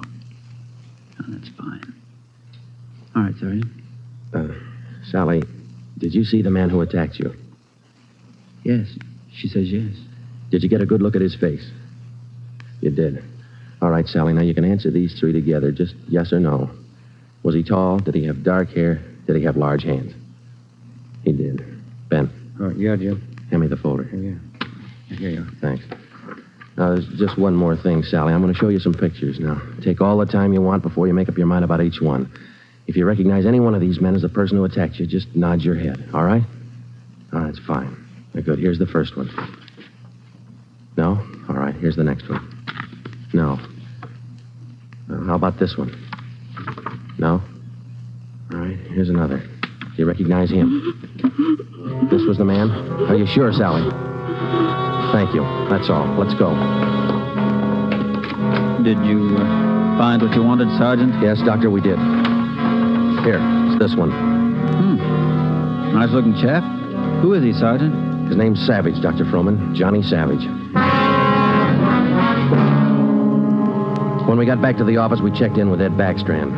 In 5 minutes, an all-points bulletin and a full description of the suspect was broadcast to every radio car, every motorcycle officer, to every sheriff and law enforcement agency in Los Angeles and Southern California. By nightfall, the manhunt was on. More than a dozen extra patrol units were called in for duty that night, and when they pulled out of the police garage, the name, the picture, and the full description of Johnny Savage was in the possession of every officer.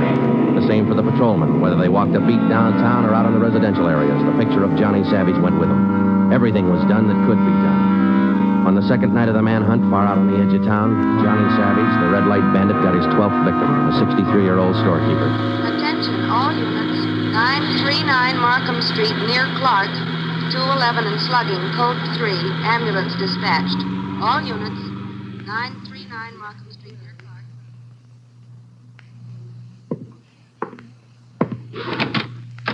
Here it is, Skipper. Tie in. What'd you get? Wilkerson lifted the prints off that black sedan that rammed Joe and me. Yeah? They belong to Johnny Savage. Yeah, good. That storekeeper last night is a Savage, all right. Victim identified him from his mug. All right. We got enough on this Savage guy to put him on ice for life. All we have to do now is to get him. Now, look, the way we figure it, Ed, this Red Light Bandit is using stolen cars with cold plates, so there's no way of tracking down the cars at regular commercial garages. He's got to be renting private garages someplace around town. All right, let's get the neighborhood patrolman on the job. Advertise it. All over town. It's a city ordinance, isn't it? People who rent private garages are bound by law to register the car and license number with the police. Start a campaign if you want, but find those cars. Right. Wait a minute. Hello, Backstrand. Yeah? When? I see. Yeah, thanks. What is it, Ed? It was the hospital. About the girl, Sally. Sally Wilder? What about her? She died 5 minutes ago. That night, everybody went back on the job as usual. The cruiser cars, the patrolmen, the motorcycle officers, and about a dozen decoy cars. Armed policewomen riding alone in cars or parked in lonely spots with a police officer escort.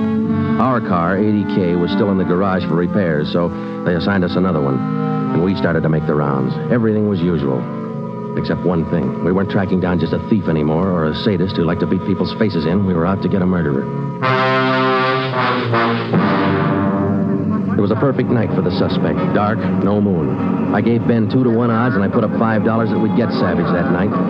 I lost the $5. We cruised until 7 the next morning, but there wasn't even a nibble.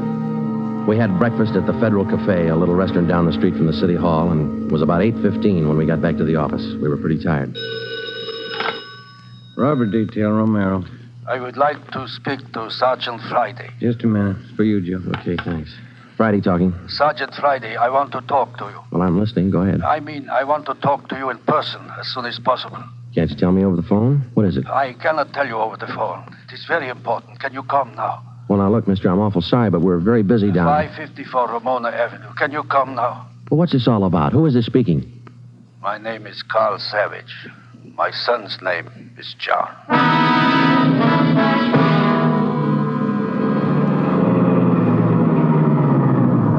Here it is, Joe. Neat-looking little place. Yeah.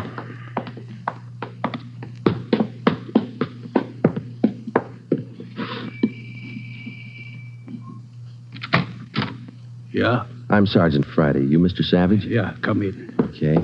This is my partner, Sergeant Romero. How do you do? I will be brief, gentlemen. I am the father of John Savage.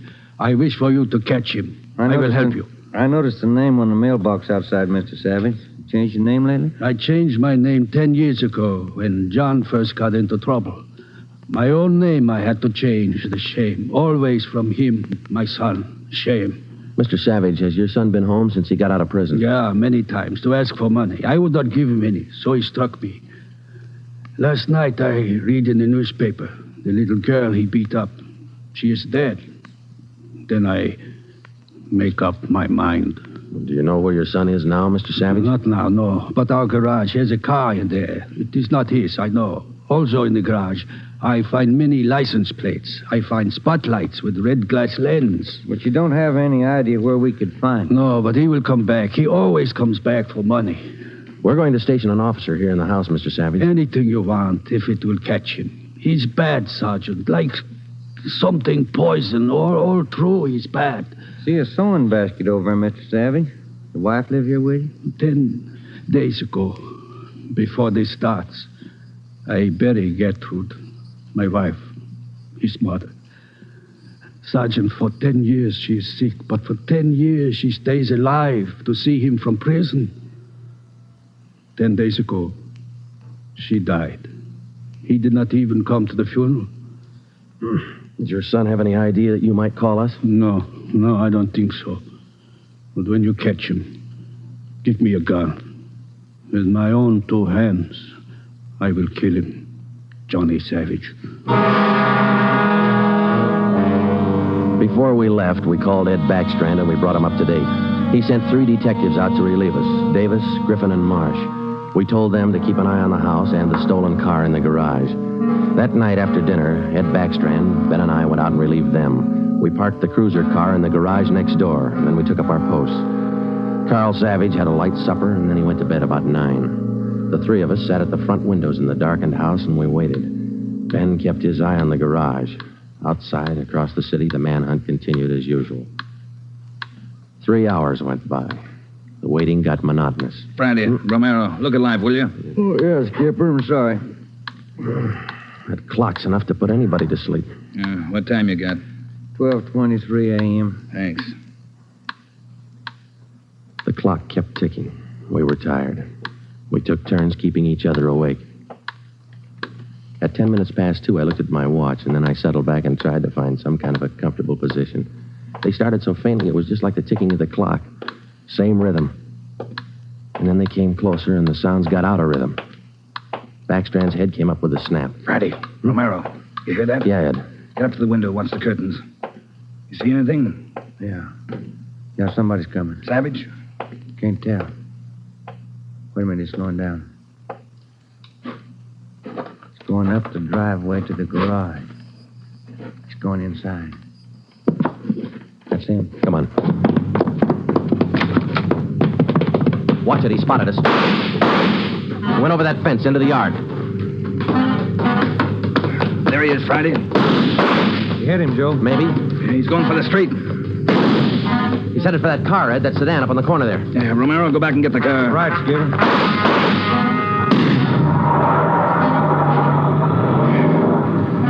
Must have parked up the block before he came around. Where's Romero? I don't know. Oh, here he comes now. All right, let's go. Get that radio on, Joe. It's already on, Ed. All right, give him a call. Any sign yet? No, nothing so far. Next corner to the right, Ben. Unit 80K to Control 4. 80K to Control 4. Control 4 to Unit 80K. Go ahead. Clear and keep frequency 4 open. This is an emergency. 80K, roger. Frequency 4, open and clear. Attention, all units on frequency 4. Stand by. 80K, go ahead. Yeah, there he is, Friday, up ahead. Dark blue sedan. Control 4. We are in pursuit of the possible Red Light Bandit. Suspect is driving a dark blue 1949 sedan. License number in the 7 column. 61 Robert 784. Use caution. Suspect is armed. Code 3. Attention, all units. Attention, all units. Unit 80K now pursuing possible Red Light Bandit. Suspect is driving a dark blue 1949 sedan. License number in the 7 column. 61 Robert 784. Use caution. Suspect is armed. Code 3. Your location, 80K. Control 4. We are headed east on Wilshire Boulevard, crossing La Brea. Attention, all units. Suspect is headed east on Wilshire Boulevard, crossing La Brea. Watch it, Romero. Don't lose him. I see him, Skipper. Control 4. Still pursuing Red Light Bandit. Headed east on Wilshire, now crossing Rossmore. Attention, all units. Suspect is still headed east on Wilshire, now crossing Rossmore. Suspect is armed. Use caution. Code 3. That truck pulling out up ahead. Hit the siren, will you, Skipper? Yeah. All right, hold on. It's a tight squeeze. Gaining on him, Romero. A lot of traffic up ahead. He's got to slow down. Control 4. Suspect headed east on Wilshire, crossing Western Avenue, closing in. There he goes. Took a right down Sherman Alley. It's a dead end. Yeah. Control 4. Suspect turns south into Sherman Alley, closing in on suspect. Attention, all units. Suspect has turned south into Sherman Alley. Suspect is trapped. Converge on Sherman Alley. There he is, Skipper. Pulling up ahead. He's jumping out. All right, take the mic, will you, Ed? Here. Come on, Ben. I'll direct the other cars in. If you need help, holler. Right, Skipper. All right, which way to go, Ben? Down between those buildings. Come on. He's starting up the back fire escape. All right, keep him busy. All right, Savage, come on down. He wants to go the rough way. One more chance, Savage. Come on down. No use, Joe. He's heading up for the roof. Come on. He climbs like a monkey. Come on, let's get him. Come on. Here, I'll give you a hand. Here's the roof. All right, where'd he go? I don't know. Let's spread out. All right, Savage, you're through. Throw your gun out and come out with your hands up. Watch it, Joe. He's running for the edge. He's going to jump. I'll get him. All right, guy back here. You lousy copper, you dirty, lousy cop. I'll kill you, man. You're through, Savage. You're through.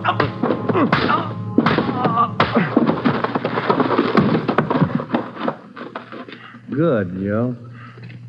Yeah. Throw the cuffs on, will you? Yeah, you just betcha.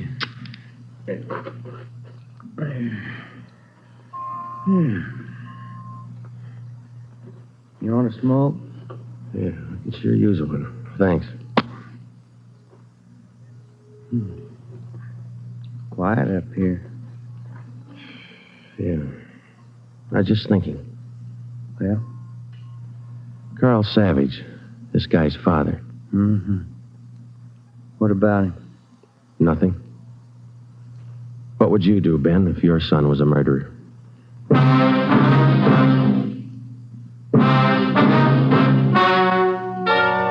The story you have just heard is true. Only the names were changed to protect the innocent. John Savage was tried and convicted of murder in the first degree.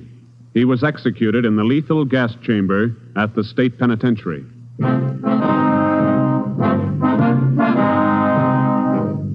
You have just heard the sixth in a new series of authentic cases from official files. Technical advice for Dragnet is furnished by the Los Angeles Police Department.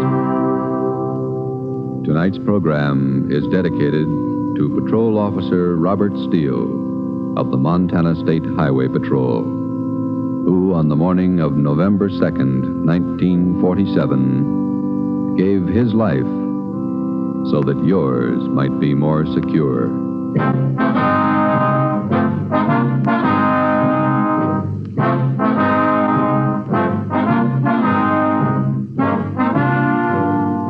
Dragnet came to you from Los Angeles.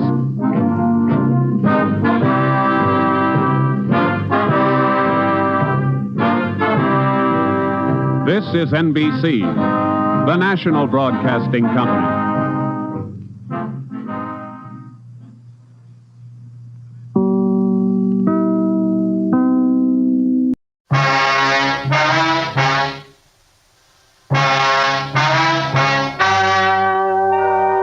The story you are about to hear is true. Only the names have been changed to protect the innocent. Fatima Cigarettes, best of all long cigarettes, brings you Dragnet.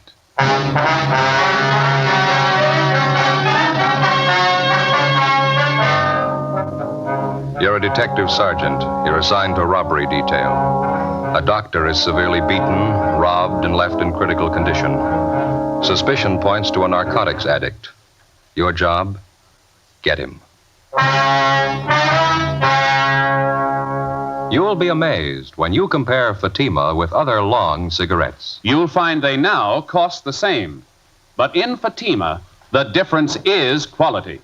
You see, Fatima is the quality king-size cigarette because it contains the finest domestic and Turkish tobaccos superbly blended. And Fatima is extra mild, with a much different, much better flavor and aroma than any other long cigarette. So compare Fatima yourself. Fatimas now cost the same as other long cigarettes, but your first puff will tell you... Ah, that's different. Yes, in Fatima, the difference is quality.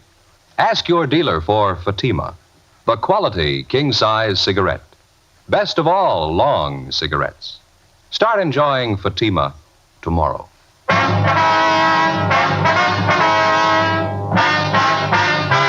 Dragnet, the documented drama of an actual crime. For the next 30 minutes, in cooperation with the Los Angeles Police Department, you will travel step by step on the side of the law through an actual case transcribed from official police files.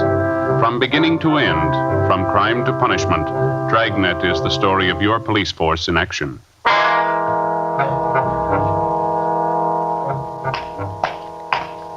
It was Monday, August 7th. It was warm in Los Angeles. We were working a day watch out of robbery detail. My partner's Ben Romero. The boss is Thad Brown, chief of detectives. My name's Friday. It was 1:15 p.m. when I got to 4656 Collis Avenue. The front door. Is that you, Joseph? Yeah, Ma, it's me. I didn't expect you so soon. Well, I'm off for lunch, and Ben and I were in the neighborhood, so... Oh, well, I'll get the telegram. Thank you. I must say, I'm glad you could get home. Telegrams always make me nervous. Nobody ever sends a telegram unless it's important here, so... Thank you. Yes, they do, Ma. Some people send wires to invite you to lunch or to a reception or something like that. Is that so? Sure, you just forgotten, haven't you? I've gotten them before like that. Oh, it's no way to do, anyhow. Why not?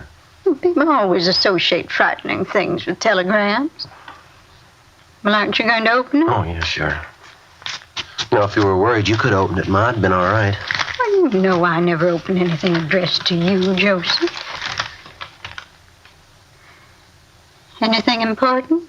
It's from Belmont, my old high school. Oh, yeah. They want me to come up next week. They're having some sort of assembly up there. Want me to talk to the student body. Well, that's nice. You going to go? Yeah, I think I better, don't you? I'll have to clear it through Captain Sheldon, though. I think it's awfully nice for them to remember you. What are you going to talk on, did you say? Yeah, police work, it says here. I'll have to think of something to base it on, though, won't I? Well, you'll have to memorize it, Joseph. Doesn't look well for a man to stand up on a platform and read a prepared talk. Yeah, I know. Oh, that's Ben. I gotta go, Ma. Would you and Ben like some lunch? I can fix you something in about a minute. No, we haven't got time, dear. I'll see you later. I don't know why they couldn't have written a letter instead. What's that, Ma? I said they could have written you a letter. Besides, it's much cheaper than a telegram. Yeah, Ma. I'll see you later. Bye, Joseph. Bye.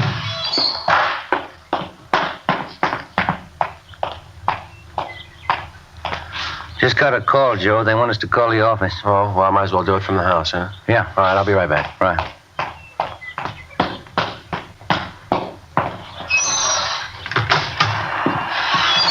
It's just me again, Ma. Came back to use the phone. All right, Joseph.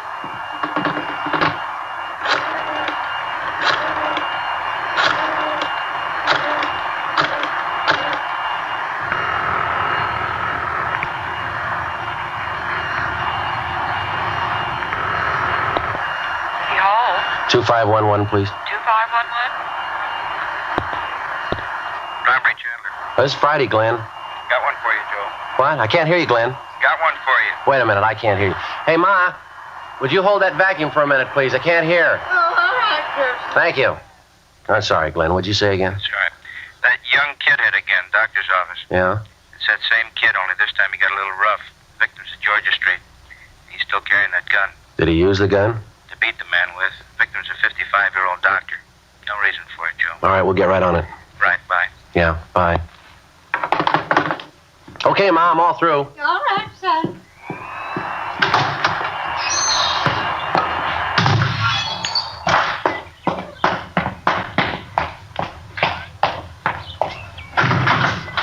Anything? Yeah.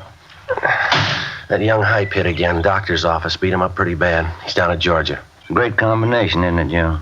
What's that? Arm full of narcotics and a loaded gun.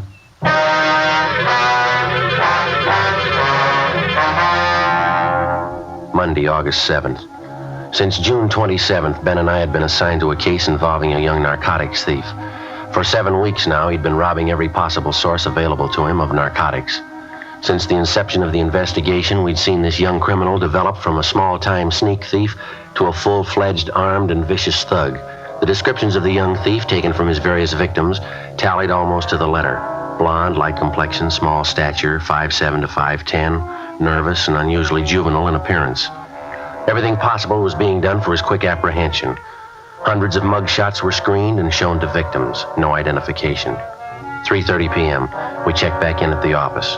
Went to see Sergeant Ed Hall, Narcotics Division. Chandler said you went over to Georgia Street to see that doctor. Yeah, that's right, Ed. Short visit. Poor guy. Pretty bad, huh? No, the guy's really a mess. Kid must have worked overtime on him. And what's his condition? Still critical when we left.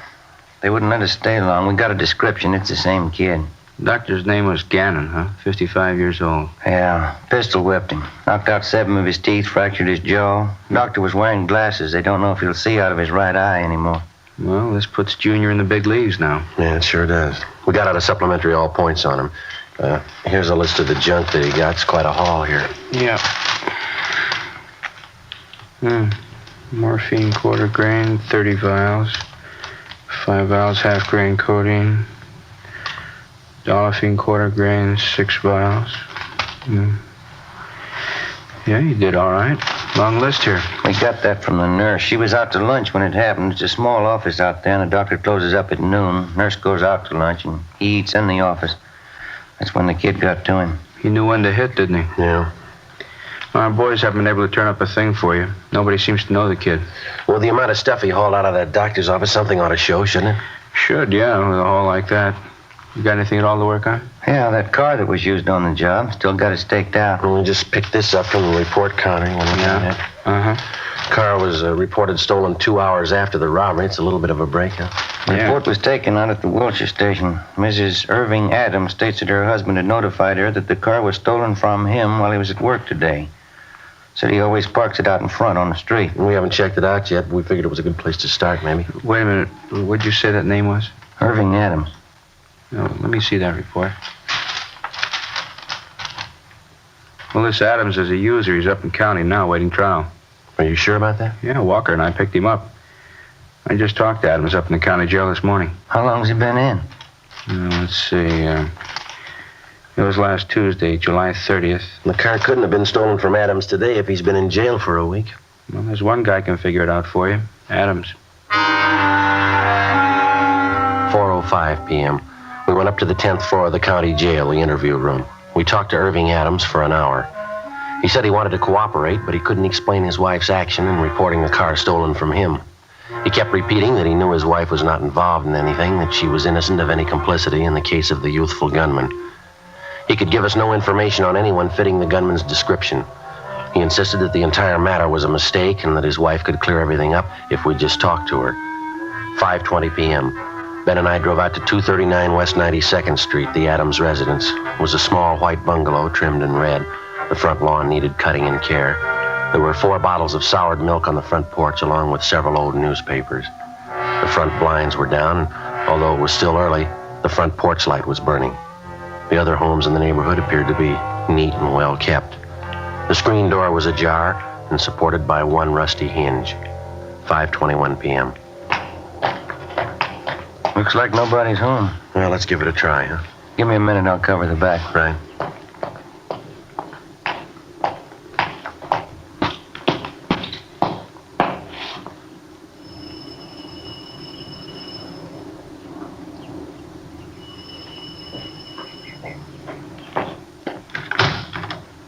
Yes? Police officer, my name's Friday. You're Mrs. Irving Adams? Yes, that's right. Well, I'd like to talk to you about your stolen car. Have you found it? Well, yes, we have. Can I come in? Place is in such a mess. Can't we talk here? Well, if you don't mind, I'd rather come inside. All right. Don't look at the house. I've been kind of sick. Haven't felt much like cleaning up. All right. You alone here, are you? Right now, my husband's at work. Mm-hmm. Mind if I go through the house? You mean search it? You got a warrant? No, I just want to go to the back door. What for? Well, my partner's around back there. This the way to the back door here? That's right. Mm-hmm. This it? It's locked. Keys in the door. All right. Hey, Ben? Yeah, everything all right? Yeah, fine. Is he a police officer, too? Yeah, that's right. This all there is to the house here? What do you mean? Well, just these 3 rooms here. Yes, that's all. I thought you said you were alone here. I am. Now, who's that woman lying down in the other room? That's Catherine. I didn't want you bothering her. She's been sick, too. She sleeps most of the time. I just forgot about her. Mm-hmm. Anybody else around? No, nobody. No, I mean anybody sick or otherwise. Anyone besides you and this girl in there?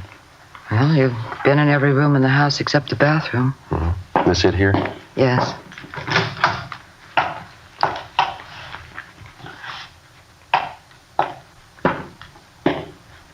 Okay. I don't understand all this. I reported my car stolen, and you come out here and search my house. If I did steal my car, I wouldn't hide it in here. Yeah.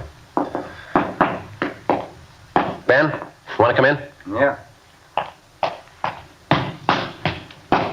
Could you tell me something? Yeah. Why are you here? Well, I told you we found your car. This is Sergeant Romero. How do you do? What's the trouble? Anything wrong? Who'd you say your car was stolen from? From me. It was my car. Is that the way you made the report, Mrs. Adams? It was stolen from you? I think so, yes. Ms. Adams, according to the report that you made out this morning, you stated that the car was stolen from your husband. Isn't that right? Is that what I said? Yes, ma'am, that's right. I don't remember. We both used the car so much. I forgot. Well, now, which is it, you or your husband? I'm not sure.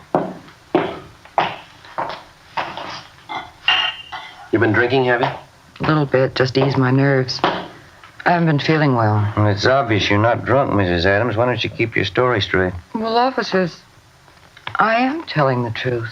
Well, your husband's in the county jail. He's been there for a week. The car couldn't have been stolen from him, now could it? I didn't say it was stolen from him. Is this your signature, Mrs. Adams? Yes, sir. This is a copy of the auto theft report that you made at the Wilshire Division. Yes. Well, now, is this report a true one or a false one? There's a penalty for making a false report, Miss Adams. I'm sure you're aware of that. I only want my car back. Who was it stolen from? Whatever it says there, my husband. Mm-hmm. Now, we just told you that he's in jail. He's still in there. We just talked to him. The car couldn't have been stolen from him. Have you got anything to say to that? No. Well, I think we better go downtown where you can sit and straighten yourself out and give us some right answers. I don't want to go to jail. And that's just where you're going if you don't snap out of it and come up with the truth. I know who you want. It's Rex Burley, isn't it? Who's Rex Burley? A young kid, blonde, small.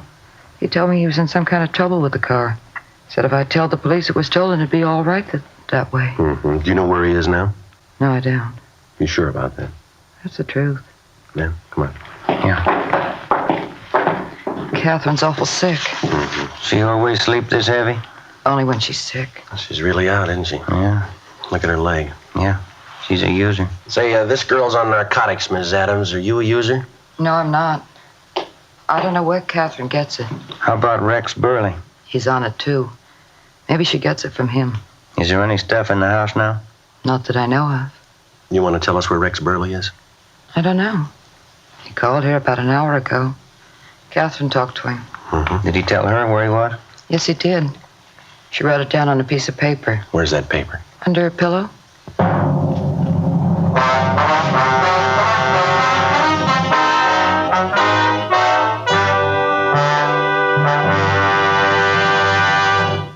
You are listening to Dragnet. From beginning to end, Dragnet is the authentic story of your police force in action. Now, from beginning to end, the Fatima story. Actual convincing proof that in Fatima, the difference is quality. Quality of tobaccos. The finest domestic and Turkish varieties, extra mild and superbly blended to give you a much different, much better flavor and aroma. Quality of manufacture. Smooth, round, perfect cigarettes.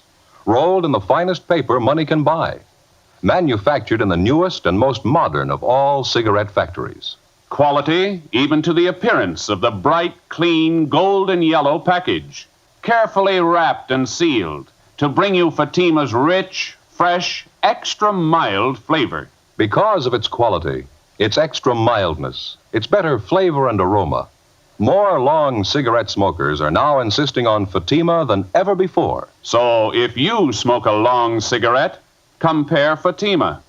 You'll find they now cost the same. But your first puff will tell you, Ah, that's different. Yes, in Fatima, the difference is quality. Insist on Fatima. Start enjoying the quality king-size cigarette. Fatima. Best of all long cigarettes.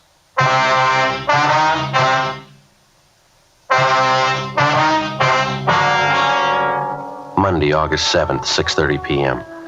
The young girl who was identified as Catherine Dorrance was awakened, and she produced Rex Burley's address. She stated that she'd known him for the past year. She had just graduated from high school and gave her age as 18.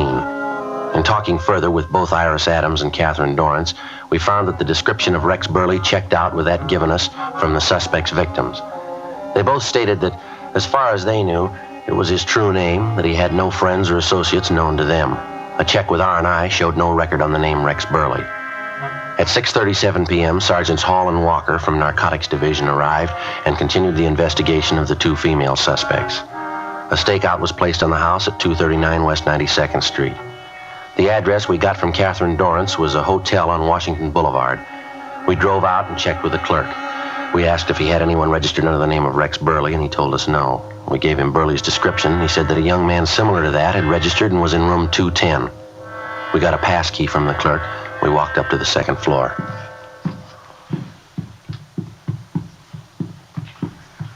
This is it. Lights on under the door. Yeah. Careful, huh? Yeah. Who is it? Open up. We want to talk to you. What about?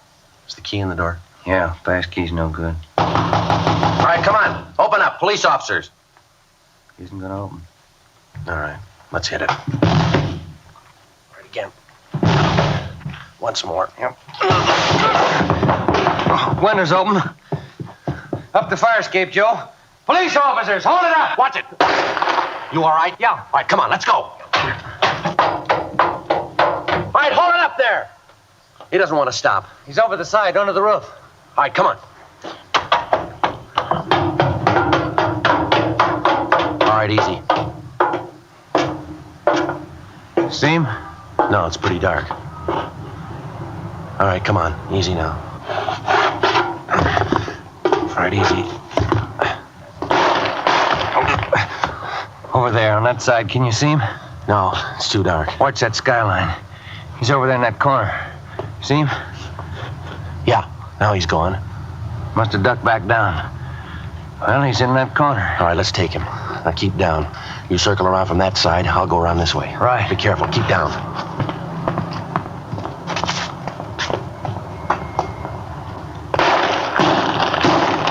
Don't shoot!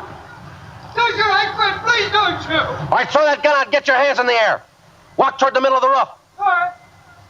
All right, here's the gun. I see him, Joe. I got him covered. You all right? Yeah. All right, keep those hands up. All right, stand still. I'm sorry. I'm sorry. All right, get your hands behind you. Ben? Let's go, Burley. I didn't mean to do it. I was wrong. I know I was wrong. Should have thought about that a long time ago. How old are you, Burley? 20? You're living pretty high, aren't you? I had to have this stuff. I needed it.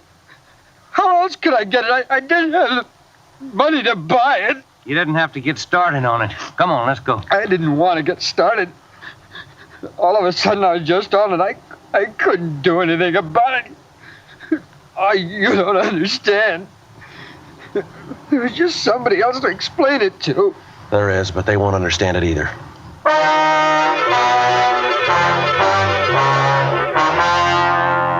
Monday, August 7th, 8:40 p.m. Rex Burley was taken downtown to the robbery division for further interrogation. He told us that he was in his senior year in high school when he got started on narcotics. He kept repeating that he didn't mean to get started. He readily admitted his participation in 6 narcotics robberies. He told us that he got Catherine Dorrance, his 18-year-old girlfriend, started on dope. Gene Bechtel took his statement and a complete report was made. A partial recovery of the stolen narcotics was made from his hotel room.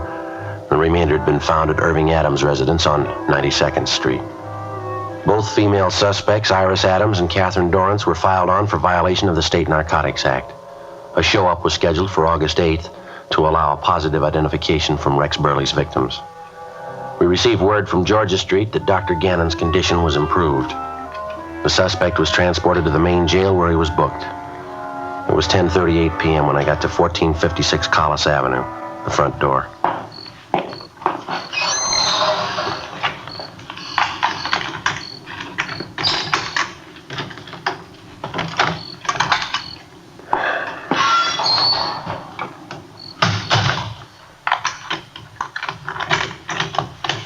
Joseph, is that you? Yeah, Ma.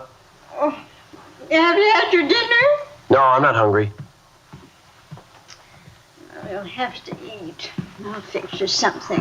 Oh, I'm kind of tired. I just like to sit down for a minute. All right. Well, there's the evening paper. Oh, thank you. Well, what'd you do to the sleeve of your coat? Oh, where? Oh, guess I must have ripped it, huh?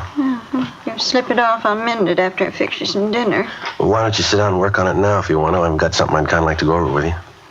All right. You remember that telegram from Belmont this morning? Yeah, your old high school. Mm-hmm. Well, I think I got an idea for a speech, maybe. Just made a few notes here. Wrote down some of it. You think you feel like listening to it? See if it's okay? All right. Did you write the speech today? Well, just parts of it. I hadn't written it clear out yet. I just got a few notes. I want to see what you thought of it. All right. Well, let me have your coat, son. Yeah. There you go. Thank you. Now let's hear you talk. Well, remember, it's not written down yet. It's just kind of hit and miss as I go along, but I think I can get the thought across, and then I'll put it all down on paper. All right. Mr. Fisher, that's the principal up there, you know. Yes. Mr. Fisher, members of the faculty and students. I'd like to tell you about a young boy who started out in high school and ended up on the roof of a downtown hotel dodging police bullets. I'd like to tell you about his girlfriend, 18 years old and a dope addict. This young fella started out on narcotics in search of a new thrill, something new that he hadn't experienced in his young life.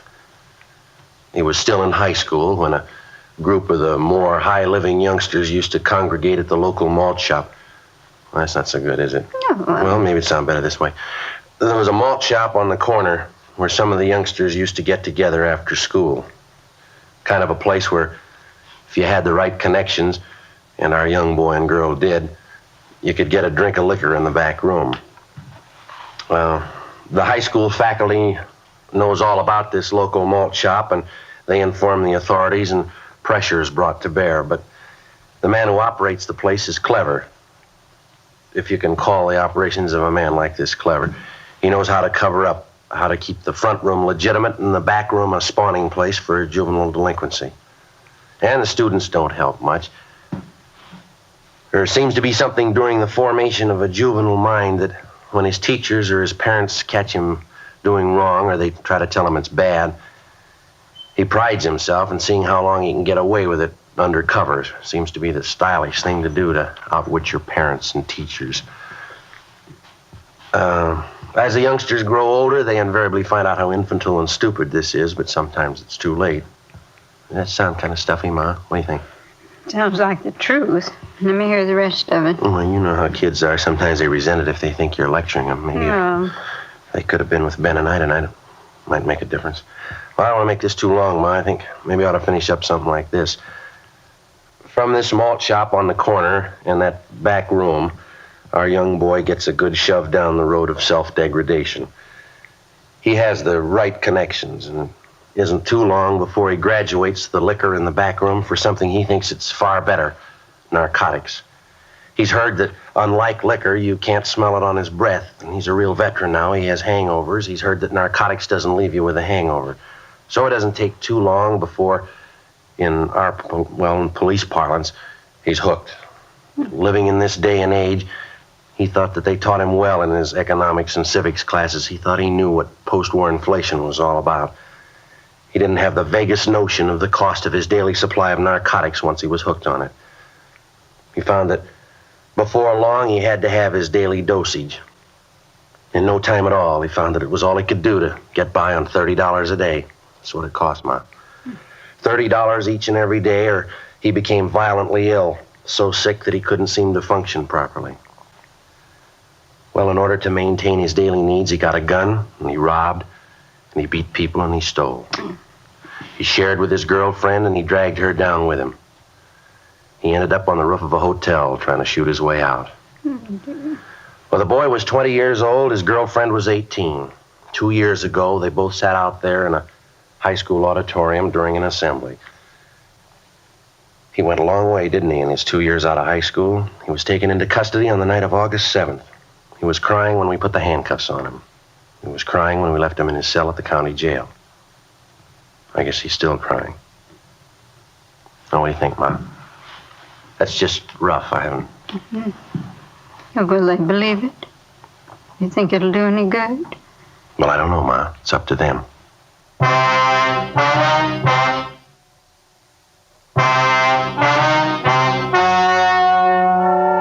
The story you have just heard was true. Only the names were changed to protect the innocent. On November 9th, trial was held in Superior Court, Department 83, City and County of Los Angeles, State of California. In a moment, the results of that trial. And now, here is our star, Jack Webb. Thank you. Friends, there are many cases on record of two people, not related, looking so much alike it's hard to tell them apart. A quick check of fingerprints, however, easily proves who's who. Now, at first sight, you could just as easily be fooled by king-size cigarettes. If you were to place a Fatima and any other king-size cigarette side by side, you'd find they look identical. But believe me, there's a real difference. In Fatima, that difference is quality. Quality that gives you extra mildness, a much better flavor and aroma. Compare Fatima with any king-size cigarette. The size is the same, now the price is the same. But in Fatima, the difference is quality. Buy a pack tomorrow.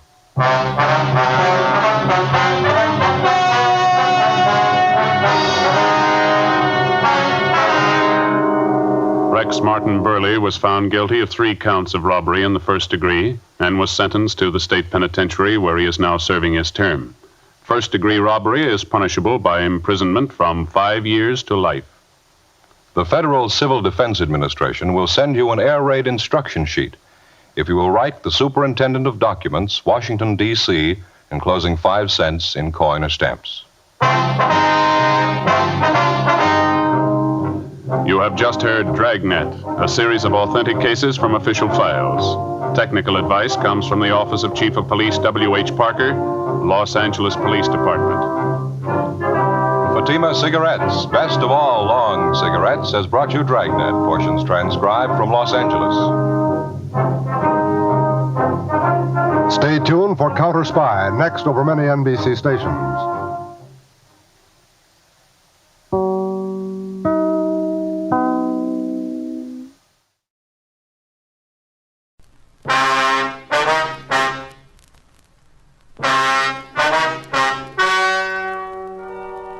Ladies and gentlemen, the story you are about to hear is true.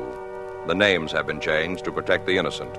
Dragnet is brought to you by Chesterfield, made by Liggett & Myers, first major tobacco company to bring you a complete line of quality cigarettes.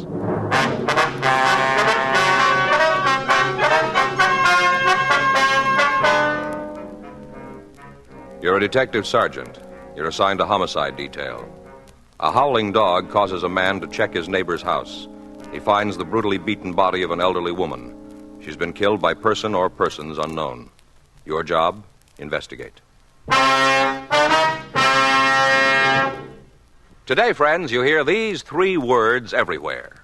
Chesterfield's for me. The Chesterfield you smoke today is the best cigarette ever made. Best for you, because Chesterfield gives you proof of highest quality, low nicotine, the taste you want, the mildness you want.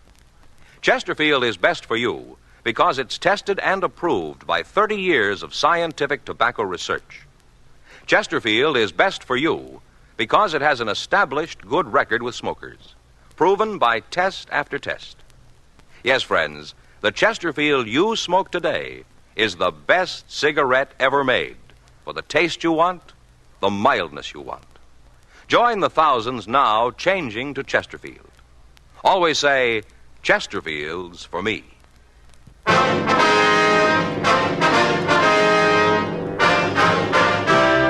Dragnet, the documented drama of an actual crime. For the next 30 minutes, in cooperation with the Los Angeles Police Department, you will travel step by step on the side of the law through an actual case transcribed from official police files. From beginning to end, from crime to punishment, Dragnet is the story of your police force in action. It was Tuesday, June 10th. It was warm in Los Angeles. We were working the night watch out of homicide detail. My partner's Frank Smith. The boss is Captain Lorman. My name's Friday. I was on my way back in from the alley, and it was 7:26 p.m. when I got to 9782 Green Oak Drive. Front door. Did you find anything? No. No sign of anybody out back. Did you call the crime lab? Yeah, I talked to Lee's on the way. That's good. Call Hollywood Division 2. They're going to send out some more men to help us. Well, it's an outside chance. We might come up with something. Yeah. Whoever did it sure must have been wild, Joe. I don't think I ever saw a killing as brutal as this one. It's pretty rough. Must have hit her a couple of dozen times. Look at there. Mm-hmm.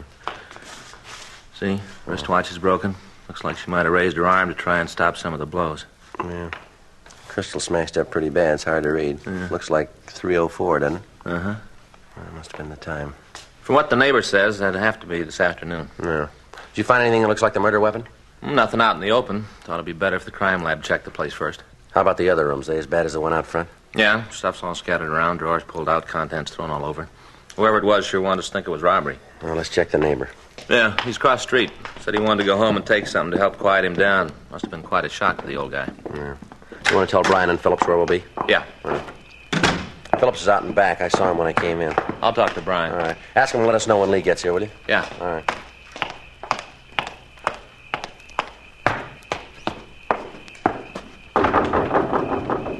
Come on in. Thank you. Mr. Brody? Yeah, over here. Want to turn the lights on? I was just sitting here having a drink, trying to calm down a little. Yes, sir. Switch is there on the wall, sort of behind the whatnot. You have to kind of feel around. Yes, sir, I found it here. Turned out the lights to help my head. Oh, my, I got an awful headache. You don't happen to have a couple of aspirin on you, do you? No, sir, I'm sorry, I don't. Oh, well, I guess you don't mind much. I guess this'll do just as good. Wonder if you'd tell me just what happened here. Well, I'm glad to. I want to help all I can, sure. I'd like to see you get the guy who did this to Ethel. Well, why do you think it was a man? Huh? Well, you said guy. What makes you think it was a man? Well, I didn't mean it like, you know, not special, but come right down to it, almost got to be a man. You can't imagine no woman doing a thing like that. At least no woman I ever knew. It's got to be a man. Come on in. Everybody come in. Might as well have a convention, all the people coming in. It's my partner, Mr. Brody. Oh, another policeman, huh? Yes, sir. All set, Joe. They're going to call us when the crime lab crew gets here. All right. How are you, Mr. Brody? People all over the place. I never saw a crowd come so fast as when the sirens come in. Seemed like they was attached to mushrooms, just sprung up out of the ground. Oh, yeah, I'm fine. Fine, yeah. Wonder if you'd mind leaving that alone until we ask you a few questions. So you mean before I have another drink? Yes, sir, if you would. Well, of course. Glad to oblige. I'll wait, I mean. You don't have to worry about me, though. Not old Earl Brody. I can hold my liquor. He just bet. Old Earl's a regular tanker. Don't ever show on old Earl. Mm-hmm. Well, if you just tell us about finding the body. Well, I was out in the front watering the lawn. Always do it at the same time, you see. The hot sun burns it up. You don't water, you know. You've got to do that. Yes, sir. Well, that's what I was doing, watering the lawn. Yes, sir. Do you want to go on? You sure you fellas don't want a little snort, huh? Good No, work. no thanks, Huh? Mr. Brody. No, thanks. Yeah, well, all of a sudden I hear Nero making an awful fuss. Who's that? That's a silly name, isn't it? Who is it? Little bitty old peak. She called it Nero. Always seemed to me that if you're going to call a dog Nero, it should be a big dog. Yes, Nero's the dog. Well, what happened then? Well, sir, first off, I didn't pay much attention to it. Just kept right on watering the lawn. And old Nero kept it up. Kept right on yelling and howling. Finally, I figured there must be something wrong. Yes, sir, there must be with all that going on. So I turned off the water and wandered over. You know, check up. Yes, sir. Mr. Brody, about what time was this? I thought it was funny, Ethel not coming out and making Nero shut up. Oh, it was about 6 o'clock. Yeah, about 6 o'clock. Did you see anyone around the house when you went over? Not a soul, no, sir. There's nobody. So I went around back to the patio, you know. Mm-hmm. Well, there wasn't anybody there either. And I knocked at the door. Now, all this time, little old Nero is still raising old Ned. Ain't stopped to breathe hardly. Yes, sir. Well, sir, when I knocked on the door, things swung right open. Wasn't locked, you know, so I called Ethel. I called a couple of times. I didn't get no answer. I couldn't see nothing, so door opens on a kind of little service porch. I didn't see a thing. Yes, sir. Then I went in. Walked right into the kitchen. There she was, lying on the floor. Stuff scattered all over, and little Nero sitting right beside her, just going crazy. You called the police right away, did you? Well, I run out of the house, all over to my place, and called the operator. I dialed 0 and told him to send a policeman right away. Yeah, right away I called him. Had you seen Miss Lawrence at all today? Yeah, I saw her this noontime. She was out to get the mail, and we said, hello. You know, just as cheerful like that. Well, what time did you say hello? Oh, I picked up the mail and went right back into the house, just like she didn't have no idea what was going to happen. Oh, about 1:30, mail comes then. Mm-hmm. Did you see anyone around her house this afternoon? Nobody, no. Oh, well, of course, now, I was out in the back most of the afternoon, you see, out there working in the flowers, so I can't right out say that there wasn't anybody over there. I see. Do you know where we can get in touch with Mr. Lawrence? He works in the garage down Pico, I think. I got the name of the place around someplace. I used to take my car down to him before him and Mrs. Lawrence got a divorce. How long have they been divorced? About 3 years, I guess. Well, I'm not really sure about that. How they get along, do you know? Any trouble between them? I guess there's some who'd say that he was right. I made it a practice not to get involved in those things. Religion, politics, and marriage troubles. I don't get meddled up in them. Oh, they fought all the time. Yeah. Has Mr. Lawrence been at his wife's house lately? Well, not that I've seen. I guess they, see each other, but I understand what Ethel said. It was at the lawyer's. She used to try to tell me about it, but I just wouldn't listen. I don't believe in it. Religion, politics, marriage stuff, and all those things, etc., etc. Yes, sir. Alimony. They was always fighting about alimony, always. Do you know what the disagreements were about besides alimony? I'll tell you, mister. You better talk to Mr. Lawrence about that. He's the one to set you right on it. I go telling you, and I'm liable to say something wrong, you see, and that wouldn't be right, now would it? You better talk to him. You talk to him. All right, sir, if you'll just give us the address, please. Sure. I'll take a look at my checkbook, see if I can find it. You talk to him. He don't give you all the scoop, then maybe I can help you out a little. All right, Mr. Brudig, thank you. Got any more questions you got to ask me right now? Well, if you don't feel well, sir, we can talk to you later. Well, it ain't that I don't feel good, just that I like another little snort, kind of pick me up a little, body and soul together, awful thing, just awful. Well, there may be some more things we'll want to check with you later tonight. A little old snort ain't gonna do no harm. One thing everybody says is old Earl can hold his liquor. Everybody says that. You can ask them, everybody. Mm-hmm. Hardly a day goes by somebody don't say that. Well, if you'll get Mr. Lawrence's address for us, please. Right away, sir. Wonder how you gonna take all this. All them years of battling, screaming at each other. Now they're over. You ain't gonna have no more trouble because of her. No, that's not quite right, sir. Huh? He's liable to have a lot more.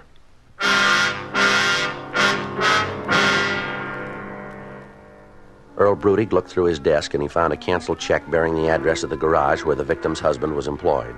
While he was looking for the check stub, Frank and I interrogated him further on the relations between Ethel Lawrence and her husband. He refused to tell us any more than he had, explaining that if the answers we got from the husband weren't adequate, we could come back and see him. 6:48 p.m. We returned to the victim's house and we talked with Lieutenant Lee Jones. He told us that the crew from the crime lab had been unable to find the murder weapon, but that they had been able to lift several good fingerprints from the kitchen. He went on to say that these had been checked with those of the victim and they were not the same. Little other physical evidence was found in the house. However, an impression of a shoe had been found in the soft earth at the side of the house and a plaster cast had been made of it. We asked Lieutenant Jones to take the fingerprints of the neighbor who had found the body and check them with the impressions left in the victim's house. 9:46 p.m. The coroner arrived and removed the body and attached the paper seal to the front door.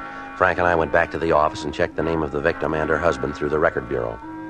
We found that Bernard Lawrence had been arrested 4 years previously on a wife-beating charge, but that he'd been released when his wife refused to prosecute. We checked the name Earl Brudig. He had no record. 10:54 p.m. We drove over to the garage where the victim's husband was employed. The place was closed, but there was a card on the door giving an emergency address. Frank and I drove out to the house, a low, rambling ranch-style building. The garage owner, Arnold Norton, met us at the door. Yeah? Mr. Norton? That's right. What can I do for you? Police officers, we'd like to talk to you. Yeah, I guess it's okay. I don't know what it's about, but I guess it's okay. What do you want? Might be better if we talked inside. You mind if I see your identification? No, sir. Here's my ID card. This is my partner, Frank Smith. My name's Friday. Uh-huh. Yeah, come in. Thank you. Thank you, sir. Just a minute, I'll turn off the TV. We don't like to bother you, Mr. Norton. Shouldn't take us too long. Doesn't matter, it's just a fight movie. I've seen it before. I get a kick out of seeing him again. Mm-hmm. What is it you want to know? You have an employee named Bernard Lawrence working for you? Yeah, Barney's been with me for about 7 years. Why? You have a home address for him? I suppose so. Look, can you tell me what this is all about? Just a routine investigation. We'd like to talk to him. Yeah, I'll write out the address for you. All right. You ever hear about Lawrence and his wife having any quarrels or disagreements? I'm not quite sure how I should answer that. What do you mean? I don't know why you're asking the question. It's a little rough to ask me to comment on the way Barney gets along with his wife. I don't want to lay anything on him. You've known him for quite a while, have you? Yeah, I told you he's been with me for 7 years. Best carburetor man I've got. You must have heard him discussing his home life at one time or another, haven't you? Look, I went through the same thing before. I got myself right in the middle before. I don't want it to happen again. I don't understand. When they got the divorce, All the time lawyers coming around asking questions, trying to get me to take sides. I'm not going to do it. If Barney's trying to bring the thing up again, he should be the one to tell me, not have you fellas come around and do it. I'm not going to get in the middle again. I've known both of them for a long time. I think a lot of them. Ethel and Barney and me have been pretty close in the years. But I've had it. All the questions about how much Barney makes, what were his working hours, who'd he see, did he run around with any girls? No. I'm not going to answer any more questions. Well, this isn't a civil matter, Mr. Norton. This has nothing to do with the divorce? No, sir. I'm not going to be called as a witness? We can't say to that, sir. Uh-huh. Well, you fellas are going about this routine thing makes me think that it's a lot more important than just a traffic ticket or anything like that. Well, it is. Did you see Lawrence today? You mean at the garage? Yes, sir. Yeah, he came to work at 8, just like he always does. He was there all day? 8 to 5, that's what he works. Does he have occasion to leave the garage at all during the day? I don't understand what you mean. Well, does he have to leave to go pick up parts, anything like that? Yeah, once in a while he does. We got a fellow who does that kind of thing, but when he's out on the call and Barney needs something fast, he maybe runs down the street and gets it. Mm-hmm. Did he leave the garage this afternoon? Yeah, he had to go down and pick up some rebuilds. You know what time he left? It'd be hard to pin it down to an exact time. I don't much keep tabs on Barney. He comes and goes as he pleases. It's pretty important that we get an idea of when he was gone. Well, I can check it with the other boys in the shop. I should be able to find out when he left.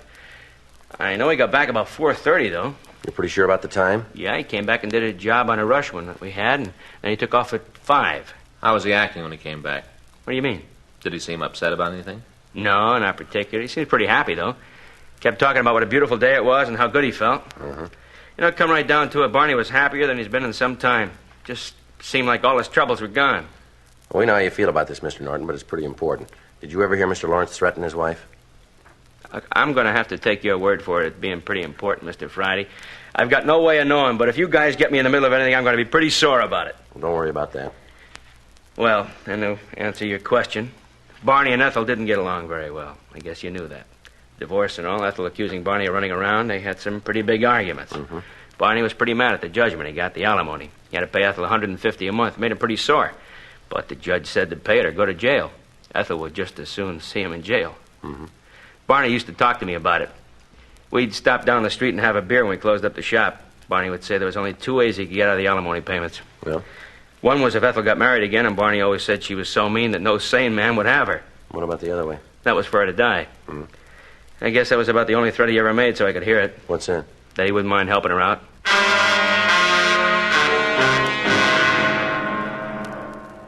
$11:47 p.m. We drove over to the address we'd gotten for Bernard Lawrence. It was a modern apartment building in the Wilshire district.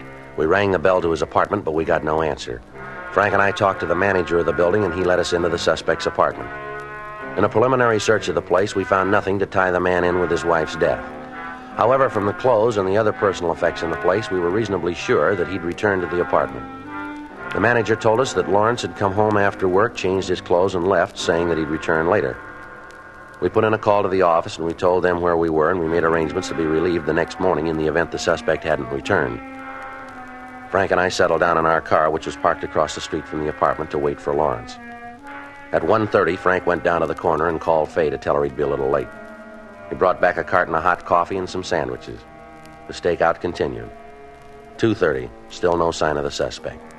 3:30, 4. At 5:30 a.m., the landlord came to the porch of the apartment house and yelled at us, indicating he wanted to tell us something. Frank went over to see him while I waited in the car. A couple of minutes later, Frank came running back. Joe? Joe? Yeah?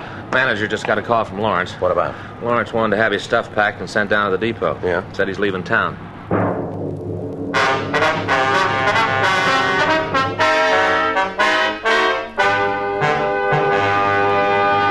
You are listening to Dragnet, the authentic story of your police force in action.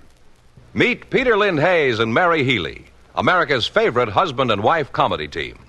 They are typical of smokers everywhere who are saying, Chesterfields for me.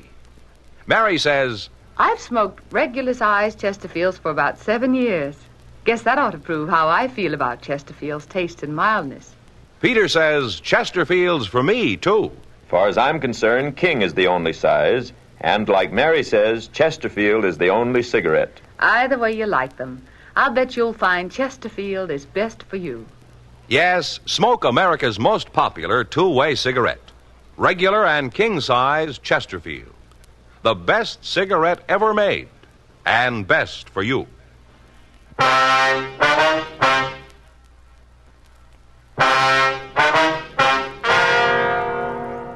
5:42 a.m., we called the business office and had arrangements made to check the reservation lists on trains going east. We also set up stakeouts on the depots and on the airline terminals in the event the suspect changed his mind about taking the train. 2 officers came out and relieved us at the apartment. The manager of the apartment was instructed to notify the officers on stakeout in the event he heard from Lawrence. 6:12 a.m., Frank and I drove back downtown. We went to the business office and got out a local and an APB on the suspect. We checked out of the office to go home and change our clothes, and at 8:46 a.m., we met back in the squad room.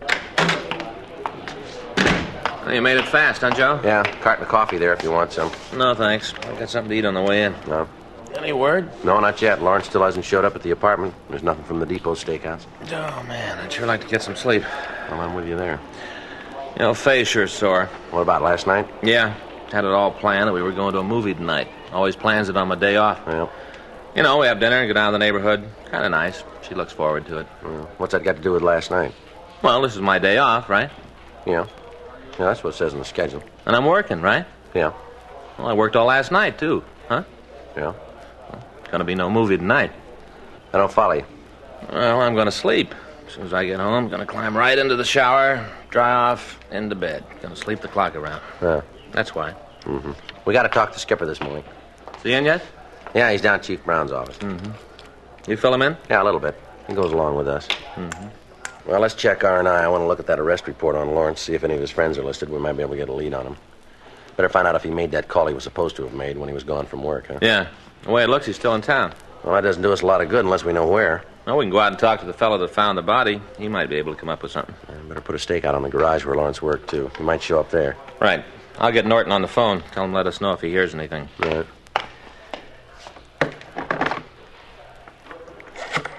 You know, the whole thing looks pretty clean. All we got to do is put Lawrence at his wife's house this afternoon. We got it made. Yeah, there's only one trouble. Yeah?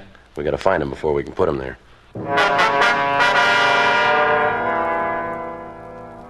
After putting in the call to the garage where the suspect was employed and arranging for a stakeout on the place, Frank and I checked the arrest record that had been made out 4 years previously and obtained a list of his friends and relatives.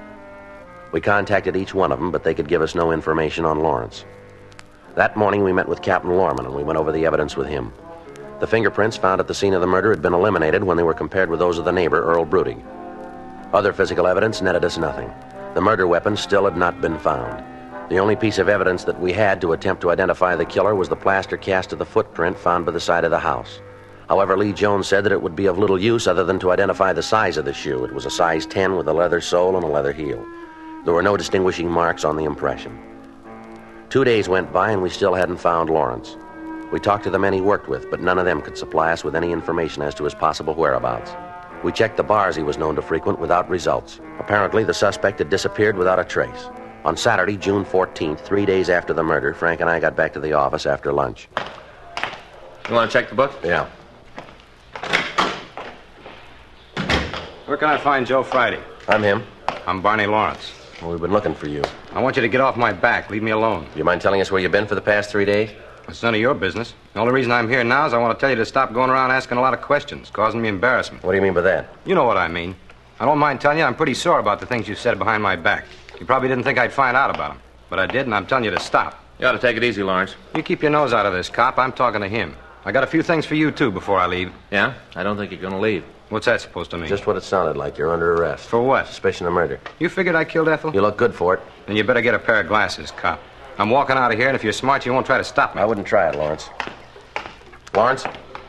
Now hold it. If you haven't done anything wrong, you got nothing to worry about. Now come on back here. You know something? What's that? I've always wanted to hit a cop. Come on, Lawrence. On your feet. Keep your hands off me, cop. Just keep your hands off me. All right, now sit down. Right here. Sit down. Go ahead. We're investigating a murder. Someone beat your wife to death. We're trying to find who did it. Well, it wasn't me. You got a funny way of showing it.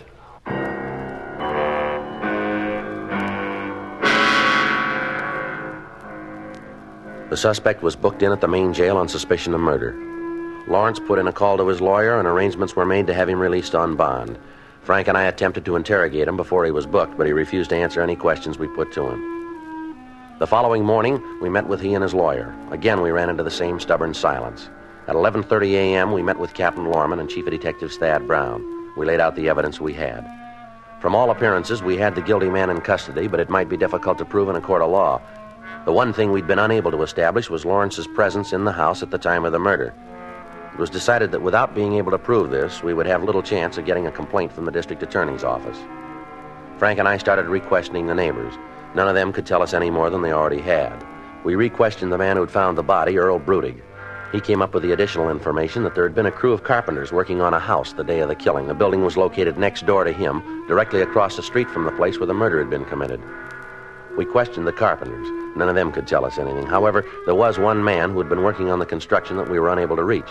It took us several days before we were able to find him. On Wednesday, June 18th, we got to his house at 7:30 a.m., just before he left for work. He asked us to talk to him in the kitchen of his home. I'm just having breakfast. Fix you guys something to eat? No, thanks, Mr. Hewitt. We don't want to take up much of your time here. Oh, don't worry about that. What's this about anyway? We understand that you were working on a job on Green Oak Drive on the 10th of June. Is that right? Let me think. Yeah, 9700 block. Yeah, I was there. Why? You worked there all day, did you? That's right. Left the place around 5:30. Say, this about that woman that was murdered? Yes, sir. You got the fellow did it? Well, we think we know where he is. You guys like a cup of coffee? Yeah, fine. We'll join you. Yeah, thanks.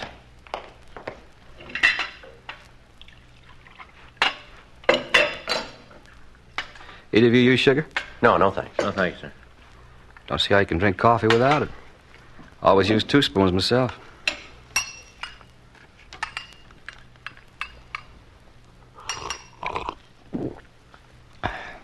That's good. Well, say, if you know who did the killing, how come he isn't in jail? We need a little more evidence before we can take him to court. That's why you're talking to me, huh? That's right. A couple things you might be able to straighten us out on. Why me? Well, we've talked to the other men in the crew. Seems like you're the only one left. Comes right back to me, huh? That's right. Yeah. What's the matter, Hewitt? Gotta sit down. Wait a minute. What's wrong, Hewitt? What's the matter? You sick? Poison in the sugar. I've been expecting it. Frank, get an ambulance, quick. Yeah. What kind of poison, Hewitt? What kind? There's nothing you can do now. I know this is wrong, taking poison. I killed the old lady. I killed her.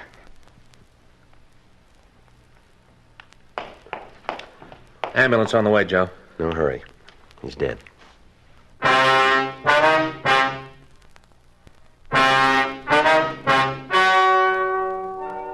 The story you have just heard is true.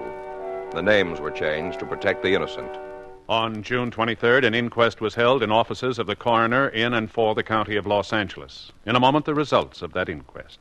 Now, here is our star, Jack Webb. Thank you.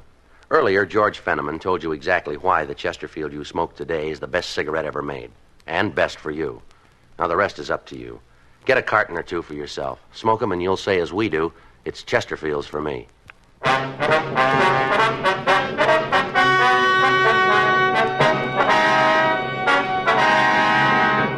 At the inquest, it was ruled that the suspect, Merle Patrick Hewitt, died of self-administered poison, and his death was listed as a suicide. The victim's husband, Bernard Jerome Lawrence, was released from custody. Ladies and gentlemen, we'd like to thank the editors of Time magazine for their cover story of Jack Webb and Dragnet. That's Time magazine, on your newsstands this Thursday.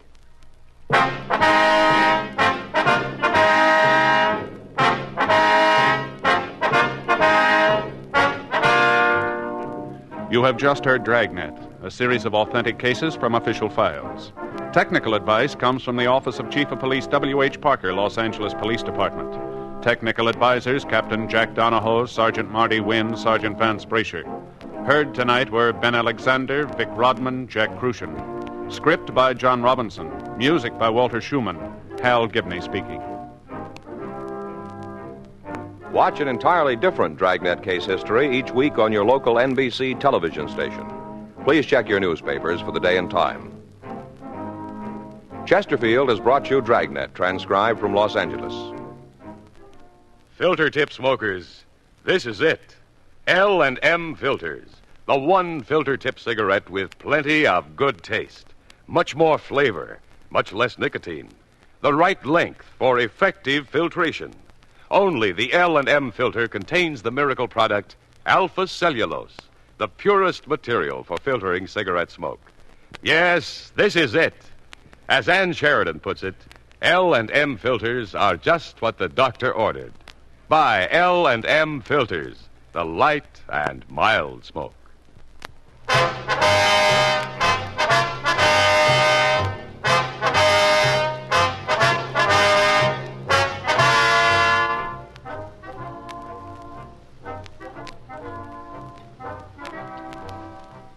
Hear Rocky Fortune following John Cameron Swayze and the news on the NBC Radio Network.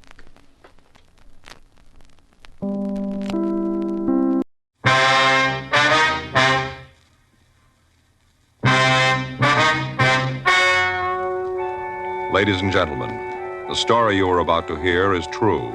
The names have been changed to protect the innocent. Dragnet is brought to you by Chesterfield, made by Liggett & Myers, first major tobacco company to give you a complete line of quality cigarettes.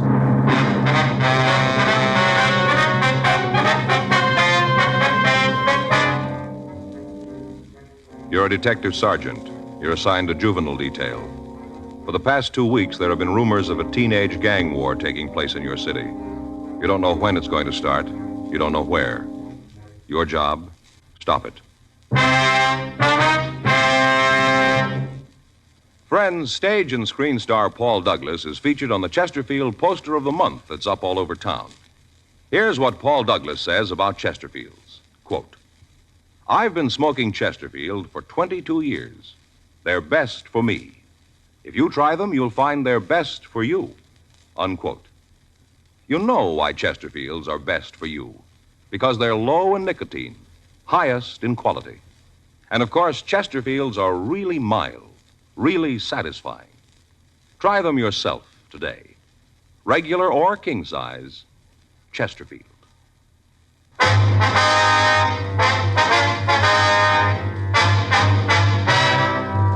Dragnet, the documented drama of an actual crime. For the next 30 minutes, in cooperation with the Los Angeles Police Department, you will travel step by step on the side of the law through an actual case transcribed from official police files. From beginning to end, from crime to punishment, Dragnet is the story of your police force in action.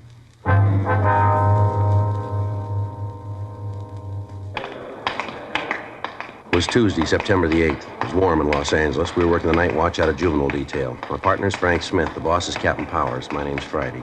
We just transported a prisoner from the main jail, and it was 10:39 p.m. when we got to Georgia Street Juvenile, the interview room. Sit down, Angelo. Yeah. What they call you, Angie? Yeah, Angie. Why'd you tell the officers who arrested you that you were 18? How'd they find out different? All they had to do was check your record. Well, don't make any difference. Some of them say 16, some say 17. They're all different. You're 17, though, aren't you? Yeah, 17. All right, you want to tell us about this burglary? I told the other guys, ain't that enough? We want to hear it. Well, figure if you tell it once, that's enough. I copped out. I told them all about it. Why don't you ask them? All right, boy. Give us a story. You got a match? Be better if you don't smoke, don't you think? Well, my folks don't care. They let me smoke. The law doesn't until you're 18. Oh, yeah. Come on, Angie, tell us about it. There's nothing to tell. Me and a couple other kids broke into a house. That's all there is to it. We just broke into the place. What about the stuff you took? Well, I told the other two guys all about that. The officers from burglary? Yeah, they said they was from Central. I told them all about it, everything. You show them where the plant was? I told them. I didn't go there, though. I just told them. What'd you steal? Huh? The things you stole, name them for us. Just different stuff. You know, like you find in a house, all kinds of stuff.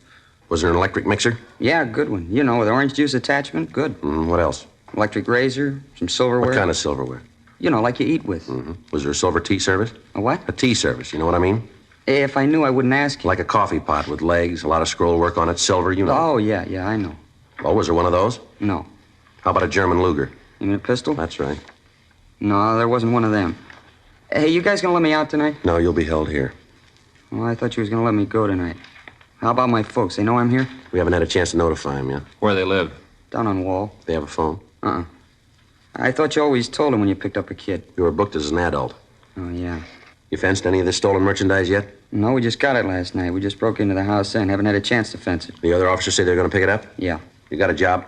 What? I said, are you working? I told you I did. Where? Place down on East 5th. What do you do? I'm a messenger, ride a bike, deliver things. You working there now? I'm here now. You know what I mean. No. You're not working then? The boss and me had a beef. He's a moody one, too. Real moody. Your parole officer know you lost the job? I never told him. Well, maybe he found out. Maybe that's why he was sore at you. Yeah. You been reporting regular? Yeah, pretty much. What's that mean? Once in a while, a couple of times I missed. Just a couple. Don't have to make a federal case out of it. My parole officer know about this arrest? I think he's been notified. How many times have you been arrested? I don't know, maybe 6, 7. You ever been to camp? Yeah, I was there. What for? Truancy. How long were you there? A couple of weeks.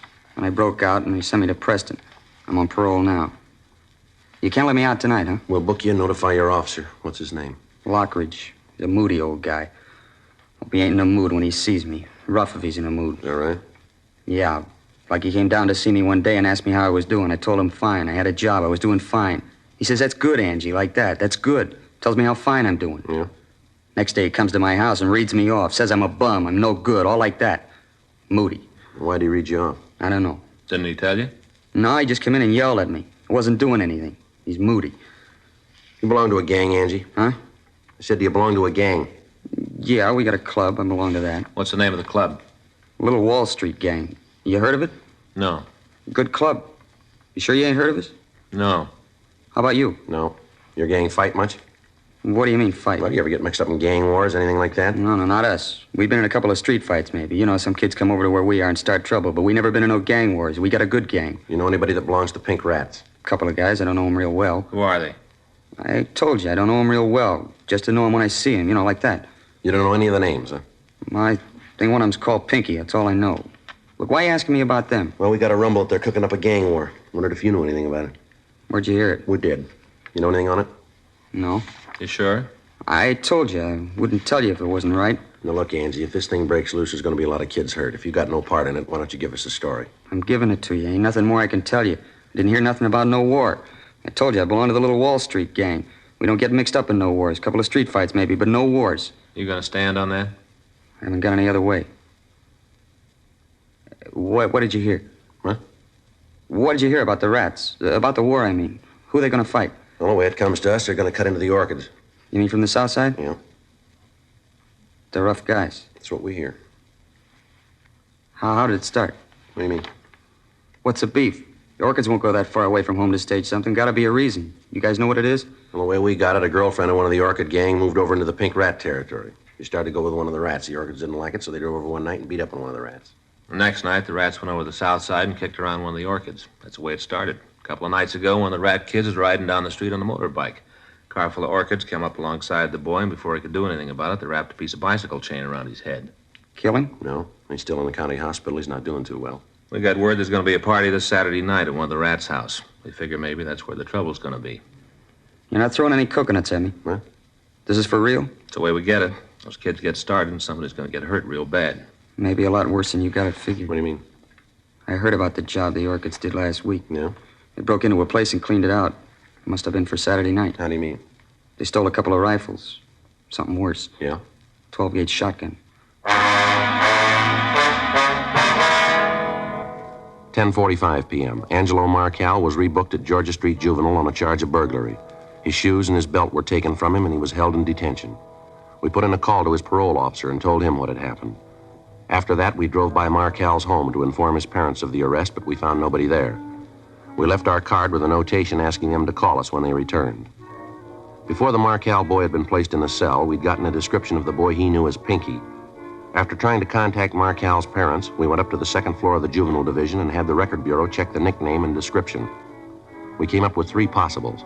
We pulled the mug shots of the boys and showed them to Angelo Marcal, but he was unable to give us an identification.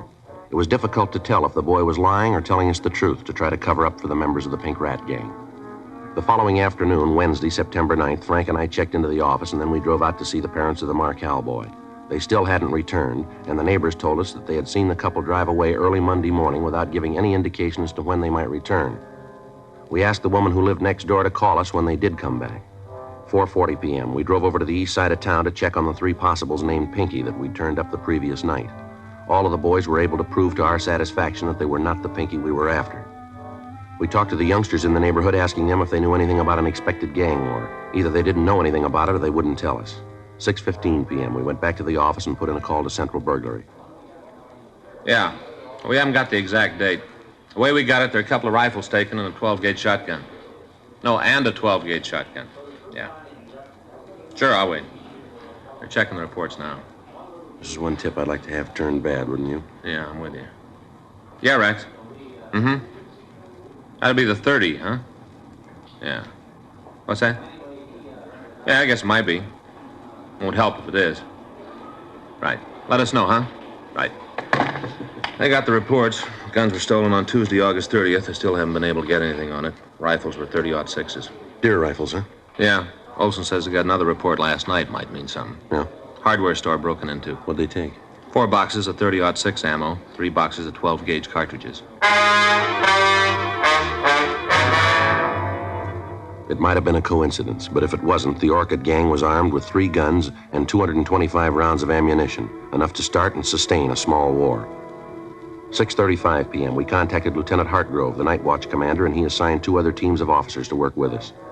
In addition to the juvenile officers, radio units out of Metro Division, reserves, joined us in the search for members of the Orchid gang.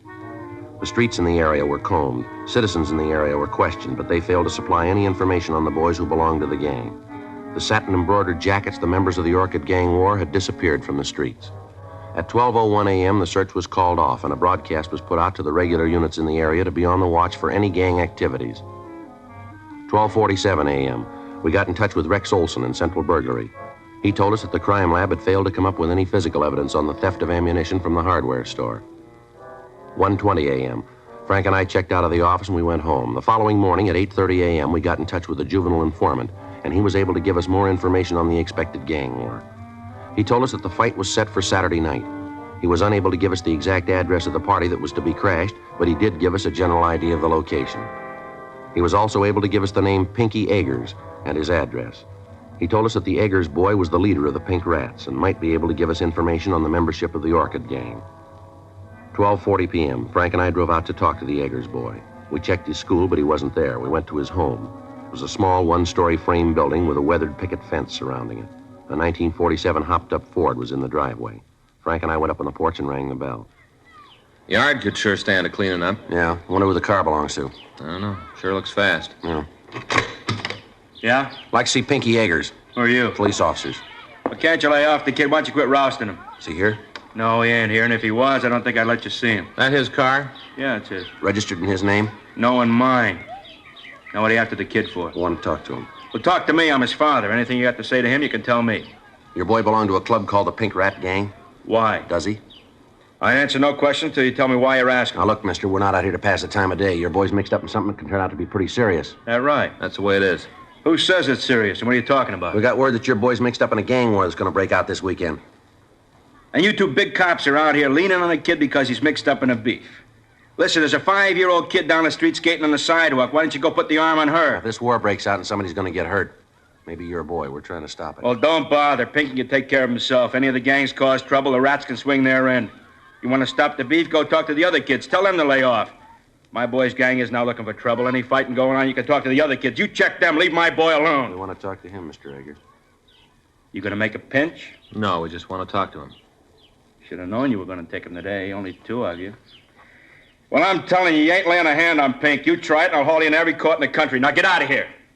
Where's your boy now? That's none of your business. I told you to get out. Maybe you don't understand, Eggers. This is a gang war. Your boy's helping to build it. All right, so a couple of kids get together in a vacant lot and mix it up. A couple of bloody noses, black eyes, nothing wrong. Makes men out of them. A lot more serious than that. We understand there's going to be guns used in it. You get out of here now. I got some rights. You ain't off the property in 2 minutes flat, I'm going to get a gun and start shooting. You come around here telling me my son's getting mixed up with a bunch of hoodlums using guns? You guys are Section 8s. Maybe Pinky will belt a couple of kids, but there ain't going to be no guns. Only reason they'd use them is that they're around all the time with you cops hounding them. You just can't see a bunch of kids have a little fun, can you? Unless they belong to the stinking clubs you build, you can't stand them. That DAPS or whatever you call it. Kid don't belong to that, ain't no good in your book. Well, I'm telling you something. Any kid that does belong to it's a bum in my book. Now, you get off my property and don't come back, you hear me? Anything happens, Pinky can take care of himself. He'll be okay. Now, you guys leave him alone. I hope he's right.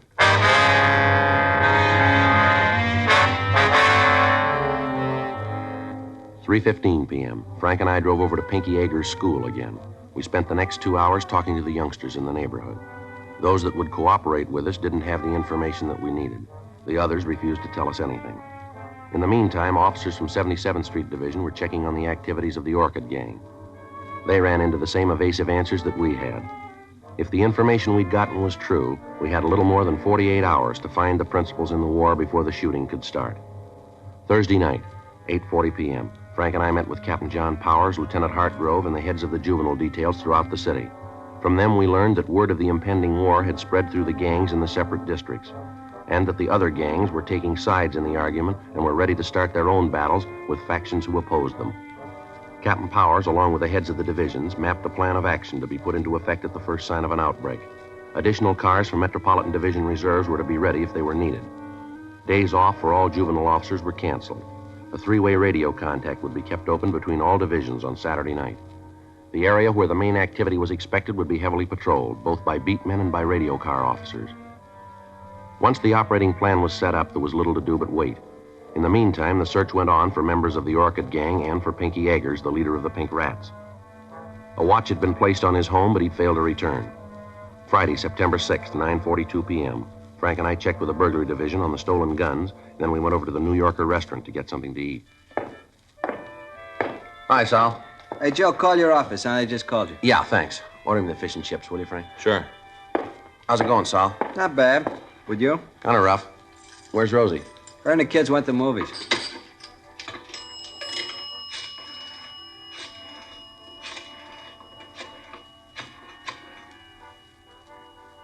$2568, please. Yeah, George Juvenile. Right. Lieutenant, this Friday. Well, when did it happen?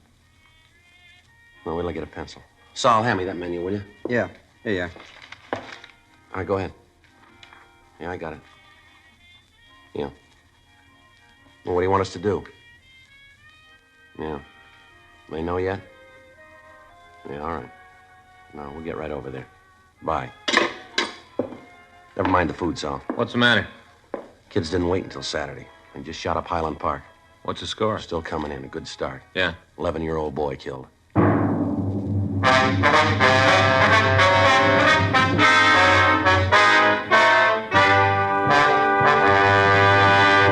You are listening to Dragnet, the authentic story of your police force in action. It's taking place at your dealers, cigarette dealers coast to coast. Smokers by the thousands are now changing to Chesterfield. Join them today, and you'll be smoking the only cigarette that gives you proof of low nicotine, highest quality. I want you to know that's a matter of record. And so's this. As I've been telling you, Chesterfield is the only cigarette with this proven record with smokers. No adverse effects to the nose, throat, and sinuses from smoking Chesterfields. Good reasons why you should change to Chesterfield? You bet. Ask for Chesterfield, regular or king size, best for you.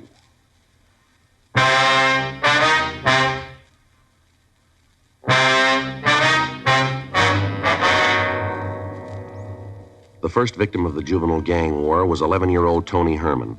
The teenagers next door to the Herman house were having a party. At 9:36 p.m. Friday night, a group of youngsters had arrived at the house and tried to crash the party. A fistfight had ensued, and Tony, who was doing his homework next door, had gone out to see what was causing the disturbance. As he stood on the porch watching the fighting, a 12-gauge shotgun had been fired. The pellets from the cartridge had caught the youngster in the stomach and the abdomen, and he'd gone down. At the sound of the shot, the fighting had stopped and the party crashers had left the scene. The police had been called and Tony was removed to Georgia Street Receiving Hospital. He was dead on arrival. From the neighbors, descriptions of the party crashers had been obtained. All of the boys wore satin jackets with a large white orchid embroidered on the back. One of the people who saw the shooting said that the boy who'd fired the gun wore a jacket with the name Gene under the orchid design. A broadcast was gotten out immediately, along with a description of the car that the juveniles had used to escape. The parents of the Herman boy were not at home when the shooting occurred. From the neighbors, we found that they usually went to a movie on Friday night and they didn't return until after midnight. An officer was stationed at the house to bring them to the hospital when he returned. At 1:34 a.m., Mrs. Herman arrived at the hospital. She was a small, dark woman with graying hair. She didn't know what had happened. Frank and I met her in the hall. I want to see Sergeant Friday. Is he here? I'm Sergeant Friday, ma'am. Well, I'm Mrs. Herman. They say something's happened to Tony. Yes, ma'am. You want to step in here? Might be a little better to talk. All right. Can I see him? He isn't hurt bad, is he? It's that bicycle. I told his father I knew it was too soon for it. He's so little, and to buy him a big bike like that, well, he couldn't hardly reach the pedals. Well, that's it, isn't it? He fell off the bicycle. No, ma'am. What is it, then? What is it? Something more? He's hurt. I want to see him. Just a minute, Miss Herman. Why won't you tell me what happened to him? My husband will be here in a few minutes, and he's going to want to know. Why won't you tell me? How bad's he hurt? Pretty bad, ma'am. That's not an answer. How bad's he hurt? He's dead. Dead? Can we get you anything? My boy's dead? Tony? What? I thought he'd fallen off the bicycle. He got it for his birthday, a new bicycle, 28-inch wheels. I thought he'd fallen. I didn't know it was like this. Can I see him? My boy, can I? Yes, ma'am. How did it happen? How? Oh, we're sorry about it, Miss Herman. My Tony had an accident, and he's dead. We went to a movie, and we come home to find our son's dead. Better get the doctor, Frank. Right. Doctor will be here in a minute, Miss Herman. Just to a movie. He's doing his homework. Now he's dead. How did it happen, Mr. Friday? The gun went off. He was standing on the porch. He was hit. But who was shooting? Who shot my boy? Who killed him? We don't know, Miss Herman. I want to know who it was who killed him. I want to know. His father's going to want to know. My boy's dead. My boy, my son. You want to handle this, Doc? We'll wait outside. Surely.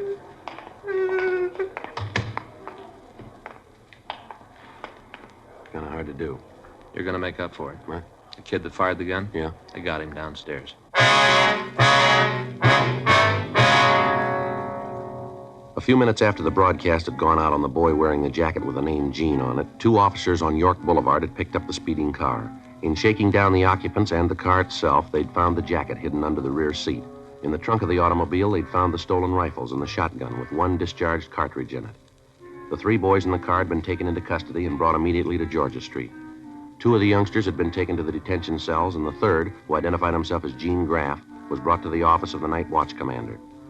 From the identification found in his pockets, we learned his name, address, and his age, 16 years old. His parents were notified that he was being held, and they were asked to come to the office immediately. All the time the boy had been in the room and the calls had been made, he refused to say anything. When Frank hung up the phone after calling his parents, he made the first statement. What's that going to prove? What's that? Having him come down here. What are you going to prove with that? You want to tell us about it? That's a kid. You going to be all right? No, he's not. How bad's he hurt? He's dead. Rough. That's all you got to say? What do you want me to say? You gunned down an 11-year-old boy, and that's all you got to say about it? Look, cop, I know the routine. You read me off, make a big speech, and I'm supposed to feel real bad.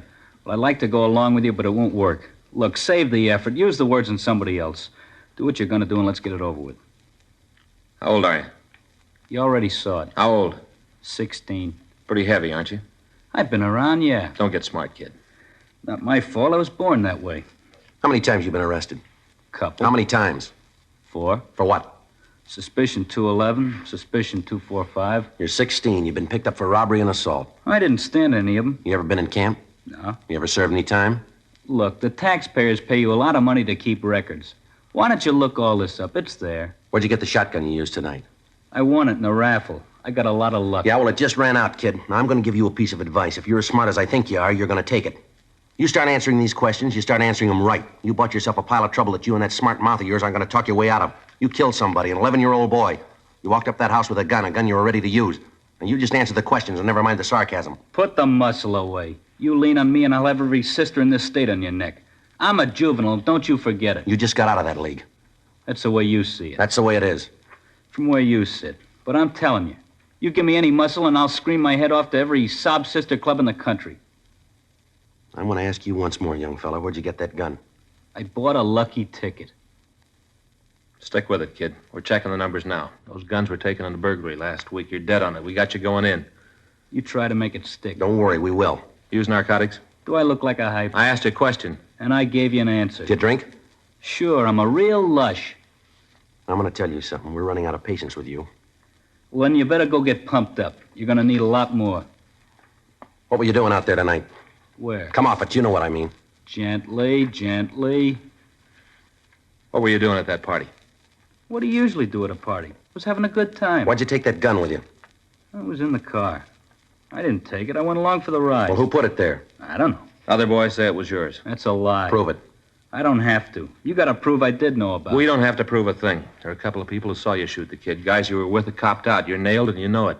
We'll see what the judge has to say about it. I've gotten off before. I'll swing it this time. I'm a juvenile. I'm not responsible for what I do.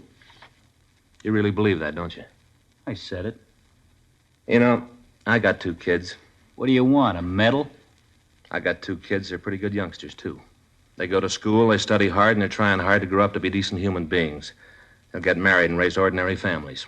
They'll never do much of anything special to get their names in the papers. Nobody's going to give them much notice, and maybe that's the way they want it. But all of a sudden, somebody like you comes along, mean and rotten, and people hear about you. They figure all the kids sat down and wrote your name on a ballot, and now you represent all of them. That you're the shining example of American youth. They sit there and shake their heads and talk about what's happening to the younger generation. They got the wrong picture. It isn't true, none of it. You framed it. You act like a big man, and every decent, honest kid comes on looking like a bum.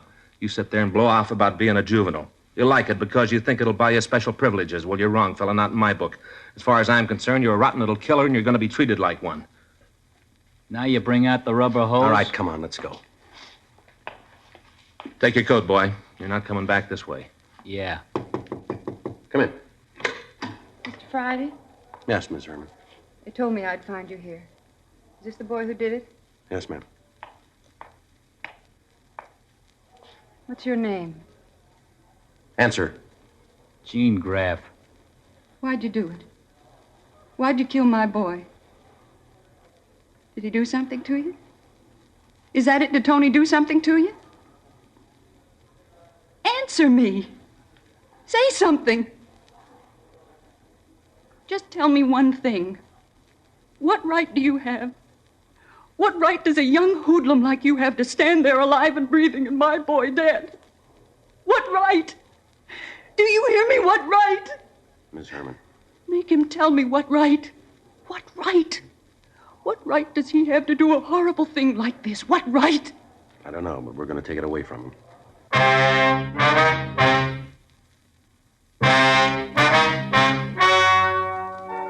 The story you have just heard is true. The names were changed to protect the innocent. On October 4th, a petition was filed in juvenile court, and the subject was declared unfit to be tried as a juvenile. He was ordered to be tried in superior court under the general law. In a moment, the results of that trial. Now, here is our star, Jack Webb. Thank you, George Fenneman. Friends, we've been getting letters from people all over the country telling us that they've switched to Chesterfield. Now, just as I've been telling you, thousands of smokers are changing to Chesterfield because only Chesterfield gives proof of low nicotine, highest quality. That's why I recommend you try them today. Regular or king size, Chesterfields are really mild, really satisfying. Best for you.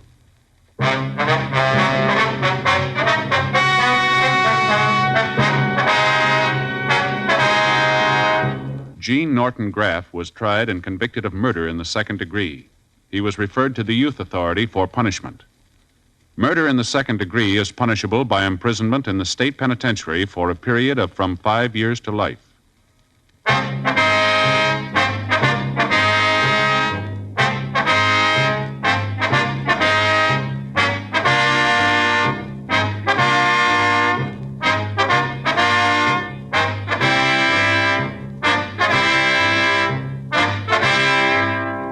You have just heard Dragnet, a series of authentic cases from official files. Technical advice comes from the Office of Chief of Police W.H. Parker, Los Angeles Police Department. Technical advisors, Captain Jack Donahoe, Sergeant Marty Wynn, Sergeant Vance Brasher. Heard tonight were Ben Alexander, Bert Holland, June Whitley, Gil Stratton. Script by John Robinson. Music by Walter Schumann. Hal Gibney speaking. Watch an entirely different Dragnet case history each week on your local NBC television station. Please check your newspaper for the day and time. Chesterfield has brought you Dragnet, transcribed from Los Angeles.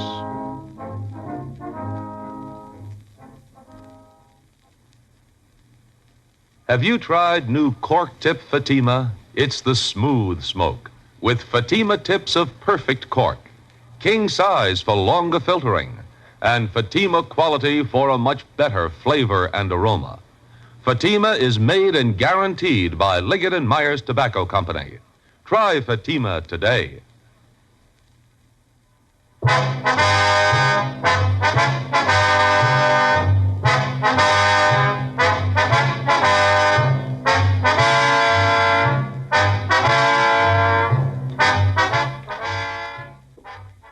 John Cameron Swayze and the news tonight on the NBC Radio Network.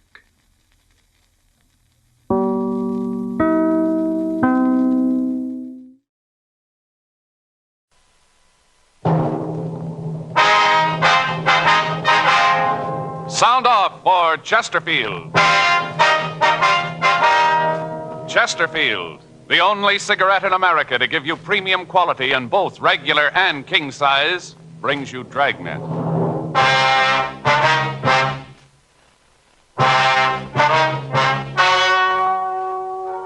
Ladies and gentlemen, the story you are about to hear is true.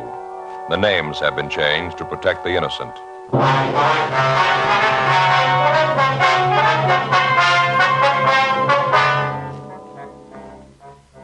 You're a detective sergeant. You're assigned a homicide detail. You receive a call that a fatal accident has occurred at a Hollywood motion picture studio. Your job? Investigate. Here's what a leading tobacco publication and the nation's press have had to say about king-size Chesterfields. U.S. Tobacco Journal, Atlanta, Georgia. Chesterfield king size is going strong. One jobber reordered twice this week, in addition to his regular order. And the Herald Tribune reported, king size is a sellout. Extra supplies of Chesterfields rush to dealers here. The reason for king-size Chesterfield's amazing success is this. All king-size cigarettes give you quantity, but only Chesterfield king-size gives you quantity plus quality, premium quality. That means Chesterfield king size contains tobaccos of better quality and higher price than any other king-size cigarette. The same fine tobacco as in regular Chesterfield. Enough more of this tobacco to give you more than a 1/5 longer smoke. So remember, Chesterfield is the only cigarette to give you premium quality in both regular and king size. Buy 'em either way you like 'em. Chesterfield gives you the best possible smoke. Much milder.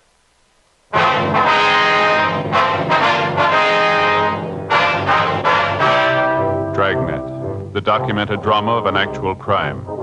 For the next 30 minutes, in cooperation with the Los Angeles Police Department, you will travel step by step on the side of the law through an actual case transcribed from official police files. From beginning to end, from crime to punishment, Dragnet is the story of your police force in action. It was Friday, August 5th. It was warm in Los Angeles. We were working the day watch out of homicide detail. My partner's Frank Smith. The boss is Captain Lorman. My name's Friday. It was 2:25 p.m. when we got to the Winton Picture Studios. Stage 2. Better check the guard over there. Yeah. Yes, sir. Can I help you? Police officers, about the accident, where do we find Mr. Adams? Oh, yeah, he said look for you. Let's see, I saw him around here a minute ago. Oh, there he is, over there by that office set. See him, the one in the blue suit? One with the gray hair? Yeah, that's him. Thank you very much. I know. You can check with the office. If they can come up with an idea, I'll go for it. All I know is that we got to have this turkey finished. Yeah, something you want? Yes, you Gerald Adams? That's right. Police officers. My ID card. Oh, yeah. You're Friday, huh? Yes, sir. It's my partner, Frank Smith. Yeah, how you doing? Hi. How much you know about this? Well, doctor down at Georgia Street told us that Henry Wilson had an accident. Is that right? Yeah, he was the director. At least he thought he was. I wonder if we could see where the accident happened. Yeah, sure. Over in stage 1, just across the way. Hold on a minute, will you? I'd like to talk to Sam for a minute, try to get things organized here, get things moving. You know. Yeah, go right ahead. Just wait here. I'll be right back. Okay. Quite a place, huh, Joe? Yeah, a lot of room. It's a big stage, isn't it? Yeah. You know, all this, the average person doesn't stop to think about it. What's that? You know, a fella lays out 85 cents to see a movie. Never thinks about all the people, all the equipment that goes into making it possible. Yeah. I'm sorry to keep you waiting. Terrible thing. We're 12 days behind schedule now. This will probably knock a couple more days off. The exec's going to scream like an eagle when he sees what this opus is costing. Here, right through the story. Right. One's right over there. Yes, sir. Wonder if you'd mind filling us in on this thing. Yeah, sure. What can I do to help? Well, if you can tell us how the body was found, who found it, how the accident occurred. Well, as near as I can figure, it must have happened about 12:10, 12:15. Crew had broken for lunch. Most of them were over at the commissary. I came down from the office and wanted to talk to Henry about tomorrow's schedule. Wanted to try to change some of the shots, make them more simple. He wasn't in the lunchroom, so I went ahead and had lunch. About, let's see, I think it was about 12:40, Al Evans, the greenery man, came in and told me he'd found Henry's body. A lamp had fallen on him. Darn fool yelled it so loud that everybody in the place heard him. I see. Well, I came right over. First, it looked like Henry was dead. He'd lost a lot of blood. Felt his pulse. Found out he was still alive. That's when I had the ambulance called. Here we are. Good idea. Thank you. Over here by the house set. Yeah. At the time those big doors were open, the green men were putting in the shrubbery here. After I found out about the accident, I had the doors closed so people wouldn't be roaming in and out. Are the doors usually left open? Usually are when there's no shooting on the stage. When we're using it, they're closed. Mm-hmm. Now, right here's where he was found. You can see the lamp, but the sun arc must have hit him right about here. Poor guy. Yes, sir. Is that where the lamp fell from, up there? Yeah. Yeah, there you can see on the scaffolding where it was. Between the babies, there's space there. Who puts the lamps up there? Well, it's in the gaffer's department. He's in charge of them. Wonder if we could talk to him. Yeah, sure. He's over in 2. I'll call him. Thank you. Big lamp, huh? Yeah. Sure smashed up in it. Gee, that thing must weigh a couple hundred pounds. Yeah, look up there. It's quite a drop. Figure it's about 40 feet up there. What do you think? Oh, yeah, that anyway. He's on his way over. What's your position here, Mr. Adams? I'm production supervisor, unit manager. A lot of names for it. I try to take care of the running of the company as far as this one picture is concerned, to make out the budgets, work on the schedule, the director, things like that. Mm-hmm. Really hard to say just what my job is, so I do a little of everything. Yes, sir. You fellas from homicide? Yes, sir, that's right. You think that there's something wrong here? Maybe Henry's accident wasn't an accident or something? Well, it's just that in any death where there isn't a doctor in attendance at the time of death, we have to look into it. It's just routine. I thought for a minute you might think there was something fishy about this. That's all we need. Have murder on the set. Might as well fold up. Oh, hi, Jerry. You want to see me? Yeah, Dick, these officers like to ask you a couple of questions. Sure. This is Mr. Friday, Mr. Smith, Dick Patterson, our gaffer. How are you? Hi, Mr. Patterson. What do you want to know?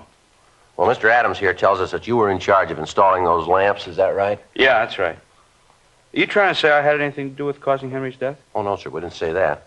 Well, then what are you saying? Well, we're just trying to get the facts straight. No need to get upset, now, Dick. Well, what are you talking about? These cops come in here and try to make out I didn't put those lamps in right? That's not what they said. Well, don't you think I feel bad enough? Henry was a good friend of mine. We've been together a long time. I don't know how the lamp got loose. I wonder if we could look at its mounting. Sure. I've been wanting to get up there anyway, look at it myself. But Jerry here said not to touch anything till you guys got here. Okay, how do we get up there? There's a ladder back here at the rear of the stage. All right. I can't understand it, Mr. Friday. I've been hanging lamps for a long time. It's going on 20 years. First time anything like this ever happened. Oh, here it is, just going up. Okay. Hey, watch your step. Yeah, you go ahead. Yeah. Okay. Yeah, we can get there down this way. They use these walks to hang the lights on, do they? Yeah, you gotta be awfully careful, though. Watch your step, it's a long way down. Yeah. Once in a while, if you want a real high shot of the scene, we lift the camera up here. Mostly, though, it's used just for lights. Here it is. Now you can see there where the light was. Yes, sir. Oh, appreciate it if you didn't touch anything, if you just stand back there. Sure. Now, the base of the lamp went through this hole here, huh? Yeah, that's right. Yeah, look at the one over there, same way. Yeah. Do you have anything else securing the lights once they're tied down? No, sir. Once they're in place, the weight of the thing itself will hold it. Mm-hmm. In other words, you drill this hole and you place the lamp in the hole, and it could... Well, it doesn't look like the wood is chipped, does it? No, these scaffolds are pretty new. This stage hasn't been up more than a year. Mm-hmm. Well, from what you can see, Mr. Patterson, can you figure out how the lamp might have fallen? How it could have broken loose? Oh, I'll tell you, officer. Bob, that's my best boy. Bob and I were over here last night checking the lights on the set. Now, I didn't actually get up here myself, but Bob did. Now, he's a good boy. He's been around a long time, doesn't make mistakes like this. Mm-hmm. He secured this lamp himself. Now, I know it was right. Well, then, have you got any idea how it might have fallen? None at all. Matter of fact, I don't think it did. Sir? I don't think it did fall. I think it was dropped.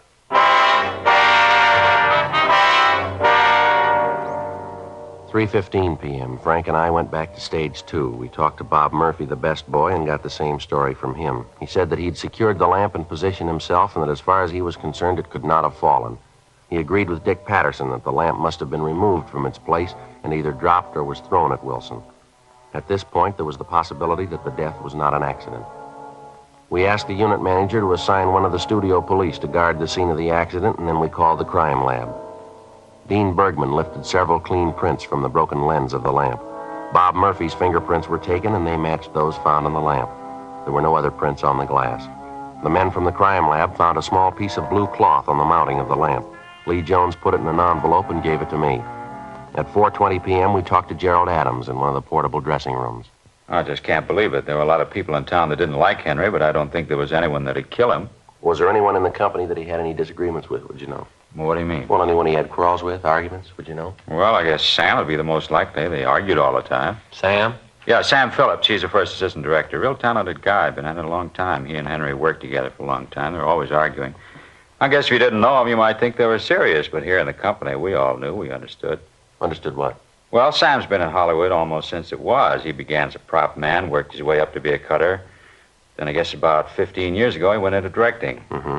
He's going to get a picture of his own pretty soon. He'll do well, too. Real talent. Well, about these arguments, Mr. Adams, between Wilson and Phillips. Well, to understand him, you'd have to know Henry. He was one of the first directors in pictures. Came out here from New York even before Sam did. Really old school. He drove special cars, most of them pure white. Had all his clothes designed and made. He wore a cape while he was on the set, you know. Referred to himself as Wilson. You know, Wilson thinks this, Wilson thinks that. If you didn't know him, you'd take him seriously. Once you did that, you were in trouble. Mm-hmm. Were you ever present when one of these arguments took place? Yeah, matter of fact, they had one yesterday. That's so? Yeah, over in the commissary. I thought for a minute it was going to be pretty serious, and then I realized it was all a gag. Everyone else did, too. Well, what was it about? Well, like I told you, the picture's 12 days over now. A lot of tension on the stage. Everyone's pretty edgy. Yeah. Well, Sam's a great practical joker, you know, always trying to cook up something. Mm-hmm. Most of the time, the jokes do the job. They give everybody a laugh. They all feel a little better. Well, day before yesterday, Sam got one of the set dressers and took a cement deer. You know, the kind people used to have on their front lawns? Yeah, I think I know the kind you mean. Well, the two of them carted this deer down the parking lot and put it in the back seat of Henry's car. He planted it so the deer was looking right at Henry when he got in the driver's seat. The thing weighed about 250 pounds. Once they got it in, Henry couldn't get it out. He tried that night. He couldn't make it. He didn't think it was very funny, did he? No, he had to leave it in the car all night. Drove home with it. Next morning, when he checked in the lot, he tried to get it out again. While he was trying, the horns on the thing tore up the upholstery in his car, really ripped it up to pieces. I'll be darned. Well, finally, Henry got a hammer and broke the thing up. Smashed it in little pieces and threw them all out of the car. Left them right in front of the scene dock. Yeah. Was that when he and Phillips had the argument? No. Yesterday morning when Wilson got on the set, he wasn't saying anything to anybody. All the crew knew about the deer, and they were all waiting for him to say something about it, but he didn't. He just drove the crew through the morning setups. The argument took place at lunchtime. Yeah? Henry waited until the whole crew was having lunch, and then he stormed into the cafe. He walked over to Sam, really read him off, called him a child. He said that if he'd spend a little more time doing his work and less time playing around, the picture wouldn't be so far overscheduled. Really made him look like a fool. Argument went on for about 15 minutes. Well, what was Sam doing all this time? Well, he just sat there, and then finally he got up and grabbed Henry, kind of shook him, said he'd never been talked to like that before, and it wasn't going to happen again. Said he'd kill Henry next time he did it. Mm-hmm. Well, Henry looked pretty scared. Sam's a big man, you know. I think if he made up his mind to do it, he could have broken Henry in two. Mm-hmm. Sam looked at Henry for a minute, and then he laughed. Then Henry started to laugh, too, and then the whole place, I guess it's like laughing at a horror picture, anything to break the tension. Looked real tight. Even I wasn't sure it was a joke, you know. You said that Sam lifted this deer into the car by himself? Well, I don't know if he did it by himself, but I know he could lift it without help. How much did you say that deer weighed? More about 250 pounds. Why? Well, I was just thinking. That's about what that big lamp weighed, isn't it?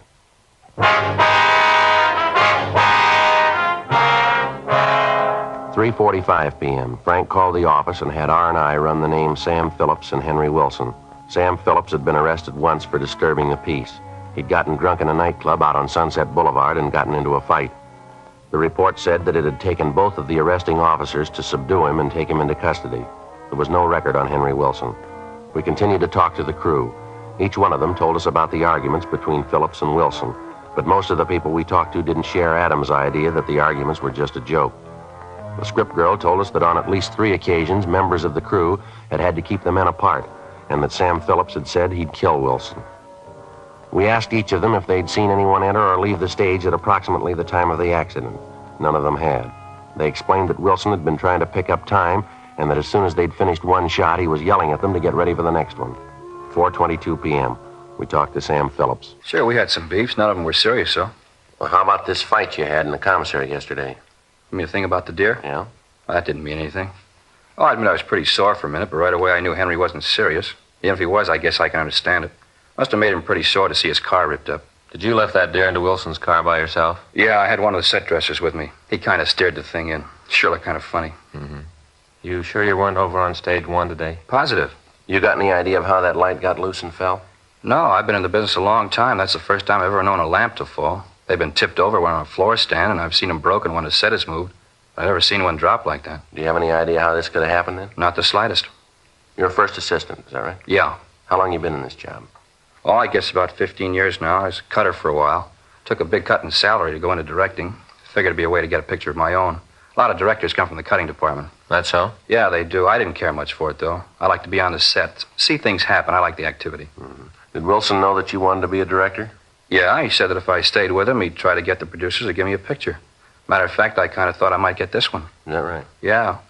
When I was in the pre-planning stages, they hadn't assigned a man to it yet, and Jerry and I both wanted it. Jerry? You mean Adams? Yeah, he wants to be a director, too. It's funny, I guess everyone wants to be a director. Jerry's been trying for a long time. I don't think he'll ever make it, though. Is that right? Yeah, he's too valuable as a unit manager. Yeah. Was Adams very upset when he didn't get this picture? No, I was pretty sore. I told Jerry about it. He just sat back and said that's the way things are and that it doesn't pay to fight the front office. Mm-hmm. Did you say anything to Wilson about how you felt? Yeah, I told him. Said I thought it was real unfair. Said I thought he could have done something about it. Well, what did he say? He told me to be patient. My time would come. Do you know if there was anybody on the lot who might have wanted to kill Wilson? No. Oh, there might have been some people who didn't like him very much, but you run into that in almost every picture. You know, little jealousies. That right? Yeah. You really think he was killed, huh? Well, it could have been, yeah. Sure hard to believe. We've been making pictures about this for a long time. You know, murders. But now that it's right here, really on the set, it makes you feel you can just check ahead in the script and find out who the killer is. Read about the ending. Kind of seems just like another picture. Yeah, I suppose so. Yeah, come in. Oh, I'm sorry. I didn't know you had somebody here with you, officer. That's all right, Mr. Patterson. What is it? I wonder if I could talk to you? Sure. Well, it's kind of private. Well, if you're through with me, I'll get back to work. No, you just wait. I'll be right back. Here, we can step out here. Okay. Now, what is it, Mr. Patterson? Well, I feel like a real idiot. I should have remembered it when you talked to me before. What's that, sir? Well, I remember just before the company broke for lunch, Sam gave me a note. Said I should give it to Wilson. Mm-hmm. Did you see what it was? No, it was folded up. Had Wilson's name on it. I didn't pay much attention to it. What, did you give it to him? Yeah, he read it, and then he said he had to leave the set for a few minutes. Said he'd be right back. He left the stage then? Yeah. Where was Sam at this time? Well, I don't know. You see, he gave me the note just outside the door to the stage. I was bringing in some more lights, and right after he handed it to me, he left. Uh-huh. Headed for stage 1.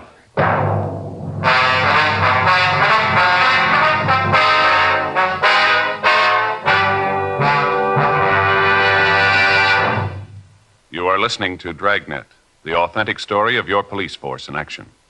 Chesterfield was first to name its ingredients.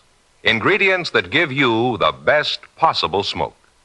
Now, Chesterfield is first to give you scientific facts in support of smoking. Nose, throat, and accessory organs not adversely affected by smoking Chesterfields. First such report published about any cigarette. A responsible consulting organization reports a study by a competent medical specialist and staff on the effects of smoking Chesterfields. For 6 months, a group of men and women smoked only Chesterfield. 10 to 40 a day, their normal amount. 45% of the group have smoked Chesterfields from 1 to 30 years, for an average of 10 years each. At the beginning and end of the 6 months, each smoker was given a thorough examination, including x-rays, and covering the sinuses, nose, ears, and throat.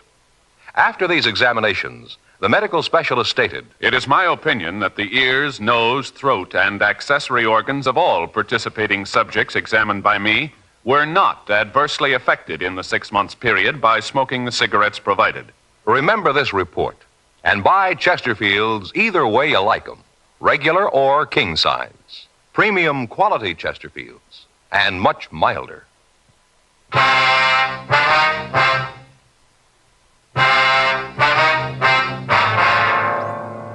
We talked to Gerald Adams and had 2 of the studio police start a search for the note.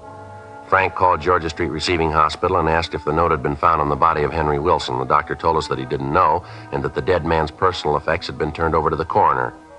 We called them and they told us that there was nothing of that description found. While the search for the missing note went on, we continued to talk to Sam Phillips. The whole idea is crazy. I told you I wasn't near stage 1 at all this morning. How about the note? I don't remember any note. Well, the gaffer says you gave it to him. Told him to give it to Wilson. He's crazy. If I had a note for Wilson, I'd have given it to him myself. I'm with him all day. I've got no reason to have someone else deliver messages for me. Well, then you deny giving him the note, is that right? Well, certainly. All right, mister, we'll let you know just how you stand. We got a witness who says you were seen going to stage 1. A couple of minutes later, a man is killed on the same stage. You admit that you've had arguments with Wilson. Seems like you might have had a motive for killing him. I told you I didn't go near the place. Hey, wait a minute. Yeah? I know what's happened. What's that? Well, when Dick told you he saw me heading for stage 1, he probably saw me heading for the office. I have to pass near the stage to get there. Matter of fact, I even cut through it once in a while. Did you happen to cut through it today? No, at least I don't think so. That's pretty important that you remember. Well, I'm trying. Let's see. I know what you guys think. I don't know how to show you that you're wrong. Well, can you come up with an explanation for the note? Well, I'm trying to tell you I don't know. Yeah, that's what he's talking about. What? I did give Dick a note. Yeah. Told him to give it to Henry. What was in it? Well, I don't know. I didn't even read it. Well, then you didn't write it? No, I found it in my desk when I was up in the office this morning. I figured that someone had put it there thinking I'd see Henry and give it to him. What time did you find it? Let's see, I guess it was about 9 or so. Guess I put it in my pocket and then forgot all about it. And just before I went up to the office to tell him that we were breaking for lunch, I remembered it. I gave it to Dick and told him to hand it to Henry. That's what the note's all about. Right after that, I went upstairs. Mm-hmm. Do you always tell the office that you're broken for lunch? Yeah, most of the time I phone, but today I went up myself. I've been kind of expecting a letter from my family back east, and I thought it might be in, so I wanted to check the morning mail. Got any idea who might have put the note on your desk? No, I just found it, tucked away in the corner of the blotter. I really didn't look at it. I was in a hurry. Wanted to finish lunch so I could get back on the set. We have a lot of work to do this afternoon. Did you see Wilson after you left the stage? No, I looked for him at the commissary, but he didn't show up. And the greenery man came in and said that he had the accident. Uh-huh. You recognize the handwriting on that note? No, all I saw was the name, that it was for Henry. Come to think of it, though, I do kind of remember that it was familiar handwriting, thinking I'd seen it someplace before. Do you remember where? No, I wish I could. Have you found it yet? No. Wilson must have dropped it someplace here, though. It wasn't on his body. I wonder if you'd take a look at this. What's that? Well, the crime lab crew found this on the stage, caught on the lamp that killed Wilson. Looks like the material they make suits out of. Yeah, from inside the cuff. See? See the little zigzag mark where it's been cut? Mm-hmm. You ever see this type of material before, Sam? Let me see. Looks like it came from a blue suit, huh? Mm-hmm. Good material. Sure an odd color. Yeah, I think I've seen a suit like this. I think I saw it this morning. Yeah? Oh, yeah, sure. Jerry Adams was wearing it.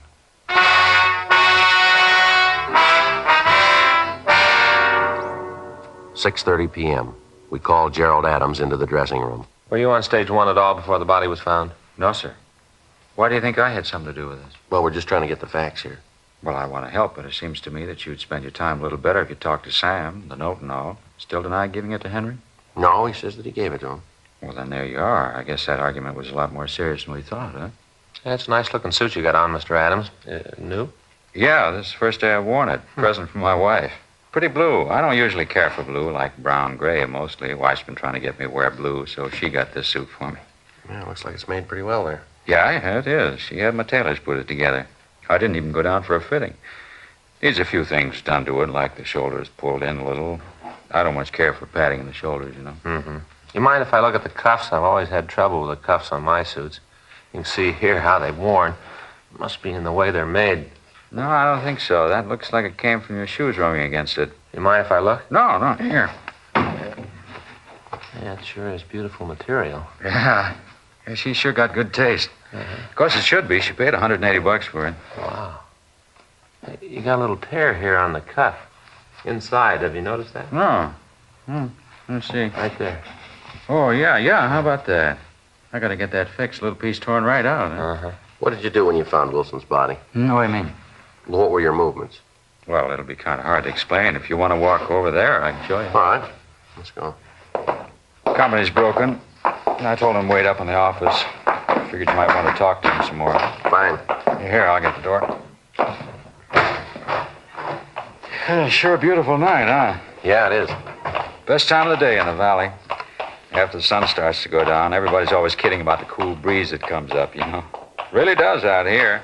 I know the wife and I practically live out of doors during the summer months. Is that right? Yeah, we both love the valley. Right, here we are. Just the work lights on. You want me to get the others? No, there's enough light. Okay. Now, if you'd show us just what happened when you found the body. Well, I came in that door, the big one there. It was open. Was there anybody on the stage then? No, not right away. The greenery man came in right after me, and then Jack the guard from the other stage. Uh-huh. And like I said, the body was lying about here. And the lamp was there. You saw that when you were here. Yes, sir, we did. Did you go near the lamp, touch it in any way? No, I didn't. The only concern was Henry. That's all I thought about. I knelt down to feel Henry's pulse, and then I told Jack to go and phone the ambulance. Yeah? And then I had the doors closed. I waited until a lot of policemen got here, and then I went back to the other stage. Mm-hmm. Our crime lab found a piece of cloth caught on that lamp. Matches the tear in the cuff of your suit. I can't understand how it could have gotten there. What if we could look through your pockets?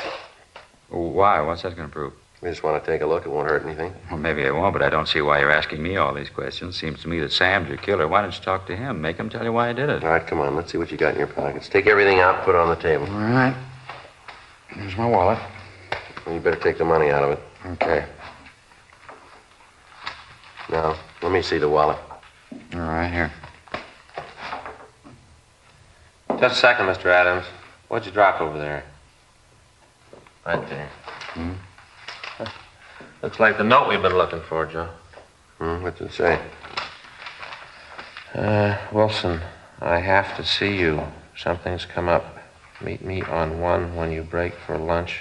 It's private. Signed, Jerry. How about this, Adams? Oh, I don't know anything about it. Well, maybe we better talk downtown, huh? What's going on place with you? Watch him, Joe. He's going up that ladder. All right, give it up, Adams. There's no place to go up there. Stay away from me. Come on, Adams, give it up. He's not coming down. Well, he can't stay up there long. Why don't you shoot me? I'm not going to do what you say. Go ahead and shoot me. What for? You're not going any place. How about it, Adams? Why'd you do it? He had it coming. All his life stepping on people. This picture was mine. They told me it was. And he took it away from me just because he wanted to be a big man. This was my picture. He took it. All right, come on down. I'm going to stay up here. Well, you suit yourself. We got lots of time, Adams. Can't you just go away and leave me alone? You know better than that. You killed a man. Now, come on. You either come down or we'll come up.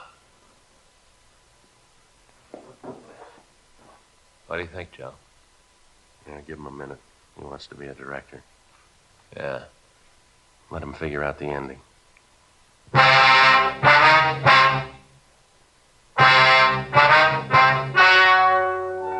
The story you have just heard was true. The names were changed to protect the innocent. On February 17th, trial was held in Department 89, Superior Court of the State of California, in and for the County of Los Angeles. In a moment, the results of that trial. Now, here is our star, Jack Webb. Friends, in a sense, every smoker is his own judge and jury when it comes to selecting a cigarette. Now, you've heard the facts in our case for Chesterfield, and I'd like to sum them up for you. Chesterfield, the first and only cigarette to give you premium quality in both regular and king size. Chesterfield, the first and only cigarette to name all its ingredients. And now, Chesterfield gives you scientific facts in support of smoking. You heard the report read earlier. Nose, throat, and accessory organs not adversely affected by smoking Chesterfields. First such report ever published about any cigarette. Consider these facts carefully. I'm sure you'll want to change to Chesterfields. Regular or king size, Chesterfield gives you the best possible smoke. And much milder.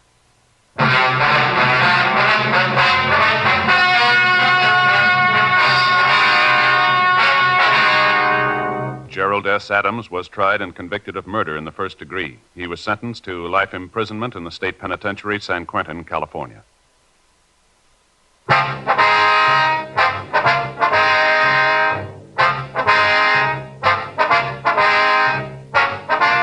You have just heard Dragnet, a series of authentic cases from official files. Technical advice comes from the Office of Chief of Police W.H. Parker, Los Angeles Police Department.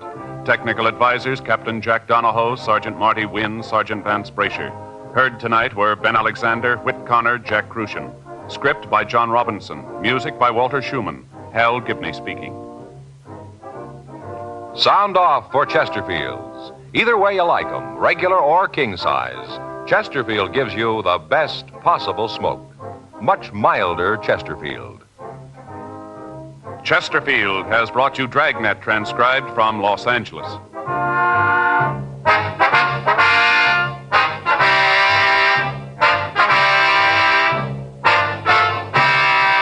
This is NBC, the nation's headquarters for election news.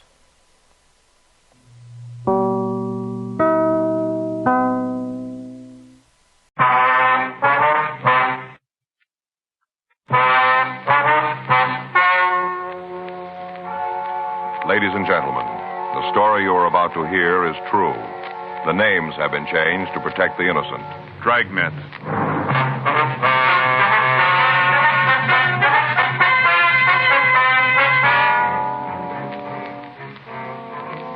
You're a detective sergeant. You're assigned a robbery detail. 2 men are terrorizing your city. They're both armed and considered dangerous. Your job, get them. It was Thursday, September 9th. It was warm in Los Angeles. We were working the night watch out of robbery detail. My partner's Frank Smith. The boss is Chief of Detectives Thad Brown. My name's Friday. I was on my way back from the street, and it was 11:42 p.m. when I got to the 814 Club, the back room. I hate to think what's going to happen when Mr. Negri hears about it. It's going to be pretty bad. Yes, sir. How about it, Joe? You catch the fellows yet? No, sir. Description's out. Guys from the F cars are checking the neighborhood. Haven't got nothing yet, though, huh? No, sir, not yet. Wish I was home. Sir? If I was home, I could turn off the phone. I got one of those attachments in the extension in the bedroom that turns it off. Wish I was there now. Mr. Negri's really going to be sore. Was there anything at all about the 2 men that would stand out and make it a little easier for us to identify them? Tell you the truth, Sergeant, if there was, I didn't see it. All right. I was scared, darn scared, and I'm not afraid to say so. Yes, sir. I can tell you again, if you want me to, about the robbery. All right, if you would. Might be something you didn't remember the first time through. Okay. Guess it was about 11:15 when it came in. Just a guess, but I think it was about then. A dark one. He had the machine gun. He kind of moved over so he had a good look at the people sitting at the bar. What kind of a gun was it? Machine gun. I see. Go ahead. Guess he could have hit him off from where he was. Held the gun kind of low, you know, like at his hip. Here. What about the other one? Well, he waited with his friend, and he walked up to the bar and stood right in the middle of the floor. He had the automatic, huh? Yeah. It looked like a .45. He stood right in the middle of the place, just looking there, watching me. What happened then? Well, the fellow out in front reached over and pulled the plug in the jukebox, turned it off right in the middle of the record, pulled the plug. And that's what made the other people turn around. Turned right around and looked at the guns. That's when the light fellow, the one with the .45, he said, "Sit where you are. This is a stick-up." Are those his exact words? Well, near as I can remember, yeah. He kind of had a squeaky little voice, like it was still changing, you know? Yes, sir. But those were the words. Sit right where you are. This is a stick-up. All right, Mr. Gilmore, you want to go ahead? Well, the one with the funny voice told everybody to get up and turn around so they was facing the bar. You know, with their back to the hold-up man. Made them all turn around. Then he told them to start in the back of the place and walk over to one of the tables and dump all their money out. Said not to forget anything. Put it all there. Did they take anything besides money? Not that I saw. Well, there were a couple of people who had pretty good-looking watches on, but the only thing the bandits seemed to want was cash. I see. Then they left after they got the money, is that right? Yeah. Walked to the door and said for us not to try to call anybody for 5 minutes. After that, they walked out. Did you see if they had a car? No, sir. Didn't even go near the door. We did like they said, 5 minutes, and after that, I called you. You'd know him again if you saw him, would you? You bet I would. You put me in a crowd with them, and I'll tell you. No trouble there. I'd know them. Oh, excuse me. Go right ahead. 814 Club. Yeah. Oh, yeah, Mr. Negri. That's right. Well, who called you? Yeah. Well, there wasn't anything I could do about Mr. Negri. Well, no, sir. Both of them had guns. Yeah. All right, sir. If that's the way you feel about it. All right, sir. Fine. I'll be in the morning. Right. Good night. Fired me. Well, that's too bad. I thought I heard you say you'd be in the morning now. Yeah. Well, I come in to pick up my money, you know. I see. Time I get here tomorrow, I'll have another change of heart, so hire me back. I've been fired 12 times already. 12. He always hires me back. Isn't anybody else who worked for him? Is that right? Well, he had a lot of trouble keeping help. He thinks I should have stopped the hold-up men myself.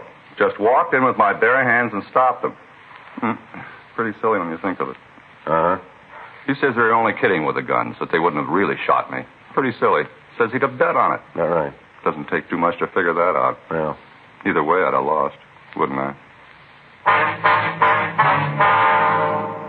The description of the suspects, the method of operation they'd used, everything about the robbery sounded just as if it had been read from our M.O. bulletins. For the past 3 weeks, Frank and I had been after the two gunmen. All sources of information had been tapped.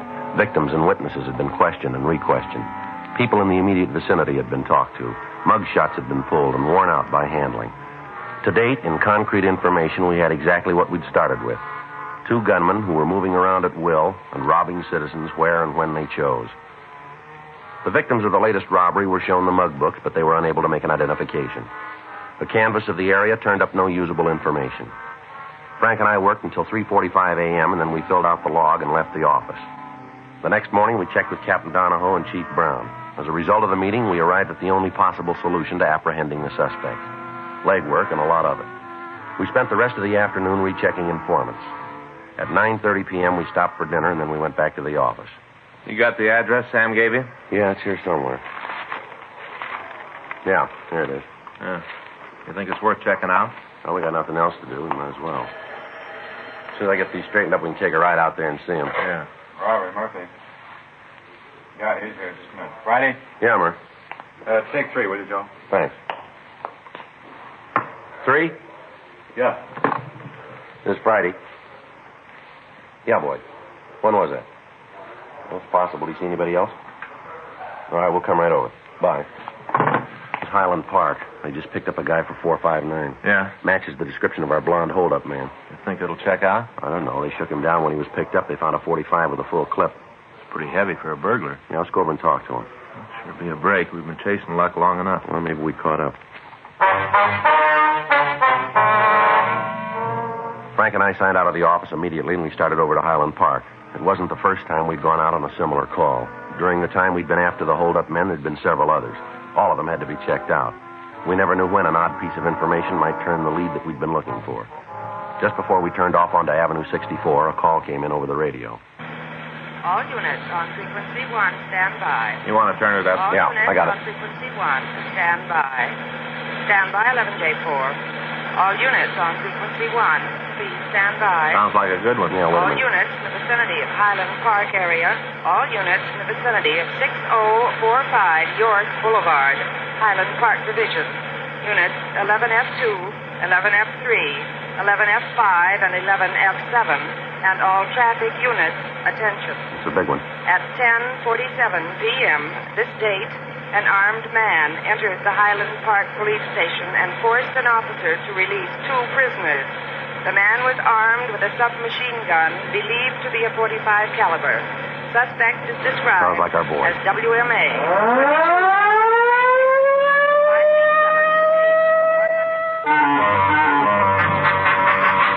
The Highland Park Police Division is a large brick building located on York Boulevard. On the ground floor is a booking desk and a couple of administration offices.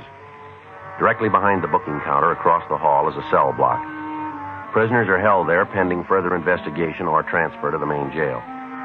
When Frank and I arrived, there were a dozen police cars around the building. Other units were searching the area for the escaped suspects. The call had gone out to the entire state, and members of the Highway Patrol and the Sheriff's Department and all other departments were joining in the manhunt. Frank and I talked to Officer Boyd Hutchins, the policeman who'd been on duty when the escape took place. Well, he came in the side door, and first I thought he just wanted some information. Uh-huh. When I walked over to take care of him, I couldn't see the gun. He was carrying it low, kind of hidden by the counter. You didn't see him come into the building then, huh? No, I was on the phone. First I knew was when he asked me if he could see Burton. Uh-huh. I told him we couldn't swing it right then. Said he'd have to come back. And that's when he asked me if there was anybody around who could okay a visit. Well? I told him there was and said for him to come back in the morning. That's when he showed you the gun, huh? Yeah, he brought it right up over the counter. Said for me not to cause any trouble and I wouldn't get hurt. He didn't have to tell me. Yeah. If there'd been a chance for me to take him, I might have tried, but I didn't see how it'd prove anything for me to bleed all over him. Yeah. They made me take him back to the cell block. I unlocked the door, and he told Burton to come out. What about the other guy? Oh, his name is Kenneth Lechner. He was in the same cell with Burton. The guy with the machine gun asked if he wanted to go for the ride, and Lechner said yes, and then the three of them walked out of the building. Did they make any attempt to tie you up, anything like that? No, he just said sit tight. I wasn't about to argue. What do you know about this Lechner? Oh, he was picked up on a warrant from Oklahoma. What charge? Murder. We went to the city hall and we checked the name Gail Burton through R&I. There was no record on him in Los Angeles. We forwarded the information on him to George Brereton up at CII in Sacramento. The rest of the night was spent in checking out the possible places the suspects might have been hiding. In a city of over 2 million people, there are a lot of places. While we were combing the city, men from the sheriff's department were going over the county territory. We had a vague description of the car that was used, but it might match any one of several hundred being driven on the streets of Los Angeles. Roadblocks were set up on principal routes leaving the city. Special details were standing by at all train and bus depots, and the airports were covered. Leaves and days off for all personnel were canceled, and by the time the search got out of low gear, over 3,000 policemen were looking for the 3 men. Field stations were set up in the less populated areas, and coffee and hot soup were served to the men participating in the search. The night dragged on without result. Saturday, September 11th, we received a report that 2 men answering the descriptions of Burton and the man who'd aided in his escape had tried to rent a boat down in San Diego. However, when this was checked out, it proved to be false. Saturday afternoon, we received information from George Brereton that Burton had an arrest record in Sacramento and that mug shots and all information were being forwarded. We got in touch with the authorities in the northern city and asked them to check further on the friends and relatives of Burton. When the mug shots arrived, they were shown to the holdup victims. Mr. Gilmore, I'd like to have you take a look at these pictures, see if you recognize any of them. Mm-hmm. You think there might be one here of the fellow who held us up? Well, we want you to tell us if you can.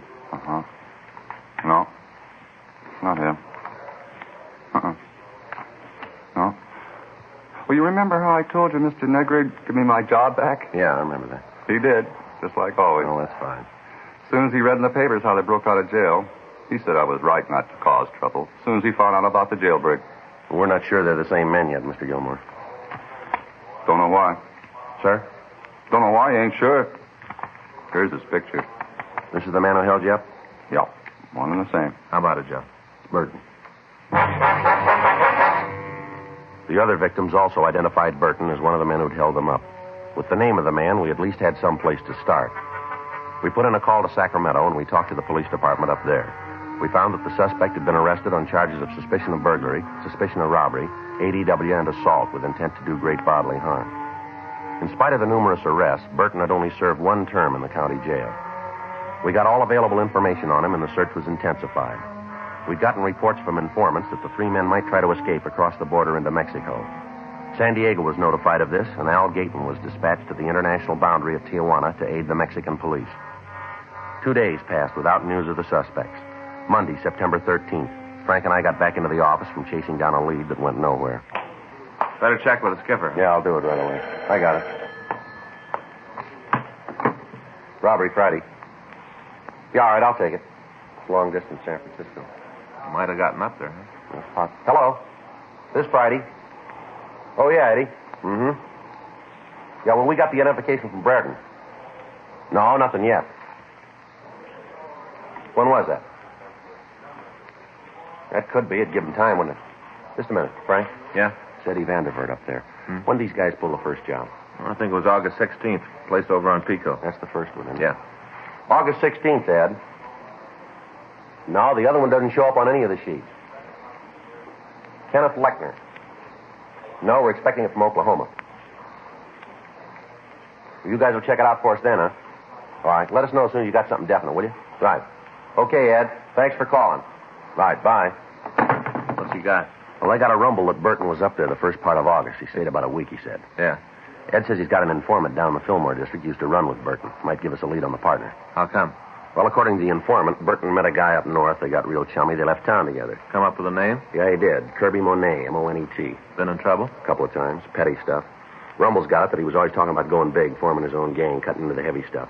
Matches? Real good. Monet's description's the same as our number 2 man. Pictures of Kirby Monet arrived from San Francisco, and when they were shown to the victims of the thieves, we had a positive identification on our second suspect. Armed with this information, the job of the men in the field was considerably easier. Now they knew who they were looking for. 10:42 p.m., Frank and I started downstairs for our car. Excuse me, fella. Yeah? You tell me where the office of the chief is? Down the hall and to the right. Thanks. Wait a minute, fella. Hold on. What do you want to see the chief about? Well, it's personal. Maybe you better tell me, huh? If I wanted you, I'd ask it that way. All right, get over the wall. Better shake him down, Frank. All right, over here. You don't have to go through all this. I'm not going to cause you any trouble. Your name's Kenneth Lechner, isn't it? That's right. If you couldn't find me, I figured I'd come to you. Frank and I took the suspect to the squad room, and we got in touch with Chief Detective Thad Brown. We told him what had happened, and he said he'd come over to the office as soon as possible. We shook Kenneth Lechner, but we found nothing.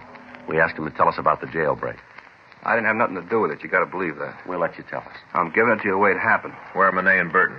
I don't know. Last I saw them, they were out on West Pico. You got an address? No. They were sitting in the car. They had a place cased, and they were waiting for the crowd to clear before they took it. You know what place it was? That's a bar out there. Got the name? No, I haven't got any idea. I told you I want no part of it. That's the reason I left. You haven't got any idea where the place is, huh? No, none. You want to tag communications, Frank? Tell them about it? Yeah, I'll get right away. You guys must have every cop in the country out looking for us. Never saw so much fuzz. Yeah. I can't go that route anymore. It doesn't work out for me. Never was any good at running. Did you hear anything at all about the plans they were making? No, not a lot. I don't think they trusted me very much. I was with them, but like an in-law or something. I'll tell you something, Sergeant. What's that? These guys are roof jobs, both of them. What do you mean? Well, they lost the road all the time talking about how they're going to put class back in holdups, going to form a big gang and really jump the cops. All the time talking like that. Roof jobs. Mm-hmm. You got any idea where we can pick them up? Ain't nothing I'd like better than to give you the address, but I ain't got it. What about this car they're using? Can you give us a description of it? Yeah, it's a 52 Nash, 4-door. Stolen? Well, it must be. They had it when we left Highland Park. You give us the number on the plate? I don't think so. I can't pull it up. I don't think I ever really took a good look at it. What about this machine gun? They got shells for it? They're loaded with them. These two guys are heavy enough to start a small war on their own. Monet carries a chopper and a 45 in his belt. Burton's got two 45s and a 38. He carries a 38 strapped to his leg. He's always laughing about it. Says even if he's picked up, he's got to tick it out. Mm-hmm. Oh, these guys are real far out. They've been reading too many comic books. All the time talking about Dillinger and Floyd. Burton even took to smoking cigars. Says it makes him look like Doc Barker. Anything you can give us that'll help us nail him? No, nothing. All right, Lechner, let's go. You take me to jail? That's right.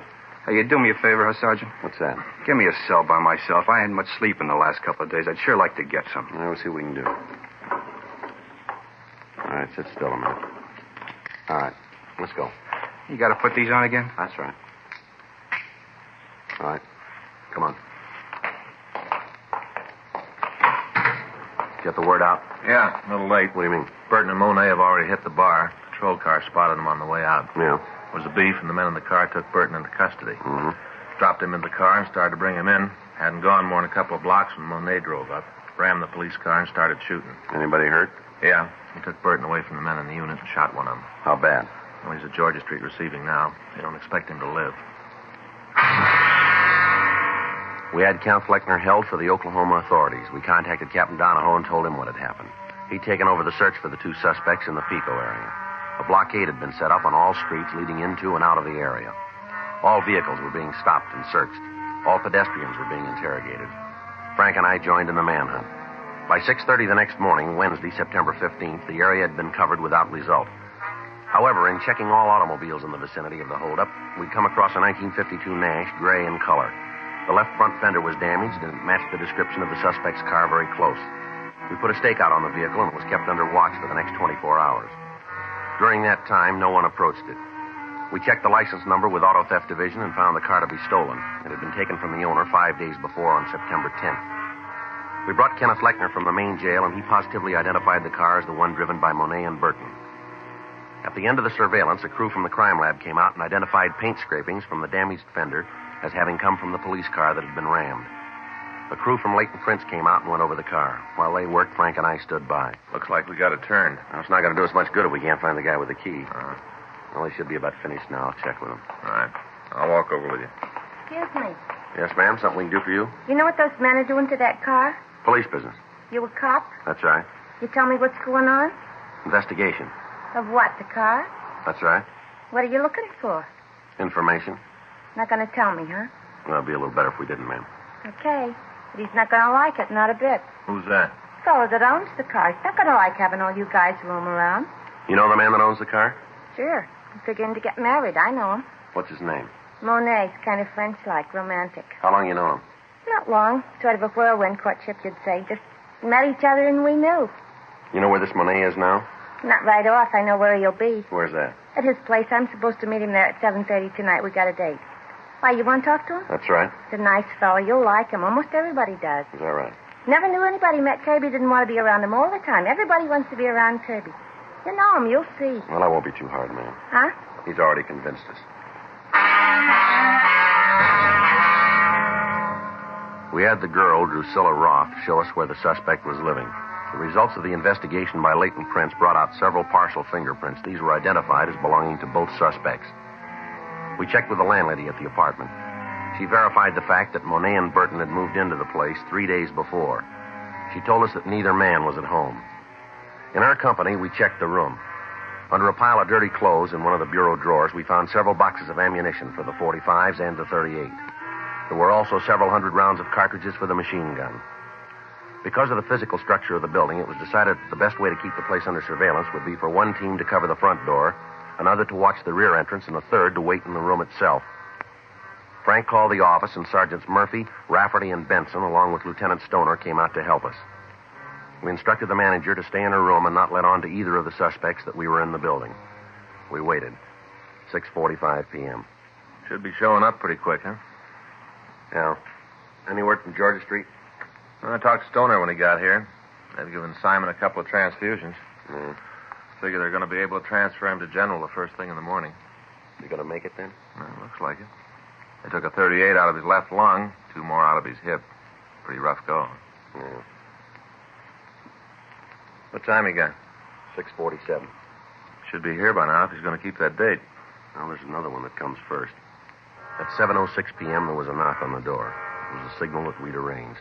We opened it and found that Lieutenant Stoner had come up to tell us that Gail Burton had been taken into custody. He'd approached the apartment, and as soon as the officers stopped him, he'd surrendered, offering no resistance. Stoner wanted to tell us that he and Benson would take the suspect downtown for booking. Frank and I settled back to wait for Monet. 9:20. Oh, I'd sure like a smoke. Yeah. Why is it, Joe, you and I always draw the stake inside the room where all we can do is sit? I don't know. You usually ask for it that way, don't you? Well, next time we're going to take one of the entrances. Sit out there in the car. Smoke when you want. If you want something to eat, you just run down to the drugstore for a candy bar. It's a lot better duty, Joe. Sounds like somebody coming tonight. Yeah. What's that? Yeah. All right, Monet, hold it right there. Watch it, Joe. See him? Yeah. Down this way. All right, hold it. Any sign of him? No. He might have gone down the stairs. The apartment at the end of the hall. Right. Come on. All right, Monet, come on out. It's the last time around, Monet. Throw that gun out and you follow it. Not coming out. All right, let's go in. Wait a minute. I'll knock. Hey, don't shoot me while I quit. I don't want to fight. Throw the gun out here. Right there. Drop it. All right, here it is. Doing like you say. I got it. All right, hands behind your head. Back out of the door. Come on, turn around. Keep those hands where we can see them. Okay, I'm coming. I don't shoot anymore. I won't give no more trouble. All right, hold it right there. Now, don't move. Keep those hands up. I'll shake him.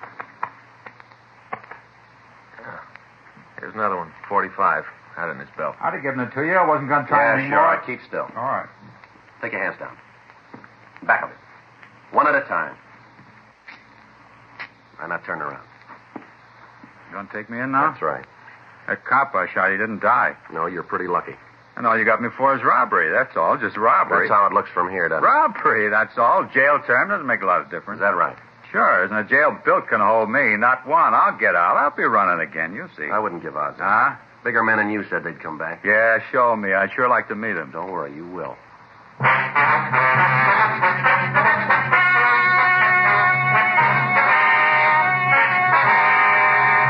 Kenneth Nelson Lechner was returned to the state of Oklahoma for prosecution on a murder charge. A hold was placed against him by the state of California in the event he is paroled. Gail Claude Burton and Kirby Arno Monet were tried and convicted of robbery in the first degree, 6 counts. Violation of Section 4574 PC, bringing a firearm into a prison, violation of the machine gun law, and assault with intent to commit murder. Robbery in the first degree is punishable by imprisonment for a period of not less than 5 years. Violation of Section 4574 is punishable by imprisonment for a period of not less than 1 year in the state penitentiary. Violation of the machine gun law is punishable by a term in the state prison not to exceed 5 years and/or a fine of $5,000. Assault with intent to commit murder is punishable by imprisonment for a period of not less than 1 nor more than 14 years in the state penitentiary. You have just heard Dragnet, the authentic story of your police force in action, and starring Jack Webb, a presentation of the United States Armed Forces Radio Service.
Sound off for Chesterfield.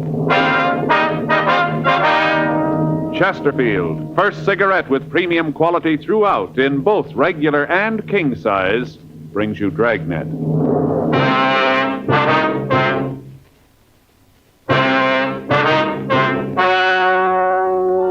Ladies and gentlemen, the story you're about to hear is true. The names have been changed to protect the innocent.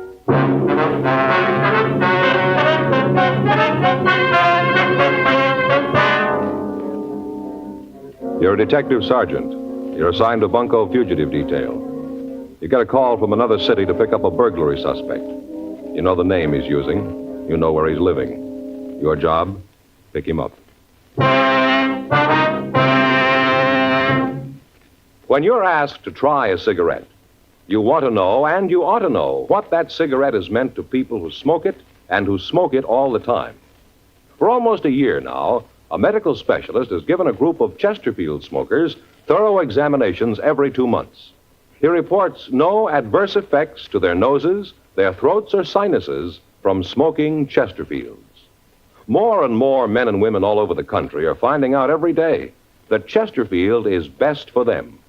Enjoy your smoking. Try Chesterfields today.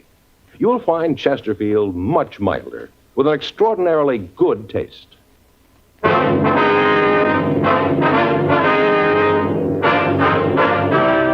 Dragnet, the documented drama of an actual crime. For the next 30 minutes, in cooperation with the Los Angeles Police Department, you will travel step by step on the side of the law through an actual case transcribed from official police files. From beginning to end, from crime to punishment, Dragnet is the story of your police force in action. It was Tuesday, June 4th. It was hot in Los Angeles. We were working the day watch out of Bunko Fugitive Detail. My partner is Frank Smith. The boss is Captain Steed. My name's Friday. We were on our way out from the office, and it was 9:42 a.m. when we got to the corner of Selma and Fountain.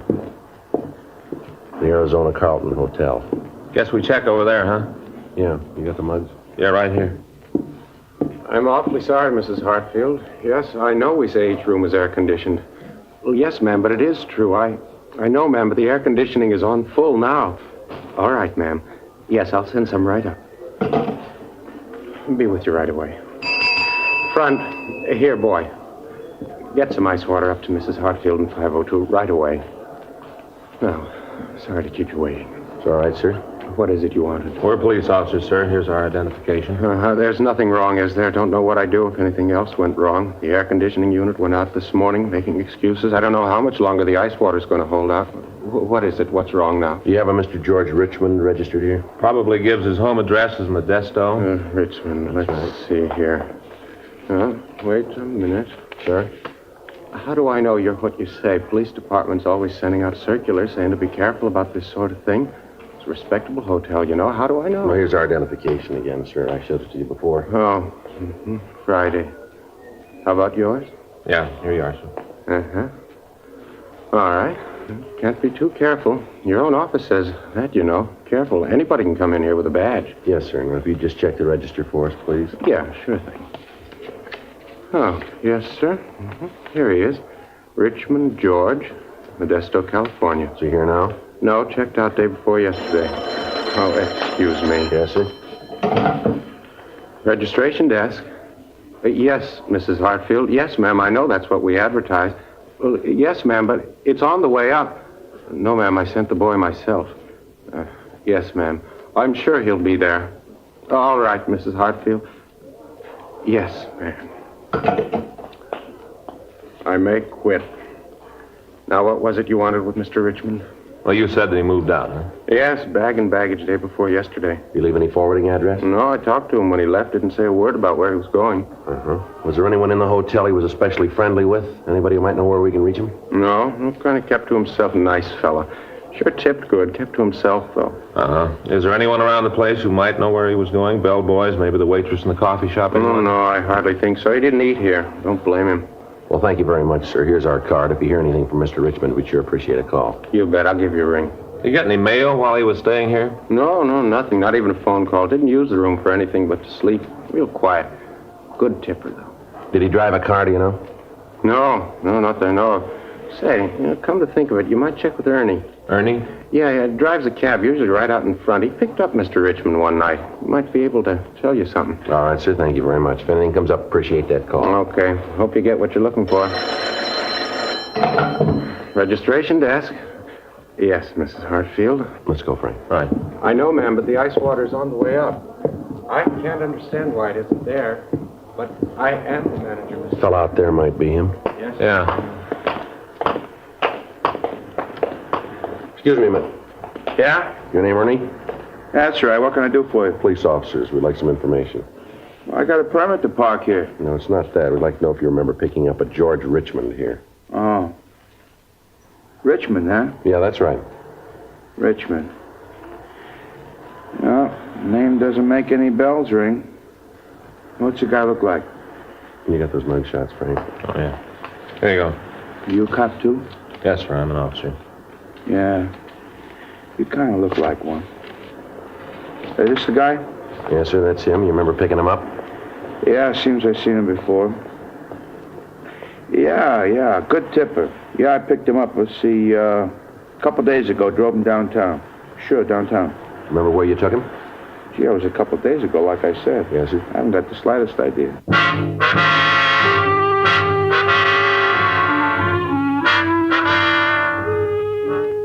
10:07 a.m. We continued to talk to the cab driver. He was sure that he'd picked up George Richmond on Sunday night, but he was unable to tell us where he'd taken the suspect. We drove back downtown and checked with the cab company. On the driver's waybill, we found that he'd made 3 pickups that night from the hotel on Fountain Avenue. The first stop listed was a large cafeteria in downtown Los Angeles. We checked with the cashier. She was unable to identify the mugshots of Richmond. The second stop was a large apartment out on Wilshire Boulevard. We checked the manager of the place, and she told us that she didn't recognize the name. We showed her the mugshots of Richmond, and she said that she thought she'd seen the man 2 weeks before. When she asked him what he wanted, he said that he was looking for a Miss Norman. Because of the way he'd acted, the landlady hadn't told him that there was a tenant by that name living in the place. She gave us the apartment number of the Norman woman, and Frank and I went up to see her. Want to try it again? Yeah. Who is it? Police officers. What? Police officers, we'd like to talk to you. Just a minute.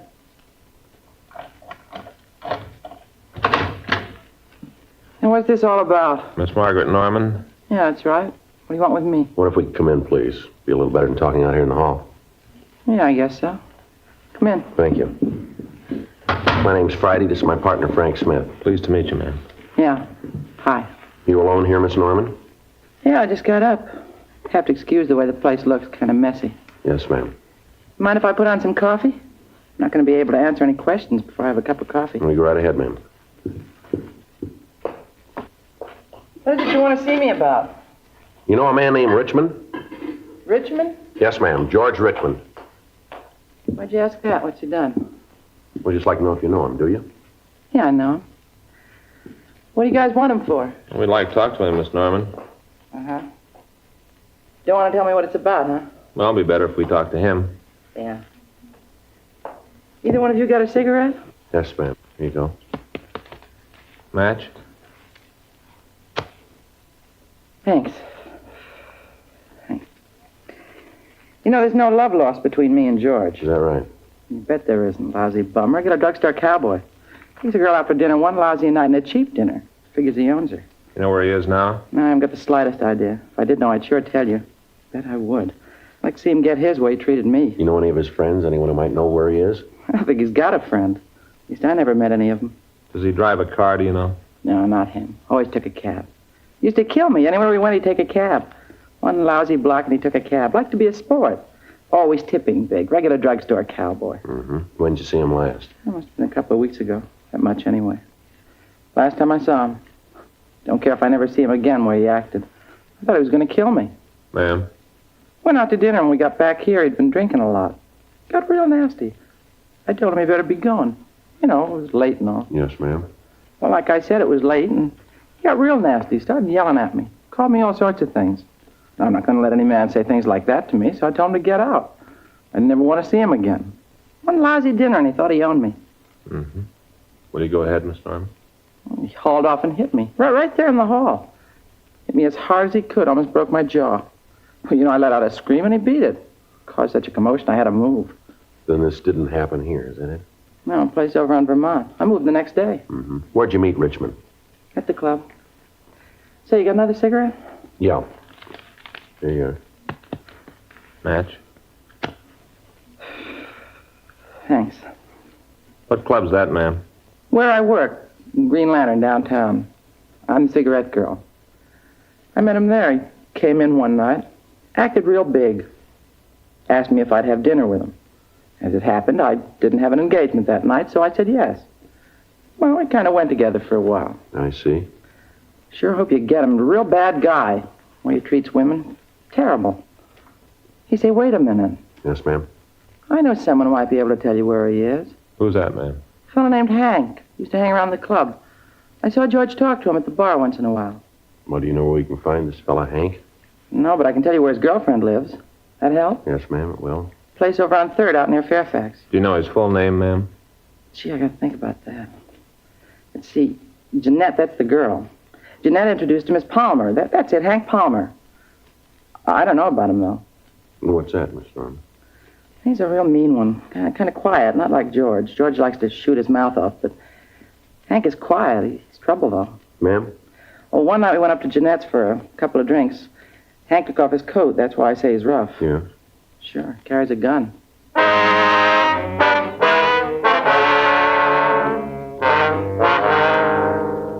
1:45 p.m. We got the description of Hank Palmer, and then Frank and I drove back to the city hall. We ran the name and description through R&I, but we got no make. We sent the name to George Brereton, CII, up at Sacramento. We got communication off to Washington, asking them for information on Palmer. We also checked the name of Palmer's girlfriend through our records, but we got no information. We contacted Captain Steed and arranged for a stakeout to be placed on the apartment of Palmer's girlfriend, Jeanette Allen. 2 days went by. Palmer and Richmond failed to make an appearance. We talked to Jeanette Allen, but she couldn't supply us with any information as to the whereabouts of the two men.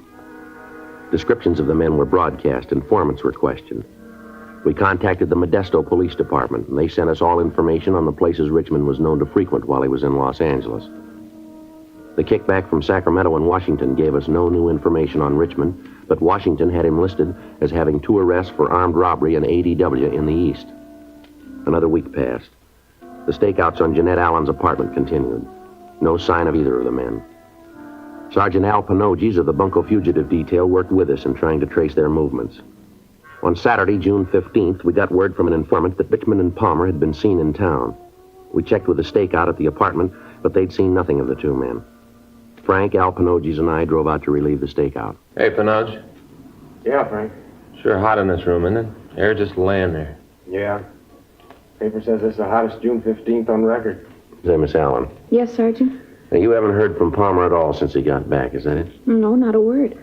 I don't really believe he's in town. I'm sure if he was, he'd look me up. Never done this before. Uh-huh. Say, would it be all right if I got a glass of water, miss? Sure, help yourself right out in the kitchen. Thanks. How about you, Joe? Want some? No, thanks. Al? Yeah. Joe? Yeah? Cab stopping out in front. Man getting out. Might be one of them. Guy's wearing an overcoat. On a day like this? You coming in here, Al? Yeah. Yeah, cab's pulling away. Okay. You want to take that side of the door, Frank? Right. You better go into the bedroom, Miss Allen. You think there's going to be some trouble? Well, it depends on the way he wants it. Oh, well, I guess you know best. I hope not. All I need is to have to move again.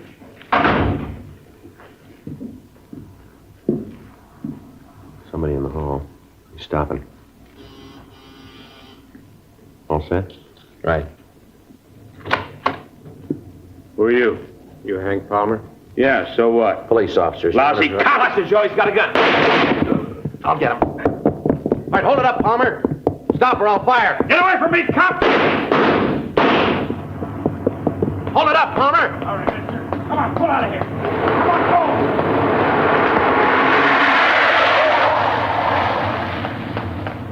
Get in the call, Frank. Gray Mercury. License number's 1S69105. Right. Better call an ambulance, too. What? Panogia's. He's hurt bad.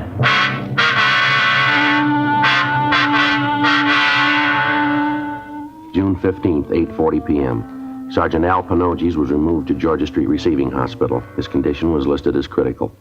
The bullet had entered his chest and was still embedded below the left lung. His family was notified, and after Frank and I got out the APB on Palmer, we drove by to pick up Mrs. Panogies. We dropped her off at the hospital, and Frank stayed with her. Palmer's description was put out, as was the description of the car he'd commandeered to get away. I ran the number through our DMV and found that it was registered to a William Evans, 1627 East Poinsettia, Hollywood. Along with Sergeant Ullery, I checked out the address. Mrs. Evans told us that she hadn't seen her husband for several hours, that when he left the house, he had told her that he was going to a lodge meeting. We got a description of him and got out a local and an APB on him. I called the hospital and found that they'd operated on Panogies, but that they were unable to remove the bullet. His wife collapsed. Frank had her taken home where she was cared for by their family doctor. 12:46 a.m. A radio car out in Chatsworth picked up Evans. He told him that Palmer had forced him at gunpoint to drive him to the valley. There, he'd forced Evans from the car and driven off. Evans couldn't give the officers any idea of where the suspect might have been headed. 2 hours later, the car was found abandoned on Spring Street. It was placed under surveillance, and a dragnet of the downtown area was started. Metro Division assigned 20 teams of men to make a block-by-block search of the vicinity. The details at the bus stations and at the airports were alerted. 4:12 a.m. I got a call from Frank, and I drove over to Georgia Street Receiving Hospital. Hi. How's it going? Not good. Just saw the doctor. Well, how's Al? He just died.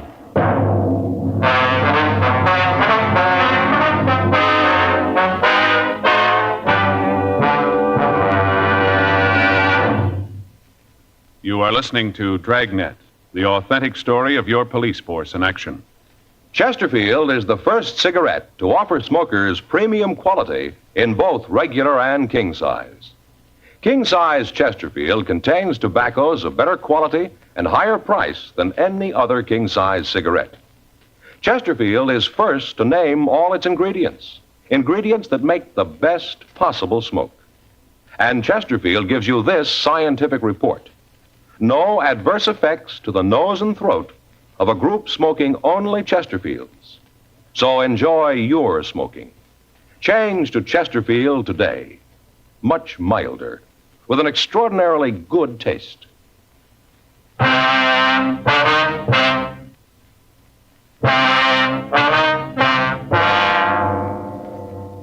When an officer is first accepted by the police force, he spends 13 weeks at the police academy.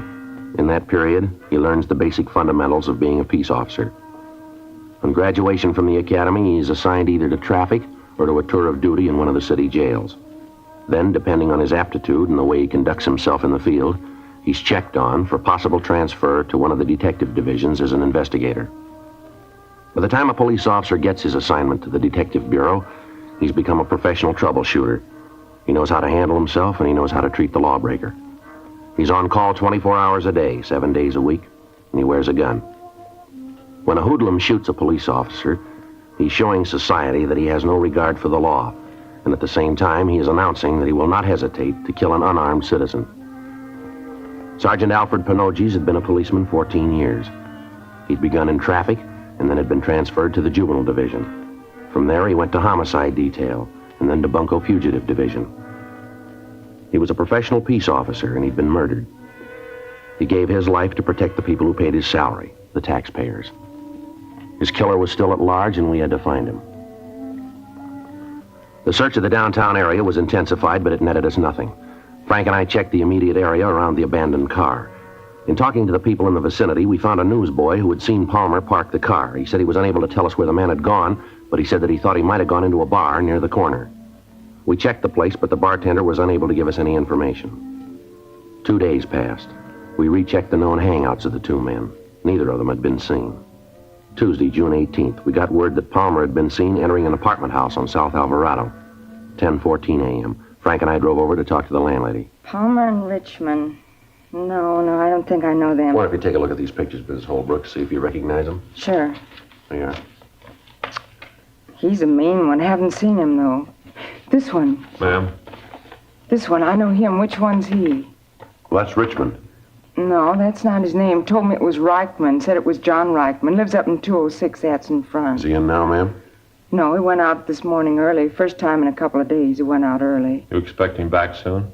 Oh, I don't know right off. Might be. I don't generally know when they're coming back. Don't keep tabs on them, you know. Them? Yeah, tenants. A nice bunch, most of them quiet. Had a full place last 2 years. Uh-huh. How long is this, Reichman? Yeah, that's it, John Reichman. How long's he been here? Oh, he's kind of new. He took over the room from a friend of his. Yes, ma'am. Does he have any friends in the building? Anyone that he sees quite a bit of? Well, now, there's a girl in 306. He sees quite a bit of her. Well, who's that, Miss Holbrook? That'd be Barbara McIntyre. Nice girl. Dancer. Works downtown at one of the clubs. She in now, would you know? Oh, she should be, yes. Hardly ever gets up much before noon. Hardly ever. She works late, you know. Yes, ma'am. Does Richmond drive a car? Richmond? Oh, dear, now. Well, I don't know. I don't think so. Seems like he's always coming home in a cab. Comes in at all hours. I don't think he's going to last here. Why you say that, ma'am? Because I don't think he will, that's all. Plays the radio late, makes noise, you know. Then there was a fight. The girl didn't want to do anything about it, but I certainly think she should have. Oh, what's that about, ma'am? Oh, one night, let's see, it must have been about a week ago. Reichman or Richmond or whatever his name is came home and he was, well, he'd been drinking quite a bit, you know. Yes, ma'am. Well, he went up to the girl's apartment and they had an awful brawl. Screaming and yelling, an awful brawl. I went up and asked her if there was something I could do, but she yelled through the door and said no, that everything was all right. Of course, it wasn't. Ma'am? Well, the next day, the poor thing had a black eye that just wouldn't stop, all bruised up.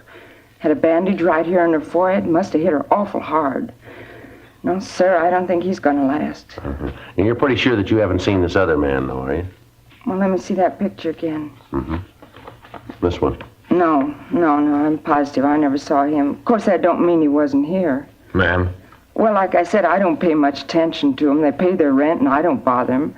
They come and go as they please. Say, what do you want them for? Is it about that, Mr.? Richmond? Yeah, is it about him beating up that poor girl? No, ma'am. I should have known about him. No, sir, he ain't gonna last long around here. I wonder if we could see his room, Mrs. Holbrook. Well, I guess it's all right. I'll get the key. All right, ma'am, thank you.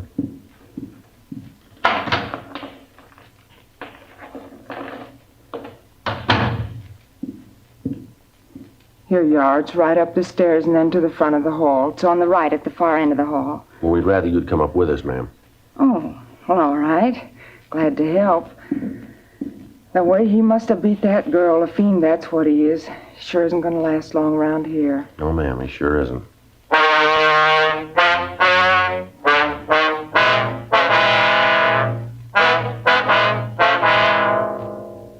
Before we looked at Richmond's apartment, we tried to check with his girlfriend. We found that she wasn't in. The manager let us into her apartment, but we found no indication where she might have gone. Then we went downstairs and searched Richmond's place. He wasn't there. The landlady stood by when we searched the place. In a closet, we found a small arsenal, a gas grenade, a sawed-off shotgun, and 2 boxes of shells. There were also several revolvers, along with over 150 rounds of ammunition.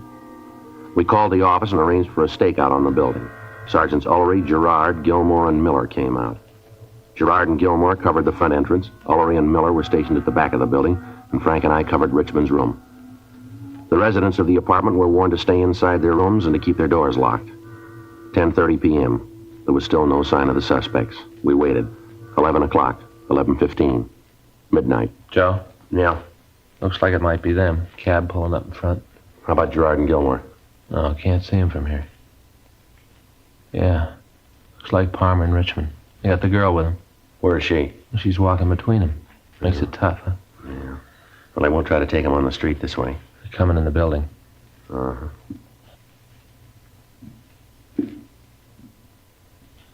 They should be here pretty quick. Yeah, figures if they're coming here.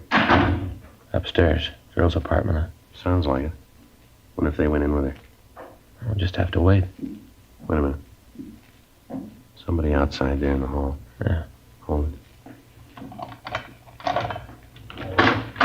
I don't feel right, I tell you. It's too quiet. Something's up. All right, mister, let's hold it. Cops, George, beat it! Go! All right, give it up, Palmer! Well, they made the street. Gilmore and Gerard should get him. And that car, Joe, let's go. Looks like they're in that store. You want to cover me while I try to get over there? All right, take it easy. Right.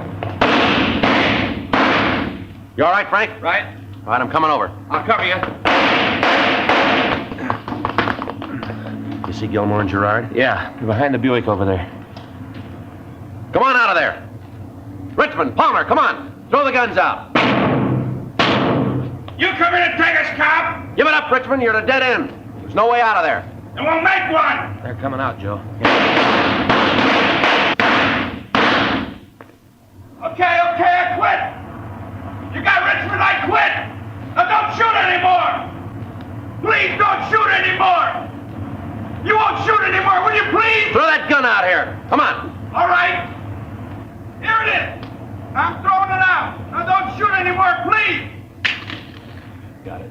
All right, I'll check Richmond. Right. I haven't got any gun. I gave it to you. I'm hurt. Can't you see that? I'm hurt bad.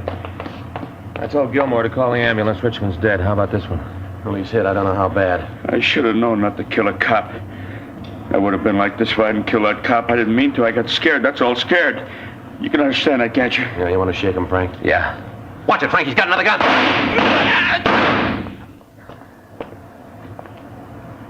You all right? Yeah. Palmer? Palmer. I'll check him. How about it? He's dead. Look here, Joe. What's that? He had these in his pockets. Must be 50 or 60 rounds of ammunition there. Yeah.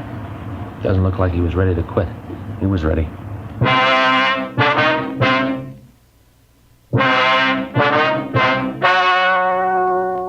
The story you have just heard was true.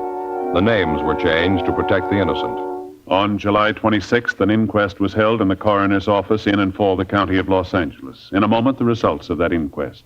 Now, here is our star, Jack Webb. Thank you, George Fenneman.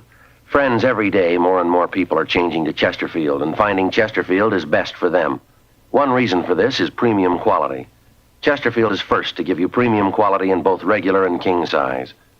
Another reason, Chesterfield gives you this scientific report. No adverse effects to the nose and throat of a group smoking only Chesterfield. I smoke an average of 2 packs a day, and I'm convinced Chesterfield is best for me. Try 'em, regular or king size. I think you'll find Chesterfield is best for you.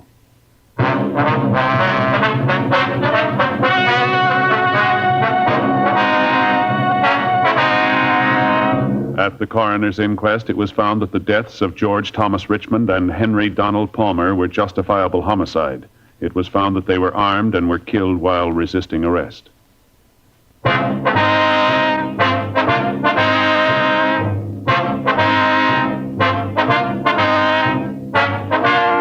have just heard Dragnet, a series of authentic cases from official files. Technical advice comes from the Office of Chief of Police W.H. Parker, Los Angeles Police Department. Technical advisors Captain Jack Donahoe, Sergeant Marty Wynn, Sergeant Vance Brasher. Heard tonight were Ben Alexander, Joyce McCluskey, Paul Richards. Script by John Robinson. Music by Walter Schumann.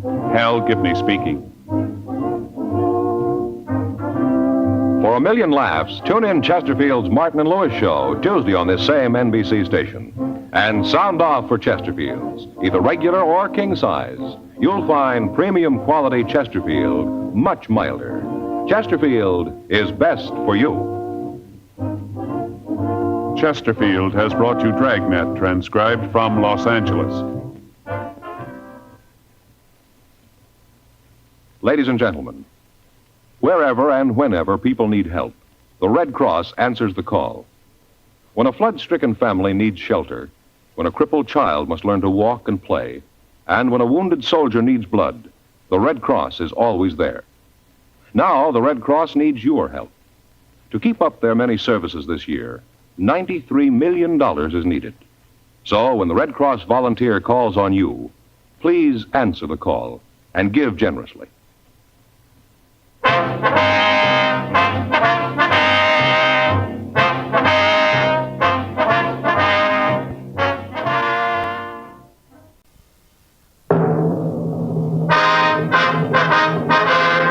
Sound off for Chesterfield.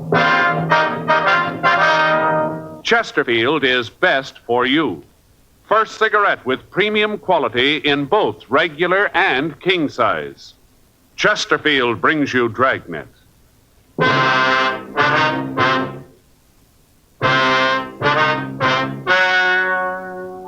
Ladies and gentlemen, the story you are about to hear is true.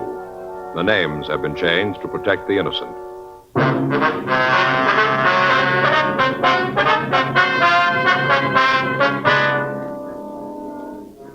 You're a detective sergeant.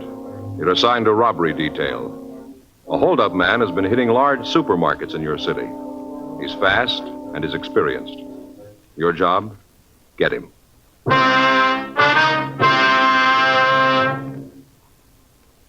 Tonight, I have a new report for you.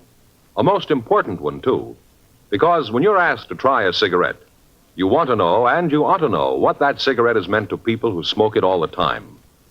After a full year of observation, a medical specialist who has given a group of Chesterfield smokers thorough examinations every 2 months for the full year reports no adverse effects to their nose, throat, or sinuses from smoking Chesterfields. More and more men and women all over the country are finding out every day that Chesterfield is best for them. Enjoy your smoking. Try Chesterfields today. They're best for you. Much milder, with an extraordinarily good taste.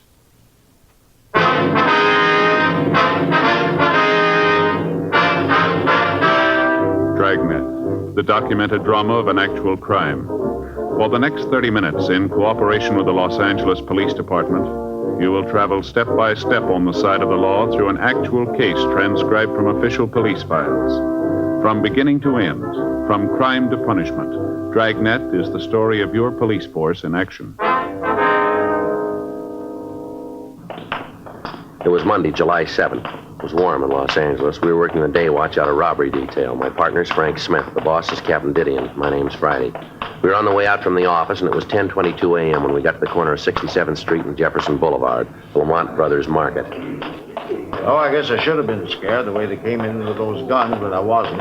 That one came back into the office and said he wanted the money. I gave it to him. I wasn't going to mess with him. Mr. Haskins? Yes, I'm Haskins. Who are you? Police officer, sir. My name's Friday. This is my partner, Frank Smith. Friday and Smith. Oh, yeah. You're the fellows that was talking about, huh? Sir? Well, the other ones, the cops in the car. They said there'd be a couple of detectives here. Have you seen the other cops yet? Yes, sir. We talked to them. They've already put out a call. What if we get some information from you? Sure. You want to come back here to the office? Yes, sir. Back this way. We can talk there.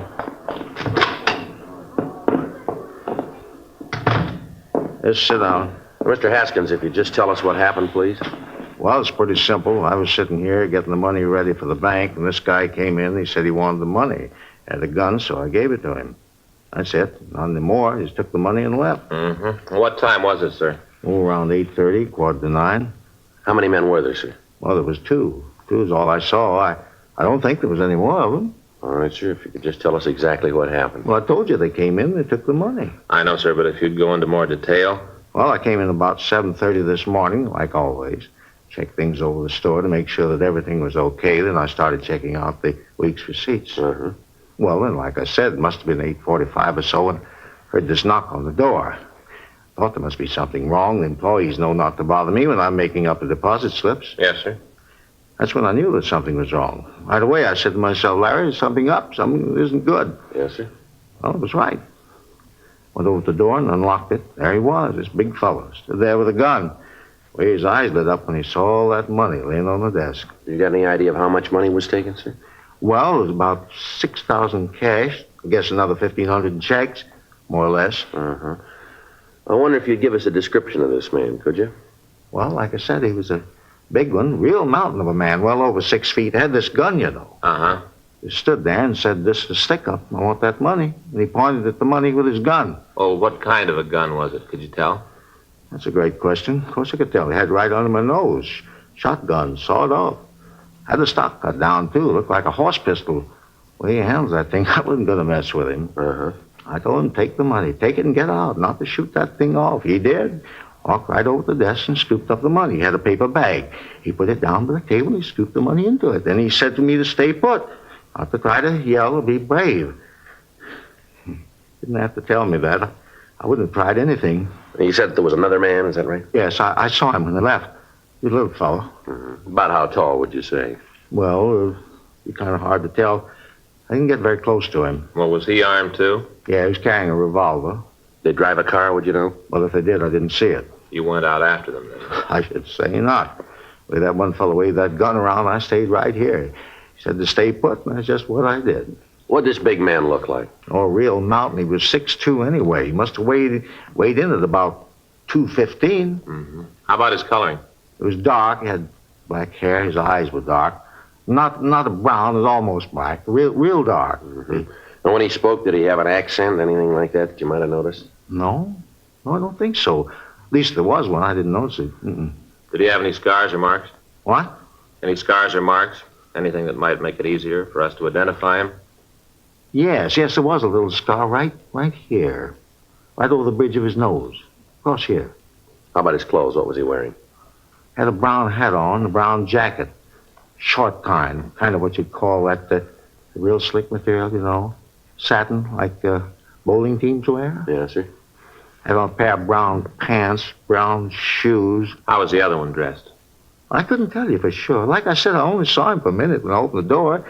He was out there telling the people to just mind their own business, do that, and they wouldn't get hurt.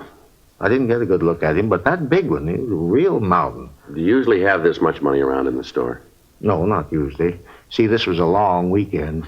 You know, the 4th was Friday, and whenever we have a long weekend, we usually have $10,000 or $12,000 in cash here.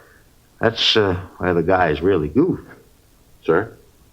Really missed the boat. You know, if they'd known what they were doing, they'd have gotten a lot more. Well, how's that, sir? The safe out in front. Another $7,000 out there. Guys missed it completely. Yes, sir. Yeah, sure hope they don't come back for it.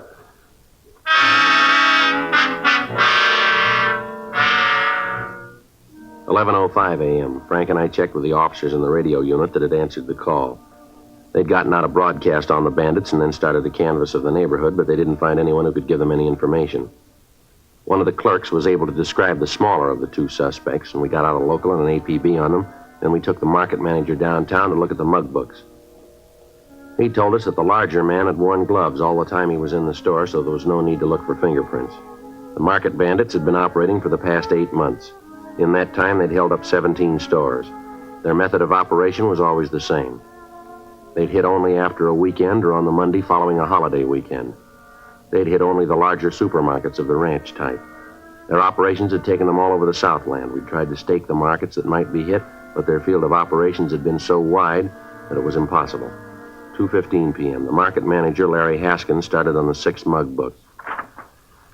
Sure, a lot of them. Yes, sir. All these fellas, all committed some crime, huh? Yes, sir, that's right. That one there looks like my brother-in-law. He's got a weak chin. Yeah, just like him. No, Go through a few of these, and they all begin to look alike. Did you ever notice that? Yes, sir.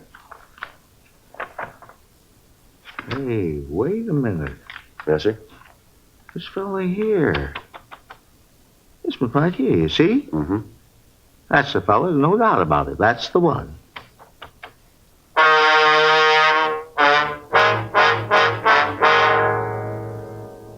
The market manager had identified Bernard R. Hansen as one of the holdup men.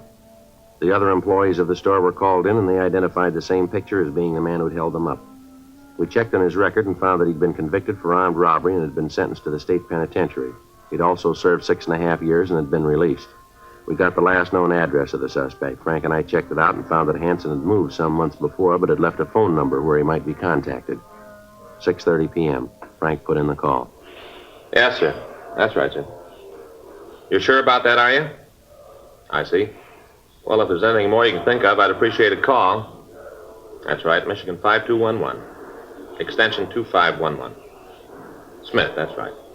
Or if I'm not in, ask for Joe Friday. No, sir, Friday, like the day in the week. That's right. All right, thank you very much, Doctor. Goodbye. Anything? Yeah, I talked to Dr. Corby. The place is a rest home. Hanson's there as a patient. Been there for the past 4 months. Doctor says he's bedridden.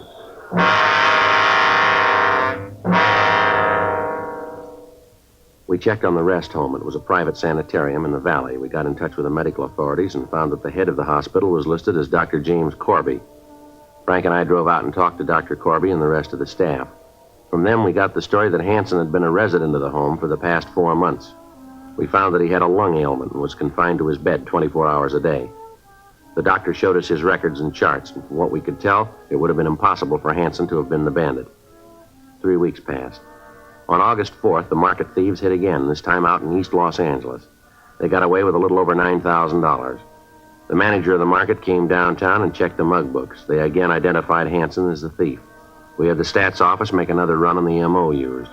The result came back, and out of the thousands of cards checked, only one fitted the way the robbery had been carried out. Hanson's. We called the rest home and found that on the day of the holdup, the suspect hadn't left his bed. Another month passed. During that time, we ran down all leads. Informants were questioned, but they could tell us nothing. Apparently, the holdup men were hitting and then dropping completely out of sight until they hit again. Monday, October 27th, 8:05 a.m. I checked in for work. Joe? Yeah, did you just get in? Yeah, a couple of minutes ago. Sure is a beautiful day, isn't it? Yeah, did you see Didion yet? No. Well, he talked yesterday. I don't want to. Well, he's pretty hacked. I can't blame him too much. The guy sure seemed to have us stopped. Thing I can't understand is that everybody's positive it's Hanson. Doesn't seem to be any doubt in their minds. That doesn't make any sense. Did you get the kickback on the doctor? Yeah, I came in late yesterday. How about it? Well, can't find anything on him. Family man, lives out in the valley, a couple of blocks from the hospital. Checked his bank account. He does pretty well, not great. No big deposits lately. Mm-hmm. Did you check the AMA on him? Yeah, he's not a member. They haven't got anything on him. How about the rest of the staff out there? Well, seems to be okay. 2 of the nurses have been there for over 2 years, and the male nurse was hired about 5 months ago. That'd be just before Hanson got there. Yeah. And what's his record? There isn't any. Not a thing on him in the files, nothing from Washington. Well, I don't know. He seemed to come up out of the ground, pull the jobs, and then drop back in. Nothing on the partner? No, thought I had something. Talked to an informant this morning while I had coffee. He thought at first that he knew who the little guy was, but then he remembered that the fellow he was thinking about died 2 years ago. A hot shot, I'll get it. Well, let's go. I hit again.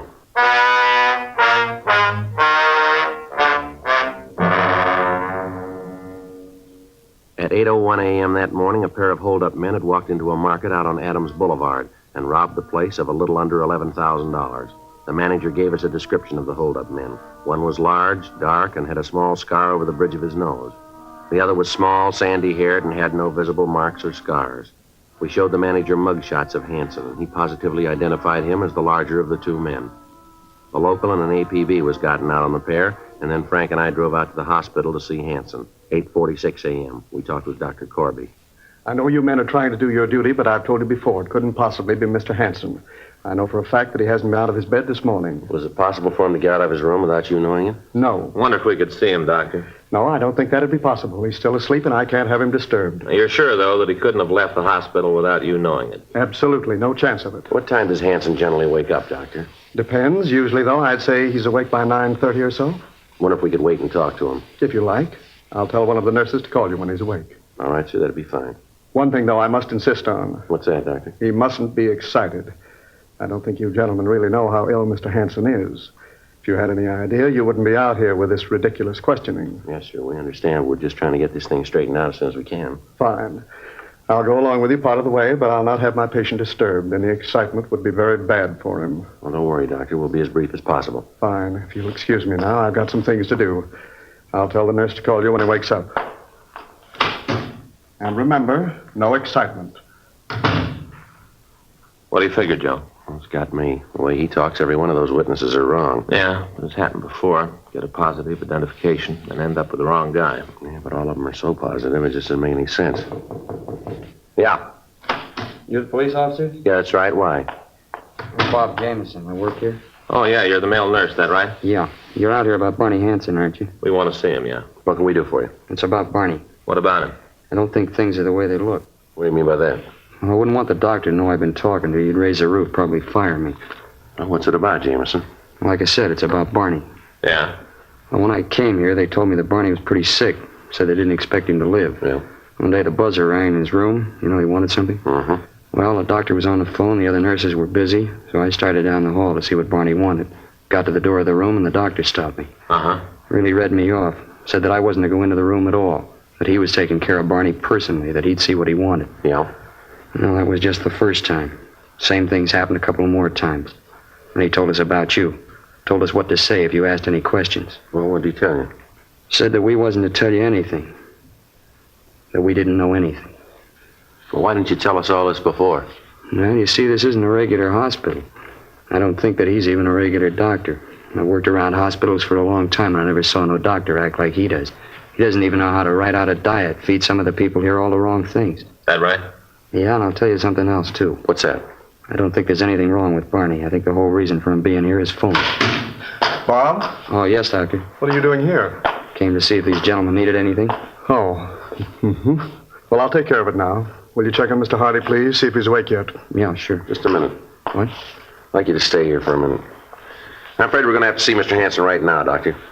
I'm afraid that's impossible. I told you before, I'm not going to have him disturbed. I'm afraid we're going to have to disturb him. Won't take very long. Jameson, where's his room? I'll show you. It's down this way. I'm going to speak to your superiors about this, coming into a hospital and disturbing patients. I'm sure the fact that you're officers doesn't give you the right to do this. This is his room. You want to open the door?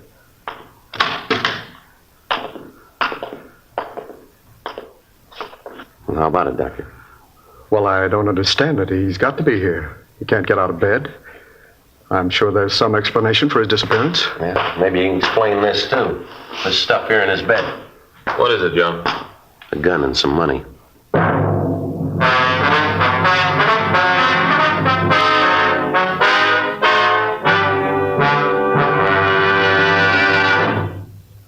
You are listening to Dragnet, the authentic story of your police force in action. Chesterfield Regular, Chesterfield King Size. The first cigarette to give you premium quality either way you like 'em. This means that King Size Chesterfield contains tobaccos of better quality and higher price than any other King Size cigarette. Chesterfield is first to name all its ingredients, ingredients that make the best possible smoke. And Chesterfield gives you this full year's scientific report.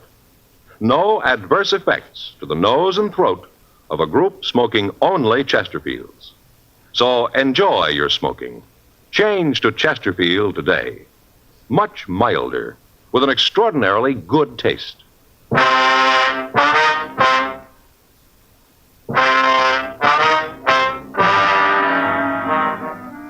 9:30 a.m. We called the office, and 2 more teams of men came out to help us search the place.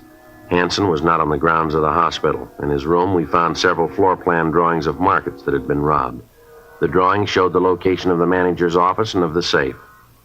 Along with the drawings, we found several maps with roads marked on them leading back to the hospital. A stakeout was placed on the rest home in the event that the suspect returned, and Frank and I drove the doctor back downtown. We talked to him for an hour before he finally told us the story. He said that Hanson had come to him and offered him money to say that he was ill and to give him a room. The doctor went on to say that after he got started, he tried to get out of the deal, but that Hanson said he'd get his family if the doctor said anything about his activities to the police. Dr. Corby gave us the name of Hanson's accomplice, Marty Peterson. He said that he didn't know where Peterson lived, but that he usually came out a couple of times a week to see Hanson. We notified the stakeout to be on the lookout for Peterson, and then we booked Dr. Corby at the main jail.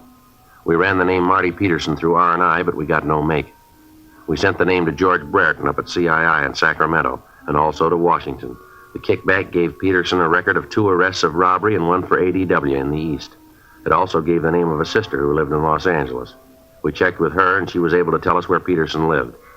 Thursday, October 30th, Frank and I drove out to his apartment.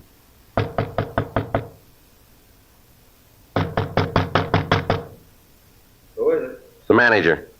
Just a minute.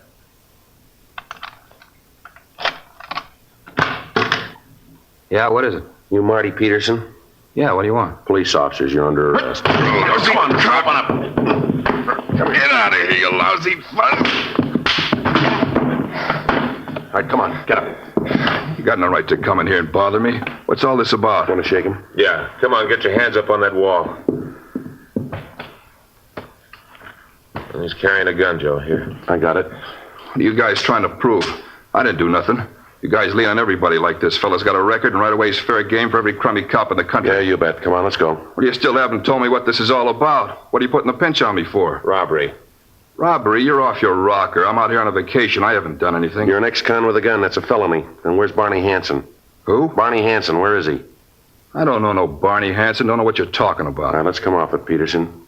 Now, where is he? Barney Hansen?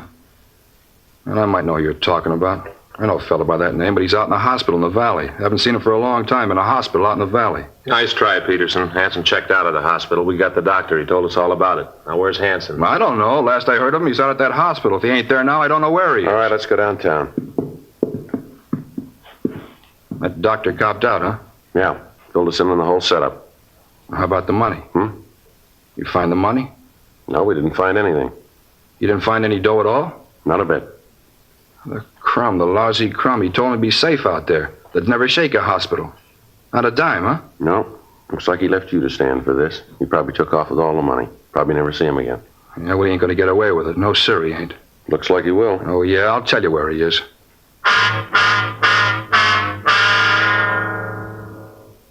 We took Marty Hansen down to the city hall, and he was booked at the main jail. Before he was booked, he gave us the name and address of Hansen's girlfriend. Frank and I drove over and talked to her. She told us that she hadn't seen the suspect for several weeks. She said that she'd heard that Hansen had been running around with another girl. She also told us that she'd heard Hansen had bought a new car and was running around with a new bunch of friends. She said that she hadn't seen him since he got the new car, but that she'd heard it was a new Oldsmobile and it was painted a fire engine red. We called the office and arranged for a stakeout on her apartment, and then we began to check out the Oldsmobile dealers in the Los Angeles area.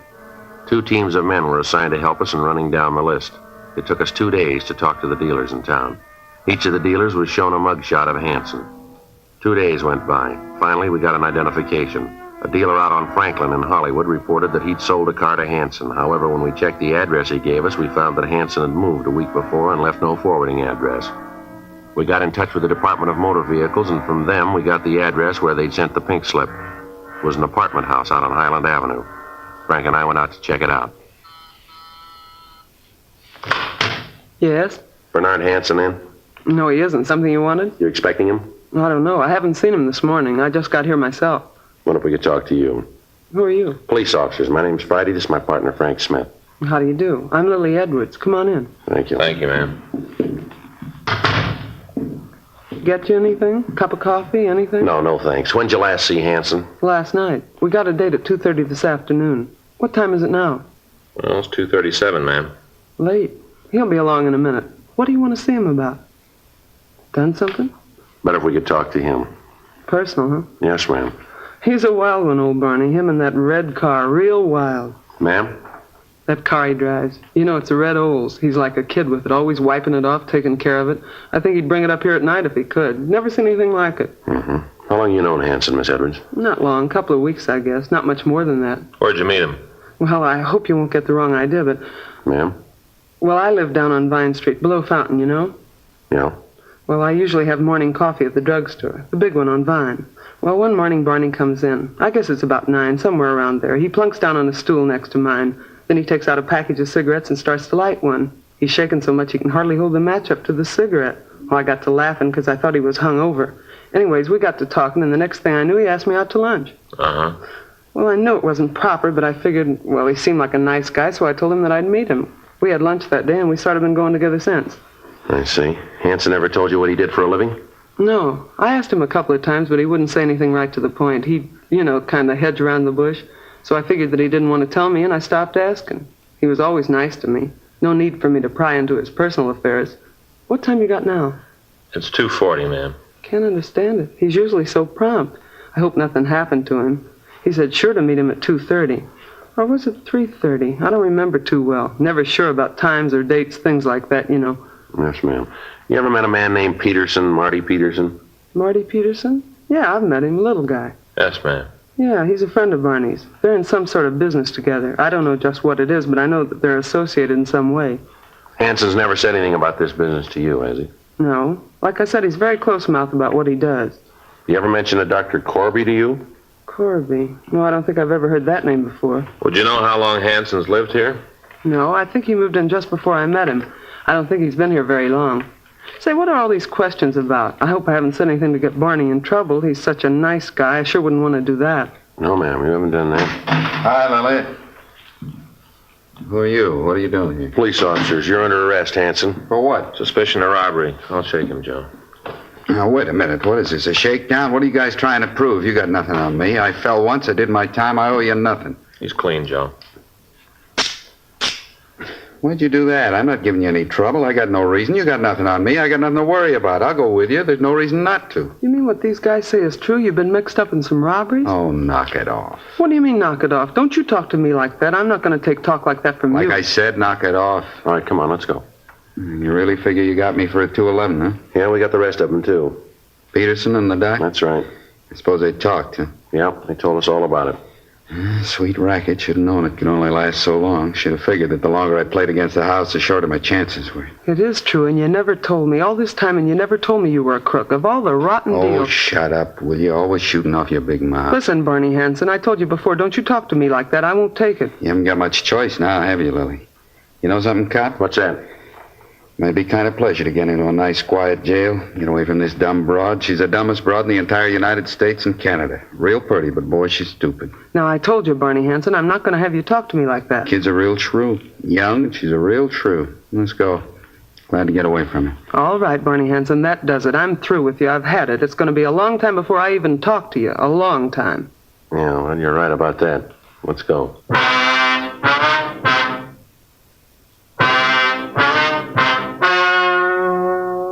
The story you have just heard was true. The names were changed to protect the innocent.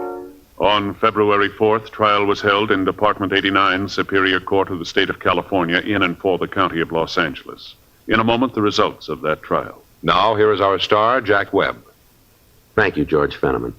Earlier tonight, George Fenneman gave you what I consider pretty strong evidence that Chesterfield is the cigarette you ought to be smoking. That's why I'd like you to try a pack of Chesterfields. I think you'll find they give you everything you want. A real good taste and Chesterfield mildness.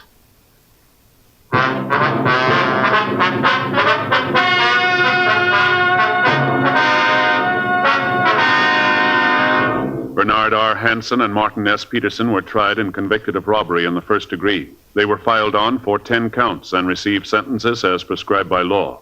Robbery in the first degree is punishable by imprisonment in the state penitentiary for a period of from 5 years to life. Dr. James Corby was allowed to plead guilty to a lesser charge and was sentenced to 1 year in the county jail and placed on probation for 10 years. One of the terms of his probation being that he is not permitted to operate a rest home.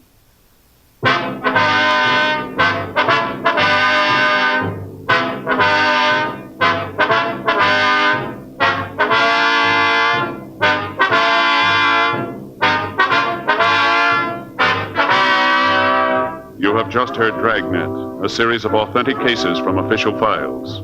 Technical advice comes from the Office of Chief of Police W.H. Parker, Los Angeles Police Department. Technical advisors, Captain Jack Donahoe, Sergeant Marty Wynn, Sergeant Vance Brasher.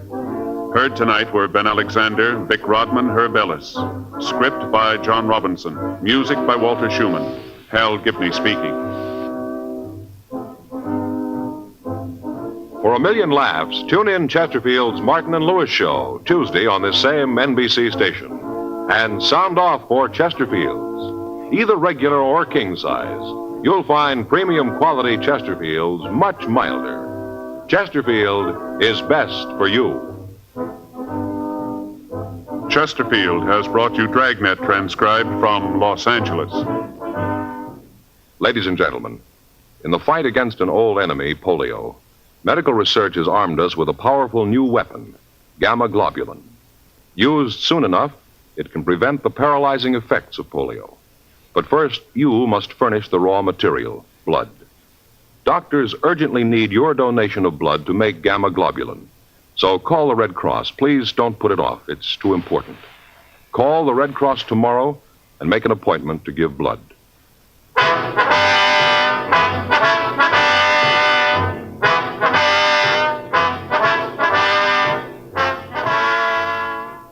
Chesterfield brings you Dragnet. Put a smile in your smoking. By Chesterfield. Smoother. Cooler. Best for you.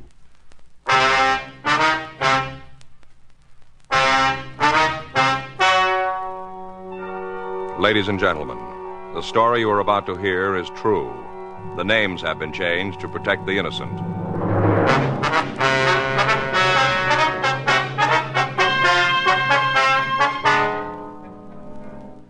You're a detective sergeant. You're assigned to robbery detail. The owner of a small delicatessen reports that he's been robbed. He says the thief casually walked out of his store and disappeared. Your job? Find him.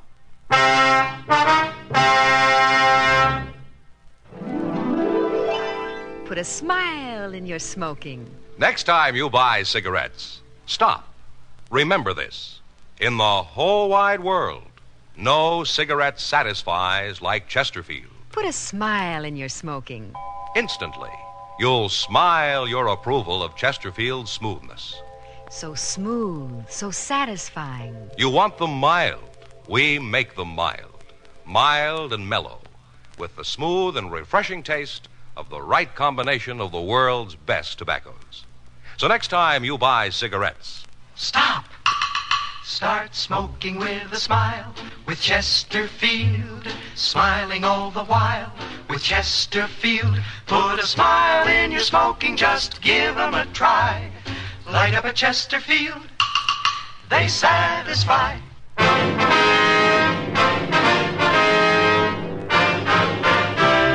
Dragnet, the documented drama of an actual crime.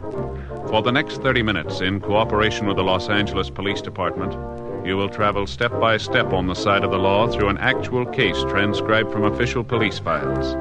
From beginning to end, from crime to punishment, Dragnet is the story of your police force in action. It was Sunday, October 9th. It was overcast in Los Angeles. We were working the day watch out of robbery detail. My partner's Frank Smith. The boss is Chief of Detectives Thad Brown. My name's Friday.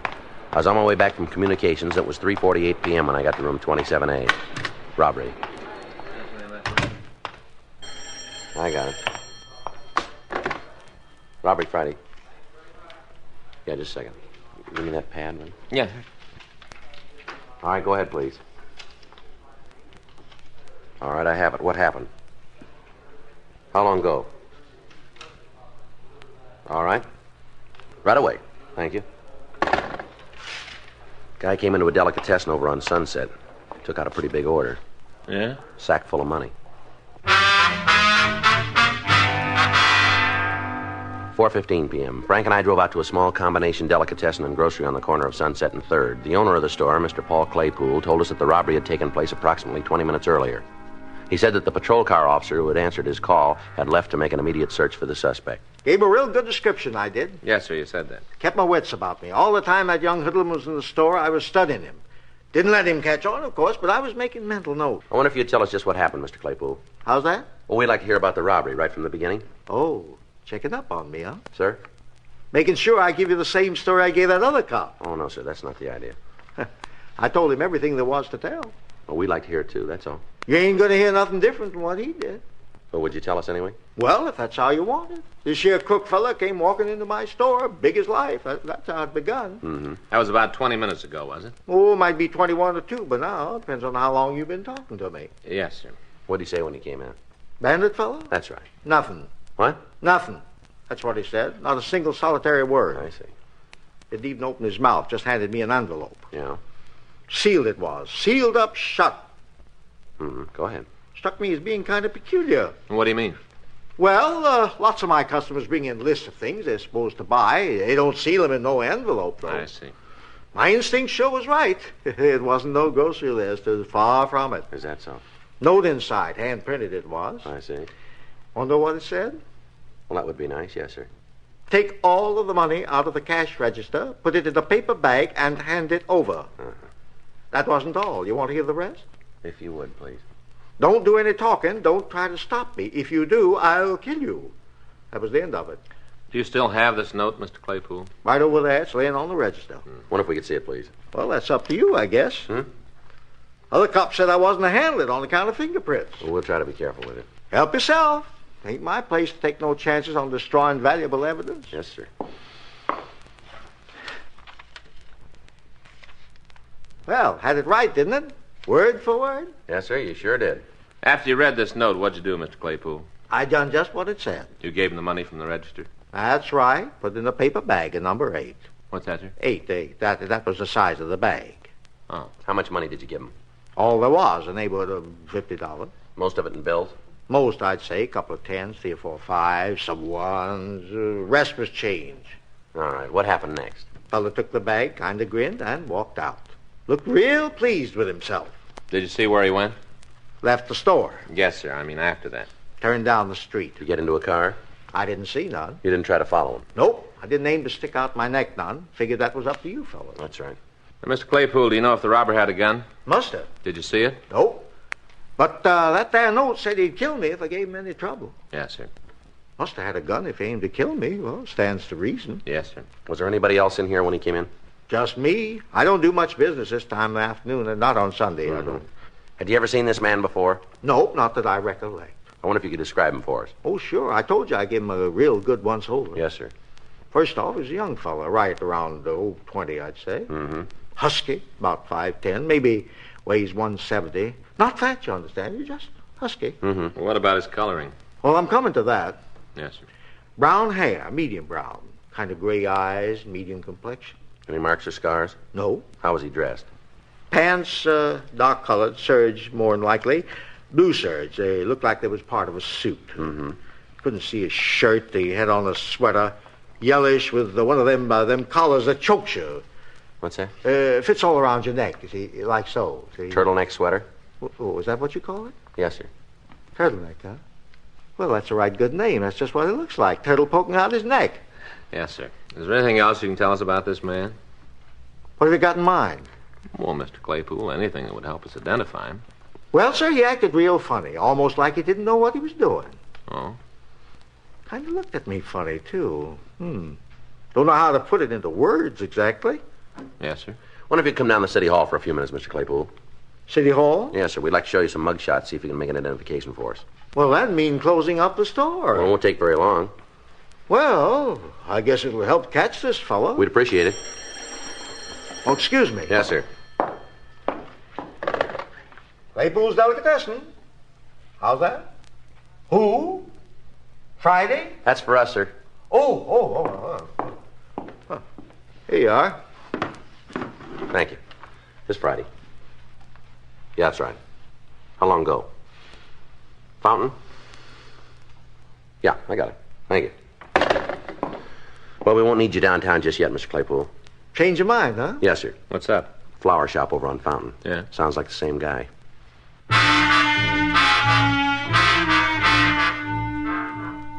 Frank and I told Mr. Claypool we'd check with him later. We left the delicatessen and drove out to the Pringer Flora shop on Fountain and Selma. 4:42 p.m., we talked to the victim, Miss Norma Devereaux. She seemed to be extremely agitated. She told us that a man had walked into the store about 4:30 and gave her a sealed envelope. She showed us the note the envelope had contained, and it appeared to be a duplicate of the note Mr. Claypool had been given. Did this man say anything to you, Miss Devereaux? I don't remember. I don't think so. Well, did you say anything to him? Oh, I was too scared. Yes, ma'am. How much money did he take? Well, I gave him all there was, everything in the register. I see, but about how much would you say? I'm not sure. You see, I don't work here. I was just helping out. Mm-hmm. The store belongs to my sister and brother-in-law. I see. They wanted to take their children for a ride this afternoon, so I said I'd look after the shop. Yes, ma'am. Oh, I never should have offered. I might have known something like this would happen. I've had a funny feeling all day long. Is that right? It's a bad week for me anyway, this whole week. Huh? According to my horoscope. Oh. And you don't have any idea how much money was stolen, Miss Devereaux? Well, I don't think it was very much. A few bills and some coins. Mm-hmm. Do you happen to know what day this is? The date, I mean? Yes, ma'am. This is the 9th. The 9th. Oh, I might have known. She said to be especially careful on the 9th and the 11th. Why didn't I pay more attention to that last reading? It certainly cost me enough. Mm-hmm. Now, Miss Devereaux, you notice where this man went when he left the shop? What? Did you notice where he went? Oh, no. I didn't pay any attention. I was just so relieved that he was gone. I wonder if you describe him for us, please. Well, Miss Devereaux?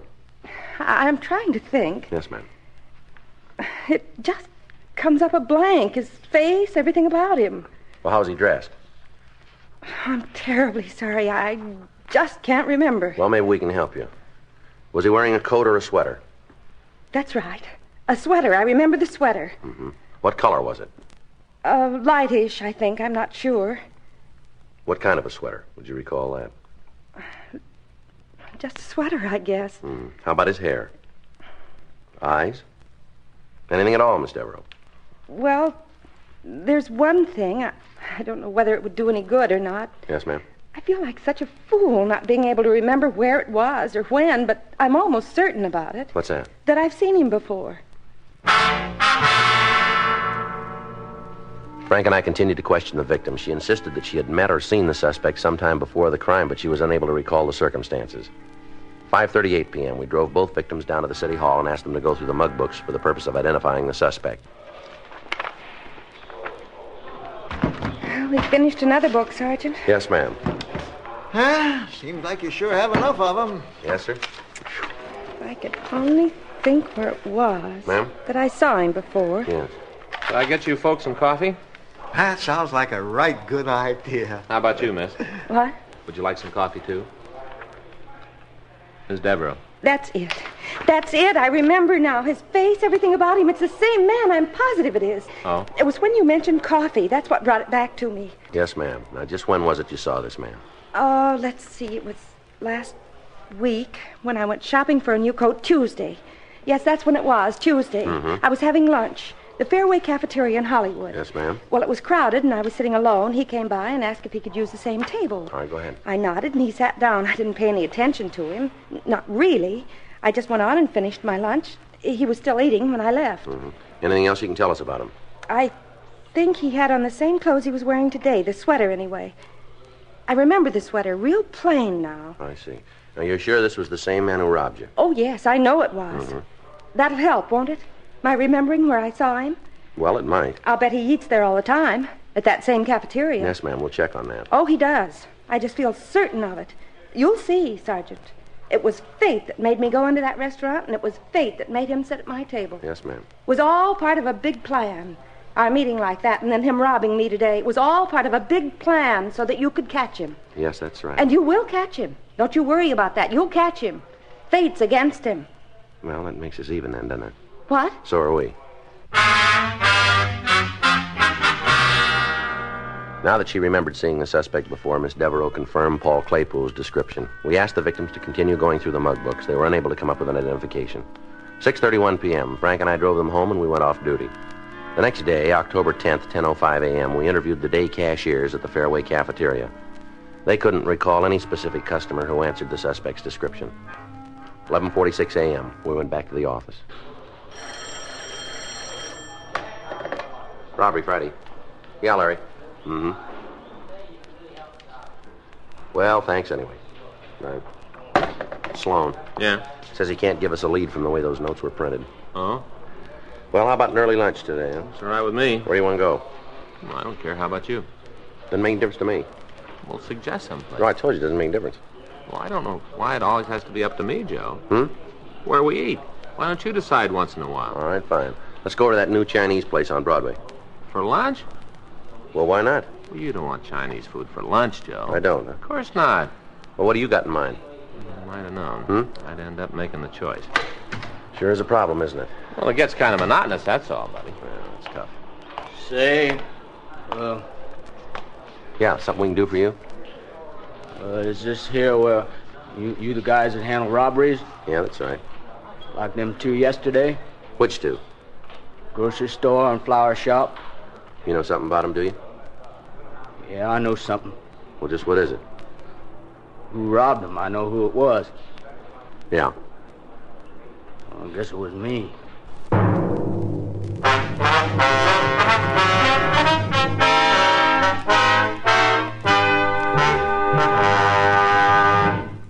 Put a smile in your smoking. Next time you buy cigarettes, Stop. Remember this. It's today's biggest cigarette news. Chesterfield is made the modern way with Accuray.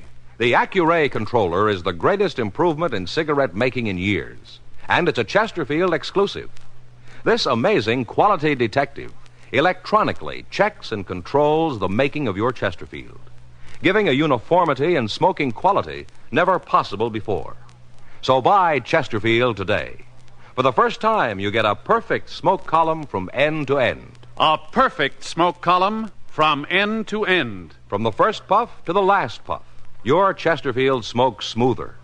From the first puff to the last puff, your Chesterfield smokes cooler. From the first puff to the last puff, Chesterfield is best for you. Next time you buy cigarettes, stop. Remember, Chesterfield is made the modern way with Accuray. Put a smile in your smoking, just give them a try. Light up a Chesterfield, they satisfy.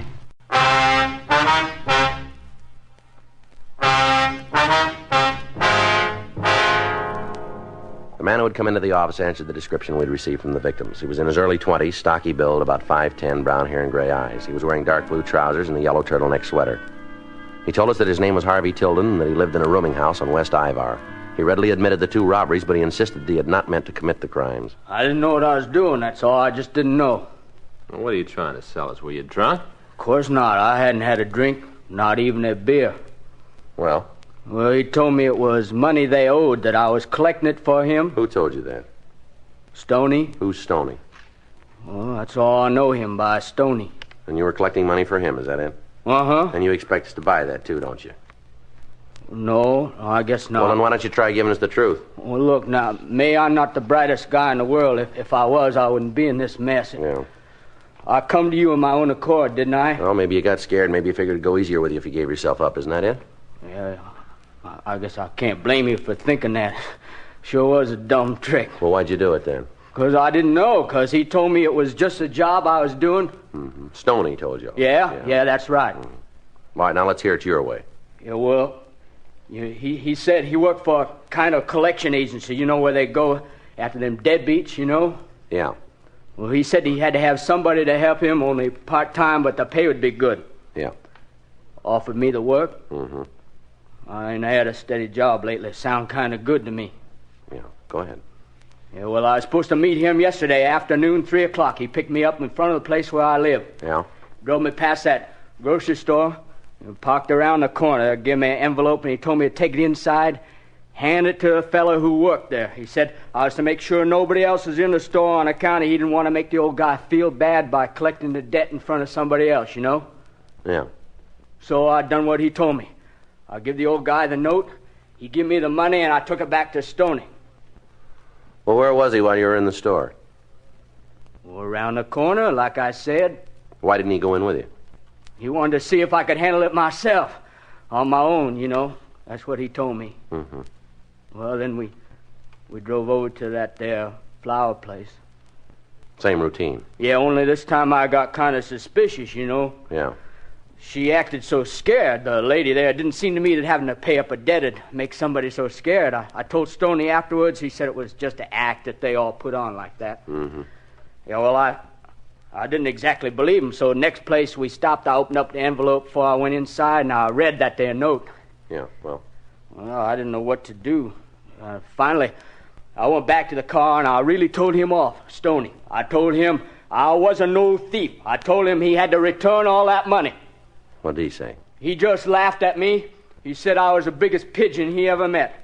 I said if he didn't take back the dough, I'd go to the cops. He told me you'd throw me in jail, that you'd never believe a word I told you. Mm-hmm. What happened then?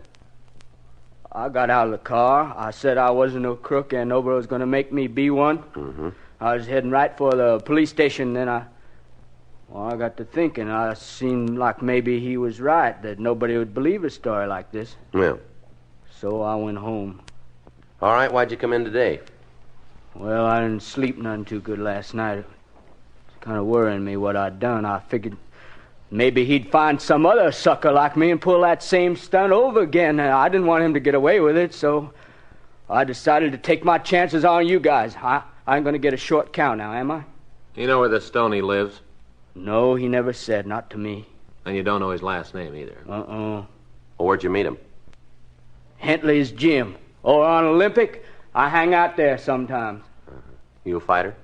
Oh, I had some bouts, yeah. Mm-hmm. Well, how'd you and Stoney get acquainted? Oh, I don't know. We just started talking one day last week. He come in for a steam bath, and afterwards we were both watching some of the guys work out. I see. He was there again on Saturday. That's when he offered me this job. Mm-hmm. What kind of a car does he drive? Chevy. Sedan? No, coupe, hardtop, last year's model. You know the license? No, I don't pay no attention. Hmm. It wouldn't matter if it did. I ain't much at remembering things. Yeah. Can you tell us what Stoney looks like? Yeah, why, he's a big fella, sharp dresser. How old is he? 35, maybe 40. Mm-hmm. What color's his hair? Sort of red. Anything else? Scars, anything like that? No. That's the whole story, huh? Yeah. You didn't know you were robbing those stores? You didn't have any idea? Honest, I didn't. Sounds crazy, don't it? Yeah, it does. Joe, talk to you for a minute. Yeah. You wait right there, Tilden. Yeah, okay. You must think we're pretty dumb, expecting us to fall for a line like that. Yeah. What's he take us for? I don't know. Couldn't be true, not a word of it. Yeah. Heck of it is. Yeah. Such a darn fool story, Joe. I just can't help believing him. Well, move over. So do I. Frank and I continued to interrogate the suspect. He maintained his innocence, and we were unable to shake him. We ran the name Harvey Tilden through R&I. They had nothing on him. We also ran the name Stoney through the moniker file, and we came up with two possibles. We pulled the mug shots and showed them to Tilden. He tentatively identified one of the photos, James Brightstone, but he wasn't positive. We telephoned Brightstone's last known address, a small downtown hotel. They told us he'd moved during the summer, and they had no idea of his present whereabouts. We checked DMV and our own vehicle records. They reported that a late model Chevrolet was registered in Brightstone's name. Harvey Tilden was held in custody for further questioning. 4:08 p.m., Frank and I drove over to Hentley's gym on South Olympic and talked to the owner, George Hentley. What's right? That's it. Stoney, huh? Yeah, that's right. Full name maybe James Brightstone. We're not sure. Now move away. Don't ring a bell. He in a fight game? Well, we aren't sure. How about a Harvey Tilden? You know him? That jerk, sure I know. He come here pretty often? Off and on. Used to do a little boxing. Had a perfect record. 6 fights, 6 KOs. He was punchy before he ever got in a ring. Tilden says this is where he met this Stoney. Yeah, it could be. Take a look at this picture, will you? You ever seen this guy before? Hey, you got a left hand, use it. Well? I wouldn't swear to it. Guy looks something like this. Been coming in lately. Works out, takes a steam bath. You know his name? I never asked. You been around today? No, not so far. When was the last time, do you remember? End of last week, Friday, Saturday. Was he talking to Tilden? Oh, I don't know, maybe. Guys come in here, friendly type guys. They all talk to each other. All right, here's our card. So? If this fella comes back, give us a call, will you? You want him for something? We want to talk to him. Okay, if he comes in, I'll call you. Thanks. Sure, I'm a real obliging type fella. I got no beef with you cops. Be a waste of time, though. Calling you. If you want to see this guy, all you got to do is turn around. What's that? He just walked in the door.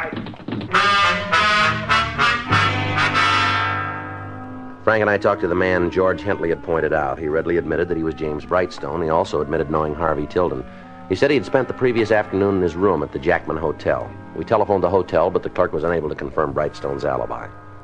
5:31 p.m. We drove the suspect down to the city hall and continued our interrogation. Look, why don't you guys just tell me what it is you want to know, spell it out in real big letters, and I'll give you the answer, same size. Where were you yesterday afternoon? Thought we already covered that. Let's go over it again. Okay, boys, I was in my hotel room. Well, the clerk doesn't back you up. Well, does he say I wasn't there? When was the last time you saw Harvey Tilden? Saturday over at the gym. Not yesterday, huh? Gym isn't open on Sundays. You know where Tilden lives? Nope. You picked him up at his rooming house yesterday, didn't you? Why would I be picking a crumb up like that? Did you offer Tilden a job? Oh, that's pretty funny. What's the joke? I ain't got a job myself. Did you ever take Tilden for a drive? Boys, I'm telling you, the only place I ever seen the guy is Hentley's gym. Yeah. He knows what kind of a car you got. Oh? Make and model. Well, maybe he's seen me in it. I didn't see him. Mm-hmm. Now, look, this Tilden fella, he's a screwball. He don't even know what time it is. Whatever he told you, you can forget it. Well, there are a couple of things we can't forget. Yeah? Tilden says you put him up to robbing 2 stores yesterday. Are you kidding? He says you hired him to work for you, to collect some past due bills. Boy, this kid is really off his rocker, isn't he? Maybe. Where was I supposed to be while he was doing me these favors? Outside in your car, waiting for him. Go on, boys. You interest me. Well, that's about it. And you'd pick up a guy in a phony story like that? Hey, look, I'm getting out of here. Tilden ain't the only guy who's nuts. Sit down, Brightstone. All right, you jokers, prove any part of it. We're going to try to. I'd like to know how. We got a team out right now checking the neighborhood of both robberies. If anybody saw your car around those stores yesterday afternoon, you got trouble. I got news for you guys. It don't matter where I was yesterday. You can't tie me into these jobs. We'll see. Matter of fact, I'll give you a hand. I might have been driving around those stores yesterday. Is that right? Yeah, come to think of it, I went for a ride along about 2 o'clock. Slipped my mind before it. Sure. Not that I know where Tilden pulled his heist. You don't, huh? Sure, of course not. Then what makes you think you were in the vicinity? Well, I'm not saying I was. I'm saying I might have been. Yeah. Just where were you? Who knows? It took me a real long drive. What time did you leave your hotel? 2 o'clock, maybe. What time did you get back? Later. How much later? All right. I tell you what, I'm going to give you guys a break. Good. Now, I know you can keep this up for 72 hours, and I got more important things to do, so let's get it over with, That's okay? entirely up to you. Okay. Tilden was giving it to you square. He was just a pigeon. Dumbest pigeon I ever ran into. Yeah, go ahead. Well, that's it. You got it now. What are you going to do about it? What do you think? Oh, if you're smart, you're going to turn me loose. Mm-hmm. Yeah, look, let me give you a little advice, free. So Tilden was a fall guy, all right? I admit it to you guys. Yeah. But to nobody else. Anybody else asks me, I deny it, the whole thing. So you might as well play smart. You figure on sticking me with this rap, you got to have a signed confession. I ain't going to give it to you. Well, now maybe we won't need it. Boy, you got the biggest rocks in your head. Tilden was in those stores, I wasn't. He took the money, I didn't. You go into court, you come out looking dumber than he does. Mm-hmm. It's my word against his. You think anybody in their right mind is going to believe this boy? You think he'd stand a chance of convincing the jury? Well, he might. Fat chance. He convinced us.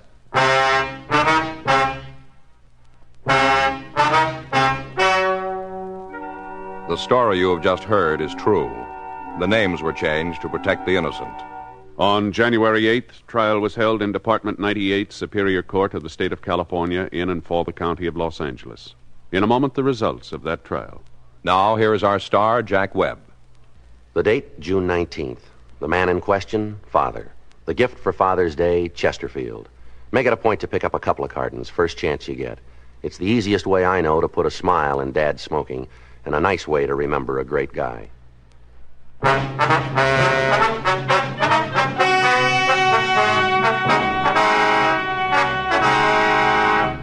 The district attorney failed to issue a complaint against Harvey Tilden. James Hill Brightstone was tried and convicted of robbery in the second degree, 2 counts. Robbery in the second degree is punishable by imprisonment in the state prison for not less than 1 year.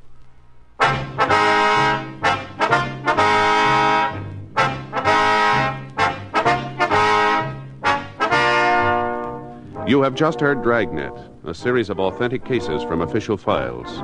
Technical advice comes from the Office of Chief of Police W.H. Parker, Los Angeles Police Department.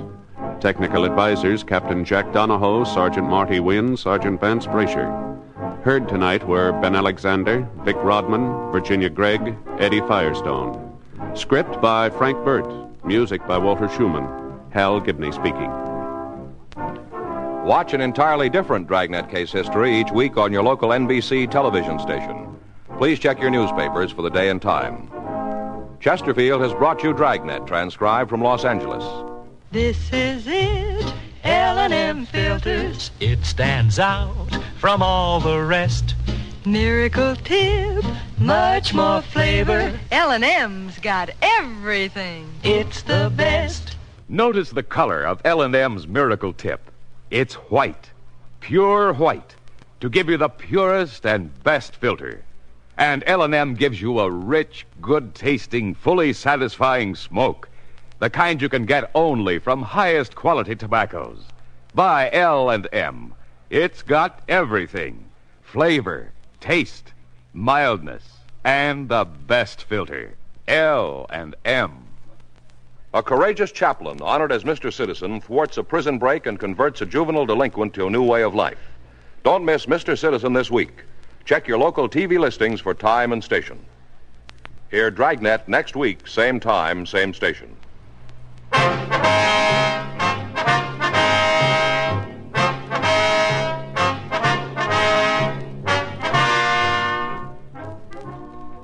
Hear Biography in Sound on the NBC Radio Network.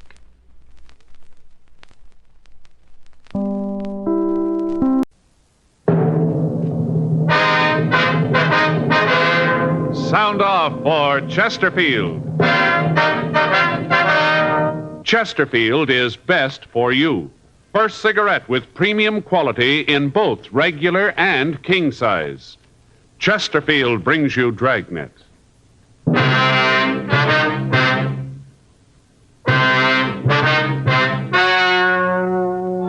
Ladies and gentlemen, the story you're about to hear is true. The names have been changed to protect the innocent.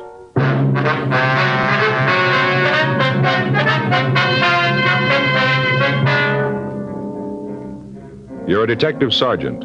You're assigned to bunco detail. For the past year, a confidence man has been cheating women in your city. You finally get a lead on him. Your job, get him. Tonight, I have a new report for you. A most important one, too. Because when you're asked to try a cigarette, you want to know, and you ought to know, what that cigarette has meant to people who smoke it all the time. After a full year of observation, a medical specialist who has given a group of Chesterfield smokers thorough examinations every 2 months for the full year reports no adverse effects to their nose, throat, or sinuses from smoking Chesterfields.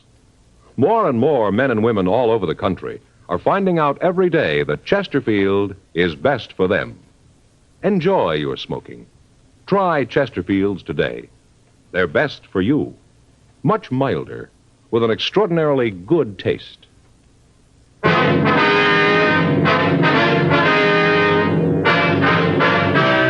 Dragnet, the documented drama of an actual crime. For the next 30 minutes, in cooperation with the Los Angeles Police Department, you will travel step by step on the side of the law through an actual case transcribed from official police files. From beginning to end, from crime to punishment, Dragnet is the story of your police force in action.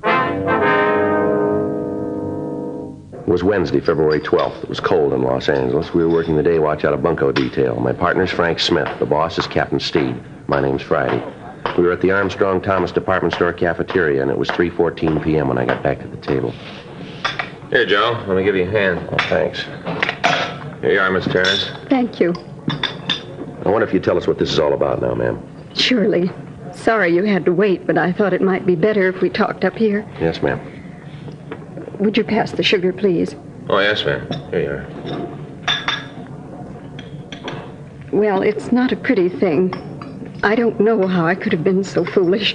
But I guess when you get to be my age and you haven't got anything, almost any attention makes you forget. Yes, ma'am. How'd you first meet this man, Benton? I saw him first at a musicale. I met him very briefly that night. He called me the next day, said that he wanted to see me again. Well, I told him that I didn't think it'd be proper, but he insisted, so that night we had dinner together. He seemed so nice, I still can't believe it. Yes, ma'am. Such a wonderful time. I didn't think anybody could be so happy. We ate at a wonderful little place down at the beach. Then we went for a long drive and listened to the music on the radio. Just beautiful. The way the ocean looked, all moonlight and all. Mm-hmm. When'd you see him again, ma'am? Not until he left. He'd call a couple of times a day. It got a little embarrassing. The girls at the store here got to kidding me about it, but I didn't care. Then he told me he wanted to marry me. I couldn't believe it. So wonderful. Yes, ma'am. Then one day he told me that he was going to have to take a business trip up north. When was that? Do you remember, ma'am? I guess it was about 3 weeks ago, something like that. Mm-hmm. Go ahead, please. Well, he left. I went down to the station and saw him off. He kissed me and said that when he got back, we'd be married. We were going over to Las Vegas on our honeymoon. Wonderful plans. Wonderful. Then I heard from him when he got to San Francisco. He called me from the hotel and said that he'd lost his wallet on the train. He told me he'd lost everything. All his money, identification, everything. Mm-hmm. That's when he asked me for the $100. I didn't think that anything was wrong, so I sent it to him. Where'd you send it, ma'am? To his hotel. Did you hear from him at all after that, ma'am?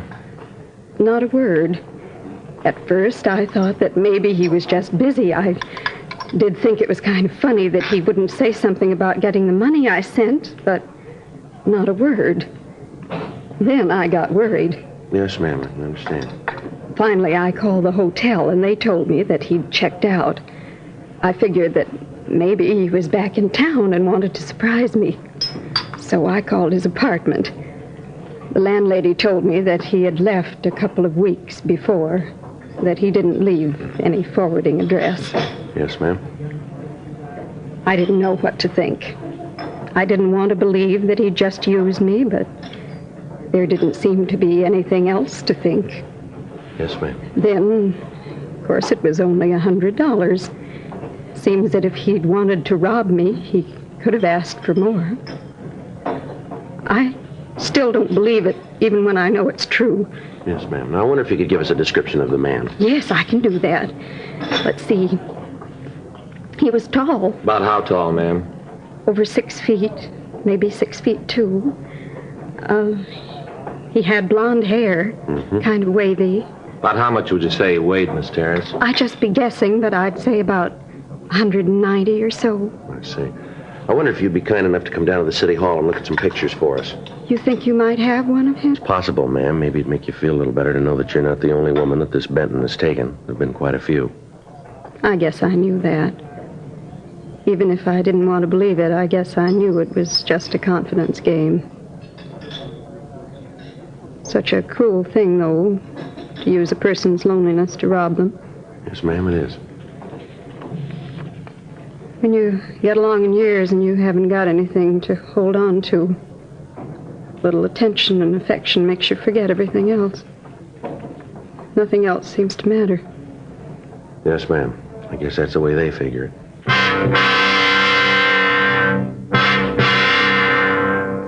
Frank and I had been looking for Jonathan Benton for the past year. During that time, he'd taken approximately $37,000 from women in the Los Angeles area.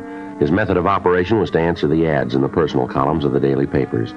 He'd give the woman a whirlwind courtship, then under the pretext of having to clean up some business before marriage, he'd leave town. He'd call the next day and give them the story about losing his wallet and identification. He'd ask them for $100. This in itself was to throw off the suspicions of the victims. In the event that they suspected that they were being taken in a racket, $100 was small enough so that their fears were quieted. Benton would answer about 20 to 30 of these ads at a time, and the requests for money would hit all of the suspects at once. We'd had several complaints lately, and there was no way of knowing how many women were being taken and were too embarrassed to report it to the authorities. 4:30 p.m. We drove Miss Terrence back to the city hall and had her check the mug books. She was unable to give us an identification, however. Another month passed. During that time, we received 14 more complaints. In all instances, the description of the suspect matched that of Jonathan Benton. All available sources of information were checked. Bulletins had been gotten out carrying his description and the name he used. No results. On Wednesday, March 25th, we got a call that a man answering Benton's description had placed an ad in the personal columns of one of the daily papers. He'd used the name of Thomas Conant. The clerk at the ad counter gave us his address, and at 5:32 p.m., Frank and I went out to talk to him. Yeah?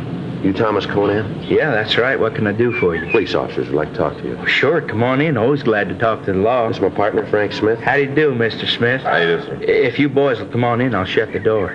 Thank you. Now, what's this all about? Well, sir, did you put this ad in the paper? Let me see. Texas cowman desires to meet petite young lady, object companionship. Spelled everything right to dead. Yes, sir, that's mine. I wrote it all myself. How long you been in Los Angeles? Well, now, let's see. Got in on the bus last Tuesday.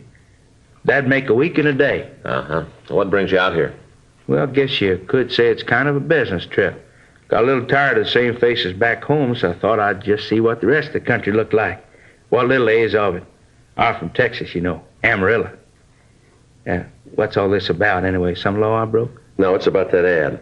Oh, you found out, huh? Beg pardon? Oh, you found out about me saying I was a cattleman. That's it, ain't it? What do you mean?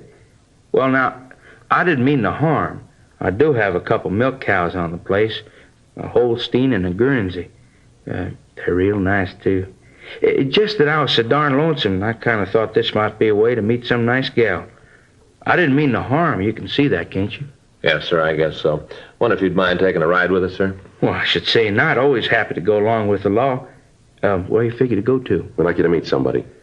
Well, now that's right nice of you. Got some gal you'd like me to meet, huh? Well, it's not exactly that, sir. Well, it don't matter none. I got nothing to do anyhow. Just sitting here wondering if I get any replies to the ad. All right, sir. If you wouldn't mind, let's go. Not at all. I'll get my hat.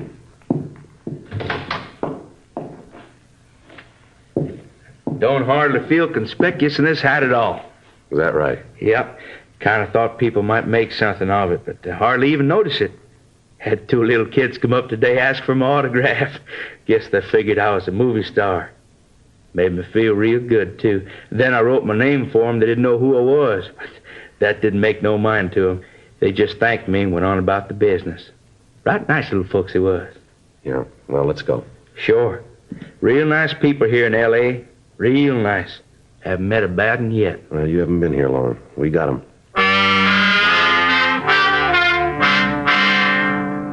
5:40 p.m. We drove Thomas Conant downtown and had a car go out and pick up Miss Terrence. While we talked to Conant in the interrogation room, she walked by the open door and looked in at the suspect. She told us that he was not the man who'd victimized her. She was returned to her home, and after Conant had been checked through R&I, he was released. The next morning, Frank and I ran down a tip from an informant, but it led us nowhere. 10:18 a.m., we checked back into the office. You get the latest bulletin from San Francisco, Joe? Yeah, I looked it over this morning. They checked out the hotel Benton was staying at. He checked out of there. They haven't seen him since. Well, that means he's probably back here in town, huh? Well, if he is, we should start hearing about him again pretty soon. I'll get it. Bunko, Friday. Who? Oh, yes, ma'am. Yes, Miss Terrence, I remember. Yes, ma'am. Where was that? Would you give me that again? Yes, ma'am. 48 Vine. Uh-huh.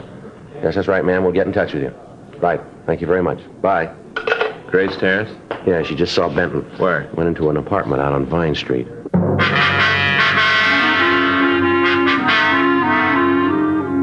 10:41 a.m. Frank and I got to the apartment house on Vine Street. We talked to the landlord, and he told us that a man answering the suspect's description was registered in apartment 4B. He was registered under the name Jonathan Benson. He told us that this Benson had just moved in and paid his first month's rent in advance. He'd said that he was just going to be in town for a short time, and that in the event that he moved out before his month was up, he expected no refund. Frank and I went up to the 4th floor and knocked on the door. Yeah? You Jonathan Benson? Who are you? Police officers want to talk to you. What about? Might be better if we talked inside. Maybe I don't want you in my... All right, now, mister, you get your hat. We want to talk to you downtown. What for? Come on, get your hat. Just a minute. I think maybe there's been some kind of mistake here. Just tell me exactly what it is you're looking for. I'm sure we can work Come on, mister, quit stalling. Get your hat, will you? Come on in. I'll get my hat. I'll get it for you. In this closet? Yeah, the gray one. You sure you got the right man? Looks that way. Mm-hmm. No way to work this out. What do you mean by that? Well, I don't even know why you want me to go with you. Seems you could fill me in on that. Got some people we'd like to have you meet. Who? You'll see when we get there. Here's your hat. Come on, let's go. You guys sure think you're the Gestapo, coming in here dragging a private citizen out of his house. You haven't done anything wrong, you got nothing to worry about then, have you? That's not the point. I don't like it. Coming in here and take me downtown so a lot of stupid old broads can look at me. Who said we wanted women to look at you? You did. No, we said we wanted you to meet some people. Must have misunderstood, huh? Yeah, I guess you did. No way we can work this out, huh? There's no way. Now, come on. Oh, just a minute. I want to be sure I got my key. I don't want to be locked out. Don't worry about it. What do you mean? You might not be coming back. Frank and I took Jonathan Benson downtown. We ran him through R&I, but we got no identification. His fingerprints were rolled and checked, but they didn't make him. Miss Terrence was called and asked to come down to the city hall to try to identify the suspect. 2:30 p.m. We took him to the interrogation room. You ever use the name Benton? No. You sure? Yeah. You ever use any other alias? Why should I? You tell us. Now, look, why don't you come off it? Tell me what this is all about. You told us you just got into town, is that right? Yeah, I've been here about a week. Where'd you come from? Up north. Where up north? San Francisco. You live up there, do you? Most of the time, yeah. Most of the time? What's that mean? Just that. Most of the time I live in San Francisco. That hard for you guys to understand? What line of work you in? I'm a salesman. Yeah? What do you sell? Whatever people want to buy. What are you selling now? Nothing right now. That's why I'm here. I'm looking for a deal. You know a woman named Terrence, Grace Terrence? I don't think so. Might. Why? We'd like to know. Hey, maybe I'm wrong about all of this, but it seems to me that when they taught me civics in school, they said that I had to be booked, that you had to let me go. They changed that law? No, that law's still good. Then let's stop horsing around. I got a lot of things I want to do. Fill me in on this and then let me out of here. All right. There's been a confidence man working in the L.A. area, been taking money from women. Gives them a big pitch about wanting to marry him, and then he hits them up for $100 and leaves them. Sounds like a good racket. He's taking a lot of money from people who haven't got it to spare. Offhand, I'd say a tough luck. Offhand, we'd say you're wrong. Way you look at it. Where do I fit into this little fantasy? You look good for the guy who's been pulling the deal. Me? That's right. You guys are flipping. Description matches. So I look like another guy. Everything else about you checks out. So you figure you made me for the jobs, huh? That's what we figure. Which way's the gas chamber? Oh, come off it, fellas. You guys know you're trying to hang a bad rap on me. You know it, and so do I. Now, let's call the whole thing off. I can get out of here, and you can get to the pinochle. I'll get it.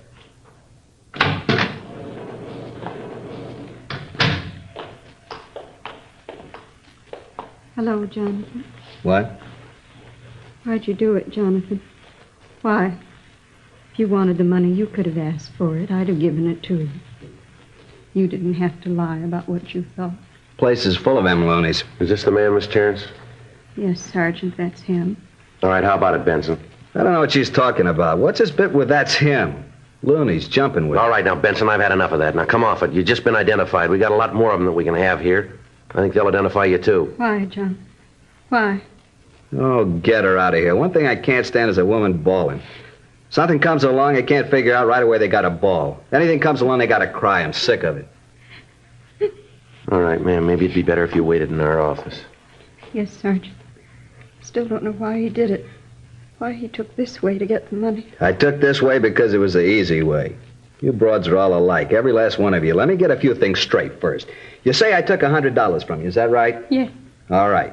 Now, I want you to think about this, and think real careful. Didn't I say that I wanted to borrow the money? Isn't that what I said, borrow? Yes, that's what you said. Did I say that I'd pay the money back in any certain time? I don't know. Well, you think real good. You'll remember that I didn't. I just said that I'd pay you back, that's all. I didn't say when. I guess I don't care. There you are. Is it any crime to borrow money from a friend? I borrowed the money from her. I'll pay it back. You said you wanted to marry me. You said you loved me. Oh, come off it, Sarah. You got no beef. You got the soft light and the romantic music. You got it all. Look at you. Take a good look. Who'd want to marry you? Here, just a minute. Here. Here's $100 I borrowed. I want to pay you back. I got $100 worth of laughs from you. That much easy. Here's your dough. Now go home and have a good cry. I wouldn't marry you if you were the last woman on earth. That's enough of that, Benson. You're not just kidding. This old harpy with romantic ideas. What a laugh.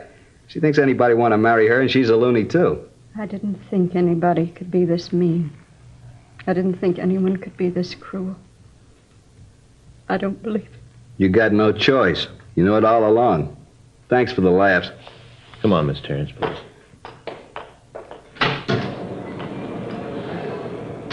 Imagine that old bag really thinking I'd marry her? Yeah. Real laugh. Well, anyway, she got her dough back. I said I'd pay her back. I did. You check with the rest of them. They'll tell you the same thing. I borrowed the money, that's all. I can't help it if they thought something else. I can't help it, can I? Come on, let's get this over with. I want to get out of here. Yeah. You look upset, Cop. Don't be. It won't prove anything. That's the way I got something for you, Benson. Is that right? Yeah. Someplace, sometime, you're going to make a mistake. Is that right? Yeah, and when you do, we're going to lean on you, and we're going to lean hard.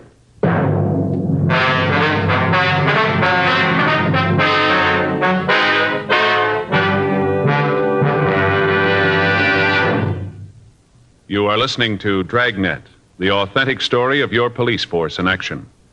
Chesterfield Regular, Chesterfield King Size. The first cigarette to give you premium quality either way you like 'em. This means that King Size Chesterfield contains tobaccos of better quality and higher price than any other king size cigarette. Chesterfield is first to name all its ingredients that make the best possible smoke. And Chesterfield gives you this full year's scientific report. No adverse effects to the nose and throat of a group smoking only Chesterfields. So enjoy your smoking. Change to Chesterfield today. Much milder, with an extraordinarily good taste.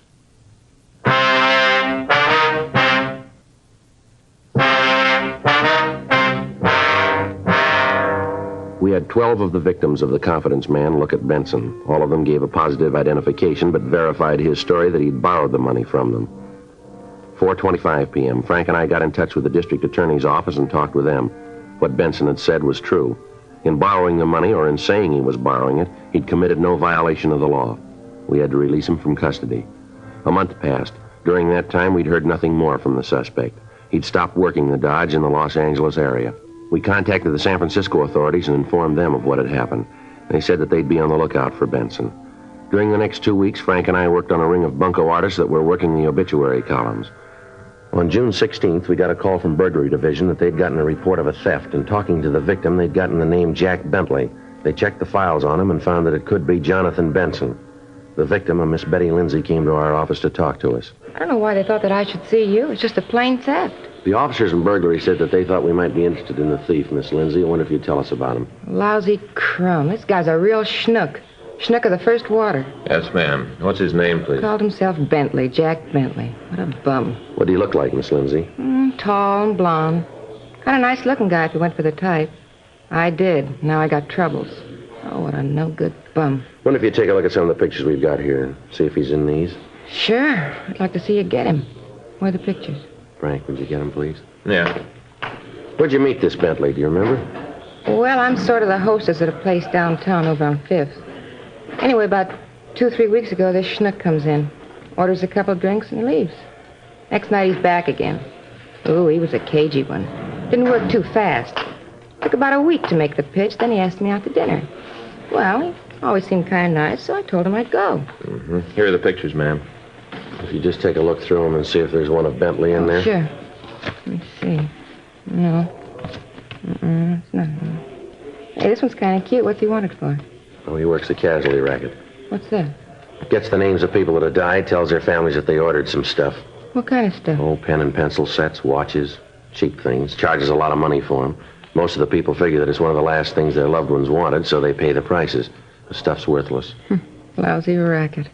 Such a nice-looking guy, too. So honest. Well, that's why it works. Yeah, I suppose so. Well, let me see. No, this one's not him. Hey, wait a minute. Yeah. That's him. Ooh, what a nudnik. Ma'am? A nudnik, a real bum. But that's him, I'm sure of it. Benson. Yeah. You mean you know this guy? Yes, ma'am. What if you tell us exactly what happened? Sure, like I was telling you. This guy, Benson? Yes, ma'am, that's right. Jonathan Benson. Yeah, well, anyway, he asked me out to dinner. I told him I'd go. It looked like he was pretty well fixed. I figured it wouldn't do no harm. Well, see, I don't get off till 12:30, and there ain't many places, nice places open after that.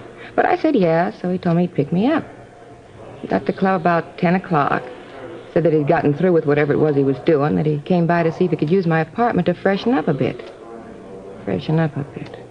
Boy, what a way to heist the place. Oh, what a bum. Go ahead, ma'am. Well, I gave him the key to the place. He said that he'd stop at a drugstore and pick up a razor and shave and wash his face, and then he'd be back to pick me up. It's the last I ever saw of him. Walked off with a fur coat I had. Saved for 3 years for that coat. Cost me $900. And he took a ring worth about $150. Diamonds. Belonged to my mother. Sure hope you get him. Nail him good. Yes, ma'am. Ooh, what a nudnik.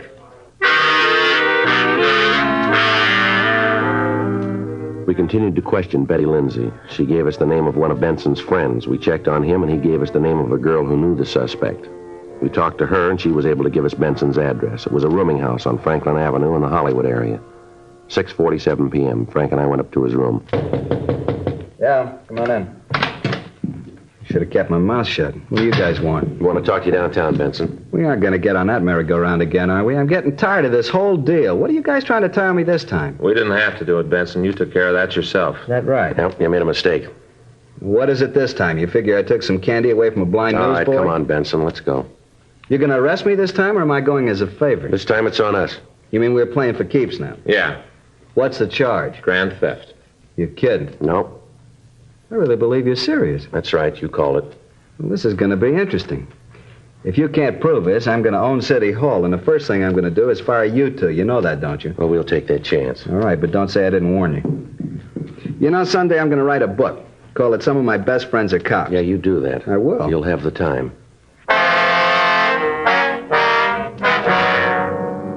We took the suspect downtown. We talked to him for over an hour, but he'd admit nothing. Without being able to produce the stolen articles, the case would be difficult to prosecute.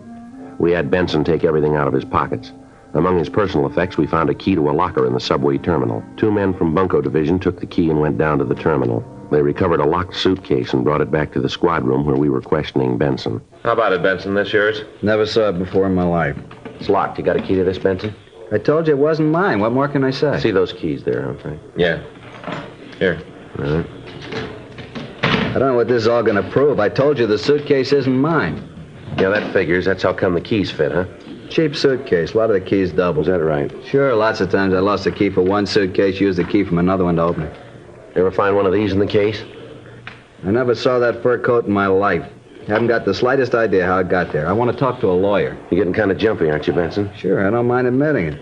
I told you I got no idea where that coat came from, but I know you guys aren't going to believe it. You're out to get me. You said so. You're going to try everything you can do with it. You want to tell us about it now? There ain't nothing to tell. I don't know nothing about it. You don't ever give up, do you? I don't know what you're talking about. I want to see a lawyer. All right, we'll fix it so you can put that call in. We got the owner of this coat on the way down here. She's going to identify him, and that's all we need. Now, you just sit there and keep your mouth shut, will you? I'll get it. Bunko, Smith. What's that? Oh, yeah, sure. Sure, I remember. What? You did, huh? Well, that's swell. Glad to hear it. Well, I wouldn't know. I'm not much of an authority, I guess. Her name's what? Yeah, it's a nice name. Well, I'll be glad to tell him. I'm sure he'll be pleased. Thanks very much for calling. When are you leaving? I see. Okay, thanks a lot. Bye. Anything? Yeah, it's that kid from Texas, you know, that Thomas Conant. Oh, yeah. You mean the cattleman? Yeah, got an answer to his ad. Is that right? Yeah, somebody called him up, and he said that he made a real good deal for himself, and he's shipping her back to Texas. Well, you mean he found a girl? No, bought himself another Holstein.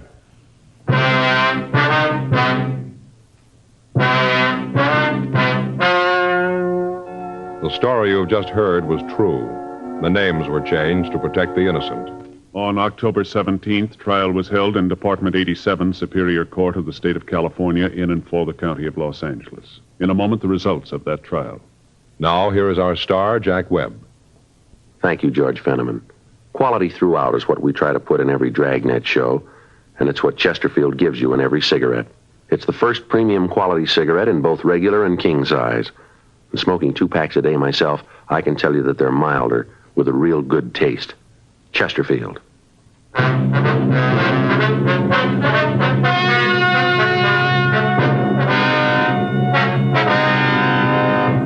Jonathan Arthur Benson, alias Jack Bentley, was tried and convicted of grand theft. He received sentence as prescribed by law. Grand theft is punishable by imprisonment in the state penitentiary for not less than 1, nor more than 10 years.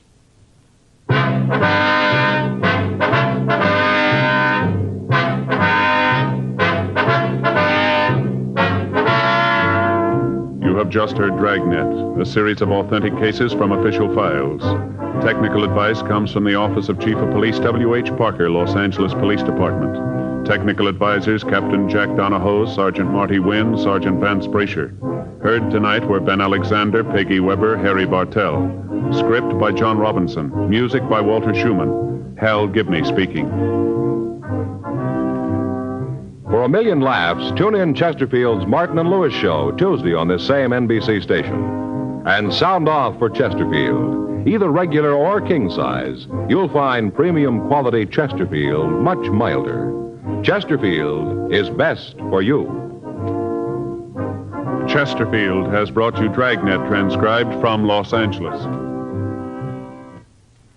Ladies and gentlemen, make tomorrow your D-Day. Get an extra bond for defense. Step into any bank or post office and buy yourself a profitable share in America's future. As an investment, bonds are better than ever. They can help you save safely, conveniently, and profitably. So whether you already buy on the payroll savings plan where you work or the bond-a-month plan where you bank, get an extra bond for defense tomorrow.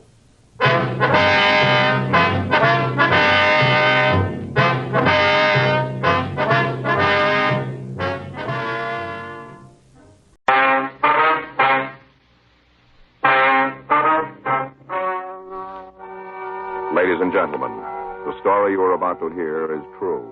The names have been changed to protect the innocent.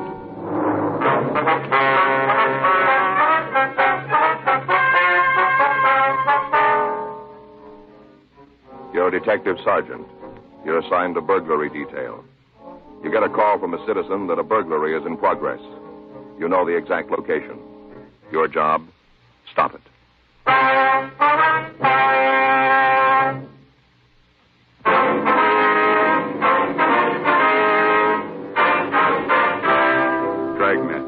documented drama of an actual crime. For the next 30 minutes, in cooperation with the Los Angeles Police Department, you will travel step by step on the side of the law through an actual case transcribed from official police files. From beginning to end, from crime to punishment, Dragnet is the story of your police force in action. It was Tuesday, June 14th. It was warm in Los Angeles. We were working the night watch out of burglary detail. My partner's Frank Smith. The boss is Captain Bernard. My name's Friday. We were on our way back from a show up, and it was 11:47 p.m. when we got to room 45. Burglary squad room. You want to get started on the report? Yeah, all right. Well, I should be glad to get home. I'm tired. Here. Thanks. You seen the new building yet? What? Seen the new building yet? Yeah, part of it. Yeah, sure is great. They thought of just about everything. That lab looks like something out of a movie. It's all steel and tile. Lee Jones is going to flip. Well, it's going to feel to have all that room. It's going to be great to have the lab in the same building anyway. Burglary Friday. Yeah, that's right. What's that address? No, don't try to stop him. No, right. Goodbye. Get your coat. Huh? It's a burglary. Yeah. The guy's there now. Frank and I left the city hall, code 3. A few blocks from the place, we cut off the red light and siren. The address was a large drugstore located at the corner of Olive and Santee Streets.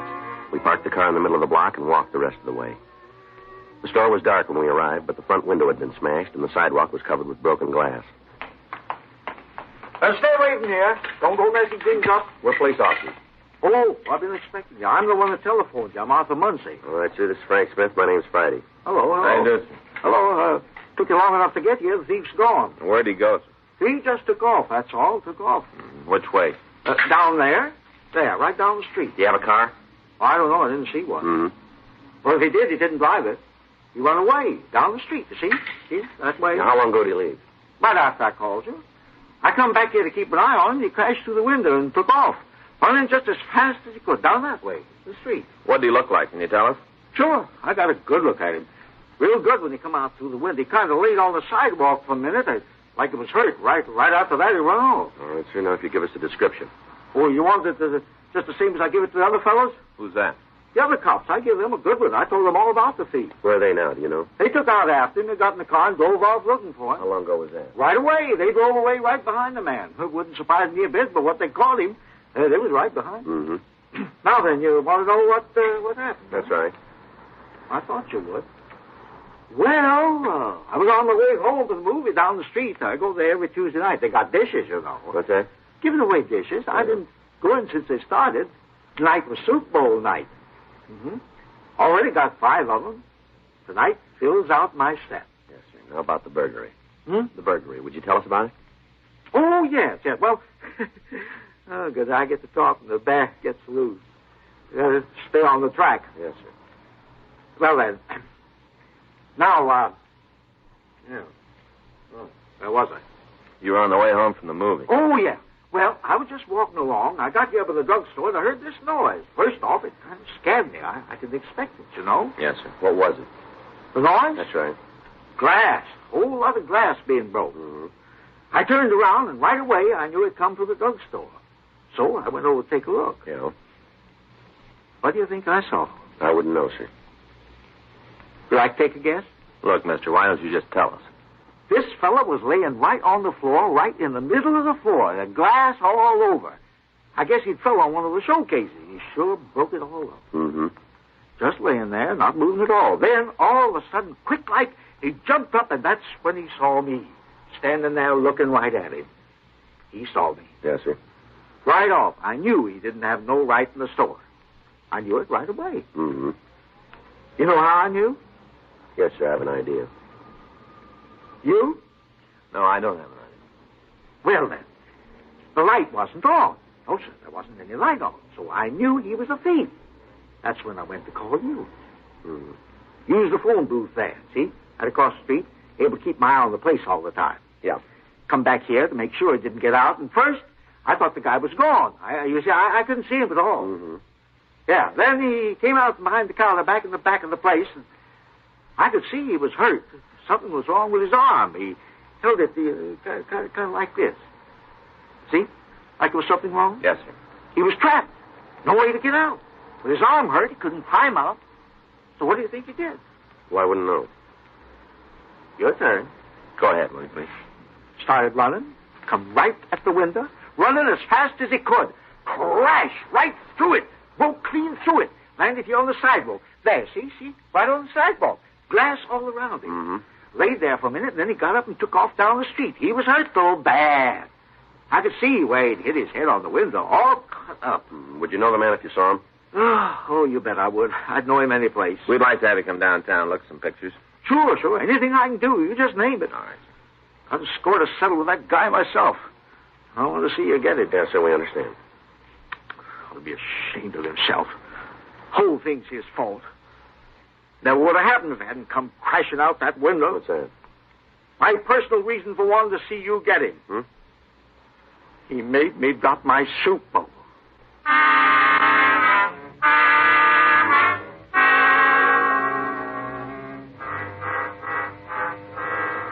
We got a complete description of the suspect, and a local broadcast and an APB were put out.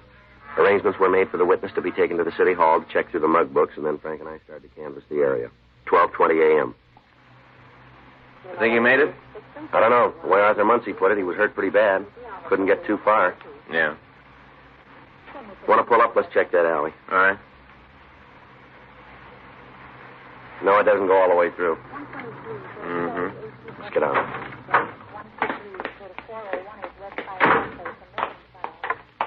I'll cover the far side. Good.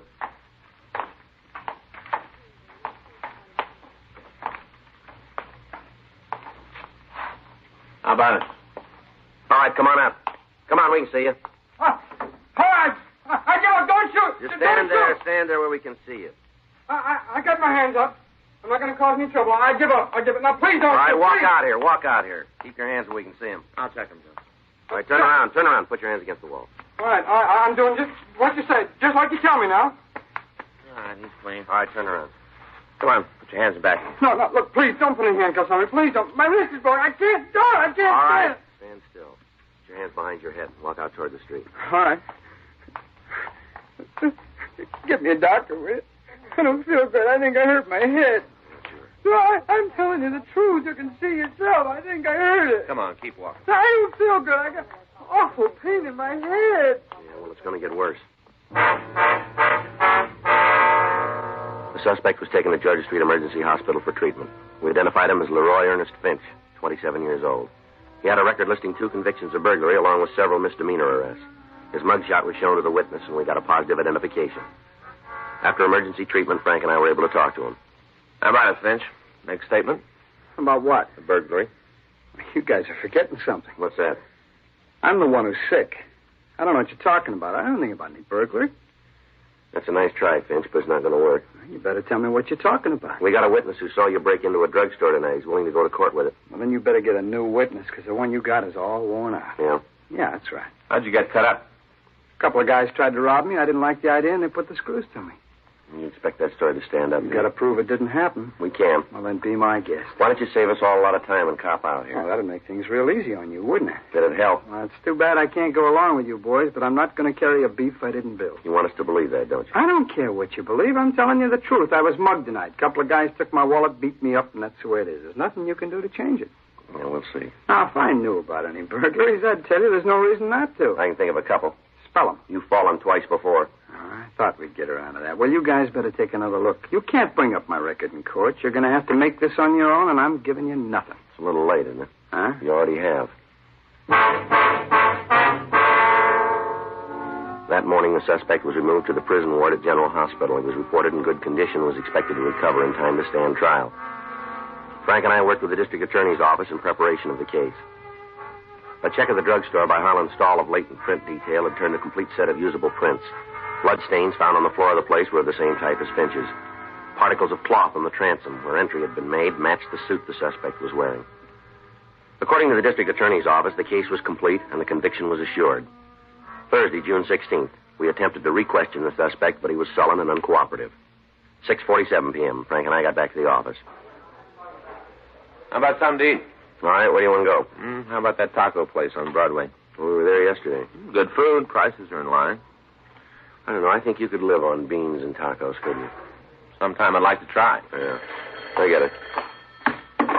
Burgery Friday. How long ago? Right. Now we'll be right over. Your dinner's going to have to wait tonight. Huh? Leroy Finch. Yeah? He just broke jail.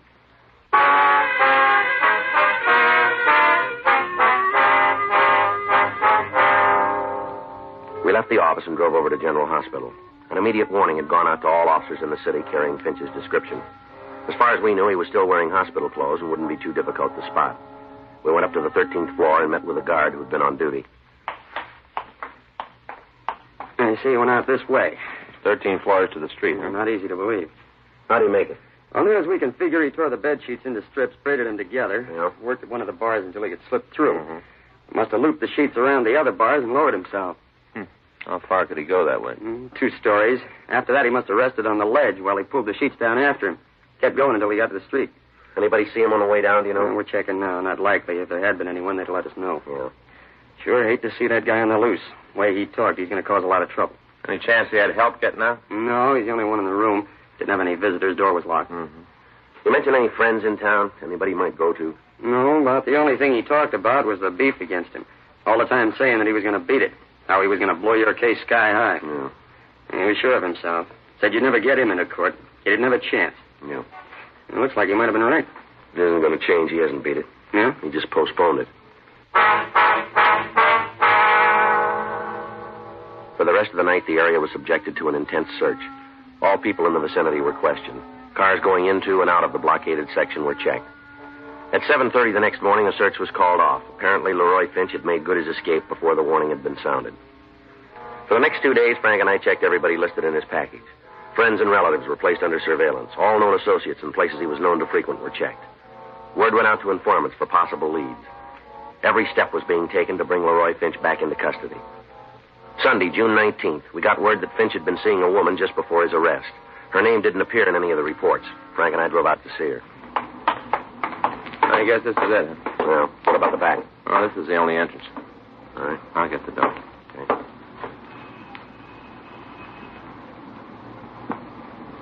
I'll try it again.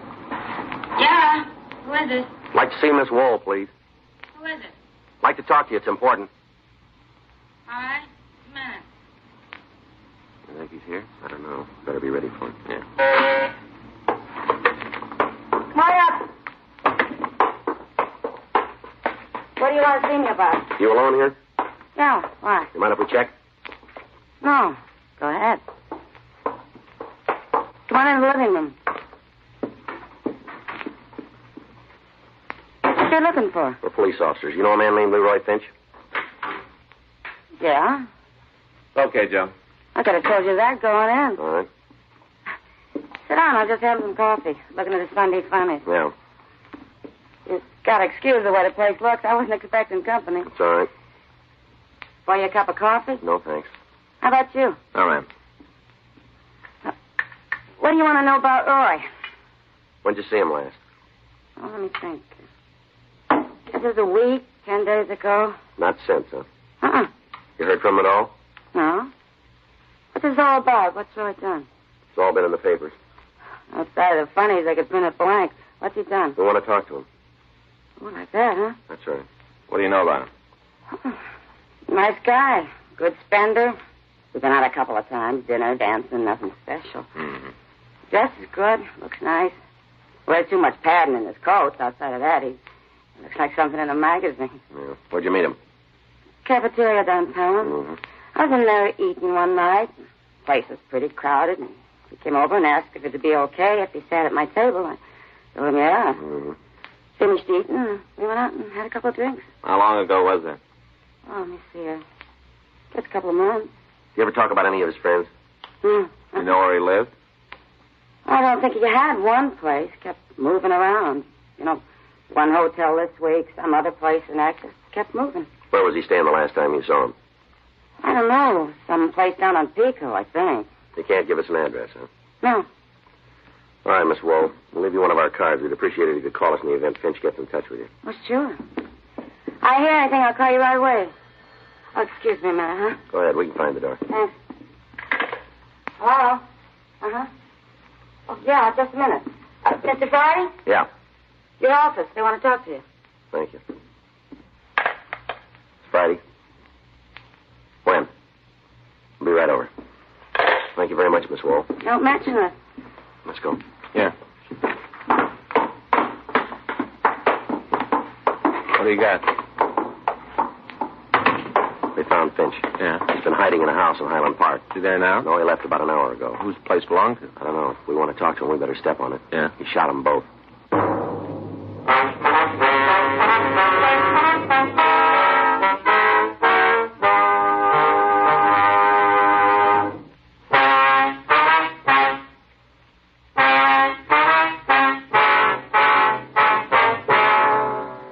Frank and I left immediately for Georgia Street Receiving Hospital, where the latest victims had been taken. We talked to the doctor in attendance. He identified the couple as Mr. and Mrs. Fred Gilner. He went on to say that both of them had suffered serious gunshot wounds. Mrs. Gilner had been hit in the left shoulder and in the neck, while her husband had been shot in the arm and chest. The man was on the operating table at the time, but the doctor said we could talk to the woman briefly. Frank and I went into the treatment room. Miss Gilner. Miss Gilner? Yes, We're police officers, ma'am. I'd like to talk to you if you feel up to it. I guess so. I guess it's all right. We'd like you to look at a picture and see if it's the man who shot you. Where is it? Right here. I'll hold it for you. This the man? Hard to see it. Do the best you can, please. Yes. That's him. He's the one. Can you tell us what happened? How's Fred? Have you heard how my husband is? We don't know yet, ma'am. Shot Fred, too, you know. Shot us both. Now, can you tell us what happened? Came into the house last Thursday night. Came in. Yes, ma'am. Tried to rob us. Fred surprised him in the closet. Guess he was trying to steal some clothes. It was Thursday? Yes, night. All right. You can go on, please. Had Fred's gun. Must have found it in the bureau. Had it pointed right at us. Kept waving it around. Yes, ma'am. Made us stay in the house. 3 days. Kept us prisoner. 3 days with the gun. Mm-hmm. Then tonight, Fred tried to get the gun away from him. There was a fight. Terrible fight. Him and Fred. Fight. Do you want to stop, Miss Gilner? No, not much more. He shot Fred. Cold blood. Shot him. Then me. Kept us prisoner, then shot him. Awful thing. Shot. All right, Miss Gilner. We'll do what we can. Yeah. That's the best thing, rest. The best thing.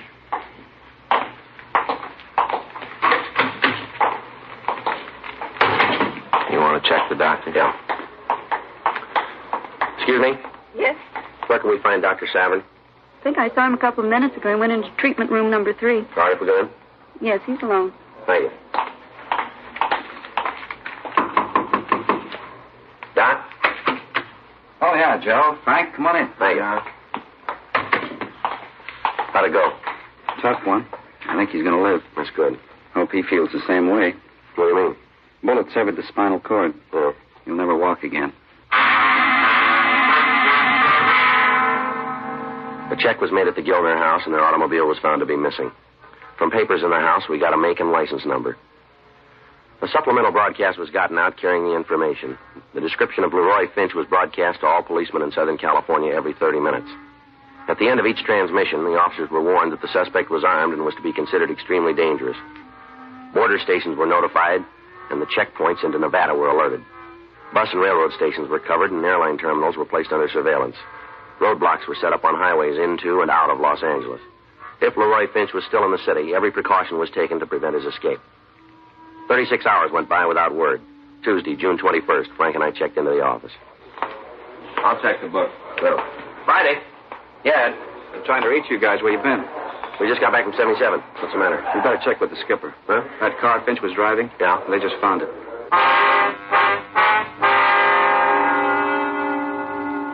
The vehicle had been found by a motorcycle officer on a side street in the Hollywood area. As soon as he'd made sure of the identification, he'd notified Captain Bernard, and then he'd staked out on the car. 4 teams of officers had been dispatched to the scene, and a search of the area was started. Frank and I went down the hall to Chief Thad Brown's office, and we checked with Captain Bernard. He told us to leave for the scene immediately and take charge of the investigation. We went back to the squad room before leaving. You want to sign us out? Yeah. I got it. Burglary Friday. Oh, yeah. Speak up a little, can't hear you. What's that? No, I got it. All right, we'll be right there. What do you got? It was Hazel Wool. Finch's girlfriend? Yeah. He just walked in.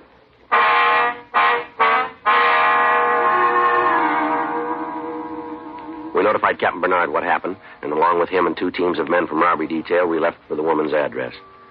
The building was covered completely, and Frank and I went up to the front door.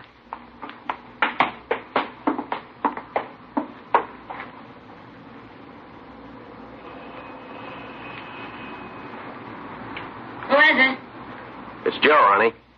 Oh, Joe. What do you want? Like to see you. I'm kind of busy right now, Joe. Can you come back later? Finch must be with her. Yeah. I'm leaving town. It won't take very long. Just a minute. Follow me up and take it easy. All right. Hi, Joe. I didn't expect to see you. Got a call from New York. Got to get back there right away. Thought I'd come over and tell you. Sorry about that date for tomorrow night. Oh, that's okay. I understand. All alone, huh? Yeah, but I was just getting ready to go out. Anybody I know? I don't think so.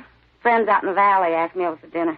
Well, I sure wish I could keep that date tomorrow. So do I. Hey, I wonder if I could have a drink of water. Yeah. Guess so. I'll get it. Here, I'll come with you. Here's a glass. Thanks. Where is he? Bedroom.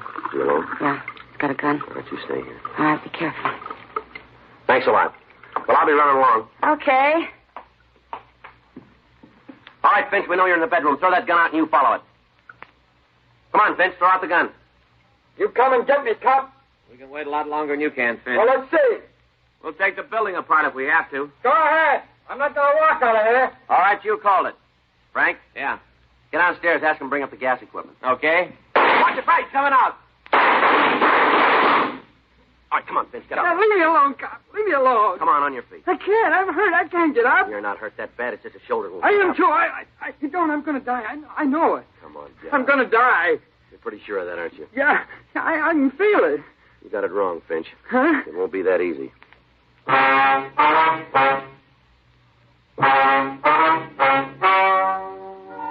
The story you have just heard is true.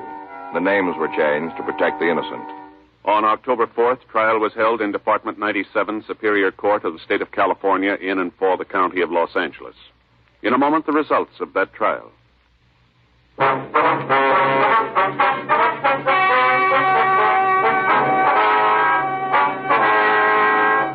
Leroy Ernest Finch was tried and convicted of burglary in the first degree, escape, a felony, assault with intent to commit murder, 2 counts, and grand theft auto, 1 count.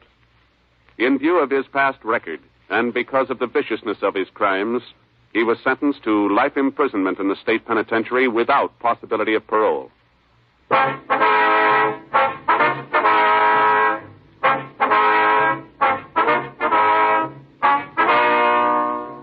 You have just heard Dragnet, a series of authentic cases from official files. Technical advice comes from the Office of Chief of Police W.H. Parker, Los Angeles Police Department.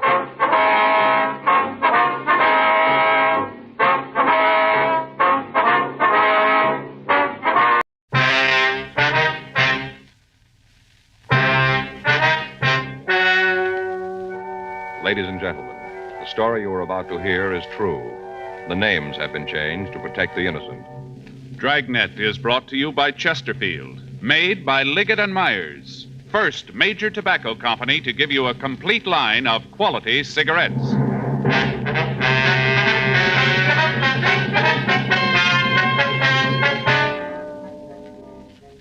You're a detective sergeant. You're assigned to burglary detail. An organized gang of thieves is working in your city. Their method of operation is clever and fast. There's no lead to their identity. Your job? Stop them.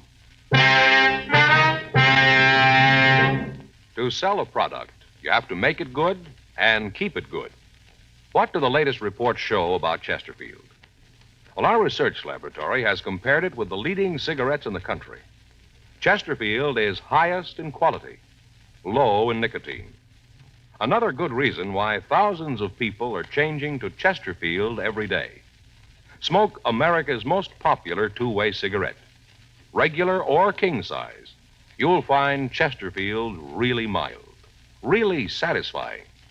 Best for you.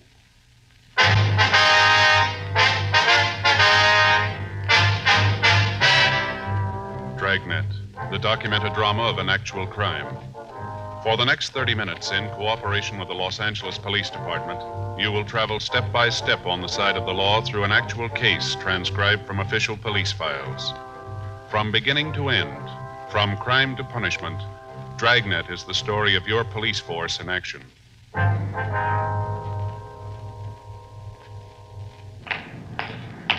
It was Tuesday, May 7th. It was warm in Los Angeles. We were working the day watch out of burglary detail. My partner's Frank Smith. The boss is Captain Bernard. My name's Friday. We were on our way out from the office, and it was 9:46 a.m. when we got to the corner of Beverly Boulevard and Fountain Streets. The Brighton Arms Apartments. 12A, isn't it? Yeah. This is it.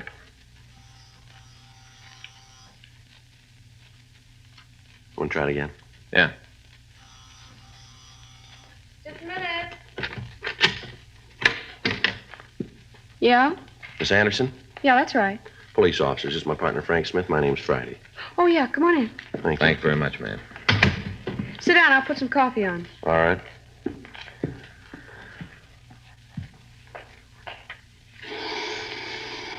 That's the only way to do it, Joe. What? Coffee grinder, hear? Well, that's what it is, huh? Yeah. You buy the coffee beans and you grind them up because you need the coffee real fresh.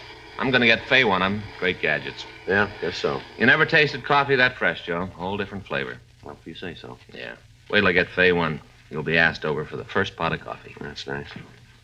You got a match? Yes, ma'am. Here.